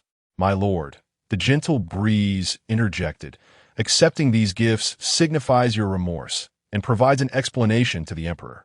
Pei Yunyuan turned away in annoyance. Am I not aware of this reasoning? Must you speak so freely? Your subordinate acknowledges his error. Deliver the items to her. Pei Yunyuan, nearly grinding his teeth, issued the command. Jiang Xiyan, undeterred, received the gifts, and with a resounding bang, the door was shut. 2 days later, Jiang Muxu arrived, fanning himself as he surveyed the transformed residence, displaying a pained expression. Whatever happened to my previous glass lanterns? And the luminous pearl I placed in the corridor? Not to mention my chair, crafted from 100,000 gold pieces? Jiang Xiyan calmly responded, they were too ostentatious. I had them removed. Luxury does not always equate to beauty. I find this simplicity quite pleasing. Jiang Muxu disagreed. I believe my previous decor was far more appealing. Look at these changes, the inkstone, the concubine's chair, the screen, they are far too plain. Your taste is lacking. Their conversation meandered, and Jiang Muxu broached a serious matter. The 8th day of the new moon approaches. I plan to visit Lingguang Temple to offer incense. Would you care to accompany me? His tone was somewhat tentative as he discreetly observed Jiang Xiyan's reaction. 5 years prior, it was indeed a visit to Lingguang Temple that had led to her unfortunate encounter, after which she seemed transformed, her life's trajectory irrevocably altered. He feared her potential aversion to the suggestion. Lingguang Temple, Jiang Xiyan mused, narrowing her eyes. When her mother was alive, they often visited there to pray for blessings. After her mother's passing, on the anniversary of her birth, she and Jiang Muxu would recite scriptures in her memory. However, it had been a long time since Jiang Muxu had invited her along. They had since gone separately. Will Lin Ruorong be joining? Jiang Muxu's expression stiffened. She likely will not. Given your hesitation, it seems Lin Ruorong will probably accompany you. In that case, I shall refrain from joining you. Ruorong expressed her desire to go, as she has in previous years, but if you prefer not to travel with her, I shall inform her. She should understand. Let us, as siblings, go together. Let it be. Jiang Xiyan glanced at him. When Lin Ruorong sheds a few tears in your presence, you will undoubtedly relent. I have no wish to share a carriage with you, disturbing your romantic sentiments. Jiang Muxu rose. Such words. Yet I am not, as you presume. This year, I shall prove to you that I will go to Lingguang Temple alone. Oh! Jiang Xiyan remained unconvinced. After Jiang Muxu departed, Jiang Xiyan noted that it was getting late. So she instructed her servants to prepare a carriage to fetch Jiang Jinan from his studies. Over the past few days, upon his return, she had observed that his garments were somewhat soiled. When she inquired, he merely attributed it to playful antics with his companions. Though he appeared unaffected, Jiang Xiyan felt a lingering concern and resolved to pay him a visit. The rules at Changde Academy were quite strict, and the atmosphere was rather austere. Jiang Xiyan sent a notice in advance, which allowed her entry. Madam Jiang, young master, and is currently engaged in his studies and cannot be disturbed during his lesson. She was informed. I understand. I assure you, I shall merely observe from a distance, Jiang Xiyan replied. Standing at a distance in a corridor, she watched as Jiang Jinan, clad in a scholar's robe, sat among 6 or 7 children of similar age, engrossed in reading alongside his instructor. His delicate face bore a serious expression as he maintained his position. Jiang Xiyan's heart softened at the sight. After a while, she retreated to a nearby guest room to wait, casually inquiring about Jiang Jinan's performance at the academy. As she had surmised, Jiang Jinan seemed somewhat uneasy in such a rigid environment. Has he made any good friends? She asked. The attendant chuckled lightly, madam. The children who come here are all dedicated to their studies. Their focus is on learning.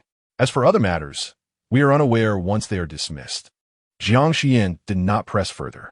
When the time for dismissal arrived, she went out to meet Jiang Jinan, only to find a young servant by his side. Ahi, why are you alone? She asked. Madam, young master instructed me to stay back. He had matters to attend to in the back mountains. Ahi replied hastily, bowing. Where's the back mountain? Lead me there, Jiang Xiyan commanded, striding forward in pursuit of him. Before they reached the back mountain, they were greeted by a cacophony of shouts. Hit him hard. One voice cried. This wild child has gone mad, daring to bite me. Remember, do not strike his face. We must indeed attract attention. As Jiang Xiyan rounded a rockery, she beheld a group of children surrounding Jiang Jinan, pinning him down and tormenting him. Nearby, a chubby boy was emptying the contents of Jiang Jinan's satchel onto the ground.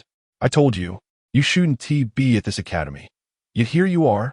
My mother said your status is illegitimate, a mere country bumpkin unworthy of studying with us. Jiang Jinan glared defiantly. You fat fool. You challenged me to a duel, but brought so many along. My mother is the Duchess of Yong'an. Why should I not attend the academy? What Duchess of Yong'an? Everyone in the capital knows your mother is mad. The boy jeered, inciting laughter from the others. Do not speak of my mother. Jiang Jinan, fueled by an unexpected surge of strength, suddenly shoved off one of the boys, pressing him down. He charged at the chubby adversary and landed a punch. Infuriated, the hefty boy bellowed and lunged at Jiang Jinan, using his size to overpower him once more. I told you, your mother is insane. Not just insane, but as he was vehemently scolding, he suddenly let out a cry of agony.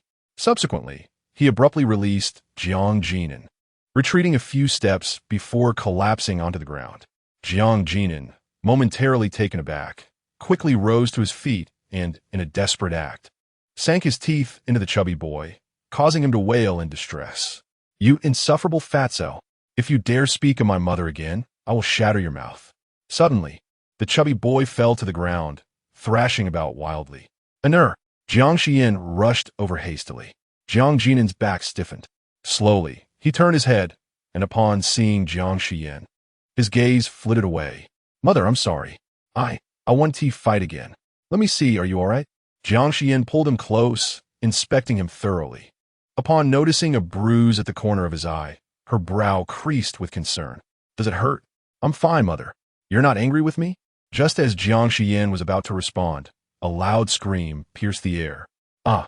Xiao Xuanli is frothing at the mouth. Jiang Xiyan turned her head to see the once rolling chubby boy now lying on the ground, his eyes rolled back, convulsing and frothing at the mouth. The commotion attracted the attention of the academy's officials, and soon, Dean Chong arrived. "What on earth is happening?" A child pointed at Jiang Xiyan. "Dean, Xingyan got into a fight with Jiang Xiyan. Jiang Xiyan bit him, and now Xingyan is like this. Could Jiang Xiyan's bite be poisonous?" Jiang Xiyan's face flushed crimson with indignation. "You are the one who is poisonous. Then explain why Xingyan is in this state." Jiang Xiyan found himself at a loss for words, instinctively covering his sleeve. Xiao Xuanli was the youngest son of the Minister of the Imperial Secretariat. This matter was serious. Dean Chong immediately spoke. "Quick, summon a doctor to examine him." Jiang Xiyan stepped forward. "Dean, I have some knowledge of medicine. Let me take a look." She knelt down and rolled up Xiao Xingyan's sleeve. Indeed, there was a bloody bite mark belonging to Jiang Xiyan. However, on his wrist, there were also two inconspicuous puncture wounds. Was he bitten by a snake?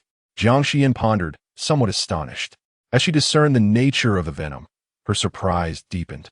How does it resemble the venom of a silver snow snake so closely? She steadied her mind. The situation is manageable. He must have been accidentally bitten by a snake during the scuffle in the back mountains. That's impossible. There can't be snakes in the back mountains. Someone questioned. Jiang Xiyan remained silent, calmly producing an antidote pill from her possession and administering it to Xiao Xuanli. She then instructed Qing Yi to retrieve the medicine chest from the carriage. The venom of the silver snow snake is quite rare. Within 15 minutes, its potency is not severe and can be easily neutralized. However, if too much time passes, it can lead to death quickly, resulting in most victims succumbing abruptly. After administering an antidote pill, the situation was nearly resolved. She took out silver needles from the medicine chest and drew a little blood from Xiao Xuanli. This effectively alleviated the danger. The chubby boy, likely frightened, no longer exhibited his previous boisterous demeanor and was carried onto the carriage by a servant. Dean Chong specifically dispatched someone from the academy to escort him home. After all, when an incident occurs at the academy, you must provide an explanation to the Xiao family. Dean Chong retained the remaining children and inquired about the circumstances. From their accounts, it became evident that the fault did not lie with Jiang Xiyan. Rather, they had been bullying him all along. Today's incident was instigated by Xiao Xuanli. "We understand our mistakes," the students admitted.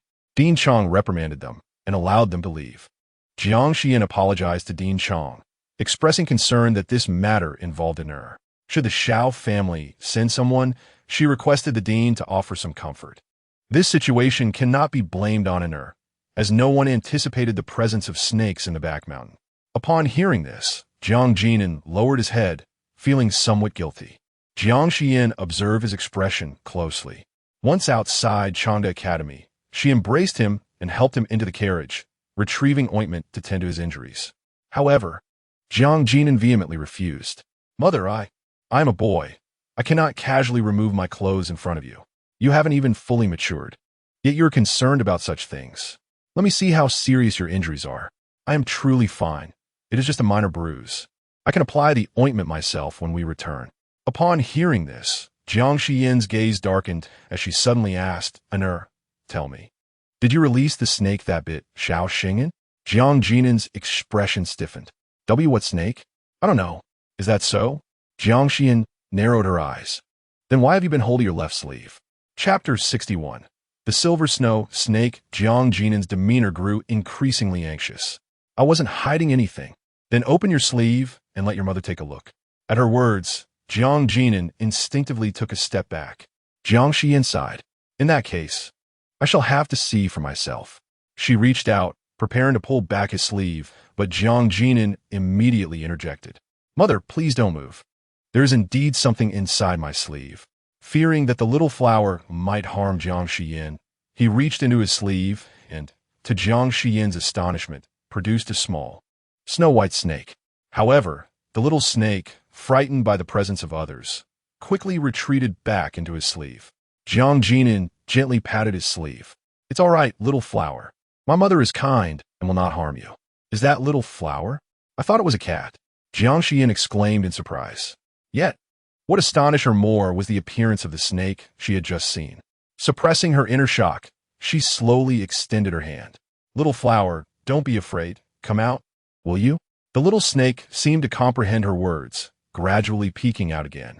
This time, Jiang Xiyan saw clearly a delicate, snow-white snake with a triangular head adorned with a petal-shaped red mark. This is the silver snow snake. Mother, little flower did not mean to. It was merely worried that I might be bullied, which led it to bite Xiao Xuanli in desperation. Jiang Xiyan's gaze remained fixed on the small snake, and then she reached out to gently stroke its head. The icy touch was somewhat unsettling, yet she soon accepted it. The silver snow snake was indeed gentle, as rumored. A smile involuntarily crept across her face. Do you recall what Mother said about her and the crown prince searching for something? Yes, Mother is looking for Xiaohua. After such a lengthy search, I never imagined it would be right beside us. She couldn't resist asking, where did you find Xiaohua? Jiang Jinan scratched his head. A year ago, Xiaohua was injured and came to the small room where I was. I held it in my arms and fed it fruit until it recovered. Since then, Xiaohua often comes to play with me. Recently, I intended to take it in, but Xiaohua is very timid and does not want others to know of its existence. Jiang Xiyan nodded. You must remember, do not let anyone know about Xiaohua. Do not tell a soul, understand? I understand. Jiang Jinan solemnly tucked Xiaohua into his sleeve. Mother, what purpose does finding Xiaohua serve? It is of great importance. Jiang Jinan's eyes instantly brightened. So, does this mean I have greatly aided you, Mother? Indeed, you have been an immense help. Jiang Jinan's heart swelled with joy. Upon returning to the Yong'an Marquis' residence, Jiang Xiyan immediately instructed Qingya and Xiao Xuanli to send word, stating that there had been a lead on the Silver Snow Serpent and to meet at the earliest opportunity. After sending the message, she contemplated Jiang Jinan's schooling. Would you like to attend Changde Academy? Jiang Jinan blinked his large eyes. If Mother wants me to go, then I shall. I understand I must study diligently to become a useful person and not bring shame to you. There is no need to pressure yourself. Mother desires your health and happiness above all. Education is essential, but there are other academies. If this one does not suit you, we shall find another. Jiang Xiyan gently stroked his head. What do you think? Upon hearing this, Jiang Jinan pouted, displaying an extremely aggrieved expression. He burrowed into Jiang Xiyan's embrace and began to cry softly. Mother, I do not like this academy. The teachers say I am foolish, and the other students do not like me. Xiao Xuanli and the others say I am an adopted son of the Marquis' residence, that I do not deserve to be among them. I could tolerate their words about me, but when they spoke of you, Mother, I could not hold back and wanted to challenge Xiao Xuanli. Jiang Xiyan wiped away his tears, feeling a wave of heartache wash over her. Why did you not tell me? Dear, I did not want to trouble you. I know you have a heart at the Marquis' residence. Jiang Jinan hung his head, his long eyelashes drooping, appearing somewhat dejected. Jiang Xiyan sighed and held him close. Mother will arrange for you to have a different teacher. Jiang Jinan gradually ceased his crying and then spoke softly. Mother, am I a burden? Who says that? You are Mother's most cherished treasure. After comforting Jiang Jinan, Jiang Xiyan personally visited the Jiang residence to discuss her son's situation with Jiang Han.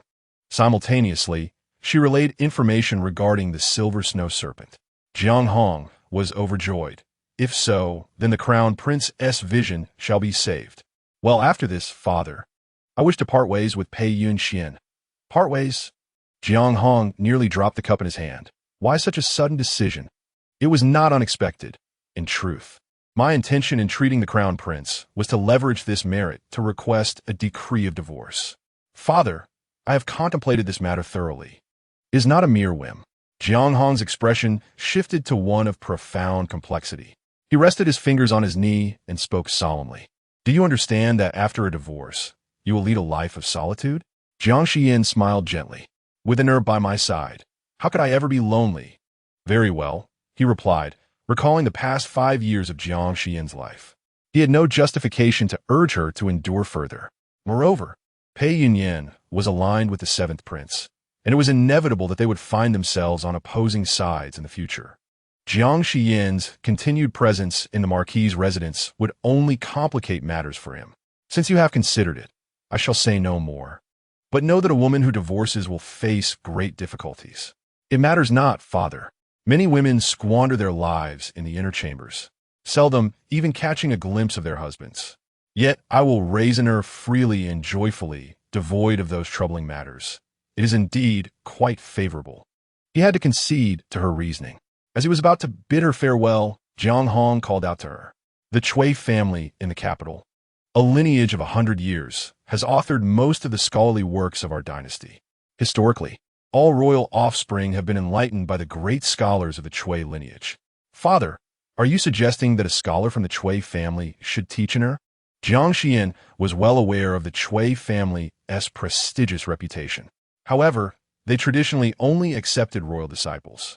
I was once classmates with Cui Zicheng of the National Academy. I shall seek him out to see if he might be willing to tutor in her. Jiang Xiyan felt a surge of joy, but then shook her head slightly. Father, the Cui family is notoriously difficult to approach. If you are refused, then let it be so. Anur is my grandson, as his grandfather. My efforts on his behalf are of little consequence. Then, father, I must trouble you. Jiang Hong, despite holding the esteemed position of grand tutor, humbly endeavored to solicit a great scholar for Anur. His intentions were genuinely for the well-being of both her and Anur. Once she was divorced, she would certainly strive to honor her father dutifully. Chapter 62. Assistance in the Zhaohua Palace. Consort Yu awoke in a foul mood. Ever since Jiang Xiyan had administered her treatment with herbs and acupuncture, the insomnia that had plagued her for years had indeed improved. She had been overjoyed. However, to her dismay, she found herself sleepless once more last night, and to a far greater extent, having hardly slept at all. She felt utterly depleted. She summoned the imperial physician, yet he could find nothing amiss, merely advising her to relax and prescribing some medicine for her insomnia. Your Highness, I have been sleeping well for the past few days, but last night I suddenly could not sleep at all. Is there something wrong with my health? Your Highness, it is not concerning. An occasional sleepless night is no cause for alarm. Leave me. Consort Yu supported her head with one hand, her impatience evident. Yu stepped forward. Your Highness, perhaps we should invite Jiang Xiyan to come again? She was the one who previously treated you, and she must have another solution. Last time she came, I nearly lost my life. I cannot trust her again. Consort Yu yawned. It is merely a sleepless night, just a coincidence. She rose and began to pace, suddenly recalling something. Indeed, what a cherished little creature I have been nurturing. You refer to that small, white serpent, do you not? The expression on the face of the esteemed Gui Fei darkened. In her moments of leisure, she had taken to caring for various living beings behind the Zhaohua Palace, rabbits, cats, and dogs. This endeavor was partly due to the emperor's interest in such creatures, yet it also stemmed from her own melancholy, which led to a peculiar penchant for torturing these innocent beings. Among her assorted pets was a completely snow-white snake, a gift from the Wu family, who had eagerly claimed that the serpent possessed a certain sentience, able to comprehend human speech. However, each time she spoke, the snake remained utterly unresponsive, much to her chagrin. In a fit of irritation, she had placed the serpent over a flame, but in that moment of panic, the little snake complied with her commands. Amused, she spared its life, though over time, she had grown somewhat forgetful of its existence. Go, fetch that snake for me, she commanded, feeling a sense of ennui. Let him use me. Wang Gui immediately set off to arrange this. Soon, he returned with a young eunuch in tow. The Guifei lifted her gaze. What is the matter? Replying to your highness, the young eunuch stammered, the caretaker of the little white snake, Xiao Xuanli, has reported that the snake has vanished. Vanished? Yes, the eunuch replied, sweat beading on his brow. When I opened the cage of the little white snake, I discovered a corner of the cage had broken, and the serpent had escaped. When did it escape? I do not know. Do not know? The Guifei's voice dripped with disdain. So for all this time, you have neglected to feed that snake. I deserve death. I beg for your highness's forgiveness. The eunuch fell to his knees, fervently bowing his head. In the initial months following the snake's arrival, the Guifei had taken an interest in it, yet as time wore on, she had entirely neglected its care. More than a year had passed without her even glancing at the creature, and he had presumed she had forgotten it entirely. The Guifei's crimson nails tapped upon the table. Summon someone, take him away, and execute him. Several palace attendants stepped forward, seizing the pleading eunuch, swiftly muffling his cries as they dragged him away. The Guifei's beautiful eyes narrowed slightly. The loss of the snake was not of great consequence. However, today it had coincided with her foul mood. Truly, he was unfortunate. With a huff of indignation, the Guifei turned to retreat to her chambers for a moment's respite when a palace attendant approached. Your Highness, we have received a message. The attendant handed her a slip of paper. The Guifei cast a quick glance at it. It contained a message from Lin Ruorong requesting her assistance. Lin Ruorong had reached a point of discussing marriage with Jiang Muxu. Should she wed Jiang Muxu and persuade him to align with Xiao Xuanli, it would serve as a significant advantage. Given this small favor she requested, the Guifei decided to acquiesce. The following day was the 8th of October. The weather could hardly be described as pleasant. The sky was overcast, and the winds were fierce. Jiang Xiyan rose early, accompanied by Jiang Xiyan, as they boarded a carriage. She was en route to Lingguang Temple to chant scriptures in remembrance of her deceased mother. She had arranged to meet Xiao Xuanli at the temple, which lay far from the capital, nestled in the mountains.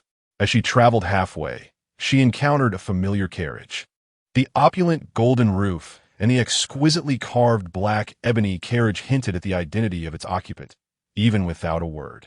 Perhaps alerted by the commotion, the curtain of the carriage was drawn back, revealing the strikingly handsome face of Jiang Musu. Jiang Xiyan also lifted the carriage curtain, and their eyes met. For a fleeting moment, Jiang Musu's gaze flickered, betraying a hint of guilt. Then, a delicate hand reached out to part the curtain. It was none other than Lin Ruorong. Jiang Xiyan let out a derisive laugh. As she suspected, Jiang Musu had brought along that troublesome Lin Ruorong. Blinded by desire, she swiftly dropped the curtain. You shui, take a moment to rest, she instructed, observing the halt of Jiang Xiyan's carriage. Lin Ruorong wore an expression of remorse. Xiyan, do you feel a bit displeased seeing me here? Jiang Musu rubbed his hands together, conceding, let it be. Once we reach Lingguang Temple, I will soothe her. Indeed, I should also have a heart-to-heart with her. There seems to be some misunderstanding between us. After all, we will be family, and it is not right to remain at odds.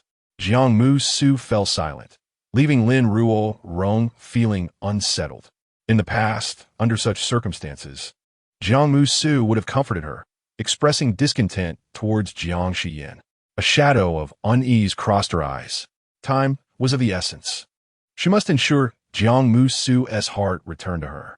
After a considerable distance, as they approached the foot of Lingguang Temple, a band of mountain bandits suddenly emerged, surrounding Jiang Musu's carriage. Such a lavish carriage must hold a wealthy master. Brothers, let us seize it. The bandit leader waved his hand, and the group surged forward. Jiang Musu's guards drew their swords to protect the carriage, but they were outmatched. What is happening?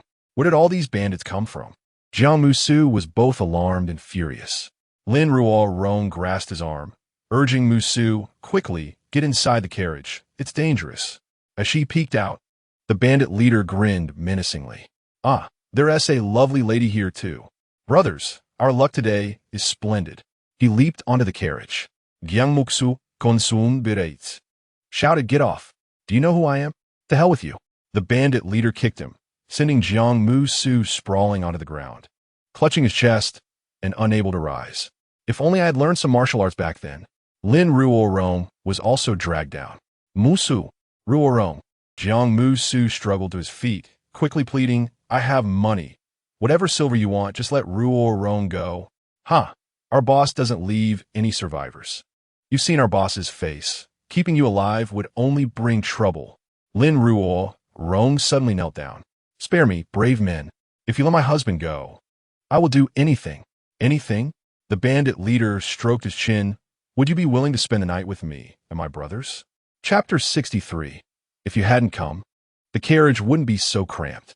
Lin Ruorong's face turned pale. Jiang Musu seethed with rage. You beasts. I am indeed a beast. What can you do about it? The bandit leader sneered, suddenly reaching out to tear Lin Ruorong's outer garment. Lin Ruorong let out a piercing scream and instinctively bit him. Wretched man. A slap landed heavily on Lin Ruorong's face, instantly swelling it. Rong, stop it. Jiang Muxu, filled with rage, attempted to charge forward but was kicked down by someone. In a swift motion, a blade pressed against his neck. You seek death. Lin Ruorong suddenly knelt down, pleading, do not kill him, do not harm my husband. If you must kill, then take my life instead. Kill you? I can never bring myself to do that. However, if you ensure our comfort, I shall spare your husband. What say you? Upon hearing this, despair flickered in Lin Ruorong's eyes. In that case, you might as well kill me. The bandit leader, growing impatient, declared, today I am in a good mood, so I shall give you a chance. Serve me well, and I will release this pretty boy. The choice is yours. Lin Ruorong's lips trembled, and tears streamed down her cheeks. She turned to Jiang Muxu. Muxu, Rong, I will save you. Do not be afraid. Lin Ruorong smiled gently and nodded at the bandit leader. I am willing. Just spare my husband. Whatever you require of me, I will comply. Such devotion. Then I shall grant your wish. The bandit leader bent down and forcibly seized Lin Ruorong. Witnessing this, Jiang Muxu's heart sank heavily. No, Rong. He struggled to rise, but was held down, unable to break free, his eyes filled with endless sorrow. At that moment, a sudden sound of footsteps echoed, followed by a figure darting past. Tianya kicked the bandit leader, swiftly subduing him in mere moments. Lin Ruorong was thrown heavily to the ground. She gasped in surprise at the newcomer. Before her, a group of elite guards surrounded a figure, the leading man clad in a dark cloak with a noble countenance that eclipsed even the brightest moon. Xiao Xuanli spoke coldly. Leave two alive for questioning. Eliminate the rest. As his words fell, his men drew their swords. Soon, the bandits were subdued. After Tianya had dealt with the adversaries, he sheathed his sword and returned to Xiao Xuanli. Your Highness, there are no survivors. The leader, seeing no chance of resistance, took his own life. Jiang Muxu hurriedly got to his feet, helping Lin Ruorong forward. Thank you, Your Highness, for saving our lives. Having accompanied his father, he recognized Xiao Xuanli from previous encounters. He appeared more defined than in his youth, yet his visage had not changed much. Zhang Fuming spoke softly. Your Highness, the one you saved is Jiang Taifu's legitimate son, Jiang Muxu, and he is accompanied by a young lady. Is it Jiang Xiyan? Your Highness, it is not. Xiao Xuanli's expression grew intriguing. Today is the 8th day. I heard the Taifu mention that every year on this date, you siblings visit Lingguang Temple to chant sutras for your deceased mother. I assumed you both would come together. Lin Ruorong replied softly. Your Highness, we intended to come with Xiyan, but she likely found the carriage too cramped and chose to travel separately on horseback. Though unseen, her voice was delicate and trembled with lingering fear, revealing her as a fragile beauty. Xiao Xuanli let out a light scoff. If you had not come, the carriage would not have been so crowded. Lin Ruorong looked on in disbelief. Before she could respond, Xiao Xuanli gestured for silence. The crowd protected him as he departed. Lin Ruorong grasped Jiang Muxu's hand, her expression one of lingering fear. Muxu, my legs feel a bit weak. Are you all right? I am fine. Jiang Muxu gently wiped her swollen face. Let us go to Lingguang Temple. When Xiyan arrives, she can examine your face. But Xiyan and I do not get along. She protested. She is not that petty, Jiang Muxu interrupted, wrapping his arms around her as they prepared to board the carriage. Suddenly, Lin Ruorong burst into tears. Jiang Muxu looked on in confusion. Rong, what troubles you? I am frightened. Muxu, if I had truly been insulted just now, would you still marry me? Of course. Jiang Muxu tightened his grip on her hand. You endured such humiliation for my sake. If I were to despise you, would I still be human? I had even resolved that if I lost my dignity, I would find a way to end my own suffering. Tears streamed down her face. As long as you are unharmed, that is all that matters. You are truly foolish. Fortunately, you encountered His Highness. Jiang Muxu embraced her, and together they ascended the carriage. The remaining guards hastily urged the carriage away from that perilous place. When Jiang Xiyan's carriage arrived at the foot of Lingguang Temple, they found soldiers guarding the area. Blocking the way, Qingye dismounted to inquire further before returning. Madam, it is reported that a band of mountain bandits appeared moments ago, nearly robbing the pilgrim's carriage. However, these bandits have been dealt with on the spot, and the authorities are currently investigating their origins. Mountain bandits? She expressed surprise. Catching sight of the bodies being handled, she recognized several as Jiang Muxu's guards. Furrowing her brow, she lowered the curtain of the carriage. Quickly, to Lingguang Temple. Upon reaching the temple, Jiang Xiyan paid her respects to the master of the temple before proceeding to the guest quarters prepared for pilgrims. She and Jiang Muxu visited annually, so the master was well acquainted with them and had already prepared their room. As soon as Jiang Xiyan entered the courtyard, she encountered Jiang Muxu. He pulled her into the room. I encountered mountain bandits at the foot of Lingguang Temple. I am unscathed, but Ruorong was injured. Jiang Muxu briefly recounted the events, his expression somber. It is fortunate we encountered His Highness. Had anything happened to Ruorong because of me, my conscience would never find peace. Jiang Xiyan remained silent for a moment. Even if His Highness had not come, Lin Ruorong may not have faced any danger. Jiang Muxu paused. What do you mean by that? Brother, Lingguang Temple is renowned. It is a place frequented by royals and nobles to offer prayers. How could bandits dare to linger here? These bandits appeared suddenly, and they specifically sought to exchange Lin Ruorong for your life. Would it not be more reasonable for one to stab you and then take Lin Ruorong? Jiang Muxu's expression shifted. He did not lash out at her, as he had before for her malicious speculations. Yet he did not fully embrace her words either. Regardless, let us first attend to Ruorong. The two entered the room. After Jiang Xiyan checked, she confirmed that aside from her swollen face, Lin Ruorong was otherwise unharmed. Jiang Muxu had not yet sustained severe injuries. He had suffered a broken rib from a violent kick. This only deepened Jiang Xiyan's suspicions, leading her to ponder whether the mountain bandits were indeed affiliated with Lin Ruorong's group. Once she had attended to the injuries of both men, she escorted Jiang Jinan, circumventing the corridor, until they arrived at a small Buddhist hall. Upon entering, the fragrant incense enveloped the modest chamber, where two individuals were seated. At a zetonwood table by the window, a white jade chessboard lay before them, with Xiao Xuanli facing a young monk. Jiang Xiyan mused inwardly, wondering how a blind person could play chess. What a pretense. The monk turned his head, revealing an unexpectedly handsome countenance, with sharply defined features and a visage resembling jade. His robe, crafted from satin adorned with the auspicious pattern of the 8 treasures and lotus flowers, was embellished with golden threads and jade rings, enhancing his aura of sanctity and nobility. With hands clasped together, he addressed her, Jiang Ji Master. Xiao Xuanli spoke slowly. He is the abbot of Lingguang Temple, Zhichan. Jiang Xiyan hurriedly returned the greeting, realizing he was indeed the abbot and thus deserving of her respect. Zhichan offered a faint smile. Since Jiang Ji Master and His Highness the Crown Prince have urgent matters to discuss, I shall not intrude. Amipa.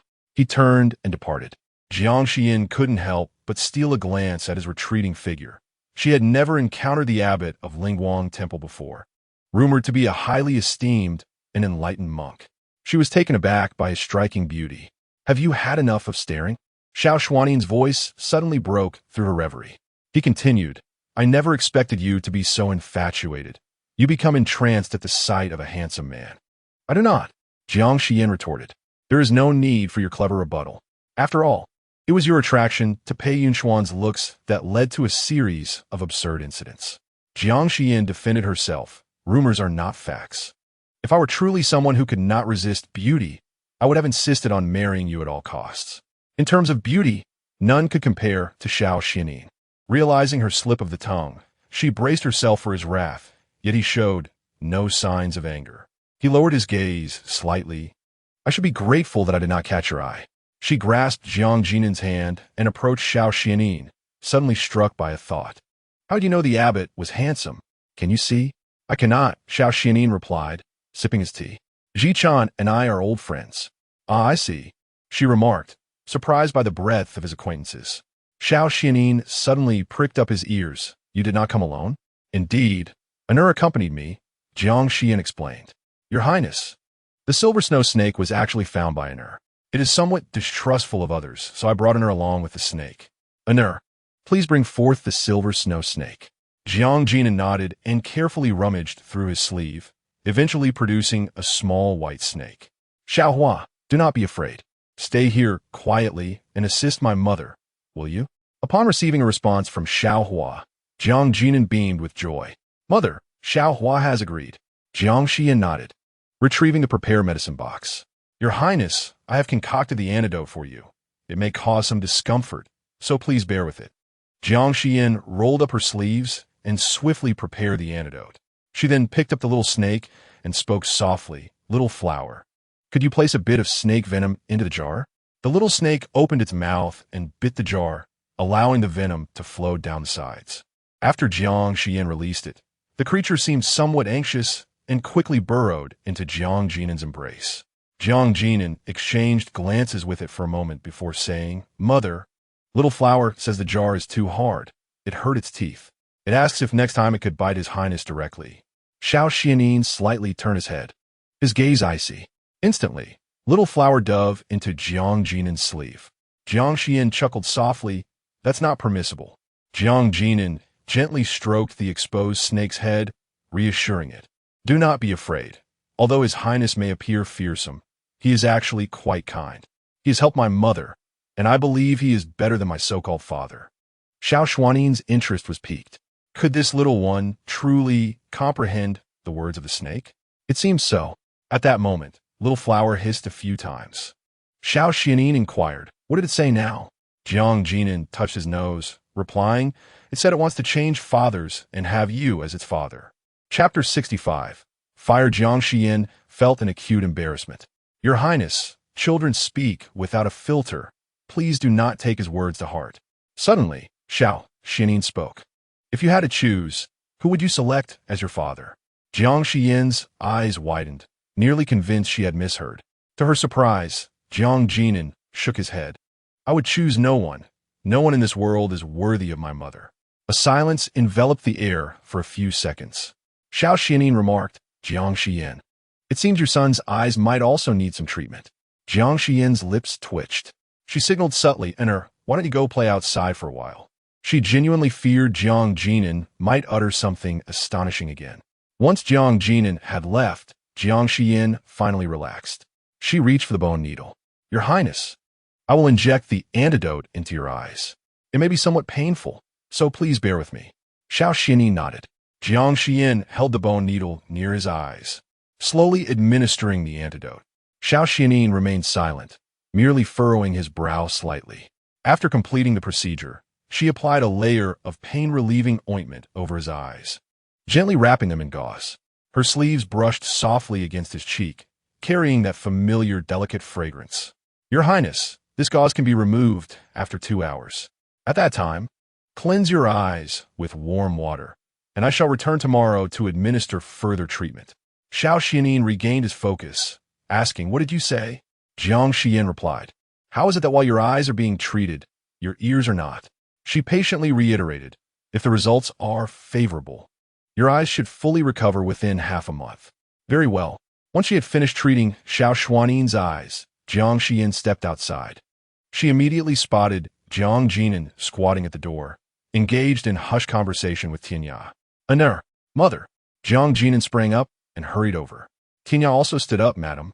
His Highness's eyes have been treated today. I will return at this time tomorrow. Take care, madam. Jiang Xiyan gently held Jiang Xiyan's hand as they slowly departed from Xiao Xuanli's courtyard. She inquired, "What were you discussing with Tianya?" He replied that the crown prince had asked for his opinion about him and mentioned that their mother had spoken with the crown prince upon entering, urging him not to disturb them. Jiang Xiyan remarked, "What an odd conversation," as the two turned along the corridor, intending to reach their own quarters. They unexpectedly encountered a familiar face. Pei Yunyuan? Jiang Xiyan furrowed her brow. Not far away, Pei Yunyuan donned a deep purple brocade robe, his elongated peach blossom eyes scrutinizing her with curiosity. The two exchanged glances for a moment. Jiang Xiyan asked, "What brings you here?" He responded, "I came to the temple, naturally to pay my respects." She retorted, "Then I shan't disturb you any further." Gripping Jiang Xiyan's hand, she attempted to leave. However, Pei Yunyuan seized her arm, stating, "Have you completely disregarded my previous warnings?" She was still entangled with Xiao Xuanli. "This is my own affair. I shall bear the consequences myself. There is no need for your concern, Lord." Jiang Xiyan forcefully shook off his hand and walked away without a backward glance. Pei Yunyuan stared at his empty palm, then lifted his gaze to a certain room in the rear courtyard, a bitter smile forming on his lips.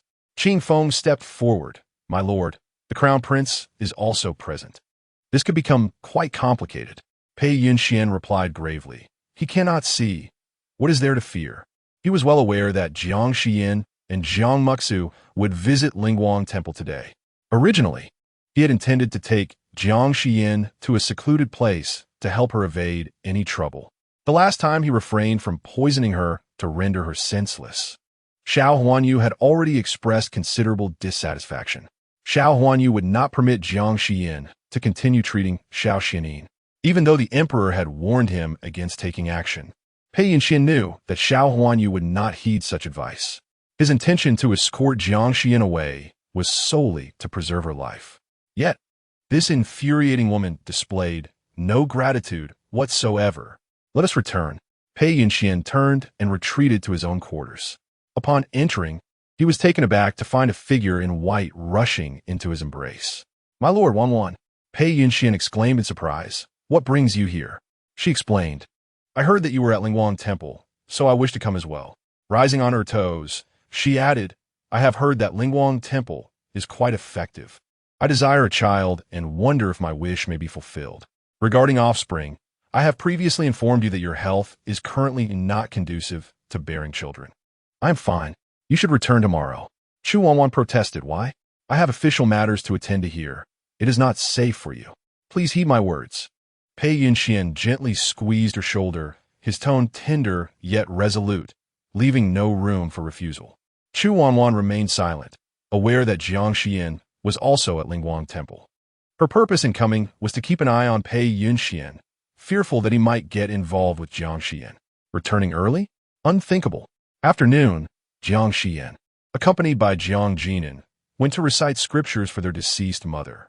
Jiang Muxu was present as well, but this time Lin Rurong was not by his side. Jiang Xiyan smiled faintly. How curious. Lin Rurong did not come this year? Rurong was unwell, so I advised her to stay home, he replied. Jiang Xiyan knelt beside him. Her voice faint. Elder brother, regarding the mountain bandit incident today, His Highness the Crown Prince has already dispatched someone to investigate.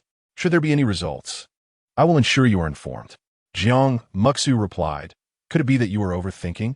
How could Rong, a defenseless woman without any background, possibly be connected to those mountain bandits? But what if there is a connection, elder brother? What will you do then? Jiang Muxu's expression stiffened momentarily before he fell silent. By the time they finished reciting the scriptures, night had already fallen. The group partook of a modest vegetarian meal at the temple before returning to their quarters. Jiang Jinan was exceedingly weary and promptly fell asleep. Jiang Xiyan also settled down for the night.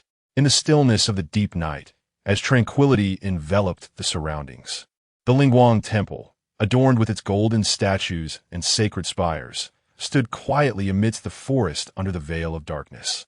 Suddenly, Jiang Xiyan was stirred from her slumber by a cacophony of noise. She abruptly opened her eyes, only to be met with the sight of flickering flames outside. It's on fire. Someone quickly, help with the fire. In a flurry, Jiang Xiyan threw off her covers, don her outer garments, and swiftly scooped up Jiang Xiyan from the small bed beside her. Mother? Jiang Xiyan, having been deeply asleep, rubbed his eyes and, upon seeing the firelight, was instantly awakened. Mother, is it really on fire? Do not be afraid, my dear. I will take you out. Jiang Xiyan reassured him, preparing to leave, when suddenly the door was forcefully pushed open. Qingye and Yuxue hurried inside. Qingye shielded her, urging, Madam, we must leave at once. The fire has spread unexpectedly, and it is indeed suspicious. As Jiang Xiyan took a few steps, a thought struck her. Where's my elder brother? I do not know, but the flames are advancing towards us. The eldest young master is in the southern wing. He should be safe. Jiang Xiyan nodded, refraining from further inquiry. Under Qingye's protection, she hastened to leave with Jiang Xiyan. Outside, the fire raged fiercely, having already consumed nearly half of her quarters. Monks were attempting to extinguish the flames amidst the billowing smoke and chaos. As they emerged, a monk rushed towards them. Jiang Shizhu, the fire is too intense. Please follow me. The group followed the monk, departing the courtyard in haste. After a while, Jiang Xiyan suddenly halted. This is the path to the back mountain. What are you leading us to? The monk's gaze turned icy as he swiftly drew a blade from his sleeve, lunging at Jiang Xiyan with fierce intent. Qingye seized the man's wrist, disarming him, and engaged in a struggle, deftly twisting his neck and bringing him down. As the monk collapsed, an unusual stir arose around them, and more assailants emerged. This group was particularly fierce, exhibiting formidable martial prowess, and Qingye began to struggle against their onslaught. Madam, you must flee. With no other choice, Jiang Xiyan clutched Jiang Xiyan and Yuxue, racing down an alternate path. Just as they turned a corner, several more attackers surged forth, one wielding a knife that slashed viciously toward them. Jiang Xiyan barely managed to evade, but a gash was inflicted upon her arm. She realized with dread that this group was targeting her specifically. She forcefully pushed Jiang Xiyan towards Yuxue, quickly taking her to find His Highness the Crown Prince. Madam, you must leave at once. Jiang Xiyan's voice was stern as she commanded, be obedient. Your mother will come for you later. Jiang Xiyan stretched out her little hand, wanting to move forward. However, Jiang Xiyan quickly turned and fled. Yuxue, with a heavy heart, embraced the weeping Jiang Xiyan and ran in the opposite direction.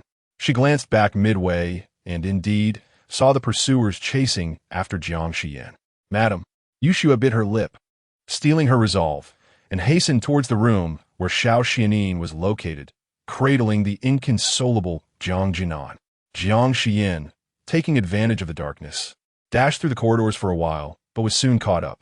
At a critical moment, a monk from Lingguang Temple arrived and saved Jiang Xiyan. Benefactor, quickly go to the front hall. The patrons are there, and a noble is protecting them, ensuring your safety. All right. Jiang Xiyan contemplated for a moment, but chose not to head to the front hall, instead turning back. She could not bear to leave Jiang Xiyan behind. She had to bring him along to the front hall to feel at ease. After a few steps, she was suddenly confronted by an assailant who blocked her path. In the midst of the chase, Jiang Xiyan was forced to flee through a small door. The night was dark, and the mountain wind was biting. Perhaps seeing her as a vulnerable woman, the assassin let down his guard, falling victim to the poisoned powder Jiang Xiyan had scattered. Seizing the opportunity, she snatched his blade and plunged it into his body. As she withdrew the knife, the corpse collapsed. This was her first act of killing, and Jiang Xiyan felt her heart stop for several seconds. She fought to calm herself and turned to return, only to suddenly find her leg grasped by someone. Looking down, she was astonished to see Chu Wanwan. What are you doing here? I'm injured. Please save me. Chu Wanwan's face was as pale as a ghost. I saw someone set a fire, and then a group of assassins surged forth. They stabbed me. Jiang Xiyan scrutinized her closely and discovered a bloodied wound in Chu Wanwan's shoulder. You're hurt. Why should I care? Let go. Jiang Xiyan had no intention of acknowledging her, yet Chu Wanwan clung tightly to her leg, pleading, don't abandon me. I'm scared. Get off. Are you trying to find Jiang Xiyan? Yes, fine. I saw the Crown Prince's men carrying him away, along with your maid, Yuxue. Jiang Xiyan's gaze sharpened. You saw him? Yes, I saw it. It's true. Jiang Xiyan was still crying, calling for you, and Yushue was right beside him. I swear on my life that I'm telling the truth. Upon hearing this, Jiang Xiyan's heart momentarily relaxed. What Xu Wanwan said aligned perfectly, and given her self-serving nature, she would not risk her life on a lie. Jiang Xiyan, help me up. I don't want to die. Jiang Xiyan casually inquired, where's Pei Yunyuan? It was indeed strange. At such a time, where had Pei Yunyuan, who should be protecting his cherished white lotus, vanished to? I don't know. Xu Wanwan bit her lip. Pei Yunyuan left as night fell, and since then, he hasn't returned. If he were here, she wouldn't have encountered such a predicament. Jiang Xiyan shu. Suddenly, Jiang Xiyan placed her index finger against her lips, signaling for silence. She quickly crouched down. Soon, the two heard footsteps approaching. In the distance, two shadowy figures were closing in. Xu Wanwan's voice trembled. There's a carriage over there. It was parked at the back mountain entrance when I arrived. Let us get on the carriage and flee quickly. Given the circumstances, Jiang Xiyan had no other choice. It was sheer luck that she had just killed one person. There was no way she could triumph against two. She grasped Xu Wanwan's hand. Where is it? Let me there quickly. Struggling to maintain her balance, Xu Wanwan guided Jiang Xiyan forward, bending low. Behind a large tree, they indeed spotted a carriage. The two climbed aboard. However, as soon as they boarded, the two assassins noticed them. Jiang Xiyan cracked the whip, striking the horse's back. The horse reared and bolted away. The dimming sky and the startled horse caused it to dash wildly. Jiang Xiyan nearly got thrown off several times, the wind whipping past her ears. As they approached a bend, a sharp yell echoed from behind. A concealed weapon shot forth, piercing the horse's leg. The horse suddenly collapsed, and the entire carriage toppled over. The carriage crashed against a massive rock, splintering into pieces, before rolling to the edge of the cliff and plummeting down. Ah! Help! Two screams rang out. During the fall, Jiang Xiyan instinctively clutched the only piece of wood in front of her. The plank tumbled several times before abruptly coming to a halt. Once she regained her composure, Jiang Xiyan realized that a fragment of the carriage had lodged itself against a tree trunk on the cliff's face. On the other end of the board hung Xu Wanwan. They dangled precariously, like grasshoppers on a string. Gazing down into the abyss below, Xu Wanwan screamed, "Ah, I don't want to die. Help! Help! Be quiet." Jiang Xiyan shouted angrily, "Don't move. Hold on tight to the board. If we endure, we won't fall." Xu Wanwan trembled uncontrollably, but her instinct for survival compelled her to cling tightly to the plank. Just then, two figures appeared above, those two assassins. Without hesitation, they raised their knives, ready to strike Jiang Xiyan down. Yet, Pei Yunyuan suddenly emerged, wielding a sharp sword. His movements were swift and precise, and he swiftly dispatched the two assassins. Seeing Pei Yunyuan, Xu Wanwan wept tears of joy. "My lord, please save me." However, Jiang Xiyan remained silent, her gaze fixed intently on Pei Yunyuan. The precarious situation of both her and Xu Wanwan weighed heavily upon her. Pei Yunyuan could only save one. If he rescued one, the other would inevitably lose her balance and fall off the cliff. Who would he choose? Chapter 67. The plunge together. Pei Yunyuan clearly recognized the dilemma. He crouched at the edge of the cliff. "Hold on a little longer. Help is on the way. Once they arrive, if both of you grasp onto Jiang Xiyan and Xu Wanwan simultaneously, we can pull you both up." However, Xu Wanwan began to weep bitterly. "My lord, I can no longer hold on." She trembled, her arms quaking uncontrollably. "I am injured. I have reached my limit. My lord, save me, please." In the dim light, Pei Yunyuan noticed the crimson stain on her shoulder. With a crack, her hand slipped downward, causing the wooden plank to sway momentarily. Jiang Xiyan clutched the plank with all her might. "Xu Wanwan, you must hold on. Otherwise, I shall let go, and we will perish together." "Jiang Xiyan, even at this moment, you still threaten me?"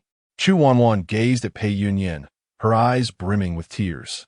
"My lord, I truly cannot endure any longer." Jiang Xiyan clung desperately to the plank, remaining silent, yet her gaze remained fixed on Pei Yunyuan. Her eyes glimmered with an intensity that momentarily unsettled him. Xu Wanwan's fingers loosened once more. Pei Yunyuan's pupils dilated in shock. Gritting his teeth, he suddenly reached out and grasped Chu Wanwan's arm tightly. "My lord!"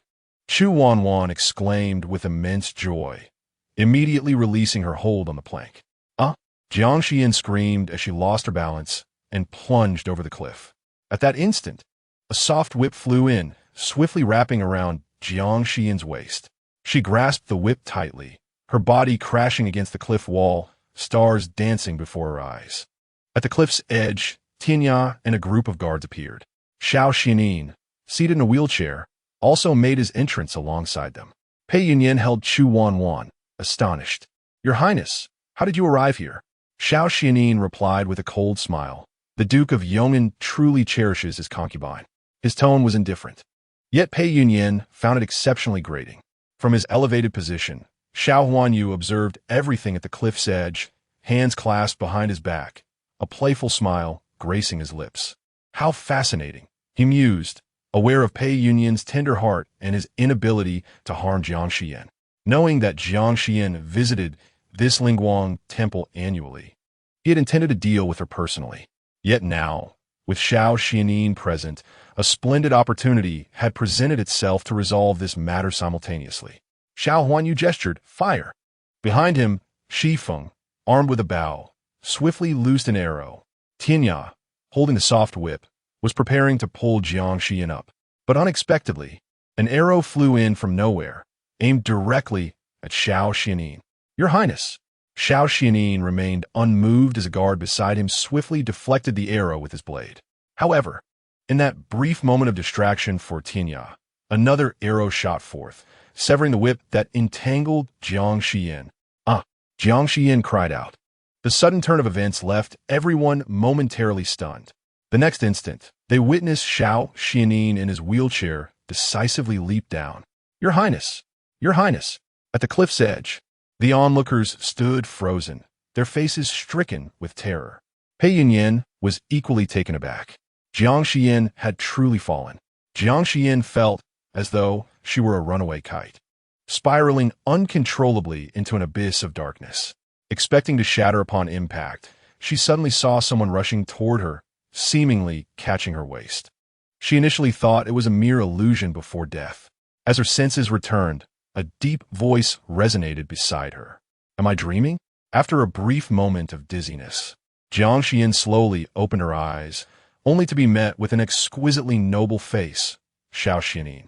She was momentarily stunned, reaching out to gently poke his cheek. Xiao Xuanli furrowed his brow, asking, "What are you doing?" Surprised and elated, Jiang Xiyan realized she was tightly embraced in his arms.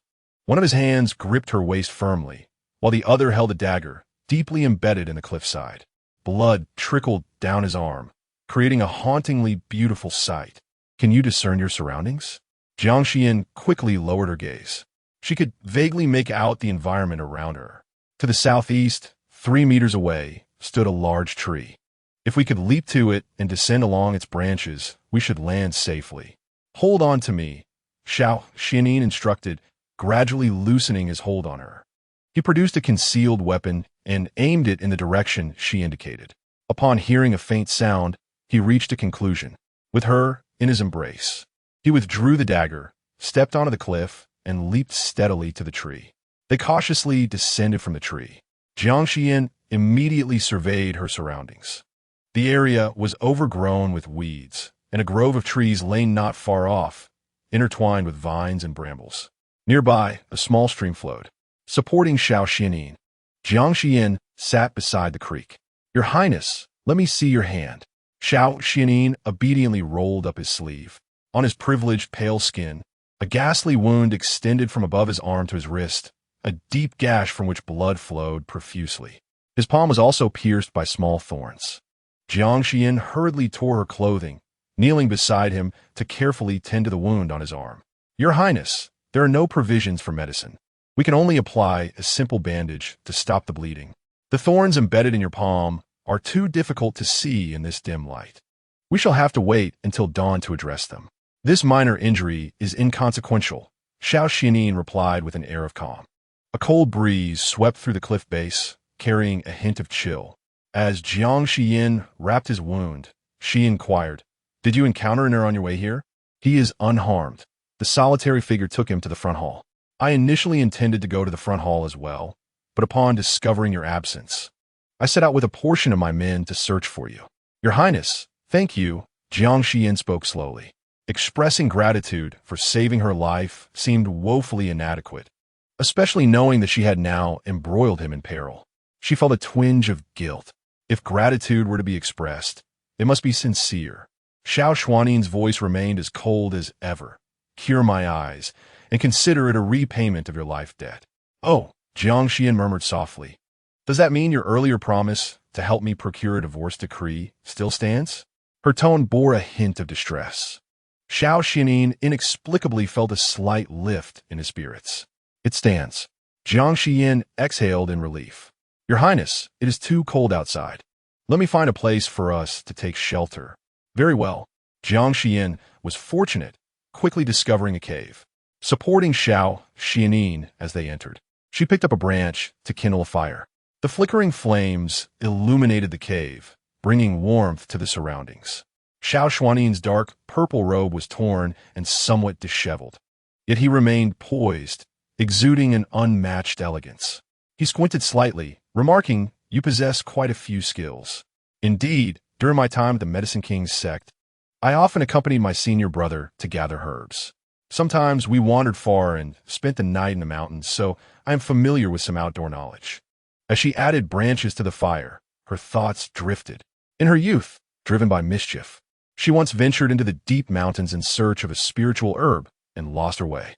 It was her senior brother, Song Bufeng, who found her. "I'm tired and don't wish to walk," she had said, and he carried her on his back, seeking a secluded cave where they spent the night.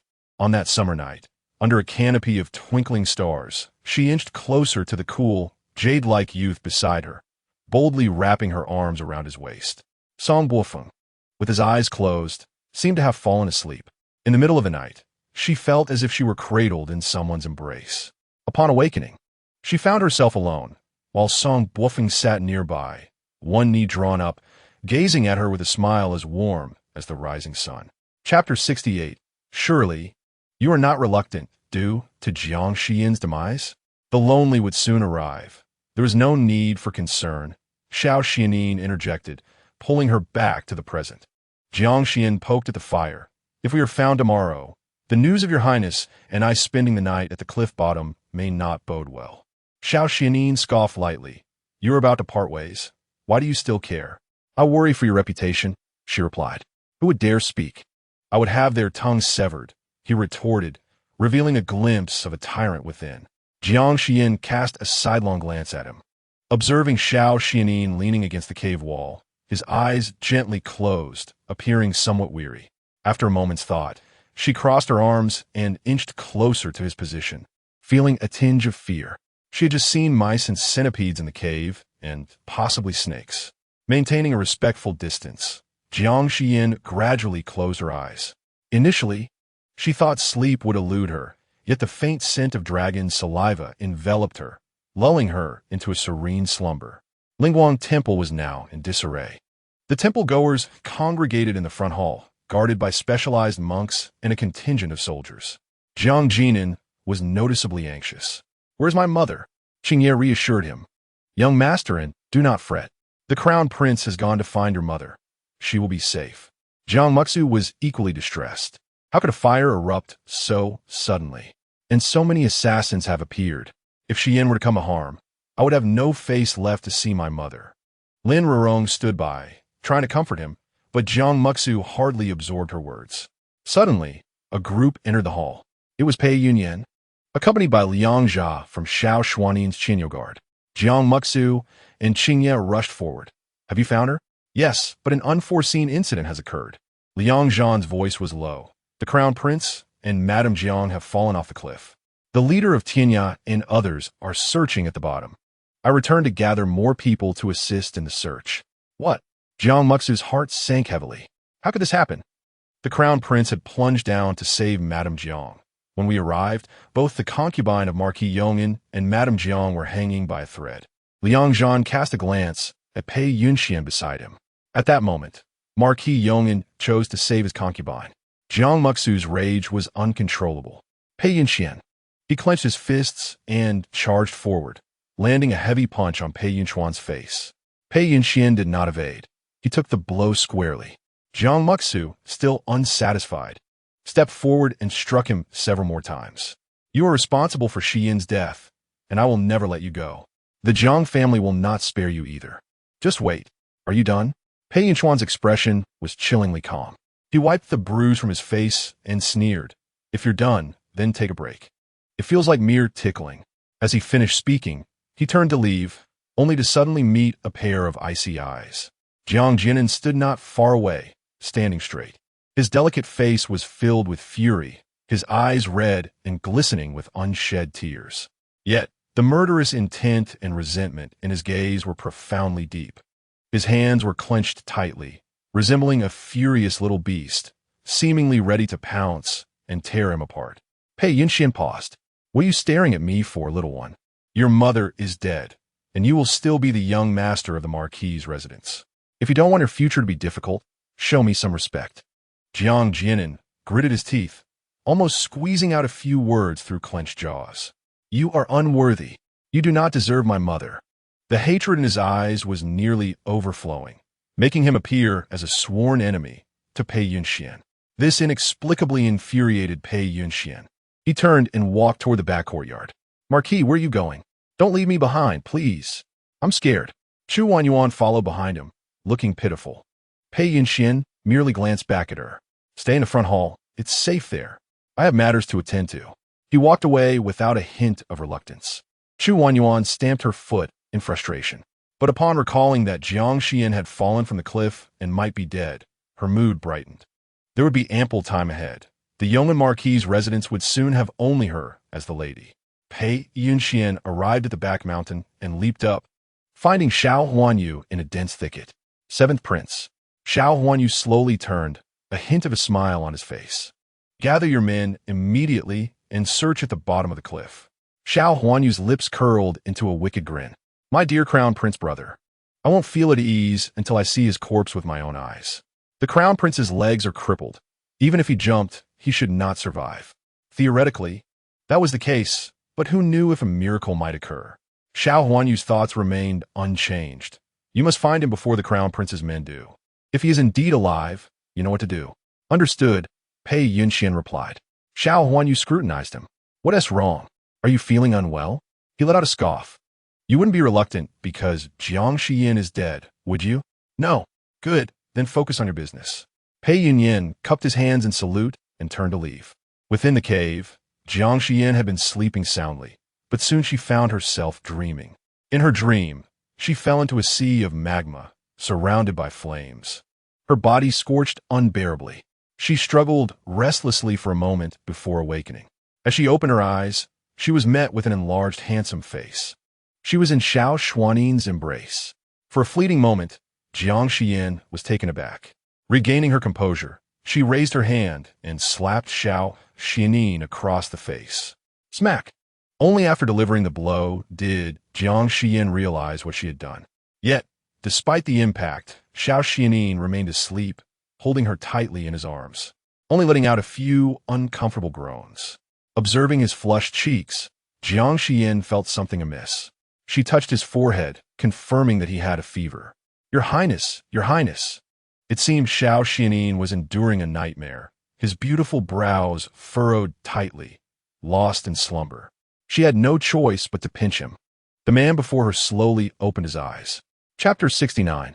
Can you see? Before Xiao Xuanli lay a pitch-black void.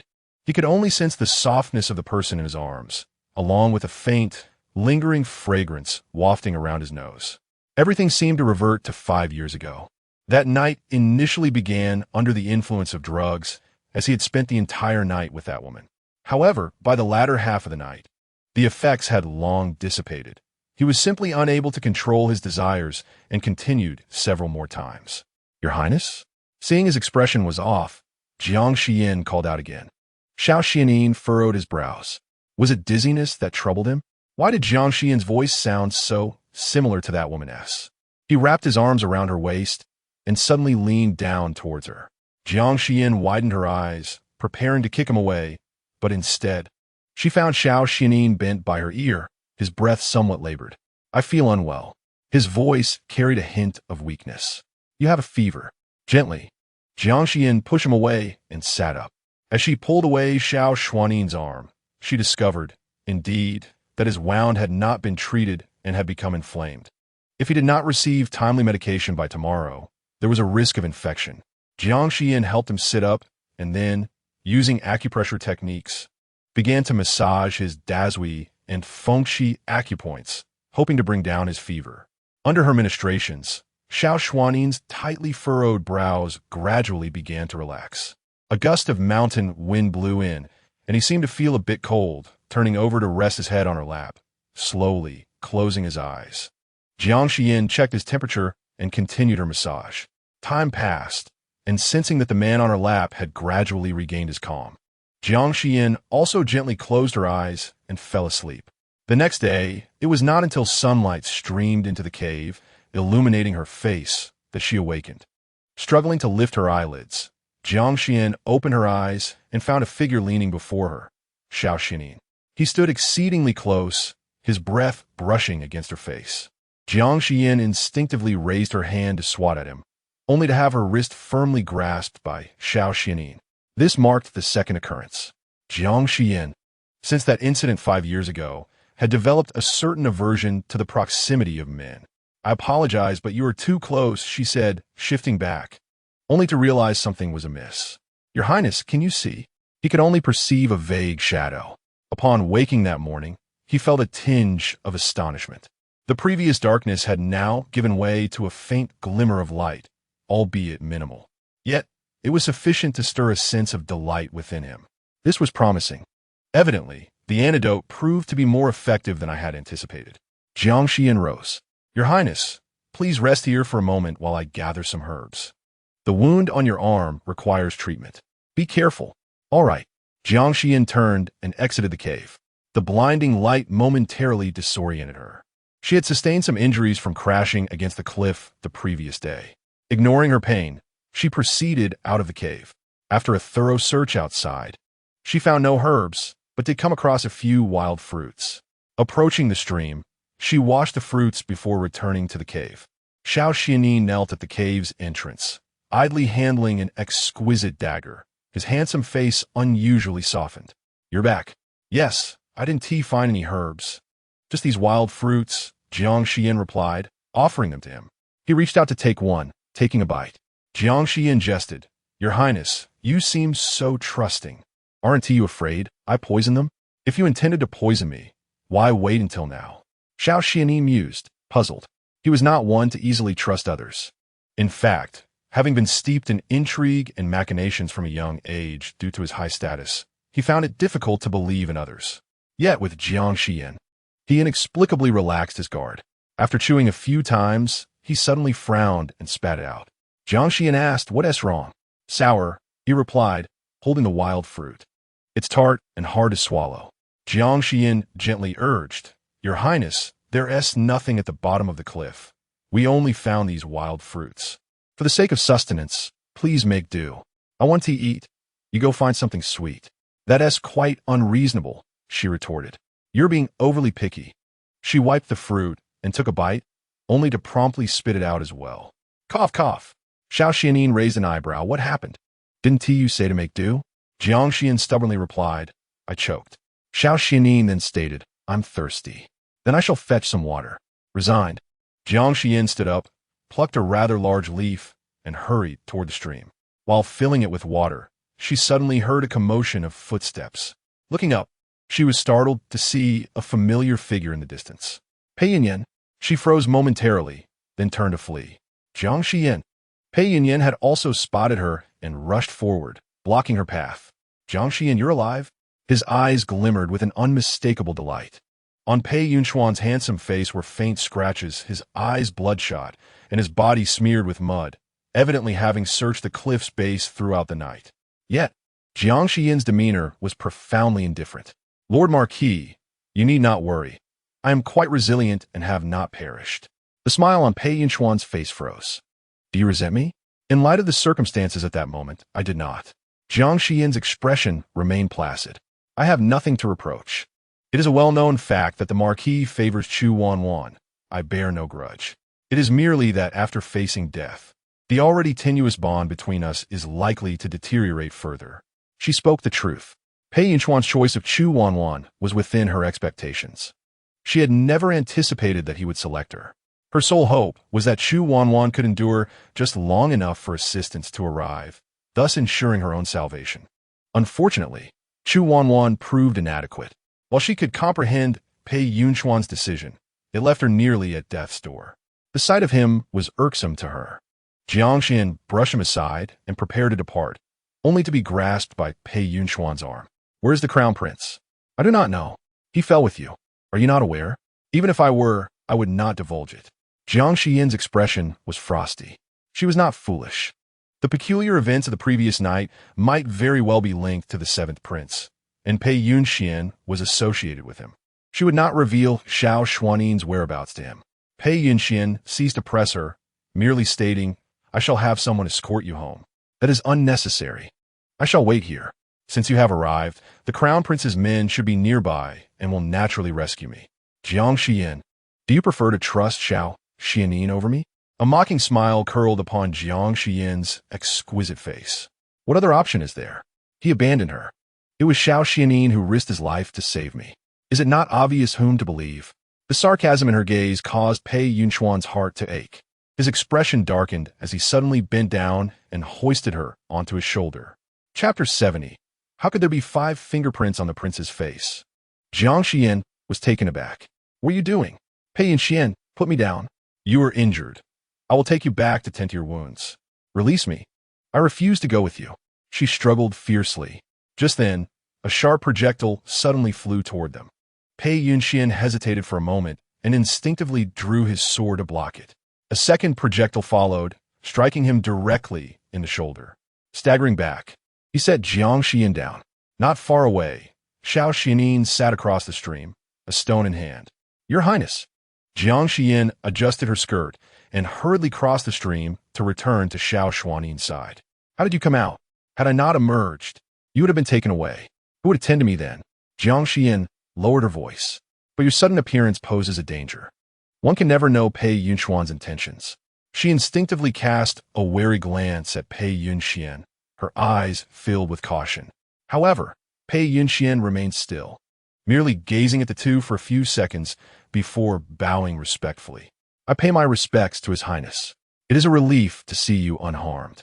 My men will arrive shortly to rescue you from this precipice." Xiao Xuanli remained silent. In the next moment, a group of people appeared in the distance. "Your Highness, Madam." Tianya and Qingye rushed forward with their company. Upon seeing the two safe and sound, the crowd sighed in relief. Tianya knelt on one knee. "I am to blame for not protecting His Highness. Enough of the excuses. Let us ascend first." "Yes." Jiang Xiyan quickly assisted Xiao Xuanli. "Your Highness, please rise." She tugged at his arm, but he remained unyielding. Xiao Xuanli spoke slowly. "Jiang Xiyan, I cannot rise due to my injured legs." Jiang Xiyan finally grasped the situation. "Oh, right. In front of outsiders, you still bear your injuries." By the time everyone climbed up from the cliff, darkness was nearly upon them. Upon returning to Lingguang Temple, they were both exhausted and famished. After a brief wash-up, she had a small meal. When she stepped outside, she realized the fire had originated primarily from her and Xiao Xuanli's quarters. No wonder he had not appeared earlier. He must have been under attack by assassins. Now, Lingguang Temple was heavily guarded, not only by the imperial troops, but also by officials from the Dali Temple. This ancient temple had stood for a century. The attack on the crown prince here was a serious matter. Jiang Xiyan cooperated with the Dali Temple officials, answering a few inquiries before preparing to leave. However, she was called to a halt by someone. "Madam, please wait." Jiang Xiyan turned to see a figure clad in a crimson robe approaching her. It was Master Zhichon. "Today, upon seeing you, I felt a profound connection between you and the Dharma. If you are troubled, I can offer you some guidance." Master Zhichon was renowned, and many aspired for a mere glimpse of him. Now that he had initiated a conversation, Jiang Xiyan found it difficult to refuse. "Thank you, Master, for your kind intentions, but I am not feeling well and should return to rest." Before Jiang Xiyan could respond, Jiang Muxu interjected. Jiang Xiyan shot him a discreet glare. Yet he pulled her aside. Elder brother, what are you doing? Have you not heard the saying, unsolicited kindness is often suspicious? I believe this flowery monk has ulterior motives. Flowery monk? Jiang Xiyan pressed her forehead. He is a highly accomplished monk. What nonsense are you speaking? No matter, since Xiao Xuanli is acquainted with him.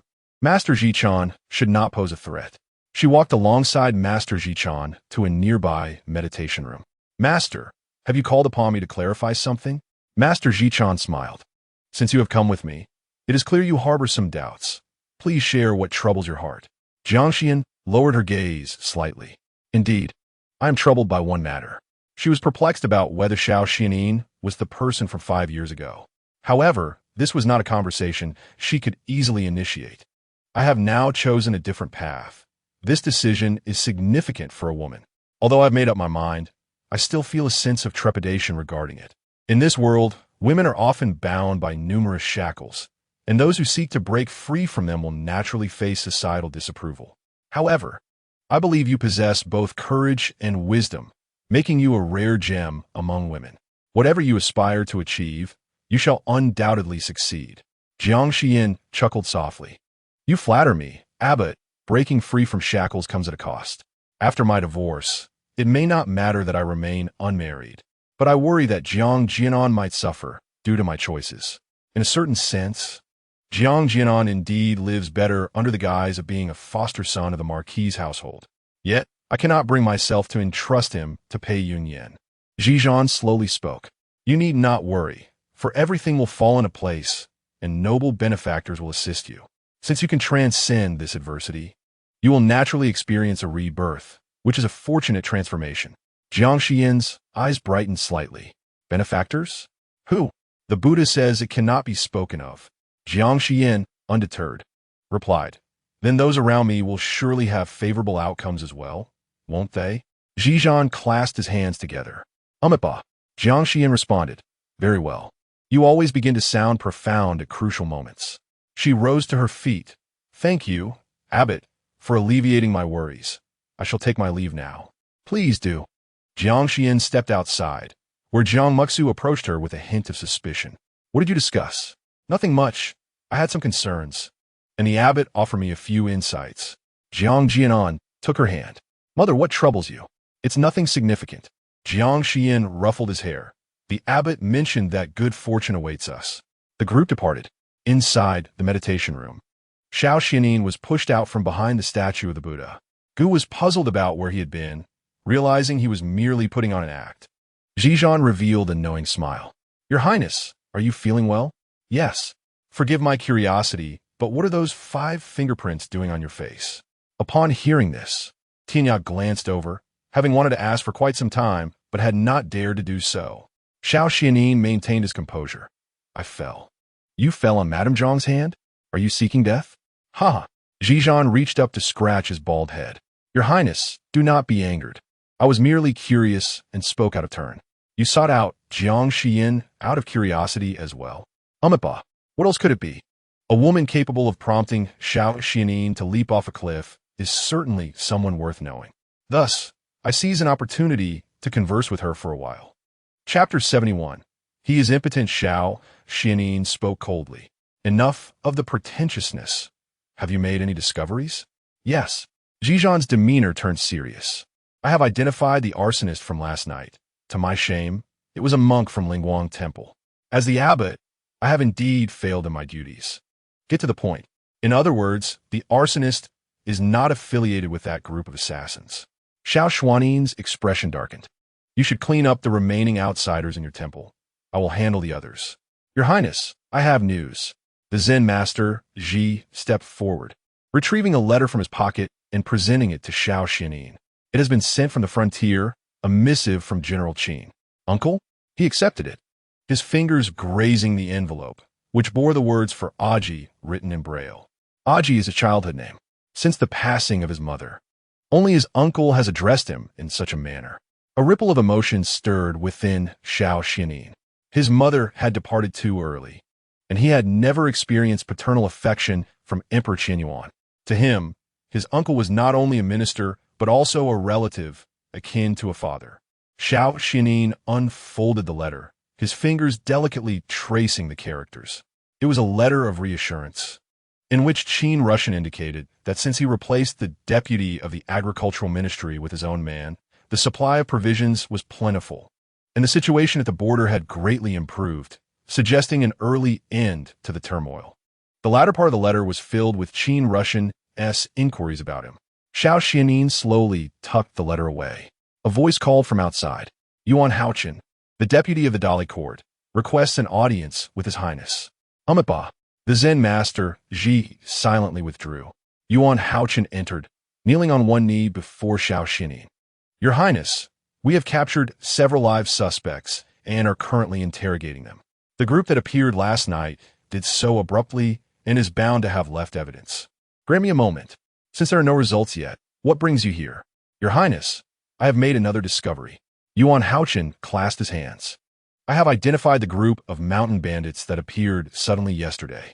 Oh, this band of robbers is connected to the group that previously attempted to assassinate the wife of the young Marquis. Upon hearing this, Tianya furrowed his brow. If that is the case, does this matter pertain to the seventh prince? If he has no quarrel with Jiang Xiyan, why would they target him? Xiao Xuanli's gaze darkened. After a moment of contemplation, he spoke slowly. Inform Jiang Xiyan of the findings and focus on investigating who orchestrated this arson. I shall obey. Jiang Xiyan was escorted back to her residence by the imperial guards of the East Palace and Pei Yunyuan. Jiang Xiyan grumbled incessantly about Pei Yunyuan's faults throughout the journey. He repeatedly cautioned Jiang Xiyan. Now that he feigns concern, remember, at the moment of life and death, he would have traded you for that little white lotus. Do not be soft-hearted. Brother, stop nagging. Even without this incident, there could never be anything between us. Why not? Is it because he is impotent? Jiang Xiyan shot him a glance. Anur is still here. What nonsense are you spouting? Jiang Jinan tilted his head innocently. Uncle, what does impotent mean? It means he is indifferent and uncaring towards your mother. Jiang Xiyan replied, his eyes flickering. Jiang Jinan nodded in agreement. Then he truly is impotent. Pei Yunyuan, following behind the carriage, suddenly sneezed loudly. After escorting Jiang Xiyan back to Tianquan residence, Pei Yunyuan took his leave. Jiang Hong arrived upon hearing the news. He was greatly concerned about the attack at Lingguang Temple. Seeing that Jiang Xiyan was unharmed, he finally felt relieved. Jiang Xiyan recounted the incident of her fall from the cliff to Jiang Hong honestly. Upon hearing this, his expression turned gravely somber. Had I known this would happen, I would have never consented to your marriage to him. Jiang Hong exclaimed, filled with indignation. In your youth, he approached me multiple times, expressing his desire to wed you, all of which I firmly declined. Years later, when you found yourself in such circumstances and insisted on marrying Pei Yunyuan, I reluctantly acquiesced. I once believed that his youthful affection for you would ensure he treated you well. Yet how did it come to this? Jiang Xiyan was taken aback. Pei Yunyuan wished to marry me in his youth? Why? She could not recall any interactions with him from her younger days. Xiyan, this matter will not end well. After a while, I shall speak with the crown prince and the emperor, ensuring that you receive a decree of divorce, and furthermore, that everyone understands the fault lies not with you. Rest well. If your stay here is uncomfortable, you may return to the Jiang residence. Jiang Xiyan smiled gently. It's all right, father. This house is quite pleasant. After Jiang Hong departed, Jiang Xiyan pressed her hand against her heart, feeling somewhat unwell. Jiang Xiyan spoke up. Is your heartache acting up again? I wonder how I acquired this ailment. When you were 14, upon returning from Yaowang sect, you encountered bandits along the way and were shot in the chest. After being rescued, you fell gravely ill, which left you with this affliction, along with the loss of those memories. As Jiang Xiyan listened, a dull ache suddenly pierced her mind.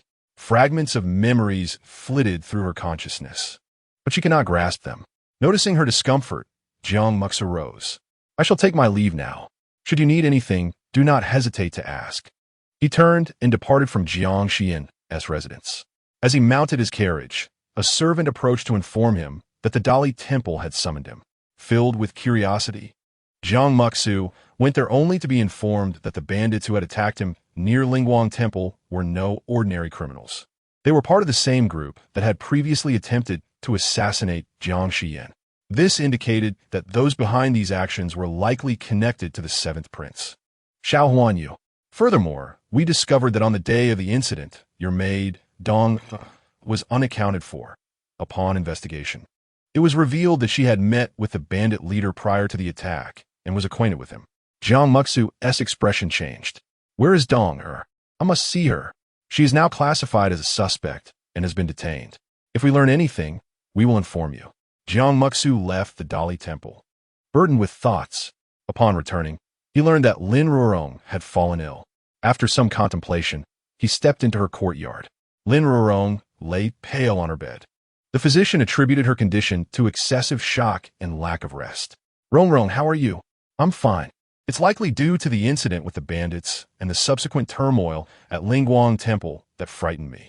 Jiang Muxu surveyed the room, feigning surprise. Why are there only two maids? Where is Dong? One of the maids, anxious, replied, Young master, on our way back. Dong was suddenly taken away by the officials and has yet to return. He turned to Lin Ruorong and asked, in light of such a significant event, why have you remained silent? It is not a grave matter. She is likely just being questioned by Dong. Once the inquiries are concluded, she will return. I deemed this trivial and chose not to burden you with it, she replied. Dong is your personal maid. Her absence must feel somewhat disconcerting. I shall inquire about the situation. No need for that. Lin Ruorong interjected hastily. Sensing her own tone was overly fervent, she quickly adopted a gentle smile. Musu, you too must be weary. Rest for now. Dong is but a maid and has committed no wrongdoing. I trust the authorities will release her shortly. Very well. Then take good care of yourself. After tucking her in, Jiang Musu departed. Watching his retreating figure, Lin Ruorong clasped her hands tightly beneath the covers. Would Dong remain silent? She ought to understand the dire consequences of speaking out. Surely, she would not divulge anything. Yet, one could never be certain she might not succumb to torture and betray her. The mere thought of this left Lin Ruorong feeling suffocated and restless.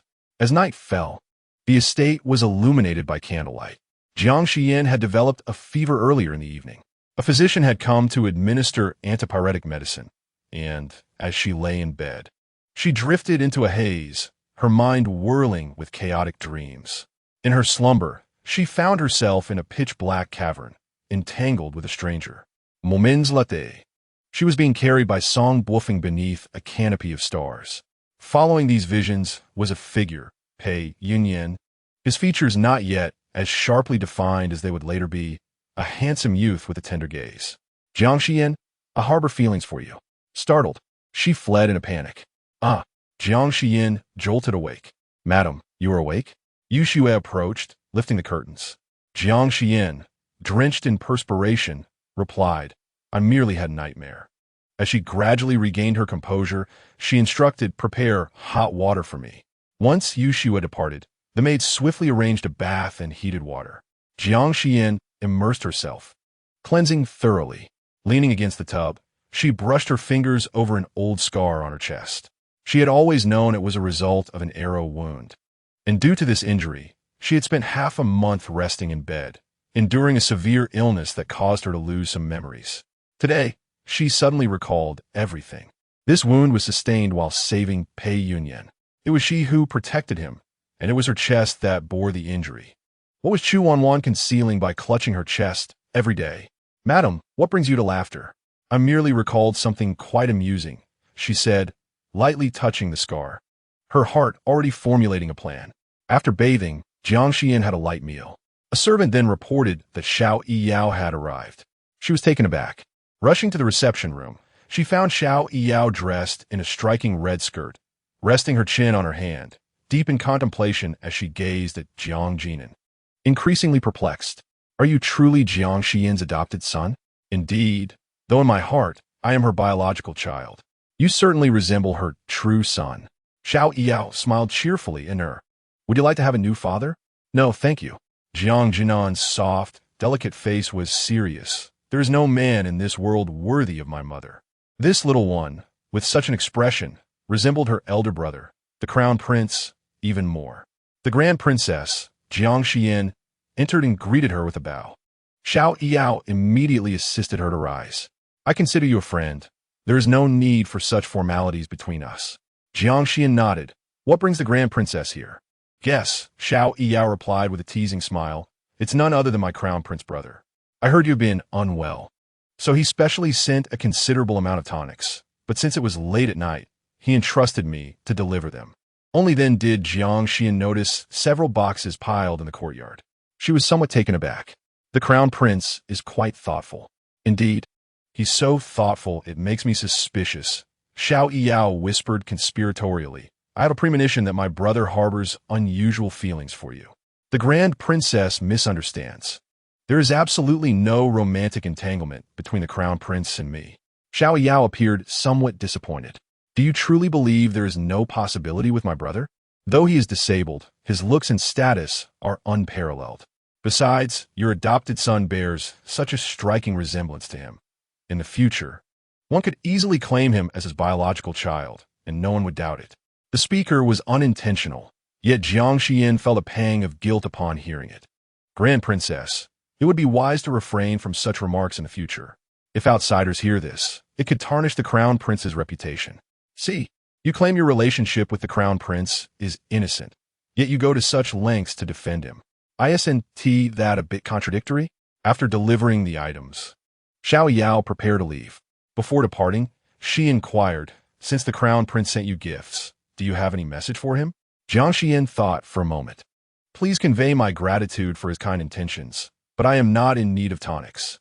I would appreciate it if he refrains from troubling himself in the future. Xiao Yao was momentarily taken aback, then nodded with a smile. After seeing her off, Qingye stood beside Jiang Xiyan and could not help but whisper, Madam, with the Crown Prince backing you, your future endeavors will be much easier. So many wish to align themselves with such a high branch. Why do you push him away? Jiang Xiyan's expression remained calm. The heights are lonely. All I desire is to live a peaceful life with Anur after the divorce. Upon returning to her princess residence, Xiao Yao encountered a handsome man standing beneath the eaves.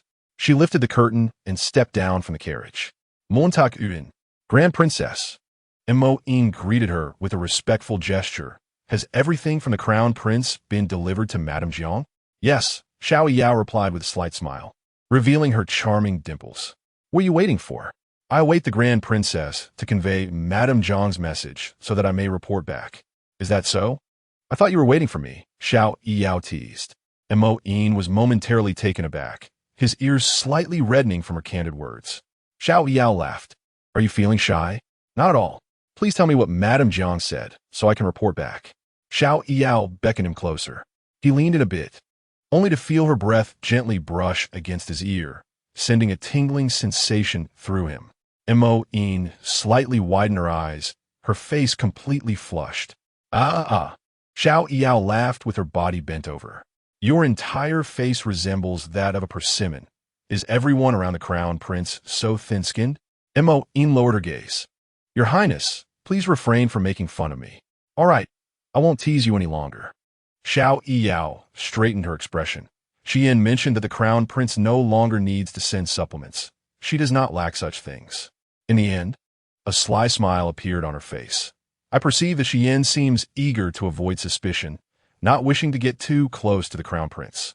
Montak Yuan nodded. Understood. I shall return to report.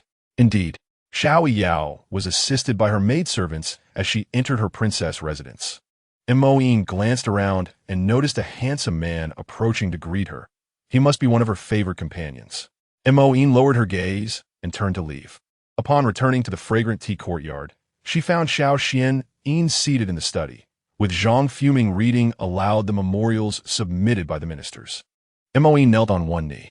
Your Highness, the items have been delivered. Xiao Xianyin's noble face bore a calm expression. What did she say? Lady Jiang mentioned that she has plenty of supplements, and since your Highness is busy with state affairs, there is no need for you to be concerned about her. Mo Yin endeavored to phrase her words delicately. Xiao Xian remained silent for a moment. What else? Why the hesitation? Lady Jiang seems intent on avoiding suspicion and appears reluctant to grow too close to you. Chapter 73. Disturbed for a woman's sake, Xiao Xianin frowned. The study fell into silence for quite some time. Then, Xiao Xian spoke flatly. You may leave. Mo turned it apart. Zhang fuming continued reading the memorials when Xiao Xian suddenly interrupted. Stop reading. Zhang fuming was taken aback.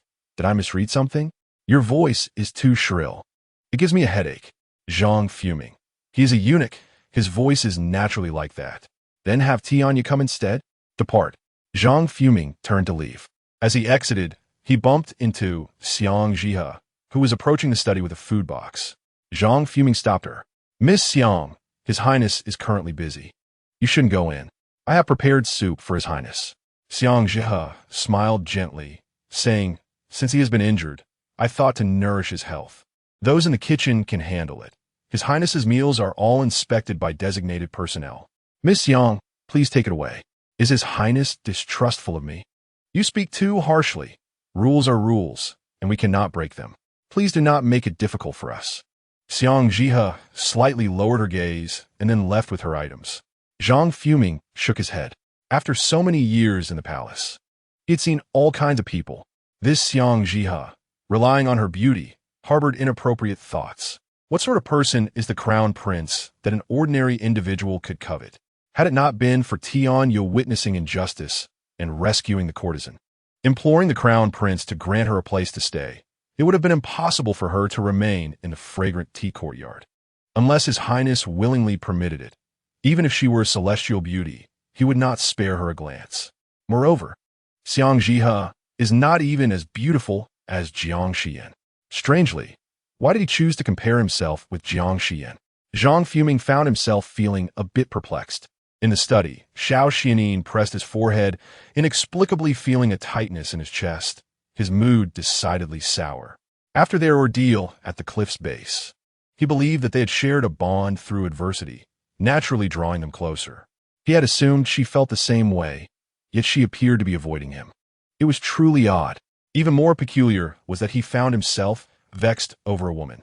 The following morning, Jiang Xiyan awoke to the sound of voices. Yushue. She softly called out, but received no response. Rising directly, she donned a white inner garment and opened the door. The courtyard was adorned with elegant greens, and in the small pavilion at the center sat a figure. Xiao Xuanli, dressed in dark brocade, exuded an exquisite charm, his handsome features strikingly refined. Opposite him sat the demure Jiang Xiyan. The two appeared nearly identical in profile. Jiang Xiyan felt a pang of surprise. Mother, you are awake. Jiang Xiyan turned, revealing a bright smile. Xiao Xuanli slowly shifted his gaze. Jiang Xiyan suddenly realized she was still attired in her thin inner garment and instinctively moved to cover herself.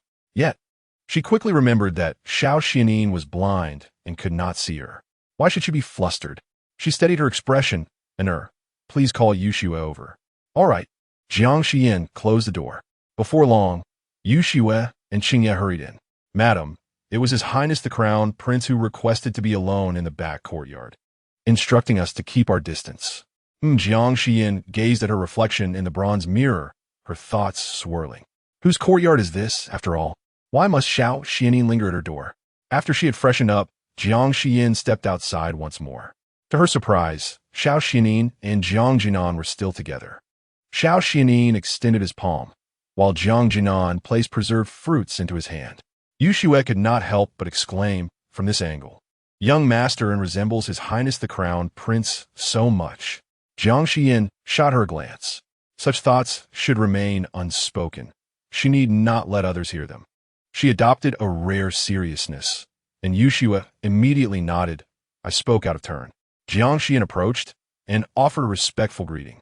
Your Highness, you must recover swiftly so that you can assist me in detoxifying. Do not misunderstand, Xiao Xuanli suddenly spoke.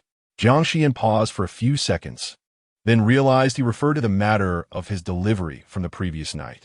It seemed that Xiao Yiyao had conveyed her attitude to Xiao Xuanli, explaining his foul demeanor. It was understandable. The exalted crown prince, always revered, had never been evaded by anyone. Jiang Xiyan nodded amiably. Yes, I understand. She stepped forward, Your Highness. May I examine your eyes? Xiao Xuanli inclined his head. Jiang Xiyan instructed everyone else to withdraw, leaving only Jiang Xiyan behind. retrieve the silver snow snake, extract its venom, and concoct an antidote, as is customary for Xiao Xuanli. The silver snow snake hissed a few times. Jiang Xiyan suddenly spoke. Your Highness, the little flower claims to recognize you. Oh, Xiao Xuanli smirked. You can comprehend the language of snakes? Indeed, the little flower mentioned it has encountered you within the palace. Jiang Xiyan spoke slowly. The little flower was previously in the Zhaohua Hall. It happened to see you when it sneaked out. Upon hearing this, a flicker of surprise crossed Xiao Xuanli's face. It escaped from the palace? Allow me to inquire further. Jiang Xiyan directed her attention to the small serpent, murmuring softly.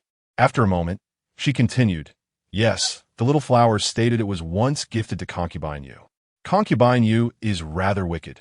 She has raised numerous snakes and other creatures, often tormenting them. What kind of creatures does Concubine Yu keep? Jiang Xiyan inquired.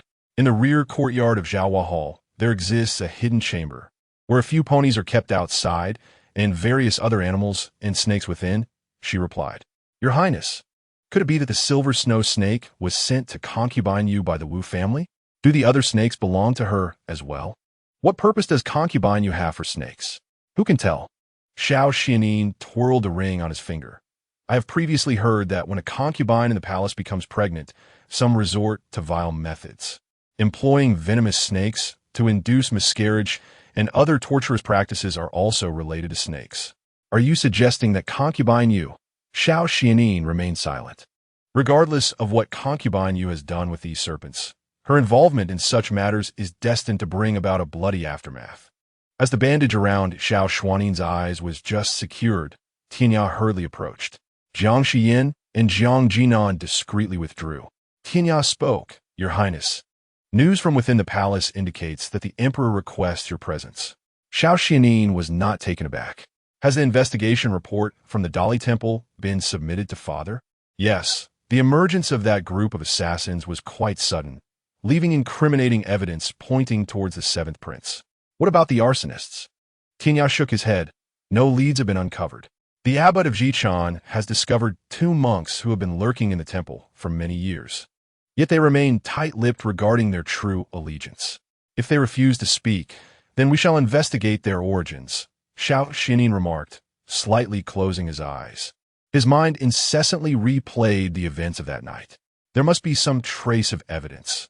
If it eludes us, we shall trace it back to its source, unraveling the truth piece by piece. However, for the moment, he must first deal with Xiao Huanyu and the Li family. Have Mo dispatch a confidential letter to the palace, instructing Chun Yi to undertake a task. Yes.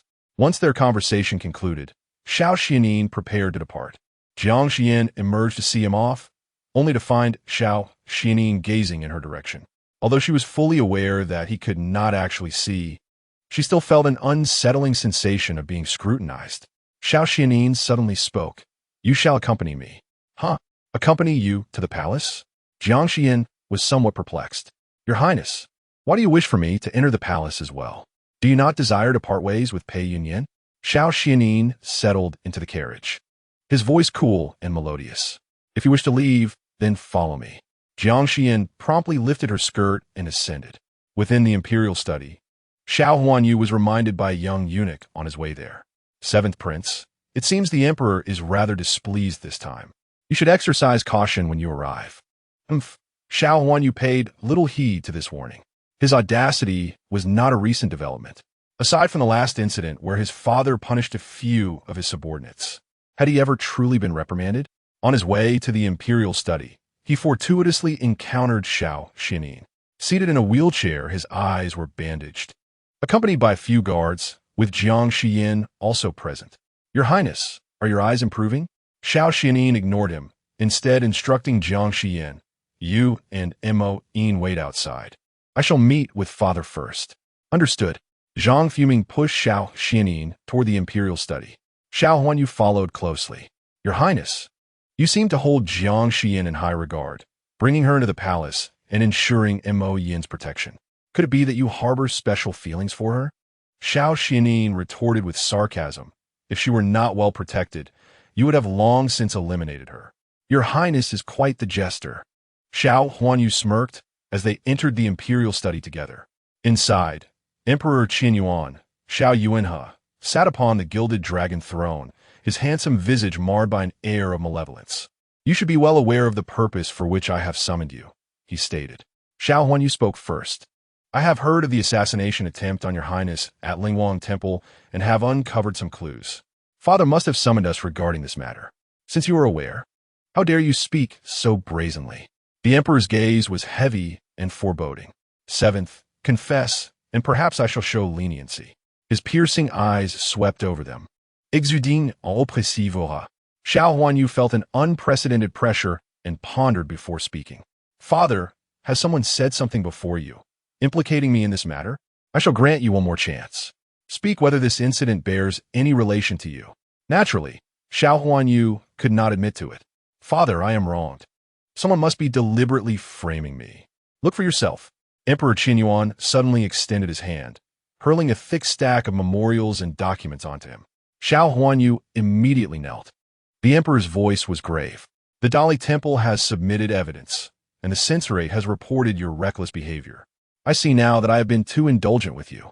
Xiao Huanyu picked up the documents from the Dali Temple and glanced through them. Every piece of evidence pointed to him. His gaze darkened. In truth, he had never intended to send someone to kill Xiao Xuanli. His target had been Jiang Xiyan. However, chaos erupted at Lingwang Temple, presenting an unforeseen opportunity. With such a rare chance, he had succumbed to murderous intent. Once Xiao Xuanli was dead, he would face no obstacles. Even if his father were furious, he would remain the sole heir apparent. Yet, he had not anticipated Xiao Xuanli's remarkable fortune, surviving after falling from a cliff. "Father, I, your son Xiao Huanyu, am aware that further arguments will only serve to enrage Emperor Qinyuan further. Father, I acknowledge my confusion. My heart was momentarily unsettled. The last incident involving Jiang Xiyan led to severe punishment for my subordinates, and upon encountering her again, I foolishly heeded the slander of my underlings. Intending to teach her a lesson, Emperor Qinyuan's gaze darkened, and he remained silent. Xiao Huanyu knelt and edged closer, his expression pleading. "Father, I recognize my error. I shall personally visit Jiang Xiyan to apologize, and I vow never to repeat my mistakes. I implore you, grant me this opportunity." He prostrated himself, weeping openly. Emperor Qinyuan's voice was slow and deliberate. "You truly understand your mistake?" "Yes, I am aware of my wrongdoing.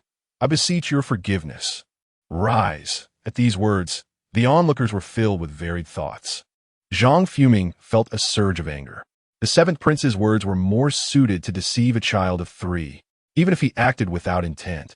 He had caused a significant disturbance at Lingwang Temple, nearly endangering the crown prince's life. This constituted a grave offense.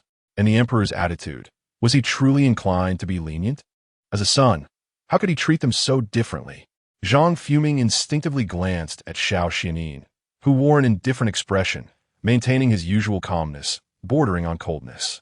Finally, Xiao Xuanli spoke. "What measures does father plan to take regarding Xiao Huanyu's actions at Lingwang Temple? The seventh has undeniable responsibility. Should this lead to a grave mishap, I shall not show leniency." Fortunately, you and Jiang Xiyan emerged unscathed. From this, it was clear he intended to favor Xiao Huanyu. Just as Emperor Qinyuan prepared to speak again, a voice announced from outside, "Duke Jing, Li Yuanxing requests an audience." Emperor Qinyuan instinctively looked at Xiao Huanyu and suddenly smiled. "I have yet to punish you, yet you summon your grandfather to plead on your behalf." "I did not." Xiao Huanyu felt a pang of anxiety. He had not sought his grandfather's intervention. Why had he suddenly come to the palace? After a moment's thought, he glanced at Xiao Xuanli, who remained expressionless, betraying no emotion. Li Yuanxing entered, bowing deeply. "Your Majesty." "What brings the Duke here?" "Your Majesty, I have heard of the incident at Lingwang Temple. This matter is of great significance. I worked through the night to investigate and discovered something peculiar. The arsonist in the temple was not a subordinate of the seventh prince, but rather someone else entirely." Li Yuanxing elaborated on the oddities surrounding the Lingwang Temple incident. While he sought to absolve Xiao Huanyu, his reasoning was sound. However, Emperor Qinyuan's expression did not soften. It grew even more somber. He chuckled lightly. Duke, your efforts are commendable. There are indeed anomalies here. I shall have someone investigate further. However, his tone shifted abruptly. The seventh has acted recklessly, showing utter disregard, nearly causing a calamity. He must be severely punished. Li Yuanxing was taken aback. Your Majesty, there are many uncertainties in this matter. You cannot. The evidence presented by the Court of Judicial Review is here. The seventh cannot escape his involvement. I will not permit such wanton behavior. Emperor Qinyuan's voice turned icy. The loss at Lingguang Temple must be borne by you, seventh prince. Furthermore, those under your command involved in this matter shall face the utmost penalty. As for you, showing contempt for the law and taking lives out of personal vendetta is a grave offense. Xiao Huanyu's expression stiffened. Father, I shall accept the punishment. Please do not let your anger endanger your health. With a firm resolution, the emperor declared, 30 strikes for you. A year's stipend shall be withheld. And regarding your title of prince, I suggest we postpone that as well. Upon hearing this, Li Yuanxing's brows furrowed slightly. He was about to interject, but was met with Xiao Huanyu's stern gaze, prompting him to remain silent. Xiao Huanyu bowed deeply. Soon, 2 guards approached and led him away, followed by a chorus of anguished cries echoing from outside. Emperor Qinyuan fixed his gaze upon Li Yuanxing. Do you have anything further to say? Everything I needed to convey has been expressed. The matter of Lingguang Temple will be investigated by the Dali Temple. You may leave, Li Yuanxing replied, bowing as he withdrew. As he departed, his eyes lingered on Xiao Xuanli with intensity. Upon returning to his residence, he learned of the emperor's intent to severely punish Xiao Huanyu for the incident at Lingguang Temple. Concerned for Xiao Huanyu's well-being, he rushed over, only to realize he had been manipulated. His plea for leniency had only incited further wrath from the emperor. Xiao Xuanli also bowed, expressing gratitude. I thank Father for dispensing justice, although this punishment remains rather lenient. Chapter 75. The Desire for Divorce in the Zhaohua Palace.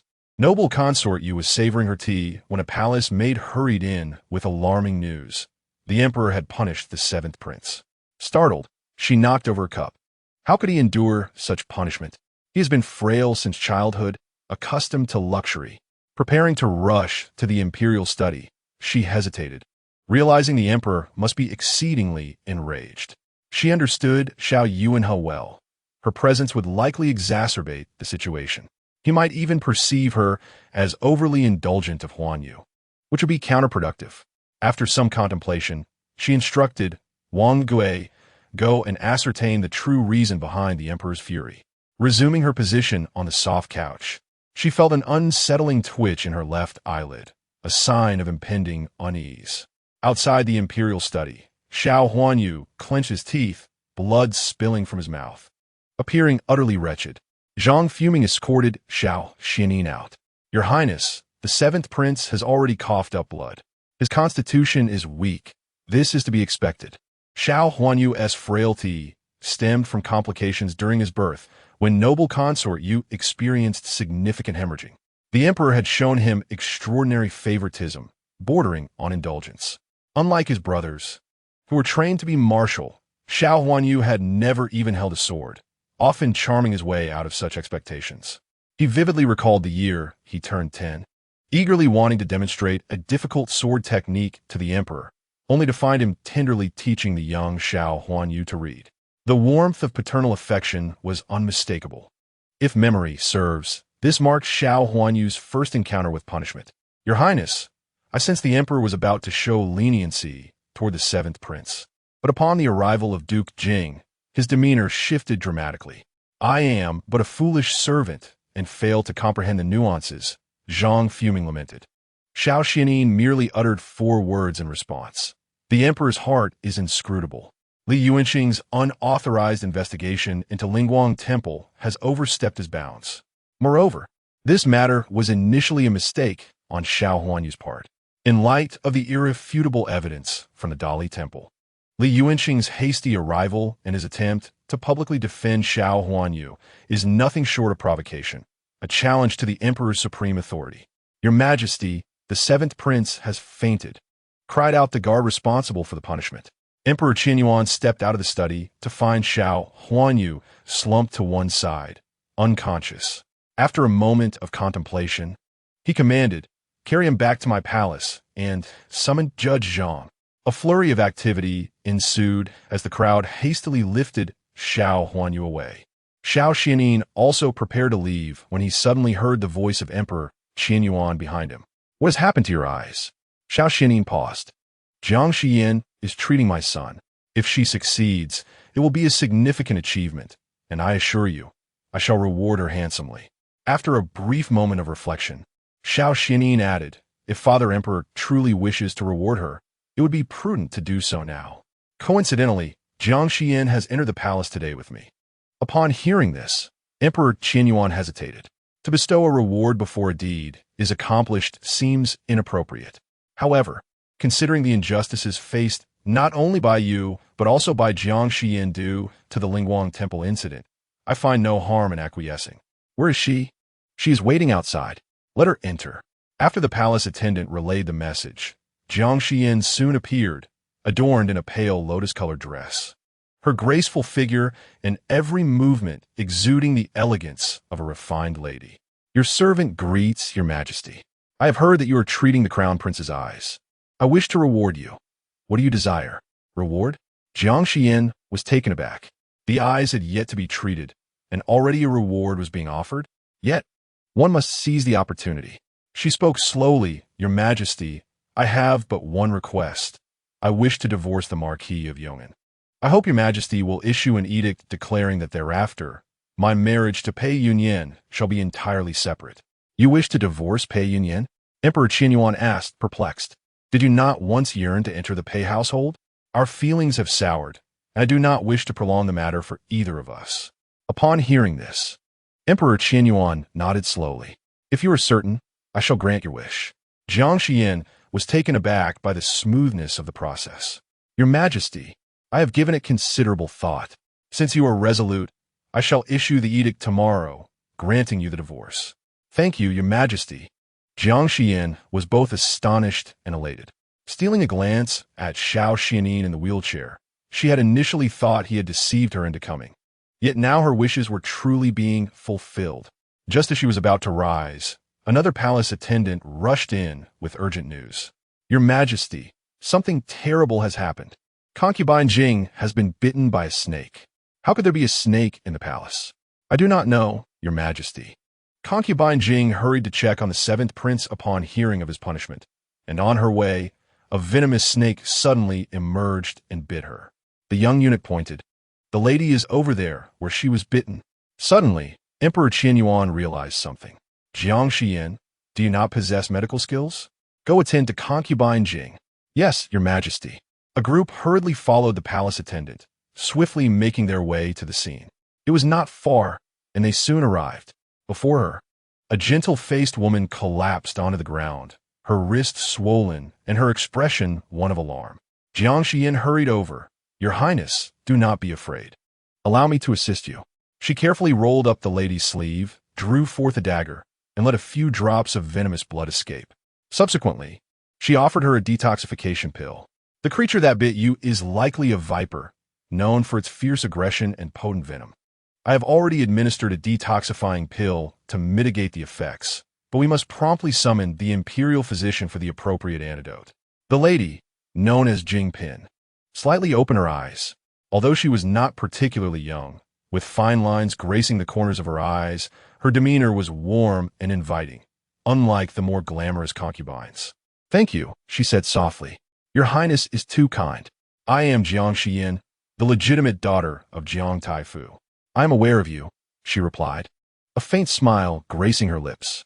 The Emperor Qinyuan instructed the palace attendants to escort Jing Pin back to her chambers. His brows furrowed in concern. How could such a venomous snake have found its way into the palace? Yang Hezhong echoed his bewilderment. Indeed, where could a poisonous snake have come from? Previously, Yu Pin was known for her ability to tame snakes, yet she was always vigilant in her oversight.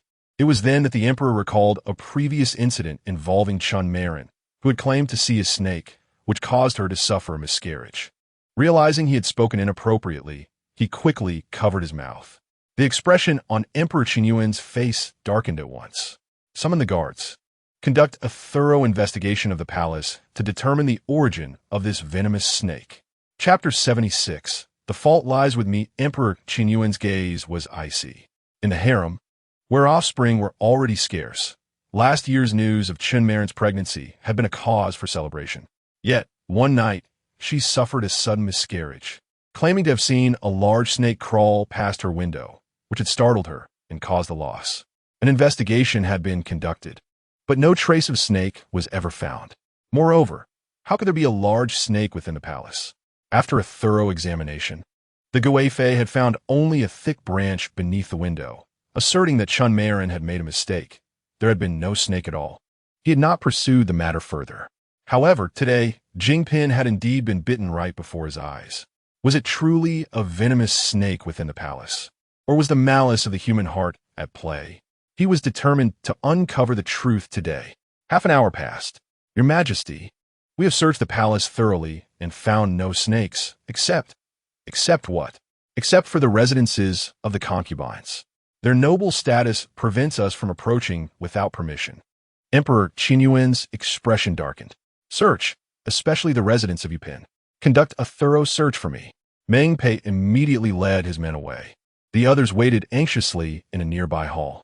Before long, those who had gone to search returned, bringing with them several snakes and a bewildered Yupin. She appeared youthful, with refined features and an exotic charm not typical of Central Plains women. Meng Pei placed the snakes from the cage onto the ground. Your Majesty, these were retrieved from Yupin's quarters. Jiang Xiyan spoke softly. Your Majesty, there are no vipers among them. Yupin looked somewhat aggrieved. Your Majesty, what is the meaning of this? I have a few snakes, as you are aware. Why this commotion today? Emperor Qinyuan's gaze was piercing. Aside from these, do you possess any other snakes? I do not, she replied. Upon a stomp of her foot, Yupin pouted in a petulant tone. Your Majesty, what is the matter? If you disapprove of my keeping these creatures, I shall cease at once. You truly do not? Emperor Qinyuan's voice was cold and piercing. I witnessed you commanding snakes with my own eyes. In the harem, who else possesses such a skill? I have always been adept at taming beasts and serpents. Yupin replied, her voice trembling. Raising snakes was merely to endear myself to your Majesty. How could you think so ill of me? Her eyes brimmed with tears. Meng Pei stepped forward. Your Majesty, there is indeed one area we have yet to search. After a brief hesitation, he continued, it is the Zhaohua Palace of noble concubine Yu. She forbade us from entering, and I dare not offend her. Hence, I have come to seek your command. Emperor Qianyuan rose. I shall go and see for myself. Xiao Xuanli pressed his forehead. Father, I shall refrain from entering the harem. Jiang Xiyan added, Your Majesty, the Crown Prince requires his eye medication. I shall not accompany you. Then you may return to the East Palace. The Emperor replied before departing with his entourage. Yupin lifted her skirts and followed closely behind.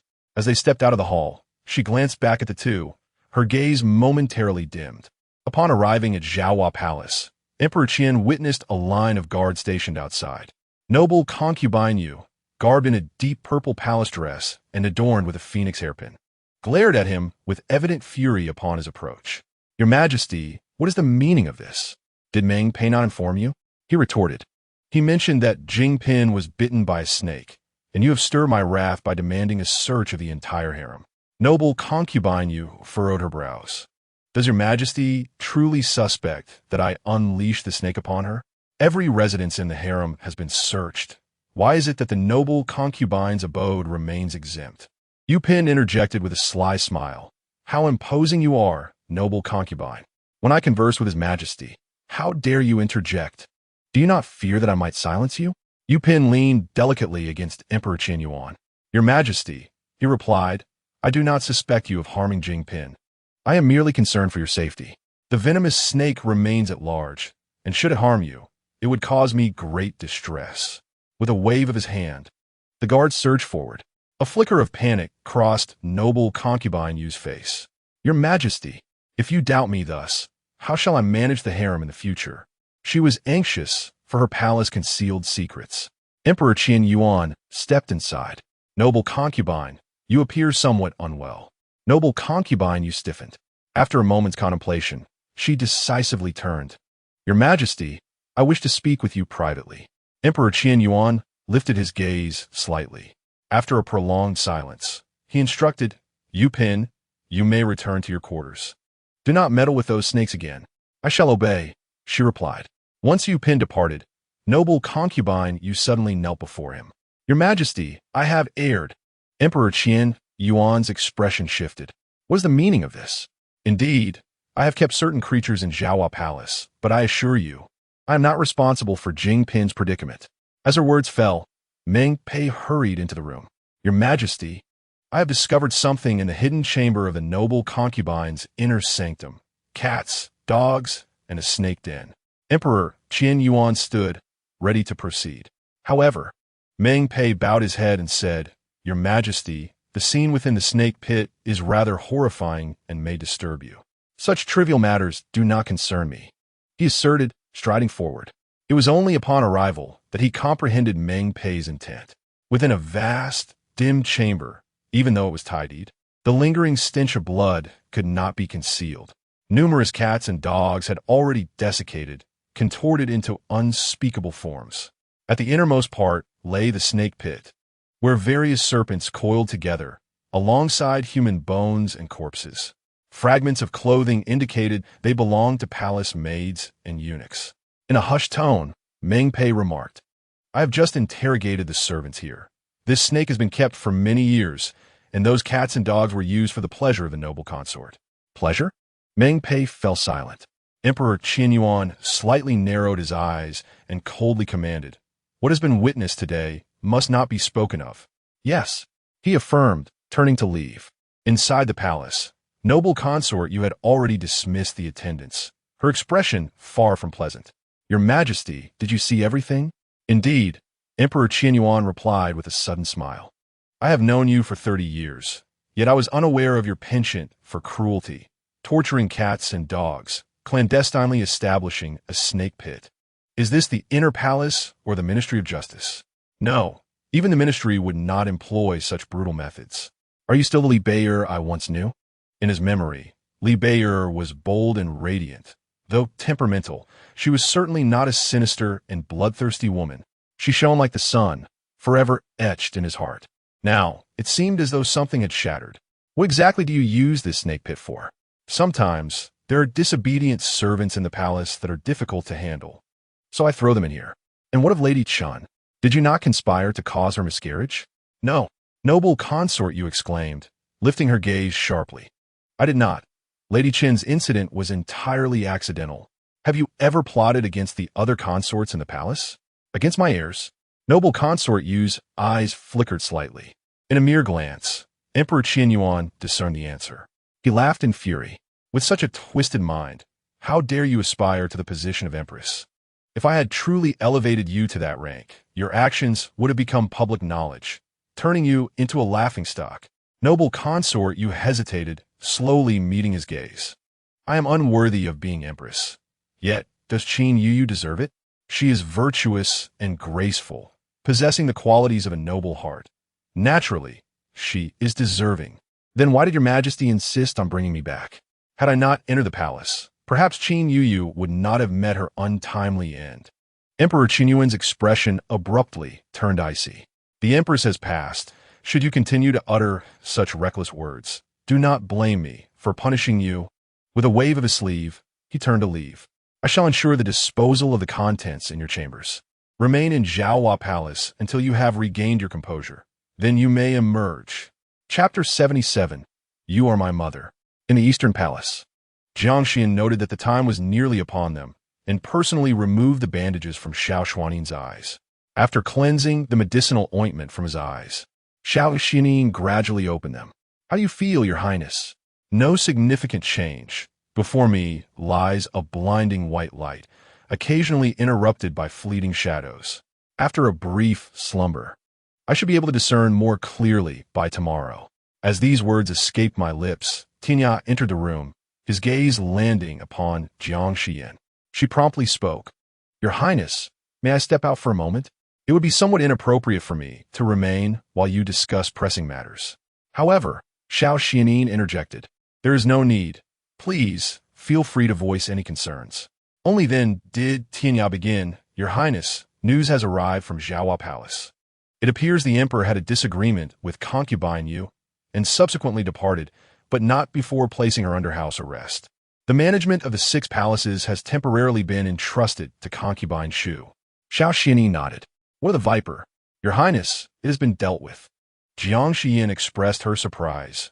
Your Highness, did you release the serpent to bite concubine Jing? She consented to it. Jiang Xiyan was taken aback even further. Although she was not well versed in the palace's intricacies, she was vaguely aware that concubine Jing was the wet nurse of the 7th prince, Xiao Huanyu, and had a deep affection for him. How could she possibly aid Xiao Xuanli? Yet, she refrained from probing further. After spending a brief moment in the Eastern Palace, she prepared to depart, with Xiao Xuanli sending someone to escort her. On her way, she encountered a maidservant of concubine Jing, who presented her with a pair of jade bracelets. Madame Jiang, concubine Jing sends her gratitude for your assistance in her detoxification. This is but a token of her appreciation. I am grateful to concubine Jing, Jiang Xiyan replied graciously, accepting the gift without hesitation. As she exited the Eastern Palace, traversing a corridor, she suddenly caught sight of a tall figure gliding past. In that fleeting moment, recognition washed over her. She halted, her gaze flickering. Zhang Fuming, her attendant, inquired, Madam, what troubles you? I believe I just spotted an acquaintance, she murmured. Are you referring to the individual clad in the red official attire? Zhang Fuming chuckled. I did not catch a clear glimpse, but judging by the attire and direction, it must be a scholar from a cabinet. A member of the cabinet. Is it possible you have an old acquaintance there? No, I must have been mistaken. Jiang Xiyan composed herself. A member of the cabinet could not possibly be her brother-in-law. Song Bufeng. Let us proceed, she said, turning away from the scene. As night fell, the stars dimmed. In Dongming Palace, the candles flickered brightly. Half of the imperial physicians had gathered to treat Xiao Huanyu's injuries. They toiled until the midnight hour, before his condition finally stabilized. Once the others retreated, only concubine Jing remained at his bedside, vigilantly watching over him. Xiao Huanyu opened his eyes and caught sight of her silhouette. Nurse, you have finally awakened. My dear. Concubine Jing wiped away her tears and grasped his hand. Are you hungry? I had the kitchen prepare some congee for you. Would you like to eat a bit? I have no appetite, he replied, a glint of coldness flashing in his eyes. How cruel a father. Your father has always cherished you. How could he act with such severity? It is all due to the inappropriate arrival of my maternal grandfather, he said darkly. Father detests when others overstep their bounds. My grandfather's interference in the matter of Lingguang Temple has provoked his ire. However, I did not inform my grandfather to come to my rescue. It must have been Xiao Xuanli who released some false information, leading my grandfather to mistakenly believe I was in danger, prompting him to hastily come to my aid, only to achieve the opposite result. Xiao Huanyu clenched his fist and struck the bedboard, wincing in pain. First focus on healing your injury. We shall discuss other matters later. Jingpin had someone bring over bird's nest soup and personally fed it to him with a spoon. Xiao Huanyu noticed her hand was bandaged. Nurse, are you injured? I was bitten by a snake, but it's nothing serious. Where did a snake come from in the palace? His expression darkened as a sudden thought struck him. Could it have been my mother? While others may not know, he was aware. The Wu family had been sending his mother some venomous snakes, which she had used for unspeakable deeds. Jingpin admonished, do not speak recklessly. You need not fear. No one can harm you, not even my mother. If you do not tell me, I shall go find her myself tomorrow. Jingpin sighed. For now, do not seek out your mother. She has been placed under house arrest following the emperor's outburst today in Zhaohua Hall. I cannot fathom why the emperor was so enraged. But for the time being, it is best that you refrain from visiting her. Wait until you have recovered in a few days, then you may see her. Xiao Huanyu remarked. So the matter of her sending a snake to bite you will simply be brushed aside? Jingpin continued to scoop the bird's nest. You are, after all, she is your mother. My true mother is you. Xiao Huanyu raised his gaze and softly called out, Mother, when I ascend the throne, I shall ensure you become the Empress Dowager. Jing Pin gently patted his head. I only desire for you to be well. First, tend to your injury. Once Xiao Xuanli fell asleep again, Jing Pin exited the hall. Upon leaving, Shifeng handed her a yaoqin. Your Highness, the prince heard that your previous yaoqin had a problem with its strings, so he commissioned someone to purchase the Zetan wood yaoqin specifically for you. Your wearer is thoughtful, but such an expensive item should be reserved for the noble consort. I can manage with what the noble consort leaves behind. Jing Pin accepted the yaoqin, her tone gentle. Upon returning to her own chamber, Jing Pin handed the yaoqin to Bitao. Toss it into the attic. Out of sight, out of mind. The next day, at the Pei residence. Early in the morning, an unexpected visitor arrived. Madame Zhou, the wife of the Minister of the Interior, arrived in a carriage directly at the Yong'an Marquis. Accompanied by guards, she exuded an imposing presence. Jiang Xiyan was absent, so Chu Wanwan came to greet her. Madame Zhou, what brings you here so suddenly? Is there something you need? Zhou did not even glance at her. Where is Jiang Xiyan? Chu Wanwan maintained her composure. Madame has already moved out of the Marquis. Does Madame Zhou not know this? If there is something to discuss, please tell me, as I am currently in charge of the Marquis. At these words, Zhou scoffed. You, a concubine, are fit to manage the Marquis? Chapter 78. The one who rescued you is me, not Chu Wanwan. Just as Chu Wanwan was about to become angry, she heard Zhou declare, I am here to seek an explanation from the Marquis today. If Jiang Xiyan is not here, I shall not leave. Do you have an issue with her? An issue? It is a grave matter. Zhou gritted her teeth. Jiang Xiyan's adopted son has harmed my precious son. I will not let her off easily. Jiang Xiyan is not present. Surely the Marquis of Yong'an must be. The Marquis is practicing his sword in the courtyard and has requested not to be disturbed. Take me there. Zhou insisted on going. The maid glanced at Chu Wanwan, and seeing no objection, led Zhou to the courtyard. Yin remarked, Aunt Chu, why do you not intervene? Jiang Xiyan has caused trouble. Why should I stop her? Chu Wanwan turned and followed suit. The harrowing experience at Lingguang Temple, where Pei Yunyuan chose her over Jiang Xiyan, should have been a cause for celebration. Yet, Jiang Xiyan's survival seemed to have instilled a sense of guilt in Pei Yunyuan. Since returning from Lingguang Temple, he had grown increasingly silent, often retreating to Shan Pavilion. Chu Wanwan found herself on the brink of madness due to his reticence. She yearned to discern Pei Yunyuan's true feelings for Jiang Xiyan. Under the maid's guidance, Zhou soon located Pei Yunyuan, who was engaged in a vigorous sword dance, the blade slicing through the air with a fierce intensity. Marquis, the wife of the Minister of the Interior wishes to see you. Pei Yunyuan cast a sidelong glance. Unhappy, Zhou spoke up, Marquis of Yong'an, your son Jiang Xiyan has severely injured my son Xiao Xuanli at Changde Academy. Does the Yong'an Marquis not owe us an explanation? Is there more to this? The physician has examined him. My son has been poisoned by a snake and nearly lost his life. Your adopted son, so young, has shown such malice, allowing a snake to bite my child. Truly, an adopted son is merely an adopted son, untraceable in origin and lacking in virtue. Zhou's anger mounted. Your house has not only failed to offer an apology, but has not even provided an explanation. This is utterly intolerable. Despite her tirade, Pei Yunyuan appeared unfazed. Marquis of Yong'an, will you not provide me with an explanation? Jiang Xiyan has long since departed the Marquis. Jiang Xiyan is her adopted son, not mine. If you wish to know more about this matter, seek her out directly. Is that your refusal? With a swift motion, the sword's wind grazed Zhou's cheek, severing a thick branch behind her. Pei Yunyuan's gaze was filled with impatience. Jiang Xiyan has moved to Tianquan residence. If you have grievances, you may address them with her directly. Zhou's face paled, then shifted to an angry hue. Very well, I shall go seek her out. Marquis, I shall certainly inform my husband of your rudeness upon my return. Please do, Pei Yunyuan replied coldly as Zhou stormed off. Chu Wanwan observed the scene from the corridor, feeling a sense of delight.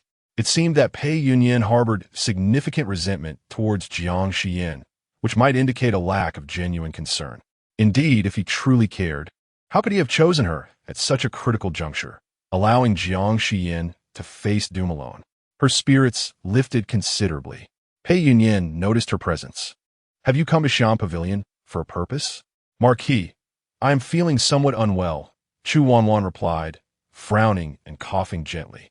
Elian promptly interjected, Marquis, Aunt Chu has suffered from chest pains since last night, and it has yet to improve. Pei Yunyuan approached. Have you not consulted the house physician? Chu Wanwan smiled faintly. I am fine. There is no need for concern, Marquis. As she spoke, she coughed heavily, as if to expel the very air from her lungs. Pei Yunyuan spoke, Go. Summon the physician. He cradled Chu Wanwan in his arms and escorted her back to Chu Garden. Suddenly, Chu Wanwan burst into tears. Pei Yunyuan, perplexed, inquired, What troubles you? I have noticed that your mood has been quite dismal these past few days. I wish to alleviate your burdens, yet you seem to disregard my concerns, she replied. However, she hesitated to disclose that her old ailment had resurfaced, fearing it would lead him to perceive her as someone who sought to leverage his kindness for personal gain. I harbor no such thoughts, Pei Yunyuan reassured her. The physician arrived promptly to examine Chu Wanwan. Upon meeting her subtly pleading gaze, he donned a sorrowful expression. My lord, it appears that Madame Chu is suffering from emotional distress, compounded by the recent chill in the air, which has exacerbated her former ailment. It seems the injury she sustained was quite grave, nearly life-threatening. Chu Wanwan interjected, Why speak of the past? It has long since passed. Just provide me with the necessary medication. As you wish, the physician acknowledged, departing to prepare the prescription. Seated beside her, Pei Yunyuan gently grasped her hand, a surge of complex emotions stirring within him. This injury was born for his sake. 7 years prior, he had fortuitously met Jiang Xiyan in the bloom of youth. He was swiftly captivated by her radiant beauty. However, upon confessing his feelings, Jiang Xiyan appeared flustered and declared, I have someone I admire. I must return. With that, she fled. Little did he know, shortly after her departure, he was ambushed. Outnumbered, he fell gravely injured and lost consciousness. In that fleeting moment before darkness enveloped him, he sensed himself being lifted, only to awaken later in a carriage heading home.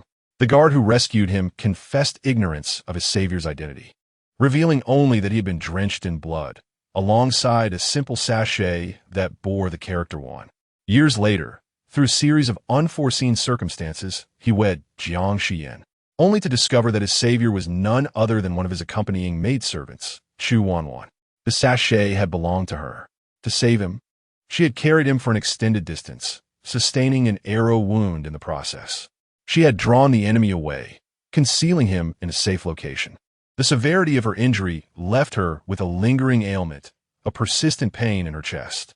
My lord, I have noticed your mood seems troubled of late. Might you confide in me?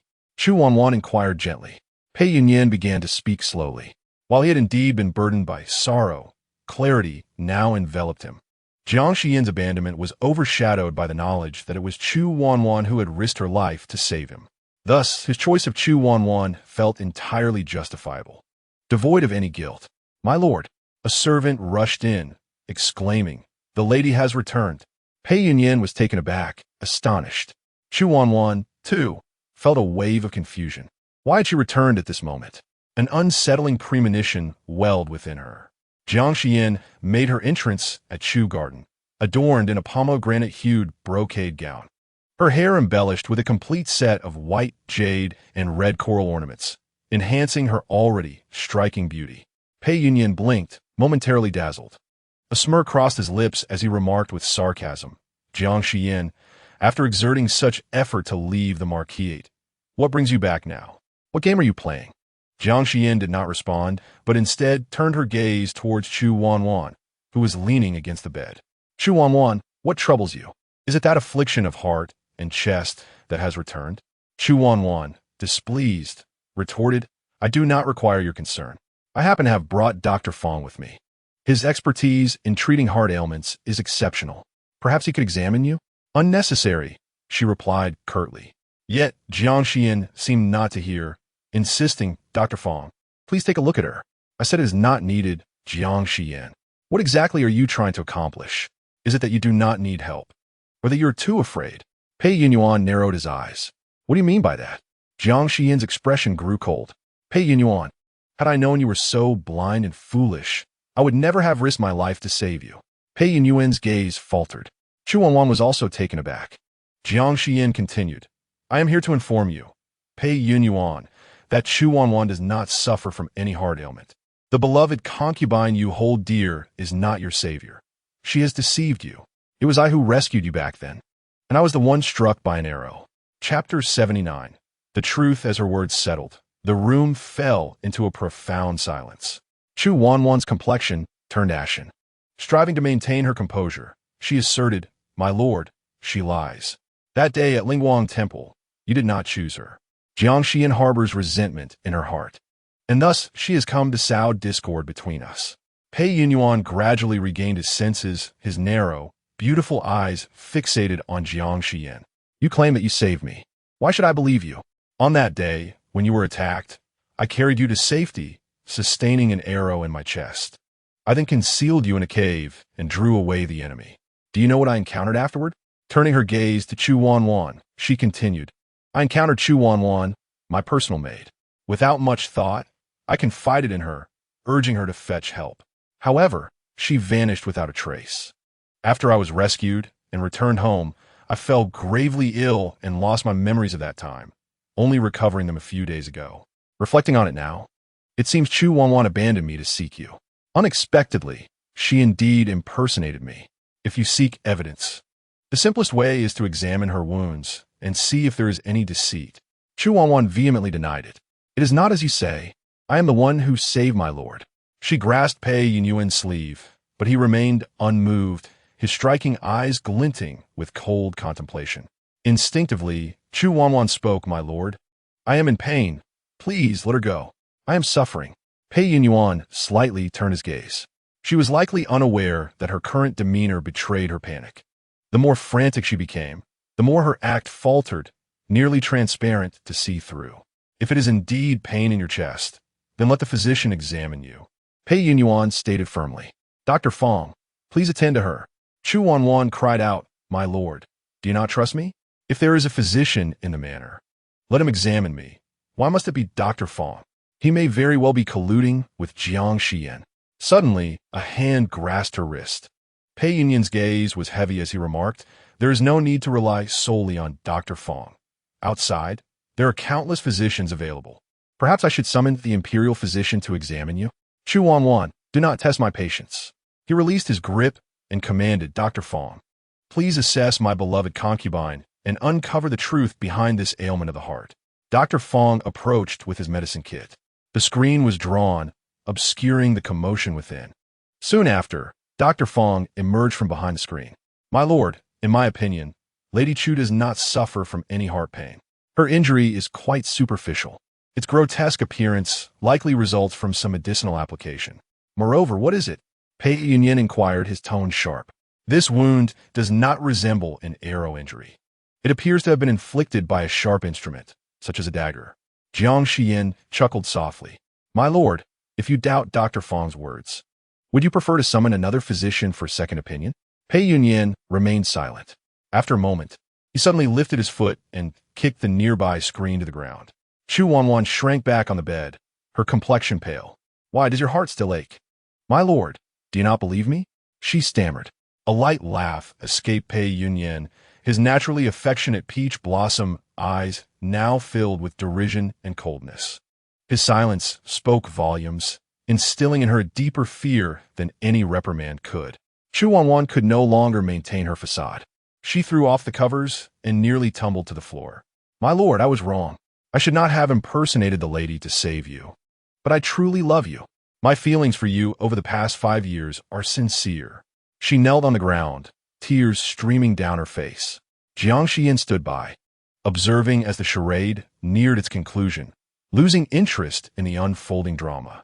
The truth was now evident. The rest was for Pei Yunyuan to handle. "Qingye, Yushue, let us return," she declared, turning to leave.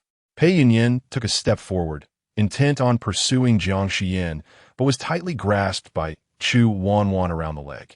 "My lord, do not go. Get away." Pei Yunyuan kicked her off. Without sparing her a glance, he hastened after Jiang Xiyan. Jiang Xiyan, hearing the commotion behind her, Jiang Xiyan slowly turned. "My lord, was it truly you who saved me back then? I have an old scar on my chest. When it rains or the weather turns cold, I experience pain in that area. Over the past 5 years, with even a hint of concern from you, you would have noticed something amiss. Standing in the courtyard, Jiang Xiyan's expression was tranquil yet indifferent. But you did not. A flicker of guilt crossed Pei Yunyuan's face. I am sorry. There is no need for apologies, my lord. Now that the matter is clear, there are no misunderstandings left. Pei Yunyuan had been troubled by this incident, leading to years of neglect towards her. In a certain sense, it proved beneficial. Their relationship remained untainted, allowing her to depart from the Marquis' residence with ease. Pei Yunyuan gazed at her. Are you returning to Tianquan residence? Yes. You came back to clarify this matter. Did you not wish to resolve our misunderstanding and rekindle our relationship? Jiang Xiyan suddenly smiled. My lord, you are overthinking it. Her calm demeanor contrasted with his rising anxiety, drawing forth a tempest of emotions within him. Pei Yunyuan's mind raced with thoughts. Once upon a time, when she faced him, it was the same. Xiyan, you should return to the Marquis' residence. I will make amends for the past 5 years. It was my fault. Jiang Xiyan shook her head. There is no need for that. If the Marquis truly wishes to express gratitude for my life-saving help from years ago, then sever ties with me and allow me to live in peace. She turned to leave. Pei Yunyuan's eyes dimmed, yet he suddenly stepped forward to block her path. You cannot leave. His gaze was fervent. Jiang Xiyan, if you remain in the Marquis' residence, you will be the sole mistress, and I will treat Jiang Jinan as my own. It is too late. Too late for what? Just as Pei Yunyuan was about to inquire further, Chun Fu hurriedly approached. Marquis, someone from the palace has arrived with an imperial decree requesting your presence to receive it. Chapter 80. Divorce with that. Yang Hezhong entered with a light step, accompanied by others. Pei Yunyuan knelt down. Yang Hezhong held the imperial edict and began to read it aloud. The content of the decree was straightforward. It declared that the couple's relationship was discordant and granted them a divorce. Henceforth, they would lead separate lives, free from each other, each pursuing their own happiness, as decreed. Yang Hezhong closed the edict.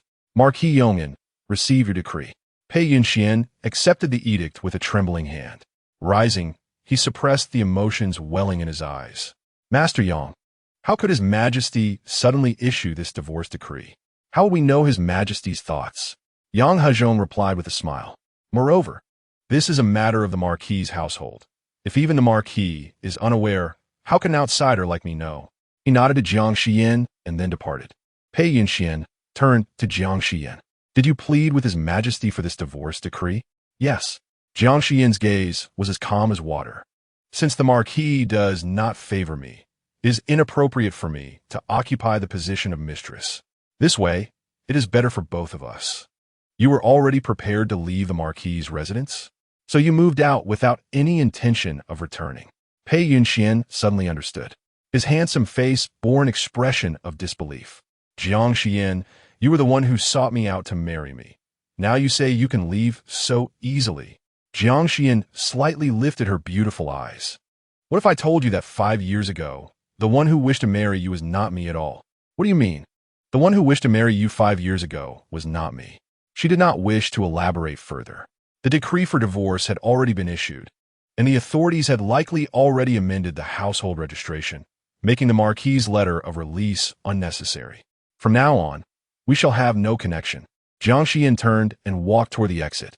Pei Yunyuan attempted to step forward to stop her, but his feet felt as though they were laden with lead, rendering him immobile. It seemed he no longer had the standing to interfere with her choices. A gentle voice reminded him, Marquis, what about Chu Garden? Pei Yunyuan's expression turned cold, and he turned back towards Chu Garden. It was in disarray. The atmosphere in the entire Chu Garden felt stagnant. Upon his return, Chu Wanwan remained in a crumpled position on the ground, her expression fraught with anxiety. Marquis, upon seeing Pei Yunyuan, she felt both fear and guilt. Pei Yunyuan adjusted his azure brocade robe, ignoring her, and instead turned his attention to the physician kneeling beside him. Luo Liang, your ancestors served as physicians in the Pei residence for 3 generations, unwaveringly loyal. Yet you, with audacity unparalleled, dare to conspire with Chu Wanwan to deceive me? Pray, elucidate how the scar on Chu Wanwan's chest came to be. The physician prostrated himself upon the ground. My lord, It was Lady Chu who inflicted it upon herself with a dagger. Subsequently, she sought the assistance of a rogue to apply a caustic substance, rendering the scar grotesque. When she first approached me, I hesitated, yet she persisted, promising a better life for my family, and I, momentarily bewitched, succumbed. My lord, I recognize my folly and shall never repeat it. The physician bowed repeatedly, remorse evident in his demeanor. He had never intended to deceive Pei Yunyuan alongside her. But the allure presented by Chu Wanwan was simply too tempting. Pei Yunyuan's tone remained indifferent. It is well that you acknowledge your misdeeds. The physician's heart soared at this, eager to raise his head, only to witness Pei Yunyuan swiftly draw his blade, slicing across his neck. Blood gushed forth. Luo Liang's eyes widened in shock as he collapsed to the ground. Chu Wanwan and several maidservants were nearly overwhelmed with terror. Pei Yunyuan's handsome visage bore a chilling intensity. Dog servant Qing Feng immediately signaled for the attendants to remove Luo Liang's lifeless body. Pei Yunyuan wiped the blade clean, adjusted his robe, and seated himself at the table. He took a porcelain cup as Qing Feng poured him tea, which he sipped leisurely, remaining silent. With every ounce of strength, Chu Wanwan crawled to his feet. My lord, I confess my faults. I should not have deceived you, but apart from this, I have wronged you in no other way. My lord, I truly care for you. We have shared years of affection. For the sake of our past, I implore you to forgive me. Her audacity to invoke their shared history was met with Pei Yunyuan's piercing gaze. He lifted his foot, tilting her chin upward. Tears streamed down Chu Wanwan's face, her expression reminiscent of a weeping pear blossom, yet it stirred no pity within him. I have heard that your mother was once a courtesan. Had it not been for Jiang Xiyan's intervention, you two would have met with a similar fate. My lord, why you speak of this so suddenly? Jiang Xiyan should never have saved you, he continued.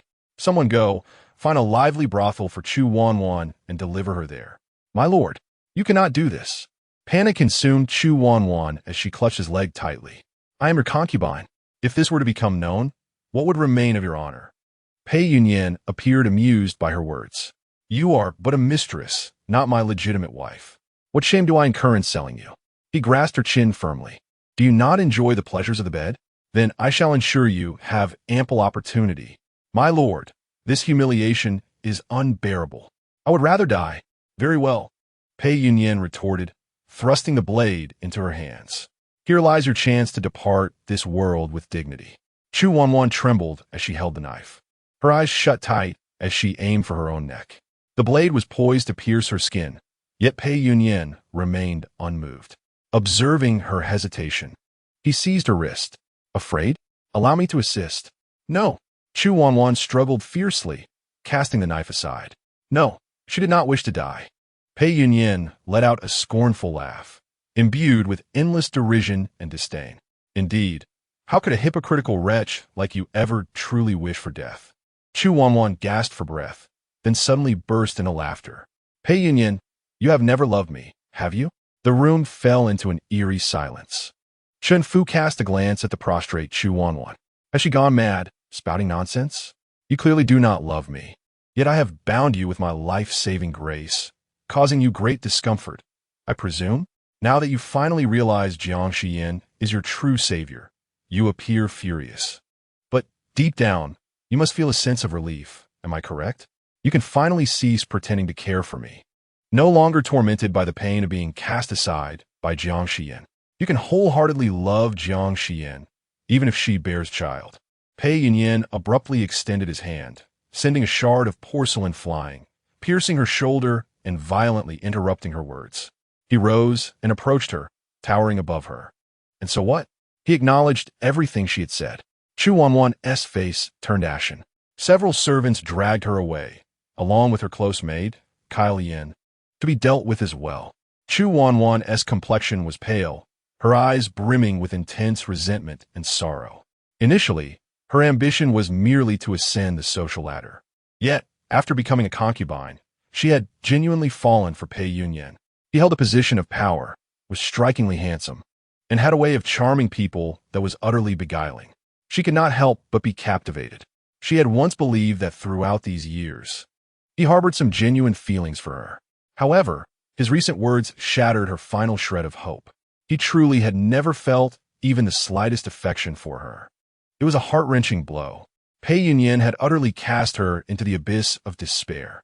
Chapter 81. A Pact, the Eastern Palace. After a night of light rain, the weather suddenly turned chilly. Xiao Xuanli awoke early, his vision hazy, yet he discerned the arrangements within the hall dimly. Although still blurred, outlines began to emerge. In disbelief, he waved his hand before his eyes. Rising, he steadied himself against the bed and cautiously moved forward. The table, the candlestick, the chair, until he finally reached the window. He opened it, and a blinding light flooded in. He could not help but slightly close his eyes. "Your Highness."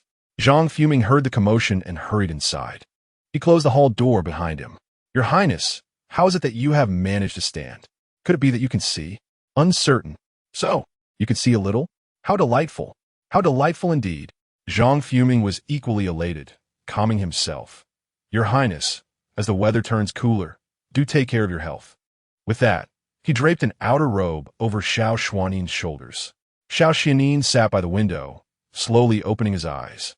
His sight gradually adjusted to the brightness. "Outside, have the hibiscus flowers bloomed?" "Yes, Your Highness. Can you see the hibiscus flowers?" Xiao Xuanli remained silent. It was not quite seeing. He could faintly distinguish the clusters on the branches as pink. He guessed they must be hibiscus. A faint smile graced Xiao Xuanli's lips, revealing an unusual warmth. Like the first snow melting away, all things were returning to life. After being attended to and finishing his morning grooming, Xiao Xuanli had a light repast before instructing his servants to prepare a carriage for his visit to Jiang Xiyan. Shortly after departing from the East Palace, the carriage came to an unexpected halt. "Your Highness, it appears Her Majesty, the Yu concubine, is facing some trouble ahead," Jiang Xiyan reported. A maid rushed over with urgency. "Your Highness, I have the honor to greet you. Our mistress has suddenly fallen ill. We beseech you to lend her your attention." The carriage curtains remained undrawn, and Xiao Xuanli's voice, cold and distant, responded, "If the Yu concubine is unwell, why do you not summon a physician instead of seeking me?" "The physician has already been dispatched, Your Highness," the maid replied, "but since you have called for a physician, you should remain with the Yu concubine." His tone was indifferent, imbued with an air of untouchable detachment. "Step aside." The young maid fell silent and quickly retreated. The carriage resumed its journey. She returned to the side of the Yu concubine. "Your Highness, the crown prince is unwilling to come." The Yu concubine said nothing. Her gaze fixed dreamily upon the opulent carriage until it vanished from sight. "Unwilling? Perhaps the crown prince has pressing matters to attend to." "What matters?" "I do not know." "Your Highness." The Yu concubine rested her chin on her hand, reflecting on how difficult it was to see Xiao Xuanli. If only he were not the crown prince. She mused. Then I could deal with him as I pleased. I could confine him within my palace, binding him and toying with him. Should he defy me, no. I possess ample means to break his pride and compel his obedience. A fierce light flickered in her eyes.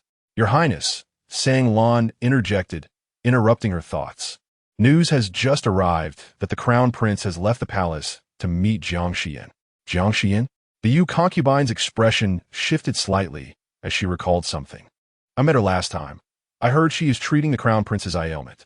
When I saw her, I was truly startled by her beauty. As a woman myself, I found myself captivated by her appearance." The maid couldn't help but nod in agreement. "Indeed, Madame Jiang is exceptionally beautiful. Such a lovely face. I could imagine wanting to mar it." The Yu concubine's tone shifted, revealing a trace of malice in her smile. "Then she would be unable to entice any man." As Xiao Xuanli's carriage exited the imperial city and arrived at Jiang Xiyan's Tianquan residence, a commotion greeted him at the entrance. "Your Highness, it is the wife of the Minister of the Interior. I am uncertain why she is here, but she is being obstructed from entering and is quite displeased," Tianyao whispered. Xiao Xuanli's expression darkened slightly. "Mind your address." "Address?" "She has divorced, thus there is no Madame Jiang any longer."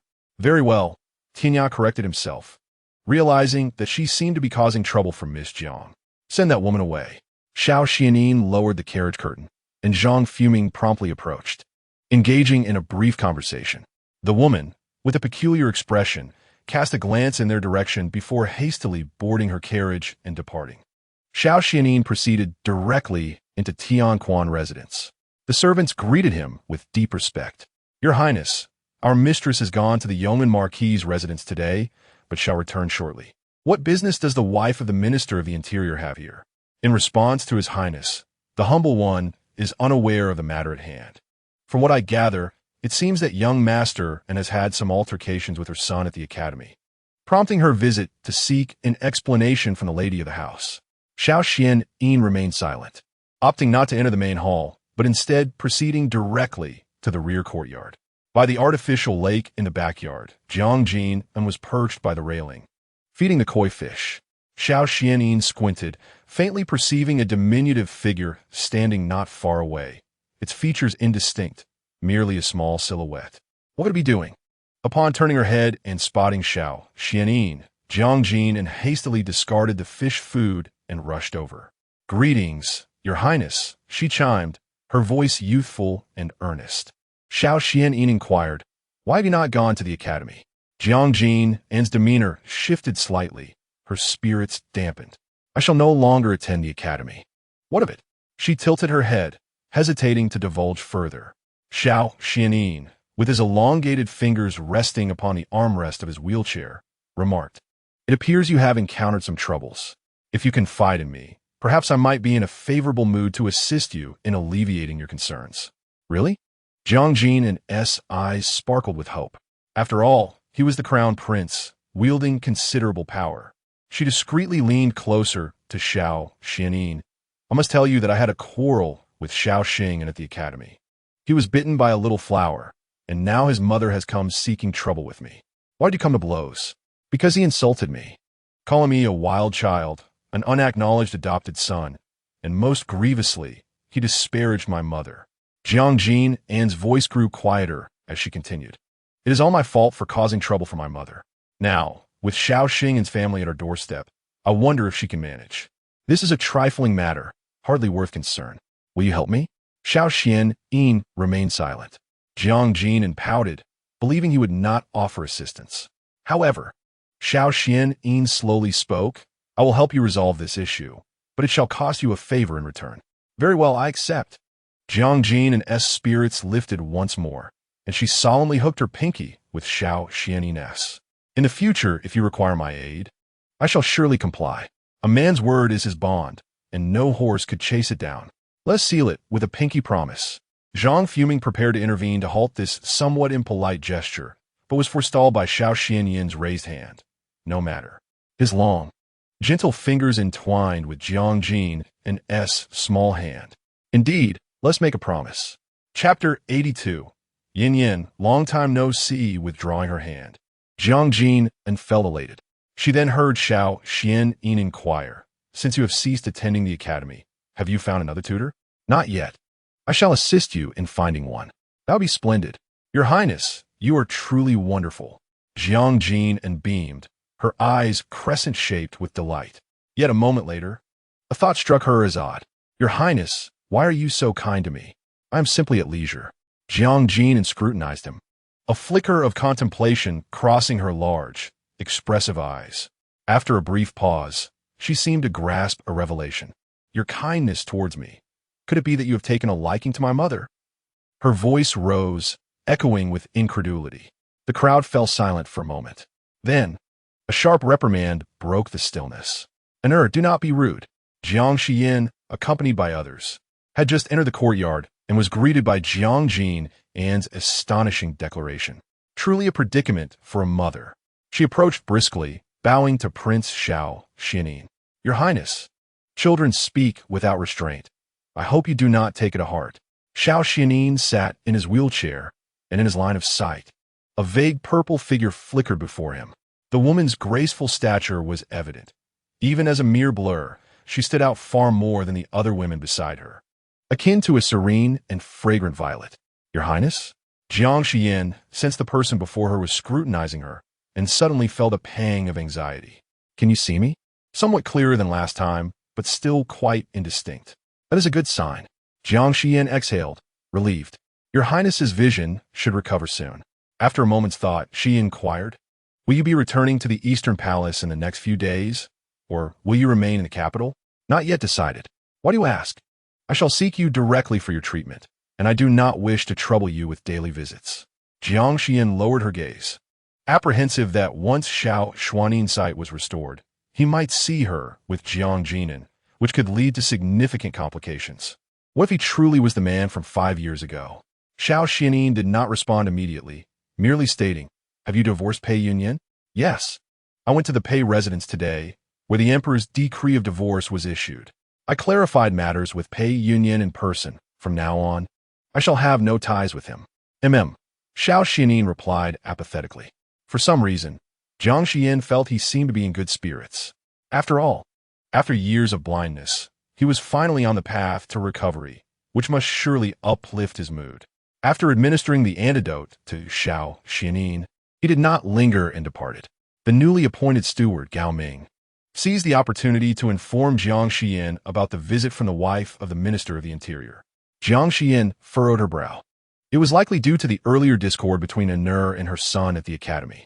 "What should we do? I have heard that this lady is not easy to deal with. Prepare some generous gifts. I will visit the minister's residence tomorrow. It is better to avoid trouble if possible. Resolving it with money is preferable. If that does not suffice, I shall trouble her father." The next day, Jiang Xiyan intended to apply medicine to Xiao Xuanli's eyes first. However, he sent someone ahead to inform her that he had urgent matters and would see her the following day.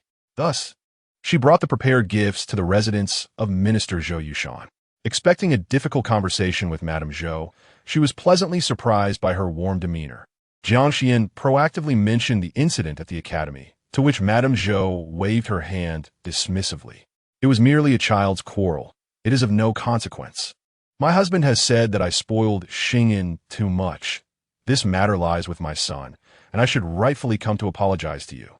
The swift change in attitude astonished Jiang Xiyan, leading her to speculate that Zhou Yushan had exerted pressure, prompting his wife's shift.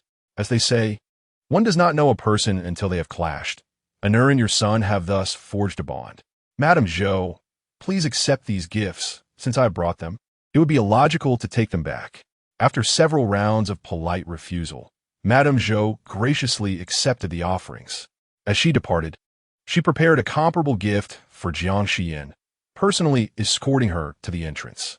"Madame Jiang, oh no, it should now be addressed as Miss Jiang. Be cautious on your journey," she remarked. Madame Zhou was well aware of the affairs concerning the Yong'an Marquis. How could she not be, given that the emperor himself had granted the decree of divorce? With a smile that radiated warmth, Madame Zhou noted that within a day of the imperial edict being issued, it had spread throughout the capital. It was likely that many gossiping women of the city were already whispering behind closed doors. Indeed, Jiang Xiyan merely offered a faint smile, seemingly unperturbed by the situation, before boarding her carriage and departing. Madame Zhou stood rooted in place, her smile fading as she wiped her brow. The maidservant, puzzled, asked Madame, "Why are you so courteous to her? What do you understand?" Madame Zhou retorted, "From now on, when you encounter her or those around her, show them the utmost respect. Do you comprehend?" After Zhou Yushan returned to the estate yesterday, he had not partaken in dinner, but had stormed straight to her courtyard, shutting the door behind him to deliver a scathing reprimand. He had warned her repeatedly against provoking Jiang Xiyan, even insisting that she apologize in person. The maidservant was confused.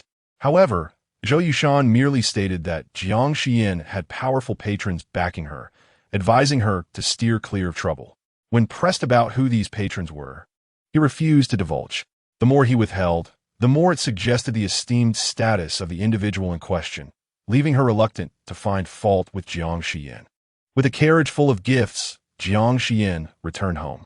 Jiang Xiyan awaited her arrival with great trepidation. Upon learning that Madame Zhou had not troubled her, Jiang Xiyan's spirits soared.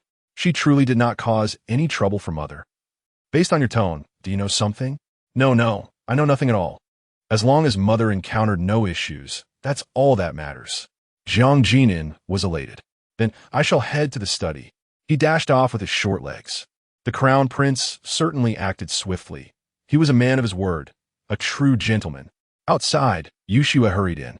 "Miss, the Yong'an Marquis has arrived." Pei Yunyuan? What brings him here? He did not say, only that he wishes to see you. Qingye unsheathed her sword. Miss, I shall go and drive him away. Jiang Xiyan shook her head. No need. It suffices not to meet him. If you go, it may incite conflict and only invite trouble. Pei Yunyuan waited for several hours without a word from Jiang Xiyan.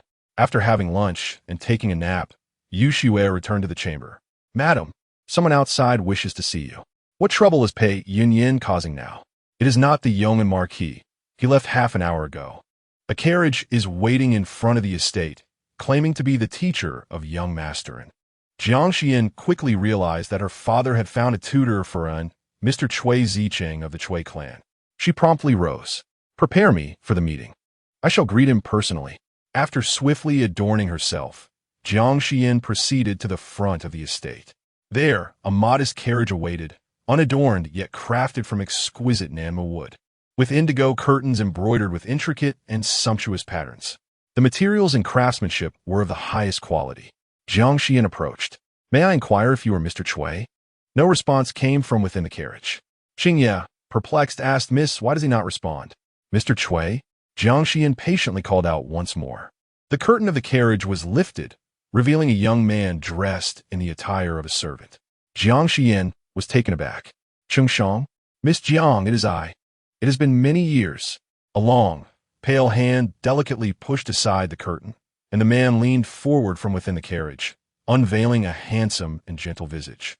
With a slight turn of his head, he offered her a tender smile, cool as the moon and exquisite as jade. Among the numerous scions of esteemed families in the capital, none could rival the refreshing demeanor of the man before her. Yunyuan, it has been a long time.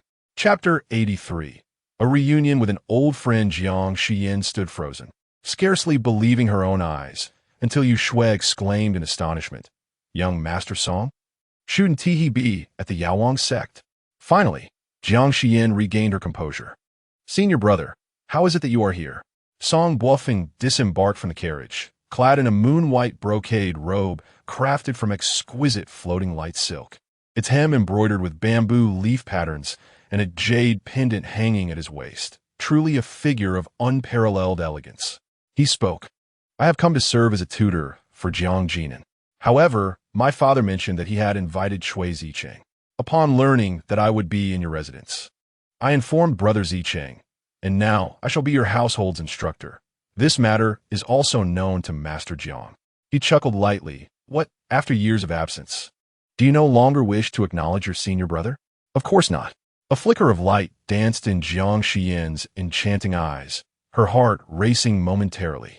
I'm merely a bit startled. I understand you have many questions. Shall we discuss them inside? Jiang Xiyan nodded, leading Song Buofeng into the residence. The pair made their way to the backyard, bypassing the reception hall, walking side by side along the artificial lake. Jiang Xiyan dismissed the servants, leaving only the two of them. She could not resist glancing at the man beside her. After 6 years, he remained as stunningly handsome and refined as she remembered. Time seemed to have left no mark upon his features, only adding a touch of composure and tranquility. Song Buofeng broke the silence. Why do you remain silent? Surely, you have many questions. With her heart filled with uncertainties, she found it difficult to know where to begin. Song Buofeng continued, I am currently serving in the cabinet. The head of the cabinet, Song Shofu, is my father. Jiang Xiyan was taken aback, and then recalled something. Not long ago, when I visited the palace, I saw a man in red official robes who bore a striking resemblance to you. Could it be? It was I, he confirmed with a nod. Then why did you not come out to see me? Jiang Xiyan's brows furrowed in mild irritation, reminiscent of her youthful temper at the Yaowang sect. Song Buofeng's captivating eyes softened. After so many years apart, I thought it prudent to choose an appropriate moment to reveal my new identity, lest it lead to misunderstandings. Is that why you picked today? Indeed, Song Buofeng replied softly. Are you upset? Not at all. When did you join the cabinet? 3 years ago. Why?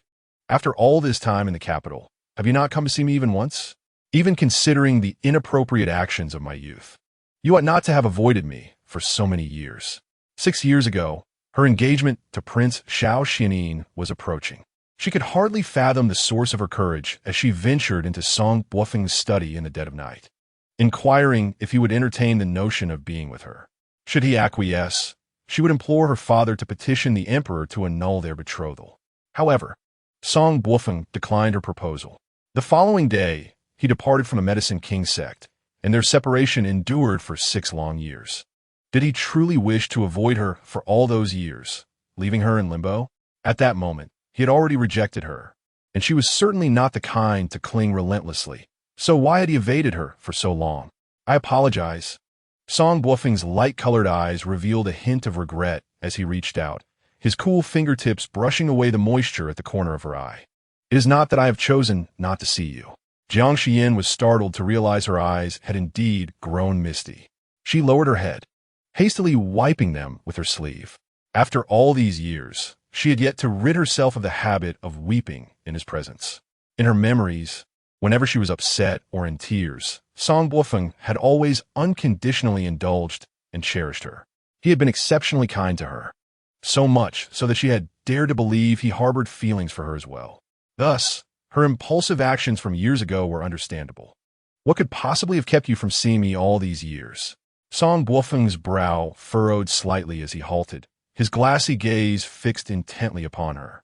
I had contemplated coming to see you, only to discover that it was not truly you. That woman, though she mirrored your appearance and status, was not you at all, which left me quite perplexed. His eyes met hers. Yunyuan, what have you encountered in these past years? If I were to tell you that my body had been possessed by another, and that for these 5 years, someone else has lived in my stead, would you believe me? Song Buofeng fell silent for a few moments, then sighed softly. I see. I believe you. It was as it had always been. He offered her a trust and reassurance that others could not. Jiang Xiyan felt her heart flutter, pulling forth the emotions she had long suppressed. Let's not dwell on it. Suffice it to say that I have returned, and marrying Pei Yunyuan was never my desire. Now that I am divorced, I feel a sense of liberation. She turned her gaze to him. Brother, how have you fared these years? Quite well, he replied succinctly, seemingly unwilling to elaborate further. Jiang Xiyan did not press him for more. After walking a short distance, she finally spoke again. A nurse should be in the study now. Allow me to take you to meet him. Upon mentioning Jiang Xiyan, Song Buofeng appeared contemplative for a moment before responding. Very well. Upon reaching the study, Jiang Xiyan called out to Jiang Xiyan and introduced him to Song Buofeng. He is my senior brother and will henceforth be your teacher. Jiang Xiyan scrutinized Song Buofeng for an extended period before bowing respectfully. Greetings, teacher. Privately, you may address me as Shirbua, Song Buofeng replied, extending his hand to ruffle the boy's hair. Honor, I shall teach you to read and write from now on, if that is agreeable. Indeed, the newly appointed Shirbua was both handsome and gentle, his voice pleasant to the ears.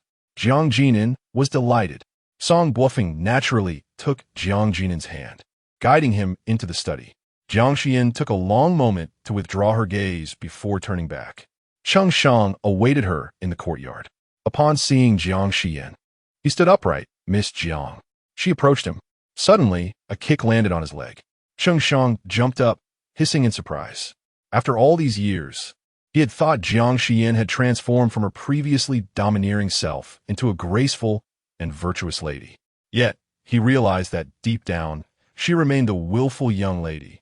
Jiang Xiyan gritted her teeth. Your senior brother has been in the capital. He hasn't come to find me, and you couldn't even send a message? At the Dan King sect, she had offered him so many advantages, only to feel they were wasted. Miss Jiang was not to be trifled with. Moreover, the young master had topped the imperial examination 2 years ago, joining the cabinet that very year, a tale still recounted with admiration. Did you not know such significant news? 2 years ago.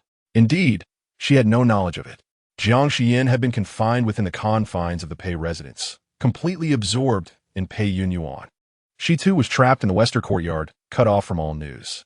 Has your senior brother experienced any changes these past few years, aside from entering officialdom? What do you mean? Has he taken a wife? Chapter 84. Madame Cheng Shang lowered his head. Miss Jiang, you cannot still have feelings for the young master, can you? Jiang Xiyan turned and walked away. Upon regaining her composure, she found her thoughts rather absurd. Even if Song Buofeng remained unmarried, so what? She had endured the events of 5 years ago and had since given birth to a Nur. Later, she had married Pei Yunyuan, only to divorce. He had never wished to be with her, and now it was even more impossible. It was futile. If it was not meant to be, she would not force it. In the study, Song Buofeng guided Jiang Xiyan into the desk, teaching him how to grind ink, lay paper, and hold a brush. He introduced the ink and paper currently in use, spoke of the finest writing implements, and discussed the prevailing philosophical schools in the Great Yu Kingdom. His tone was gentle, his voice as melodious as water flowing over stones, captivating to hear. Jiang Xiyan found it utterly engaging. "Master Uncle, why have you stopped speaking? I have said enough for today. Too much information at once would be overwhelming. We shall continue tomorrow." Song Buofeng's elongated gaze fell upon Jiang Xiyan's soft, delicate face, scanning his features with a fleeting depth in his eyes. Jiang Xiyan fixed his gaze on him. "Master Uncle, you are truly handsome." Song Buofeng chuckled softly, lifting him onto his lap and continuing to teach him how to hold the brush and write. "Have you ever heard your mother mention who your father is?" "Yes," he replied. "Mother said he has passed away." "Oh." The brush danced on the rice paper. "Now that your mother is divorced, would you like her to find you another father?" Without hesitation, Jiang Xiyan shook his head. "I do not wish for that." "Why not?" "Because my mother is the best woman in the world. No other man deserves her." Song Buofeng laughed heartily, his glass-like eyes harboring emotions that others could not decipher. "Indeed, your mother is the finest woman in this world." After spending some time in the study with Jiang Xiyan, Song Buofeng took him outside. Jiang Xiyan was in her courtyard. She turned her head. In the glow of the setting sun, the two of them, one tall and one small, strolled through the corridor towards her. It was an exceptionally beautiful and heartwarming scene. "Jiang Xiyan Hose, Anya." "Mother." Jiang Xiyan approached her, looking up with a beaming smile on his cherubic face. "Today, my esteemed elder spoke to me at length, revealing that the pursuit of knowledge and literacy encompasses a wealth of wisdom. During my time at the academy, our instructor never imparted such insights." His pitch-dark eyes shimmered with delight. "I hold great affection for my elder. Is that so?" Jiang Xiyan gently tousled his hair, not at all surprised. A person as admirable as Song Buofeng is universally liked. The elder also harbors fondness for Anu. Song Buofeng approached, his tone gentle. He then turned to her. "Yin, the hour grows late. I must return. Will you not stay for dinner?" "No, I have matters to attend to." Jiang Xiyan did not insist. "I shall accompany you." The two walked towards the exit. Song Buofeng remarked, "Anu is charming and remarkably intelligent. Indeed, he is wonderful. I hope to nurture him well, granting him a life of ease and tranquility." Anu bears a striking resemblance to someone. Jiang Xiyan paused momentarily. "Anu does indeed resemble His Highness the Crown Prince, quite fortuitously. In this world, myriad coincidences abound. Some are fortunate, while others herald misfortune." He spoke softly. "If possible, my counsel is that Anu should refrain from entering officialdom. Your maternal lineage is that of a royal merchant. Anu's intelligence, coupled with Jiang Muxu's tutelage in commerce, would ensure a life of opulence." Jiang Xiyan nodded. "I shall consider it." Song Buofeng fell silent. As they walked side by side, they passed under a moon gate, where an untrimmed plum branch reached out. Song Buofeng instinctively pushed the branch aside for her to pass first. Jiang Xiyan's gaze flickered momentarily. She understood. It was merely his nature. He was inherently gentle, unrelated to romantic affection. Upon reaching his residence, they encountered another carriage.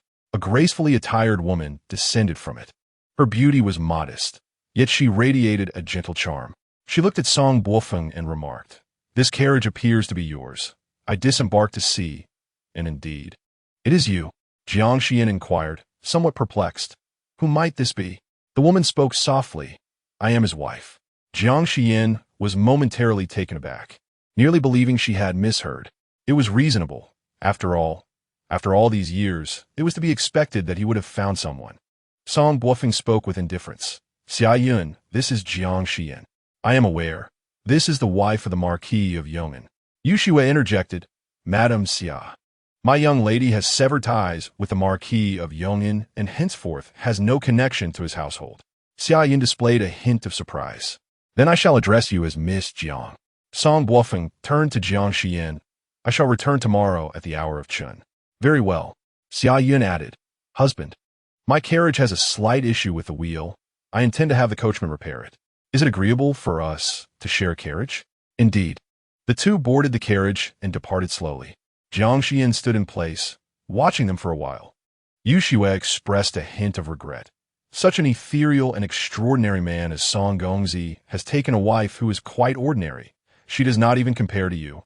Miss in beauty, I truly do not understand why he did not choose to be with you. Jiang Xiyan furrowed her brow. Her voice tinged with severity. Do not speak recklessly.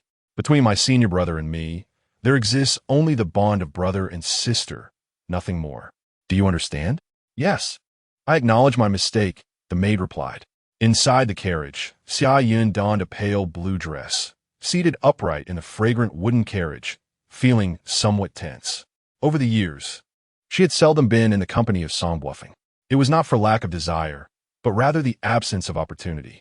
They had once agreed that she would occupy the position of the legitimate wife, fulfilling the role of Mrs. Song, while he would bestow upon her a lifetime of unattainable wealth and honor. Song Buofeng leaned against the window, propping his head with one hand, his eyes slightly closed, seemingly in contemplation or perhaps resting. Sunlight streamed through the gaps in the carriage curtains, illuminating his profile in a manner that appeared almost surreal. Xia Yun gradually leaned towards him. Suddenly, Song Buofeng opened his eyes, glancing her way. His elongated eyes, with a subtle upward curve, usually exuded warmth and affection. Yet at this moment, they bore a hint of indifference. Xia Yun felt somewhat flustered. I thought you were asleep and wanted to cover you with a cloak. No need, he replied curtly. Xia Yun returned to her seat. A palpable distance lingered between them, resembling the vastness of the sky and earth. Unable to restrain herself, she spoke. Is that Miss Jiang the same woman as in the portrait? Chapter 85. Are there really any coincidences? In the second year of her marriage, she boldly ventured into Song Buofeng's study. He was absent. On the desk, she discovered a portrait rolled up and placed in an exquisitely crafted box, evidently just viewed by him. Compelled by an inexplicable urge, she unrolled the portrait. It depicted a woman in a sky-blue dress, resting her chin on her hand with a gentle smile. Her beauty was breathtaking, her presence enchanting. Xia Yun was mesmerized, oblivious to Song Buofeng's approach until he reached her side, taking the portrait from her hands. I apologize. I did not mean to intrude. I merely saw it on the edge of the desk. You should leave, he interrupted her. Xia Yun lowered her gaze and exited. Upon reaching the door, she glanced back to see Song Buofeng delicately pressing a finger to a creased portion of the portrait, treating it as if it were a treasured relic. From that moment on, she was no longer permitted to step further into his courtyard. Xia Yun clenched her fists. Noticing his silence, she timidly inquired, She is. You have overstepped. Song Buofeng finally spoke, his voice cold. Her complexion paled, as she bowed her head, tears welling in her eyes. The world spoke of Lord Song, whose demeanor was as gentle and humble as a clear breeze under a bright moon. She had once believed this to be true. 5 years prior, she had fallen ill and been abandoned by her family. It was then that she encountered Song Buofeng, who healed her. His beauty surpassed any man she had ever seen. With just one glance, her heart was captivated. Yet, before she could express her feelings, her family arranged for her to marry an older bachelor from her village. Summoning her courage, she fled under the cover of night. She knelt before Song Buofeng, pleading earnestly for him to take her away. However, Song Buofeng declined her request. Despondent, she returned home to accept her fate. Yet, on the eve of her wedding, Song Buofeng unexpectedly reappeared, stating he required a legitimate wife, albeit merely in name, with no further obligations. She was not required to do anything other than to play the role of Mrs. Song in public. He asked her to consider whether she was willing. Without a moment's hesitation, she agreed. The next day, Song Buofeng bestowed a substantial sum upon her family and subsequently took her with him to the capital. Upon arrival, she discovered that he was, in fact, the son of Song Ziliang, the influential prime minister of the realm. She transformed into Mrs. Song, becoming the object of envy among the noble women of the capital. Whispers circulated. claiming that Song Buofeng was deeply affectionate towards her, willing to defy familial expectations to marry a village girl, pledging to spend his life with her, never taking a concubine. The noble ladies marveled at her fortune, declaring Song Buofeng to be the epitome of gentleness and devotion. Yet, only he understood that he was in truth indifferent and detached. Their marriage was merely a matter of name, devoid of intimacy. He had never even touched her.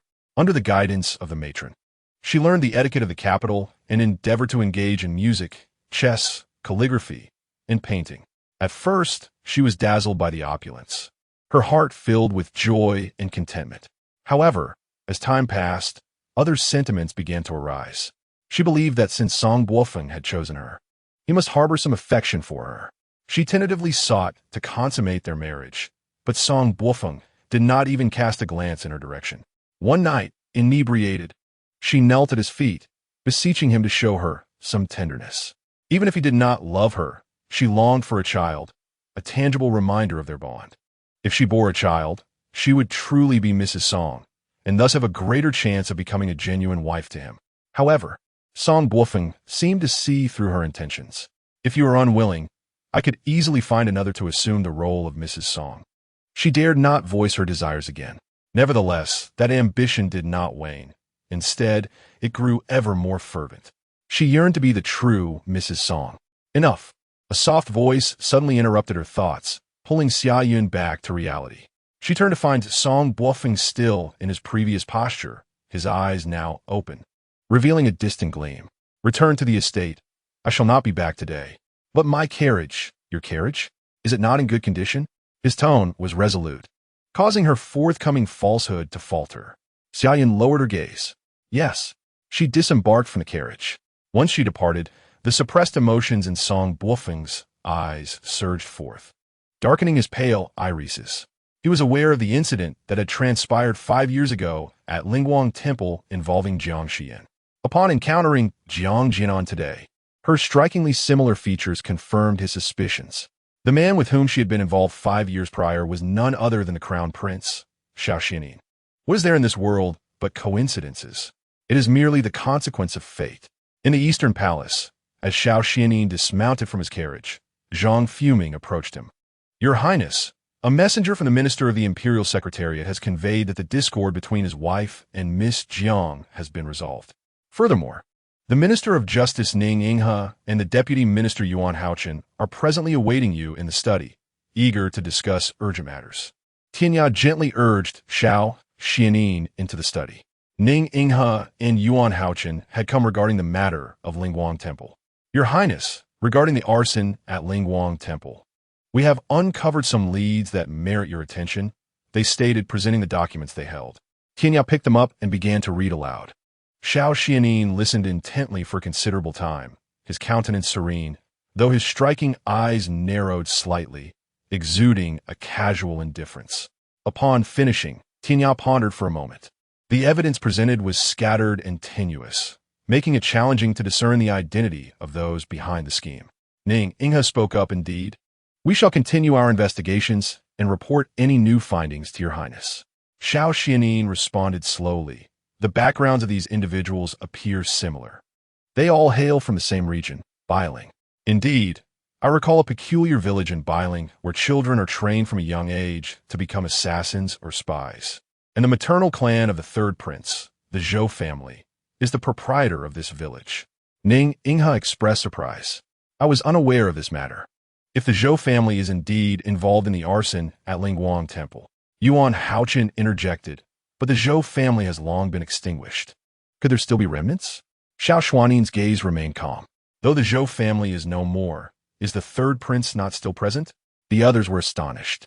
But the third prince has been mentally incapacitated for some time. How could he orchestrate the events at Lingguang Temple? Leave us. Dispatch someone to Bailing to investigate, he commanded. Yes. Once the two had departed, Tianya could not contain himself. My lord, do you suspect that the third prince is behind this? I have merely inferred based on the leads uncovered by the Ministry of Justice, Xiao Xuanli replied. But the third prince is indeed incapacitated, Tianya protested. What if he is merely feigning? Tianya's eyes widened in disbelief. Xiao Xuanli reached for the tea on the table, taking a leisurely sip. Does not my third brother have an affinity for pastries? Have a kitchen prepare some and invite him over. Chapter 86. Testing waters. Xiao Mingyu arrived shortly thereafter, clad in a somewhat antiquated robe, accompanied by a young eunuch. Fourth brother, are you inviting me for pastries? Indeed, Xiao Xuanli gestured. The palace servants presented an array of 7 or 8 delicacies, adorning the table. Xiao Mingyu's eyes sparkled with delight as he eagerly seized a piece of 8 treasure cake and popped it into his mouth. Fourth brother, you are truly kind to me.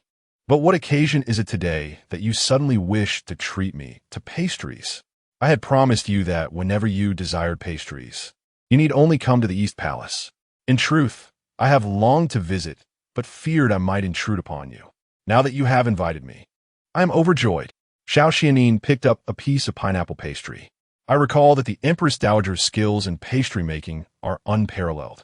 None in the imperial kitchen can rival her creations. In my youth, I often visited her palace solely to indulge in her delectable treats. Xiao Mingyu felt a pang of sadness. Yes, Mother's culinary skills are exceptional. Third brother, do you remember how the virtuous consort met her demise? Xiao Mingyu's movements paused. Xiao Xuanli continued. I recall that after Father Emperor eradicated the Zhou clan, he immediately sent a white silk to the harem, intending to execute the virtuous consort. Everyone said that she should have taken her own life if she had any sense. Her maternal family had attempted a coup against the palace, and she had no face left to continue living. Yet, not only did she refuse to end her own life, but she also clashed with the eunuch delivering the edict. She was unwilling to die and continuously cried out against the injustice, though few heard her lament. But I heard it. Xiao Xuanli's eyes, devoid of warmth, resembled a still pond, rippling momentarily. Third brother, you heard it too, didn't you? Xiao Mingyu, holding a pastry, widened his eyes in confusion. What did mother say? She claimed that the Zhou clan was innocent, that it was the emperor who forced them into rebellion, driven by suspicion. A ruler who kills the donkey after it has carried the load, seeking to eliminate the Zhou clan, which coerced them into rebellion. Did you not hear it as well? Third brother, you were present when a virtuous consort perished. You witnessed her death with your own eyes. The room fell silent, as quiet as a pin dropping. Xiao Mingyu furrowed his brow and suddenly clutched his head. Fourth brother, this is all so complex. I struggle to comprehend it.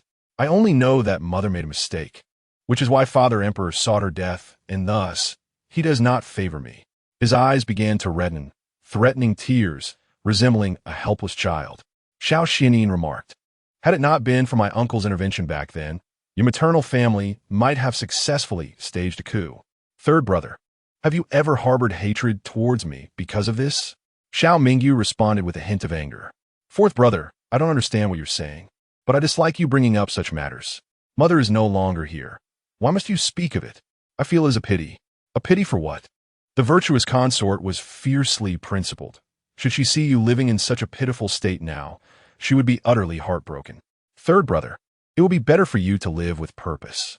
Xiao Xuanli paused for a moment, or perhaps it would be better to die. As the words fell, Tianya swiftly drew his sword, its chilling wind aimed directly at Xiao Mingyu. It halted just at his neck. Startled, Xiao Mingyu tumbled from his seat, creating a significant noise. I want to eat. I want to eat. Don't kill me, please. He clutched his head, shaking in panic. Xiao Xuanli wheeled closer. Third brother, Xiao Mingyu, too frightened, did not respond.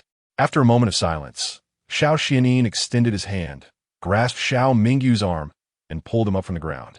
Third brother, I was merely jesting. Jesting? Really? Indeed. Xiao Xuanli patted his arm gently, his tone mild. Take these pastries back with you. Today, I reminisced about the past, and my emotions got the better of me. Xiao Mingyu appeared bewildered as he took the pastries and exited, accompanied by a young eunuch, glancing back frequently. Once they had departed, Tianya quietly remarked, Your Highness, there was nothing unusual detected. Xiao Xuanli remained silent, deprived of sight. His other senses were far more acute than those of others. In the fleeting moment when Tianya wielded his sword, he sensed a faint trace of murderous intent. However, in an instant, he dispelled any foolish thoughts. What? Xiao Xuanli noted. When I helped him up earlier, his arm was robust and powerful. Such muscularity could only be attained through years of martial practice. Indeed, how could a fool persist in such discipline? Tianyao pondered. Perhaps the third prince is an exception. Even in his folly, he may not have forgotten his martial skills and might still engage in training. Yet, that notion seemed illogical. Xiao Xuanli remarked, if he indeed continues to practice martial arts, then his earlier response to your strike, which displayed no ability to counter, is quite abnormal. Even if his mind cannot react, muscle memory still exists. Tianyao concurred. As practitioners of martial arts, when confronted with danger, the body often reacts more swiftly than the mind. Xiao Xuanli instructed, have someone keep a close watch on Chengming Hall. As night fell, the entire imperial city was gradually illuminated by bright lanterns. In Xiaohua Palace, the Shu Fei awaited eagerly. The sedan chair of Emperor Pei Yunyuan came to a halt. Shu Fei said, I pay my respects to your majesty. Why do you not enter and wait? Emperor Pei Yunyuan took her hand. Your hands are cold. It is of no concern to me. Shu Fei slowly lifted her gaze. Under the candlelight, her brows and eyes radiated gentle beauty. The two of them entered the hall together. The meal was already prepared, and upon tasting it, Emperor Pei Yunyuan recognized it was personally cooked by her. Such tasks could be entrusted to servants. Why must you toil over them? Shu Fei smiled softly. I have no other hobbies. I simply enjoy cooking. If your majesty enjoys what I prepare, then all my efforts are worthwhile. Indeed, your culinary skills are remarkable. A fleeting depth appeared in Emperor Pei Yunyuan's gaze. Shu Fei was a cousin of the third princess mother, the Xian Fei, and both had entered the palace together, sharing a fondness for cooking. Some of Shu Fei's culinary skills were learned from Xian Fei. Since Xian Fei's demise, he had seldom visited Shu Fei. Her family background was modest, and her temperament gentle. The rebellion of the Zhou family had no connection to her. Yet, Emperor Pei Yunyuan remained unsettled. Upon reflection, there were indeed very few gentle and kind-hearted individuals like her in the harem. I see that the fabric you wear is from last year's style. Tomorrow I shall have the Ministry of Internal Affairs procure 2 bolts of shimmering silk for you to make yourself some fine garments. Shu Fei replied, I have enough clothes, and the shimmering silk is precious. It is better reserved for the Gui Fei. Emperor Pei Yunyuan frowned. Do not mention her. Shu Fei hesitated for a moment. Your Majesty, I am aware that you recently had a quarrel with the Gui Fei. However, a day as husband and wife brings 100 days of affection. Is there truly an insurmountable rift? Once your anger subsides, you should go see the Gui Fei. Although the Gui Fei's demeanor towards you is often harsh. Why do you speak on her behalf? Chapter 87. Reconciliation. Shu Fei smiled gently. Your Majesty, you exaggerate. The Gui Fei has a flamboyant personality and can be severe in her words, yet she has never treated me harshly. Moreover, I do not speak on her behalf, but rather for your own consideration. She looked at Emperor Pei Yunyuan. I understand that the Gui Fei holds a special place in your heart. Such discord must weigh heavily on you. Emperor Pei Yunyuan could not help but take her hand, gently patting it.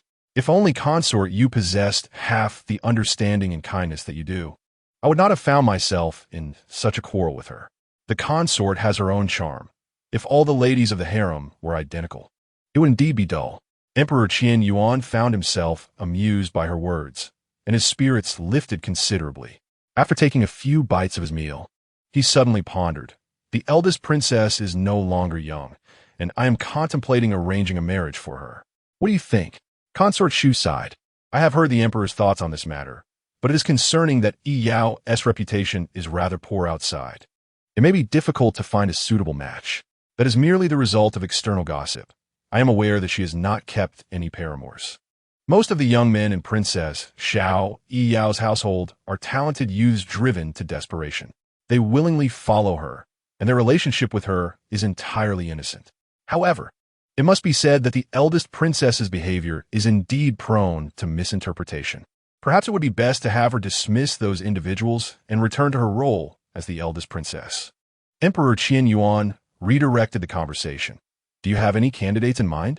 Consort Shu contemplated for a moment. I have previously met Jiang Xiyan, the legitimate son of Inspector Zhang. He possesses both character and looks. What do you think, your majesty? I shall consider it. Consort Shu served him some food. As for Yi Yao, she does not seem to be in a hurry, but your majesty, we ought to also consider the marriage of Princess Chongning. My sister is indeed a challenge. I shall speak with her once she returns from Tianlong Temple with the Empress Dowager. Emperor Pei Yunyuan shook his head. Let us eat. The dishes are getting cold. Just after finishing dinner, someone from Hua Palace arrived. It was Yu Yi, the head maidservant of Consort Yu.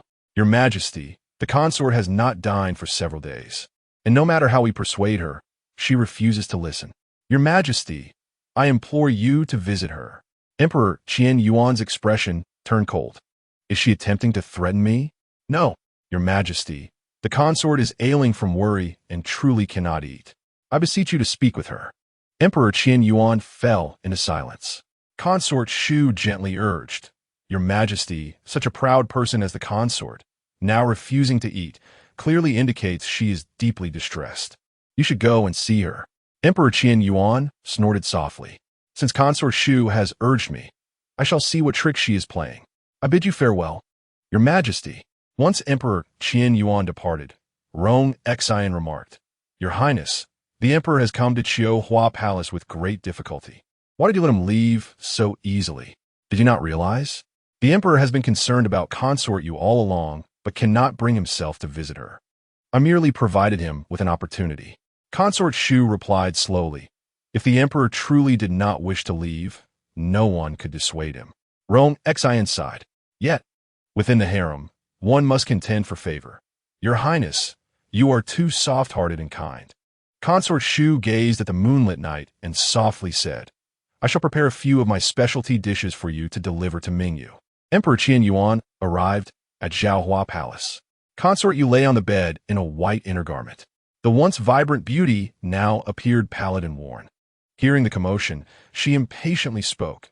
I've already stated that I will not eat. Are you all deaf? If you refuse to eat, are you intent on starving yourself?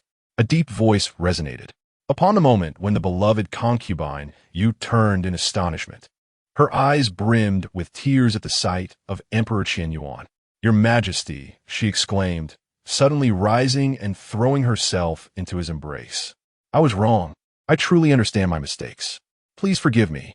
The emperor's gaze flickered, unable to bear her distress. He gently reached out, caressing her face. Well, as long as you recognize your errors. That night, the emperor rested in the Hua Palace. The following day, when he attended court, Concubine Yu's house arrest had been lifted. Lazily, Concubine Yu rose, attended by servants who assisted her in her grooming. Yu Yi quietly spoke, Congratulations, Your Highness. I have been with the emperor since childhood. Naturally, no one can replace me. Concubine Yu deftly shifted the topic. Has the emperor been with Concubine Shu these days? Indeed. However, Concubine Shu has not let her favor go to her head. Last night, it was she who persuaded the emperor to visit you. She is quite perceptive. Once Concubine Yu had completed her makeup, she hastily consumed a light breakfast before heading to Prince Xiao Xuanli's chamber. Having endured punishment previously, he had sustained injuries that still hindered his ability to walk normally. Concubine Yu's heart ached for him. Such cunning from the crown prince to have injured you this way. Prince Xiao Xuanli's demeanor was somewhat distant. Mother, were you not under house arrest? How did you come to be here? My confinement has been lifted. Xuanyu, I have arranged for numerous tonics for you. If you take them regularly, you will surely recover swiftly. However, he fixed her with an unwavering gaze. Mother, are you aware that concubine Jing was bitten by a snake? I have heard about it. Does this concern you in any way? Of course not. Concubine Yu's anger flared. Did that wretched concubine Jing say something to you? Prince Xiao Xuanli's expression hardened. Mother, please mind your words.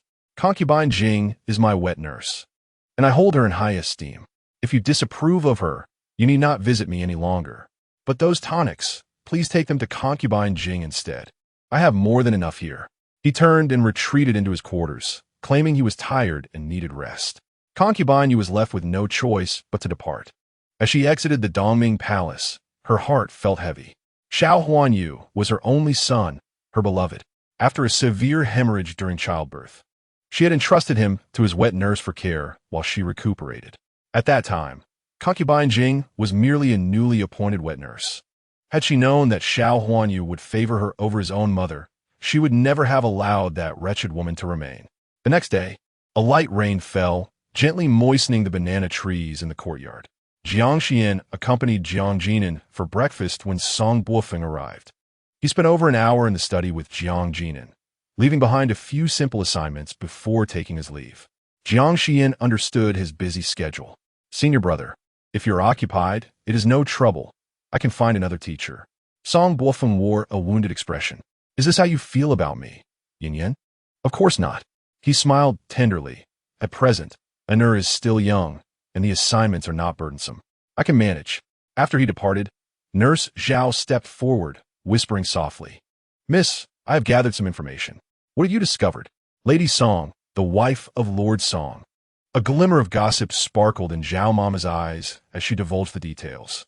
It is said that Lady Song hails from humble origins. Having met Lord Song during his travels, Zhao Mama eagerly shared all she had learned. She clucked her tongue, remarking, "Lady Song is truly fortunate to wed a man of such stature. It is as if her ancestors have bestowed upon her great fortune." Chapter 88. Should you thank him? Or should you rather thank me? Jiang Xiyan listened quietly, her demeanor unchanging. After a moment, she replied, "There is no need to speak of my brother's affairs in the future." Zhao Mama nodded, sensing that Jiang Xiyan seemed to hold some regard for Lord Song, which spurred her investigation. Had she misjudged? Leaving the residence, Jiang Xiyan made her way to the Eastern Palace. Xiao Xuanli was engaged in discussions in the study, and she patiently awaited his return within the hall. A small snake in her sleeve grew restless, eager to emerge and slither onto the desk nearby. "Come down." Jiang Xiyan softly beckoned, but the little creature paid her no heed. She stepped forward to retrieve it, feeling a slick chill as she grasped its slippery form. Yet, upon witnessing the little snake's obedient demeanor, her unease quickly dissipated. She tucked the small serpent back into her sleeve and noticed a piece of calligraphy on the desk, freshly inked and not yet dried. She recognized the handwriting. It belonged to Xiao Xuanli. "What are you looking at?" A magnetic voice suddenly resonated behind her. Xiao Xuanli, being guided by Zhang Fuming, entered the hall with a slow grace. "Your Highness," Jiang Xiyan immediately bowed. Surprised, she pointed to the desk. "Is that writing yours?" "Indeed," he replied. "Your Highness, is your vision restored?" Xiao Xuanli simply gazed at her. "Why are you wearing a veil today?" At this moment, Jiang Xiyan confirmed her suspicions. His sight had indeed returned. She felt a wave of relief, having prepared herself for this eventuality. "Your Highness, I developed a rash yesterday, making it inconvenient to meet with others. I beg your forgiveness," she explained. Xiao Xuanli scrutinized her intently.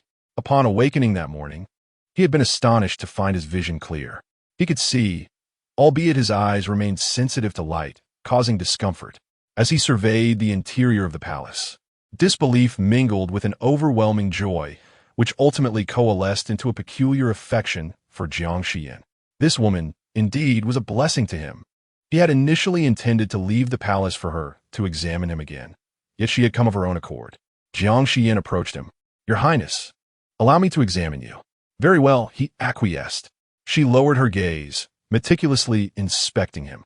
Xiao Xuanli fixed his eyes upon her, having harbored curiosity about her appearance for some time. Before him stood a figure veiled, revealing only a pair of enchanting eyes, dark and lustrous like obsidian, pure and captivating. This only heightened his desire to see the entirety of the woman who possessed such mesmerizing eyes. "Your Highness's eyesight appears to be fine. Today, I shall add some herbs to the antidote to alleviate fatigue. After a few days of adjustment, you'll be back to normal," she concluded, before turning to write out the prescription. Upon completing it, she offered a few final instructions. Afterwards, the prince remarked, "Your Highness, your eyes are no longer in grave danger. There is no need to seek me out again." Xiao Xuanli turned his gaze. "Do you find me repugnant?" "Not all," Jiang Xiyan replied, momentarily at a loss for words. The peculiar tone of his statement struck her as odd. Having completed her tasks, Jiang Xiyan prepared to depart. As she turned to leave, Xiao Xuanli suddenly called out to her, "Wait, do you have further matters to discuss, Your Highness?" He scrutinized her for a moment before shaking his head. Nothing, you may go. How strange. Once she had departed, Xiao Xian lowered his gaze. He felt an inexplicable sense that Jiang Xiyan's face had broken out in a rash, which seemed rather peculiar. He had initially intended to ask her to remove her veil so he could behold her true self. However, upon deeper reflection, he realized that should she indeed have a rash, such an action would undoubtedly humiliate her. It matters not. There will come a time when her visage will restore itself. Jiang Xiyan exited the East Palace, accompanied by Yu Shui as they strolled along the palace path. Suddenly, a leopard sprang forth, snarling at her. Yu Shui was taken aback. Where could such a creature have come from within the palace? It belongs to me, came the voice of Lady Yu, who approached slowly, accompanied by her maidens. Clad in a deep blue palace gown, she advanced gracefully, her alluring visage devoid of any visible mirth. Upon spotting her, the leopard immediately turned and sauntered over, crouching beside her while keeping a watchful eye on Jiang Xiyan. I have seen the esteemed Lady Yu. Jiang Xiyan offered a courteous bow. Yet, Lady Yu did not respond. Instead, she circled around Jiang Xiyan with deliberate slowness. Jiang Xiyan felt a twinge of discomfort, sensing the condescension of a superior evaluating an inferior. I have heard you treated the crown prince's eyes. Your medical skills must be quite remarkable. I possess only a rudimentary understanding, she replied. Lady Yu, however, interjected with an insistence that was hard to ignore. If you truly possess such skill, could you examine my leopard? It has been rather disinterested in food lately, and it troubles me greatly. I am not a veterinarian and lack expertise in this area, Jiang Xiyan stated. Yet Lady Yu remained adamant. You shall examine it. With a wave of her hand, the leopard approached Jiang Xiyan's side, causing Yu Shui to tense in fright. Miss, are you certain? Fear not. Jiang Xiyan reassured her with a calming glance. Lady Yu was clearly intent on causing trouble. However, Jiang Xiyan could hardly dwell on past grievances. Given Lady Yu's request, she decided to acquiesce. She opened her medicine box and retrieved a vial, uncorking it. The leopard stepped forward to lick at it, then suddenly stumbled unsteadily, appearing slightly dizzy. Lady Yu's expression soured. What have you done? Your Highness, the leopard is a ferocious beast. Examining it recklessly can be perilous. I merely administered a sedative. It poses no harm, Jiang Xiyan explained. My leopard does not harm others. You have no right to administer medication to my pet without my consent. Jiang Xiyan rose to her feet. I apologize, Your Highness, but I cannot treat your leopard. With that, she offered a respectful bow and began to leave with Yu Shui. Lady Yu gestured imperiously. Suddenly, the previously lethargic leopard let out a fierce roar and lunged violently at Jiang Xiyan. Jiang Xiyan had long been prepared and swiftly evaded to the side. The leopard, intent on another pounce, was suddenly intercepted by a shadow that lunged forward. Xiao Mingyu forcefully pinned her to the ground, resolutely shielding her. At that moment, a sharp arrow sliced through the air, striking the leopard directly in its heart. The creature fell lifeless at once. Who could it be? Yu Pin was both astonished and enraged. Not far away, Xiao Xuanli approached slowly in his wheelchair, with Tianya gently lowering his bow beside him. A flicker of ambiguous emotion crossed Yu Pin's eyes. Xiao Xuanli gazed down at the slain leopard. How could a beast roam unchecked within the palace? Were the guards all dead? Yu Pin hastily replied, My leopard is usually quite docile. Yet today, regardless of its usual temperament, it remains a beast, Xiao Xuanli coldly stated. Inform Meng Pei of this matter and have him handle it. Understood, Tianya responded. Xiao Xuanli then turned his attention to Jiang Xiyan, who was being assisted to her feet by Xiao Mingyu. Xiao Mingyu wore a worried expression, asking, Are you injured? No, thanks to the third prince, she replied. It is a relief to hear you are unhurt. If you had been harmed, I would have found it difficult to explain to Jinan, Xiao Mingyu said, scratching his head with a sheepish smile. Suddenly, Xiao Xuanli interjected, Shouldn't you express your gratitude to me instead? Jiang Xiyan replied, Thank you, Your Highness. If all is well, you may leave the palace, he continued. Not wishing to linger, Jiang Xiyan departed promptly. Chapter 89. Things become interesting. Xiao Mingyu regarded Xiao Xuanli with astonishment. Fourth brother, your eyesight has returned? Indeed. Third brother, are you happy for me? Of course I am. Xiao Mingyu beamed brightly. However, Xiao Xianyin did not share his joy. He merely smiled faintly. Your sudden appearance and remarkable agility were indeed astonishing, Xiao Mingyu said, his smile widening. Next time, I shall visit the East Palace for pastries, he added before turning to leave. Once he had departed, Yu Pin's eyes widened. Your Highness, your eyesight. Xiao Xianyin replied. Tinya, let us return to the East Palace. Watching Xiao Xuanli's retreating figure, Sang Lan felt a sense of injustice for Yu Pin. Your Highness, the Crown Prince has been exceedingly disrespectful to you. As a concubine of the Emperor, how can he disregard you so? Yu Pin remained unmoved. Sang Lan assumed she was upset. Your Highness, do not take it to heart, the Crown Prince. Xiao Xianyin spoke to me just now. Yu Pin interrupted suddenly. Her eyes glimmered with fervent intensity, tinged with a hint of morbid infatuation. I initially intended to make things difficult for Jiang Xiyan, but unexpectedly, it drew the Crown Prince's attention. He finally spoke to me. Sang Lan cautioned. The Crown Prince came and killed your leopard. It was merely a beast. Its death matters not, she replied, gradually retracting her smile. Yet that Jiang Xiyan has managed to capture the Crown Prince's interest. I truly wish to tear her face apart.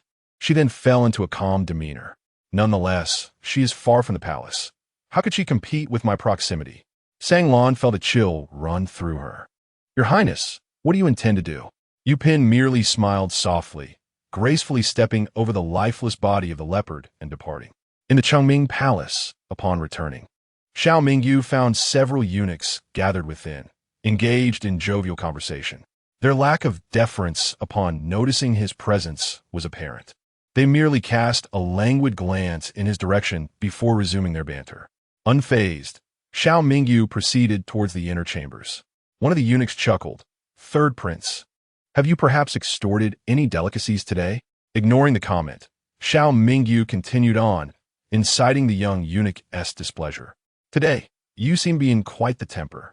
I shall have to personally search you. He dashed over to Xiao Mingyu, intending to pat him down, only to be met with a sharp reprimand. What are you doing? It was Qing Lian, a senior maid by the side of the noble consort. Holding a food box, her expression was stern. Impudent wretches. How dare you treat the third prince with such disrespect? Forgive me, Sister Qing Lian. I shall not do it again.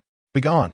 Qing Lian furrowed her brow and hurried to Xiao Mingyu's side. Third Prince, are you unhurt? Qing Lian, has my aunt once again sent you to deliver treats for me? Indeed, the noble consort has been thinking of you. Handing over the food box, she offered a few words of advice before taking her leave.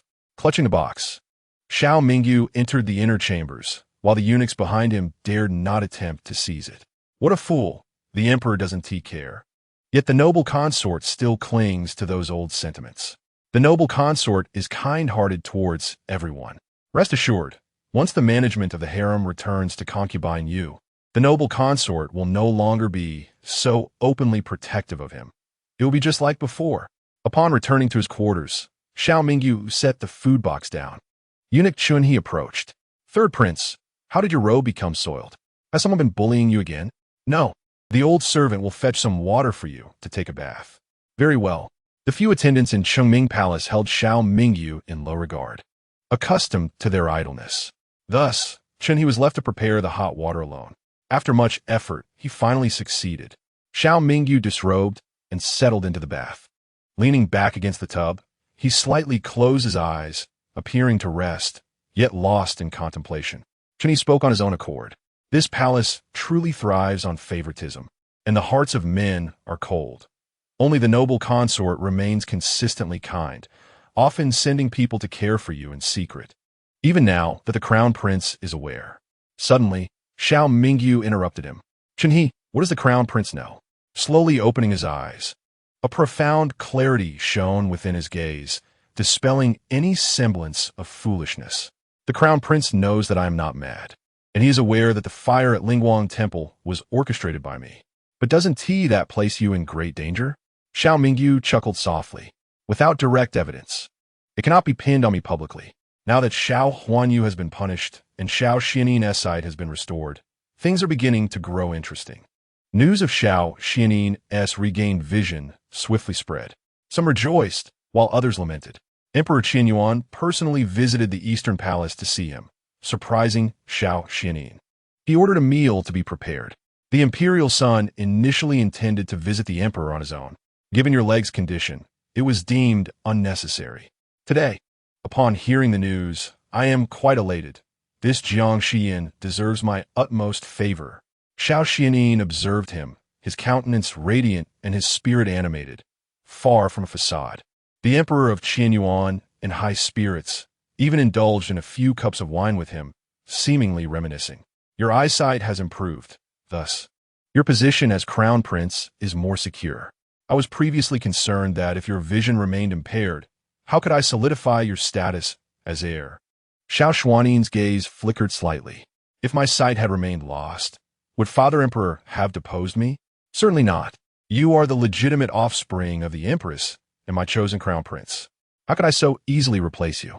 The emperor appeared somewhat inebriated. This is also a debt I owe to your mother. What did Father Emperor say? Nothing of importance. The emperor turned his attention to his legs. Now that your eyesight is restored, can your legs be healed? Alas, they cannot. But it matters not. The assassins from 5 years past have all met their end, and such events shall not recur. After they concluded their evening meal, the emperor took his leave. Yang Hezhong followed closely behind. Your Majesty, are we returning to the Yangxin Palace? No, I shall wander a bit. He approached a secluded palace and paused before its entrance. Gazing inside, this was the Changqiu Hall, once the residence of Empress Qin Yuyu. After her demise, no one had occupied it since. He stepped inside. The atmosphere was desolate yet reasonably tidy. Upon entering, he was met by a screen embroidered with mandarin ducks. The emperor stood before the screen, motionless for an extended moment. This was personally stitched by the empress, he recalled. She remarked that in the folk tradition, mandarin ducks symbolize loving couples. She wished to be an ordinary wife alongside me. Yet, as an emperor, how could I fulfill her desires? Moreover, the one I truly loved was never her.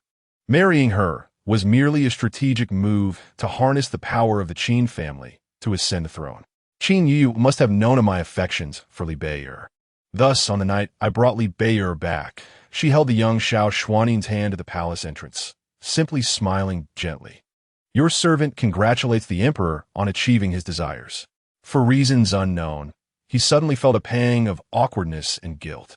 However, he quickly regained his composure. After all, Qin Yu was not Li Bei'er. She had always been gentle, even to the point of timidity. He found her rather insipid, lacking vitality.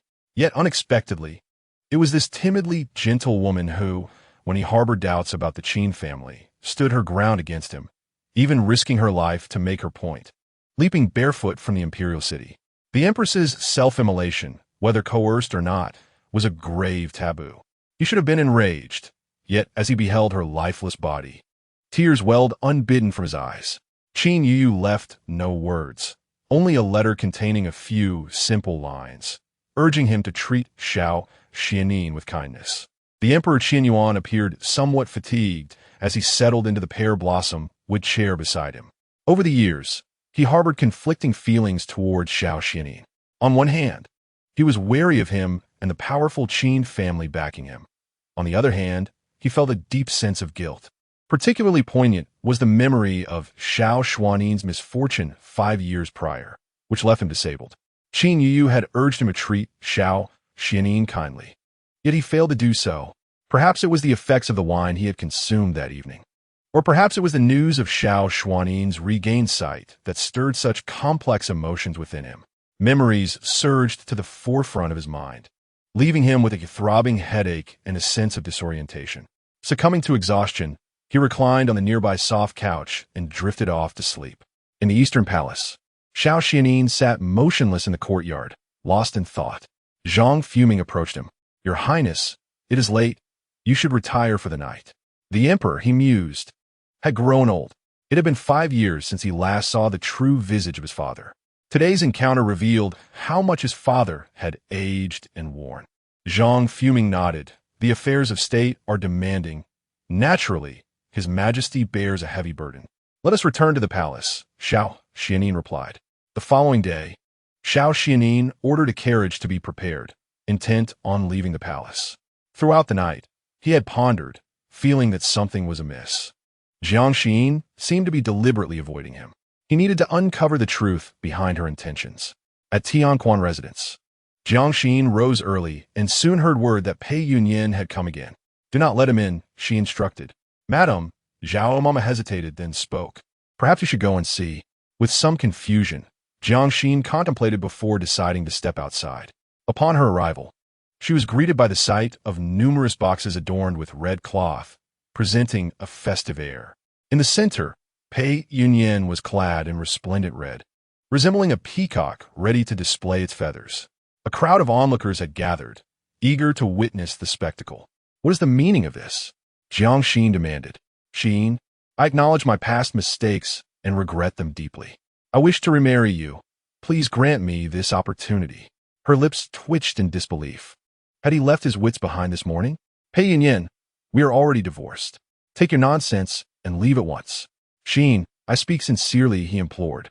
"Have you lost your mind? Such a grand display. Do you not feel embarrassed?" To her surprise, Pei Yunyuan smiled. "For you, I would gladly endure embarrassment." How utterly ridiculous! Jiang Xiyan nearly shivered at the sentiment. "Have them take your things back. You may enter the residence, and we shall discuss this further." "Very well." Pei Yunyuan agreed without hesitation. He had no intention of forcing her into marriage again. He merely sought to employ this tactic to see her once more. He knew this approach was somewhat underhanded, but he felt he had no other recourse. Once inside Tianquan residence, Pei Yunyuan offered an apology. "Xiyan, I am sorry. I realize my actions today were inappropriate, but I resorted to this desperate measure merely to see you. Since you have come today, I shall make my stance clear."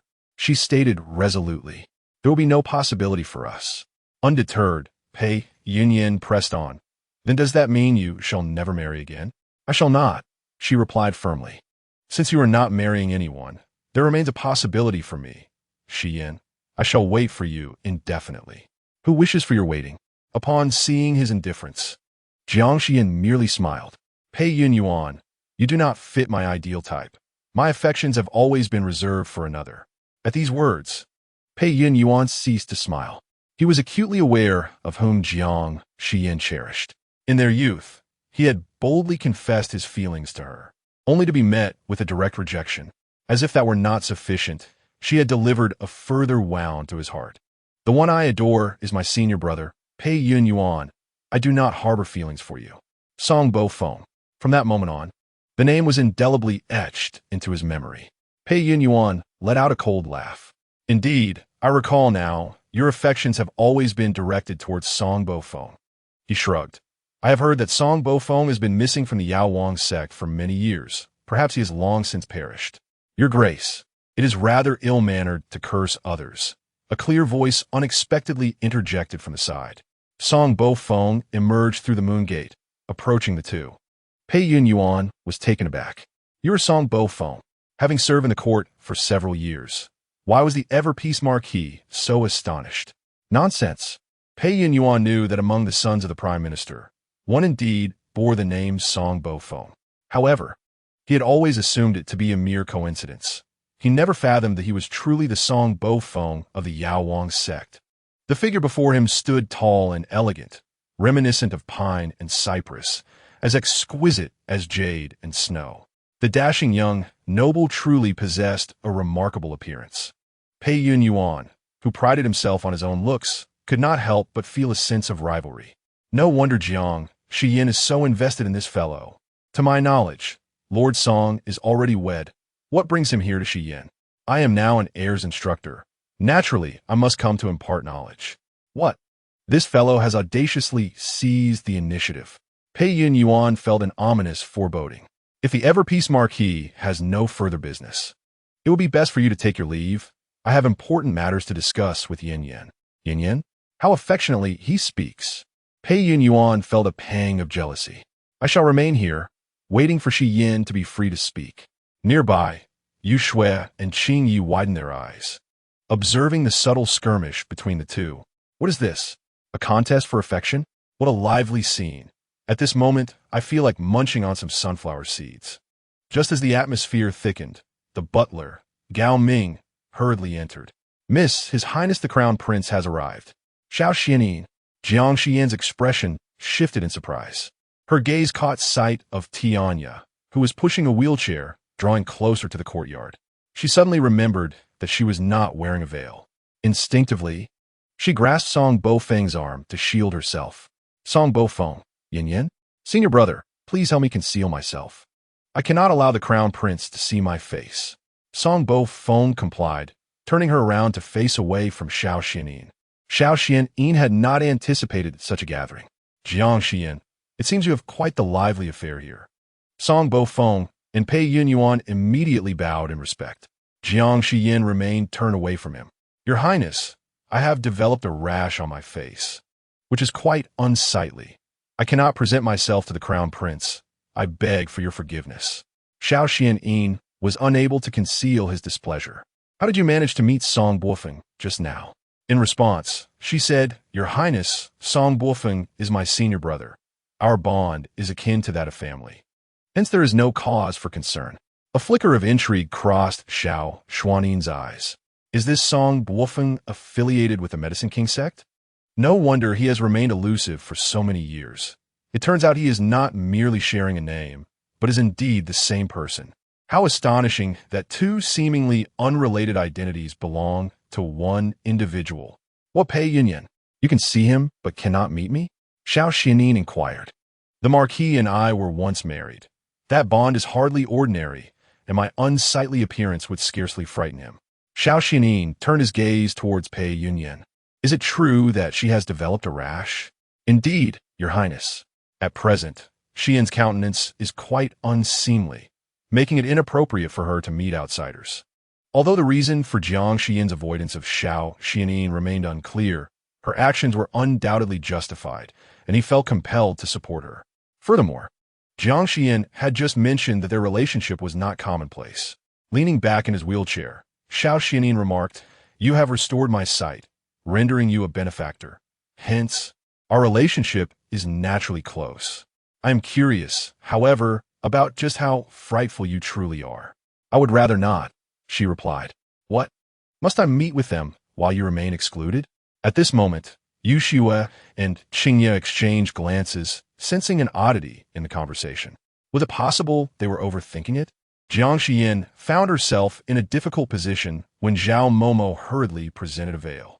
She quickly donned it and turned slowly, saying, My face is indeed unseemly. I would not wish to frighten His Highness. Since she refused to remove it, Xiao Xuanli could not insist further. Frustration bubbled within him. Pei Yunyuan, you and Jiang Xiyan are already divorced. What business do you have here? I have come to seek out Xiyan, he replied. Coincidentally, I too have matters to discuss with her. I shall finish speaking with her first. You may return later. Pei Yunyuan felt a sense of indignation, but could not express it, bowing reluctantly before departing. Xiao Xuanli then turned his attention back to Song Bofeng. Jiang Xiyan promptly interjected. My senior brother is a Nur-S teacher. He has come to see a Nur. Teacher? Xiao Xuanli furrowed his brow. I had previously promised the little one to find him a teacher. It appears I may have been overly presumptuous. Suddenly, another figure appeared. It was Cheng Shang. Having previously encountered Xiao Xuanli, he hastily declared, Young master, the Prime Minister seeks your presence and requests that you return to the Song residence at once. Chapter 91. 5 years ago, it was you. Song Bofeng's smile instantly vanished as he glanced at Jiang Xiyan. Yin, I shall return at the hour of Shan. Please inform her. Jiang Xiyan nodded, and Song Bofeng offered a courteous bow to Xiao Xuanli before striding away. Jiang Xiyan turned to Xiao Xuanli, Your Highness. Have you come today due to some discomfort in your eyes? Not at all. Then is it that you have other pressing matters? That is not the case either. What, then, brings you here? Xiao Xuanli remained silent, merely observing her with a scrutinizing gaze. Jiang Xiyan tightened her fingers within her sleeves, feeling a surge of anxiety. After a prolonged moment, Xiao Xuanli finally said, Let us depart. Tianya, who had been lost in thought, snapped back to reality. Yes, what is this? You come to deliver a sharp-tongued remark, only to take your leave again? Mother, has the master-uncle arrived? The delicate voice of Xiao Xuanli echoed as he turned around. Jiang Jinan, donned in a pristine white brocade robe, hurriedly approached. Upon noticing Xiao Xuanli, he halted momentarily and quickly bowed. I have met His Royal Highness. You may raise your head. Jiang Xiyan and lifted his gaze, revealing a cherubic face adorned with large, luminous eyes that slightly arched at the corners, complemented by exquisite features reminiscent of Xiao Xuanli. A wave of complex emotions surged within Xiao Xuanli's eyes, only to be swiftly suppressed. Jiang Xiyan? Jiang Xiyan met his gaze. Detecting an unusual expression on his face, he instinctively glanced at Jiang Xiyan, only to find her eyes reflecting a similar complexity. Xiao Xuanli scrutinized him for a prolonged moment before turning his attention to Jiang Xiyan. Jiang Xiyan, I shall inquire once more. Jiang Xiyan, is he truly your adopted son? As Jiang Xiyan was about to respond, he interjected, consider your answer carefully. I can investigate a person's background. Although it may take some time, it is not an arduous task. The words she had nearly uttered were swallowed back down. Witnessing her hesitation, his doubts began to crystallize. Xiao Xuanli gestured for the others in the courtyard to withdraw, leaving only Jiang Xiyan with him. You may remove your veil. Noticing Jiang Xiyan's reluctance, his expression darkened. Are you waiting for me to take action? There is no escaping this. Jiang Xiyan raised her hand and removed her veil. Revealed was a breathtakingly beautiful face, with striking and alluring features that could astonish even one accustomed to beauty. The visage bore a striking resemblance to the enchanting glimpse he had caught 5 years prior in the cave. Despite having anticipated it, Xiao Xuanli could not conceal his astonishment. It truly is you. Jiang Xiyan ceased feigning ignorance. I too did not expect it to be you, Your Highness. 5 years ago, that night, I was ambushed and poisoned, and fortuitously encountered you in the cave. Your Highness. Jiang Xiyan interrupted him, lowering her gaze momentarily before kneeling before him. What are you doing? Xiao Xuanli asked. That night 5 years ago was indeed absurd. I am aware that my status as a divorced woman would tarnish your reputation, so I wish to remain unrecognized. I have long since forgotten that night. I implore you to do the same. An oppressive silence ensued. A slender finger lifted her chin, and his deep gaze met hers. What if I were to say that I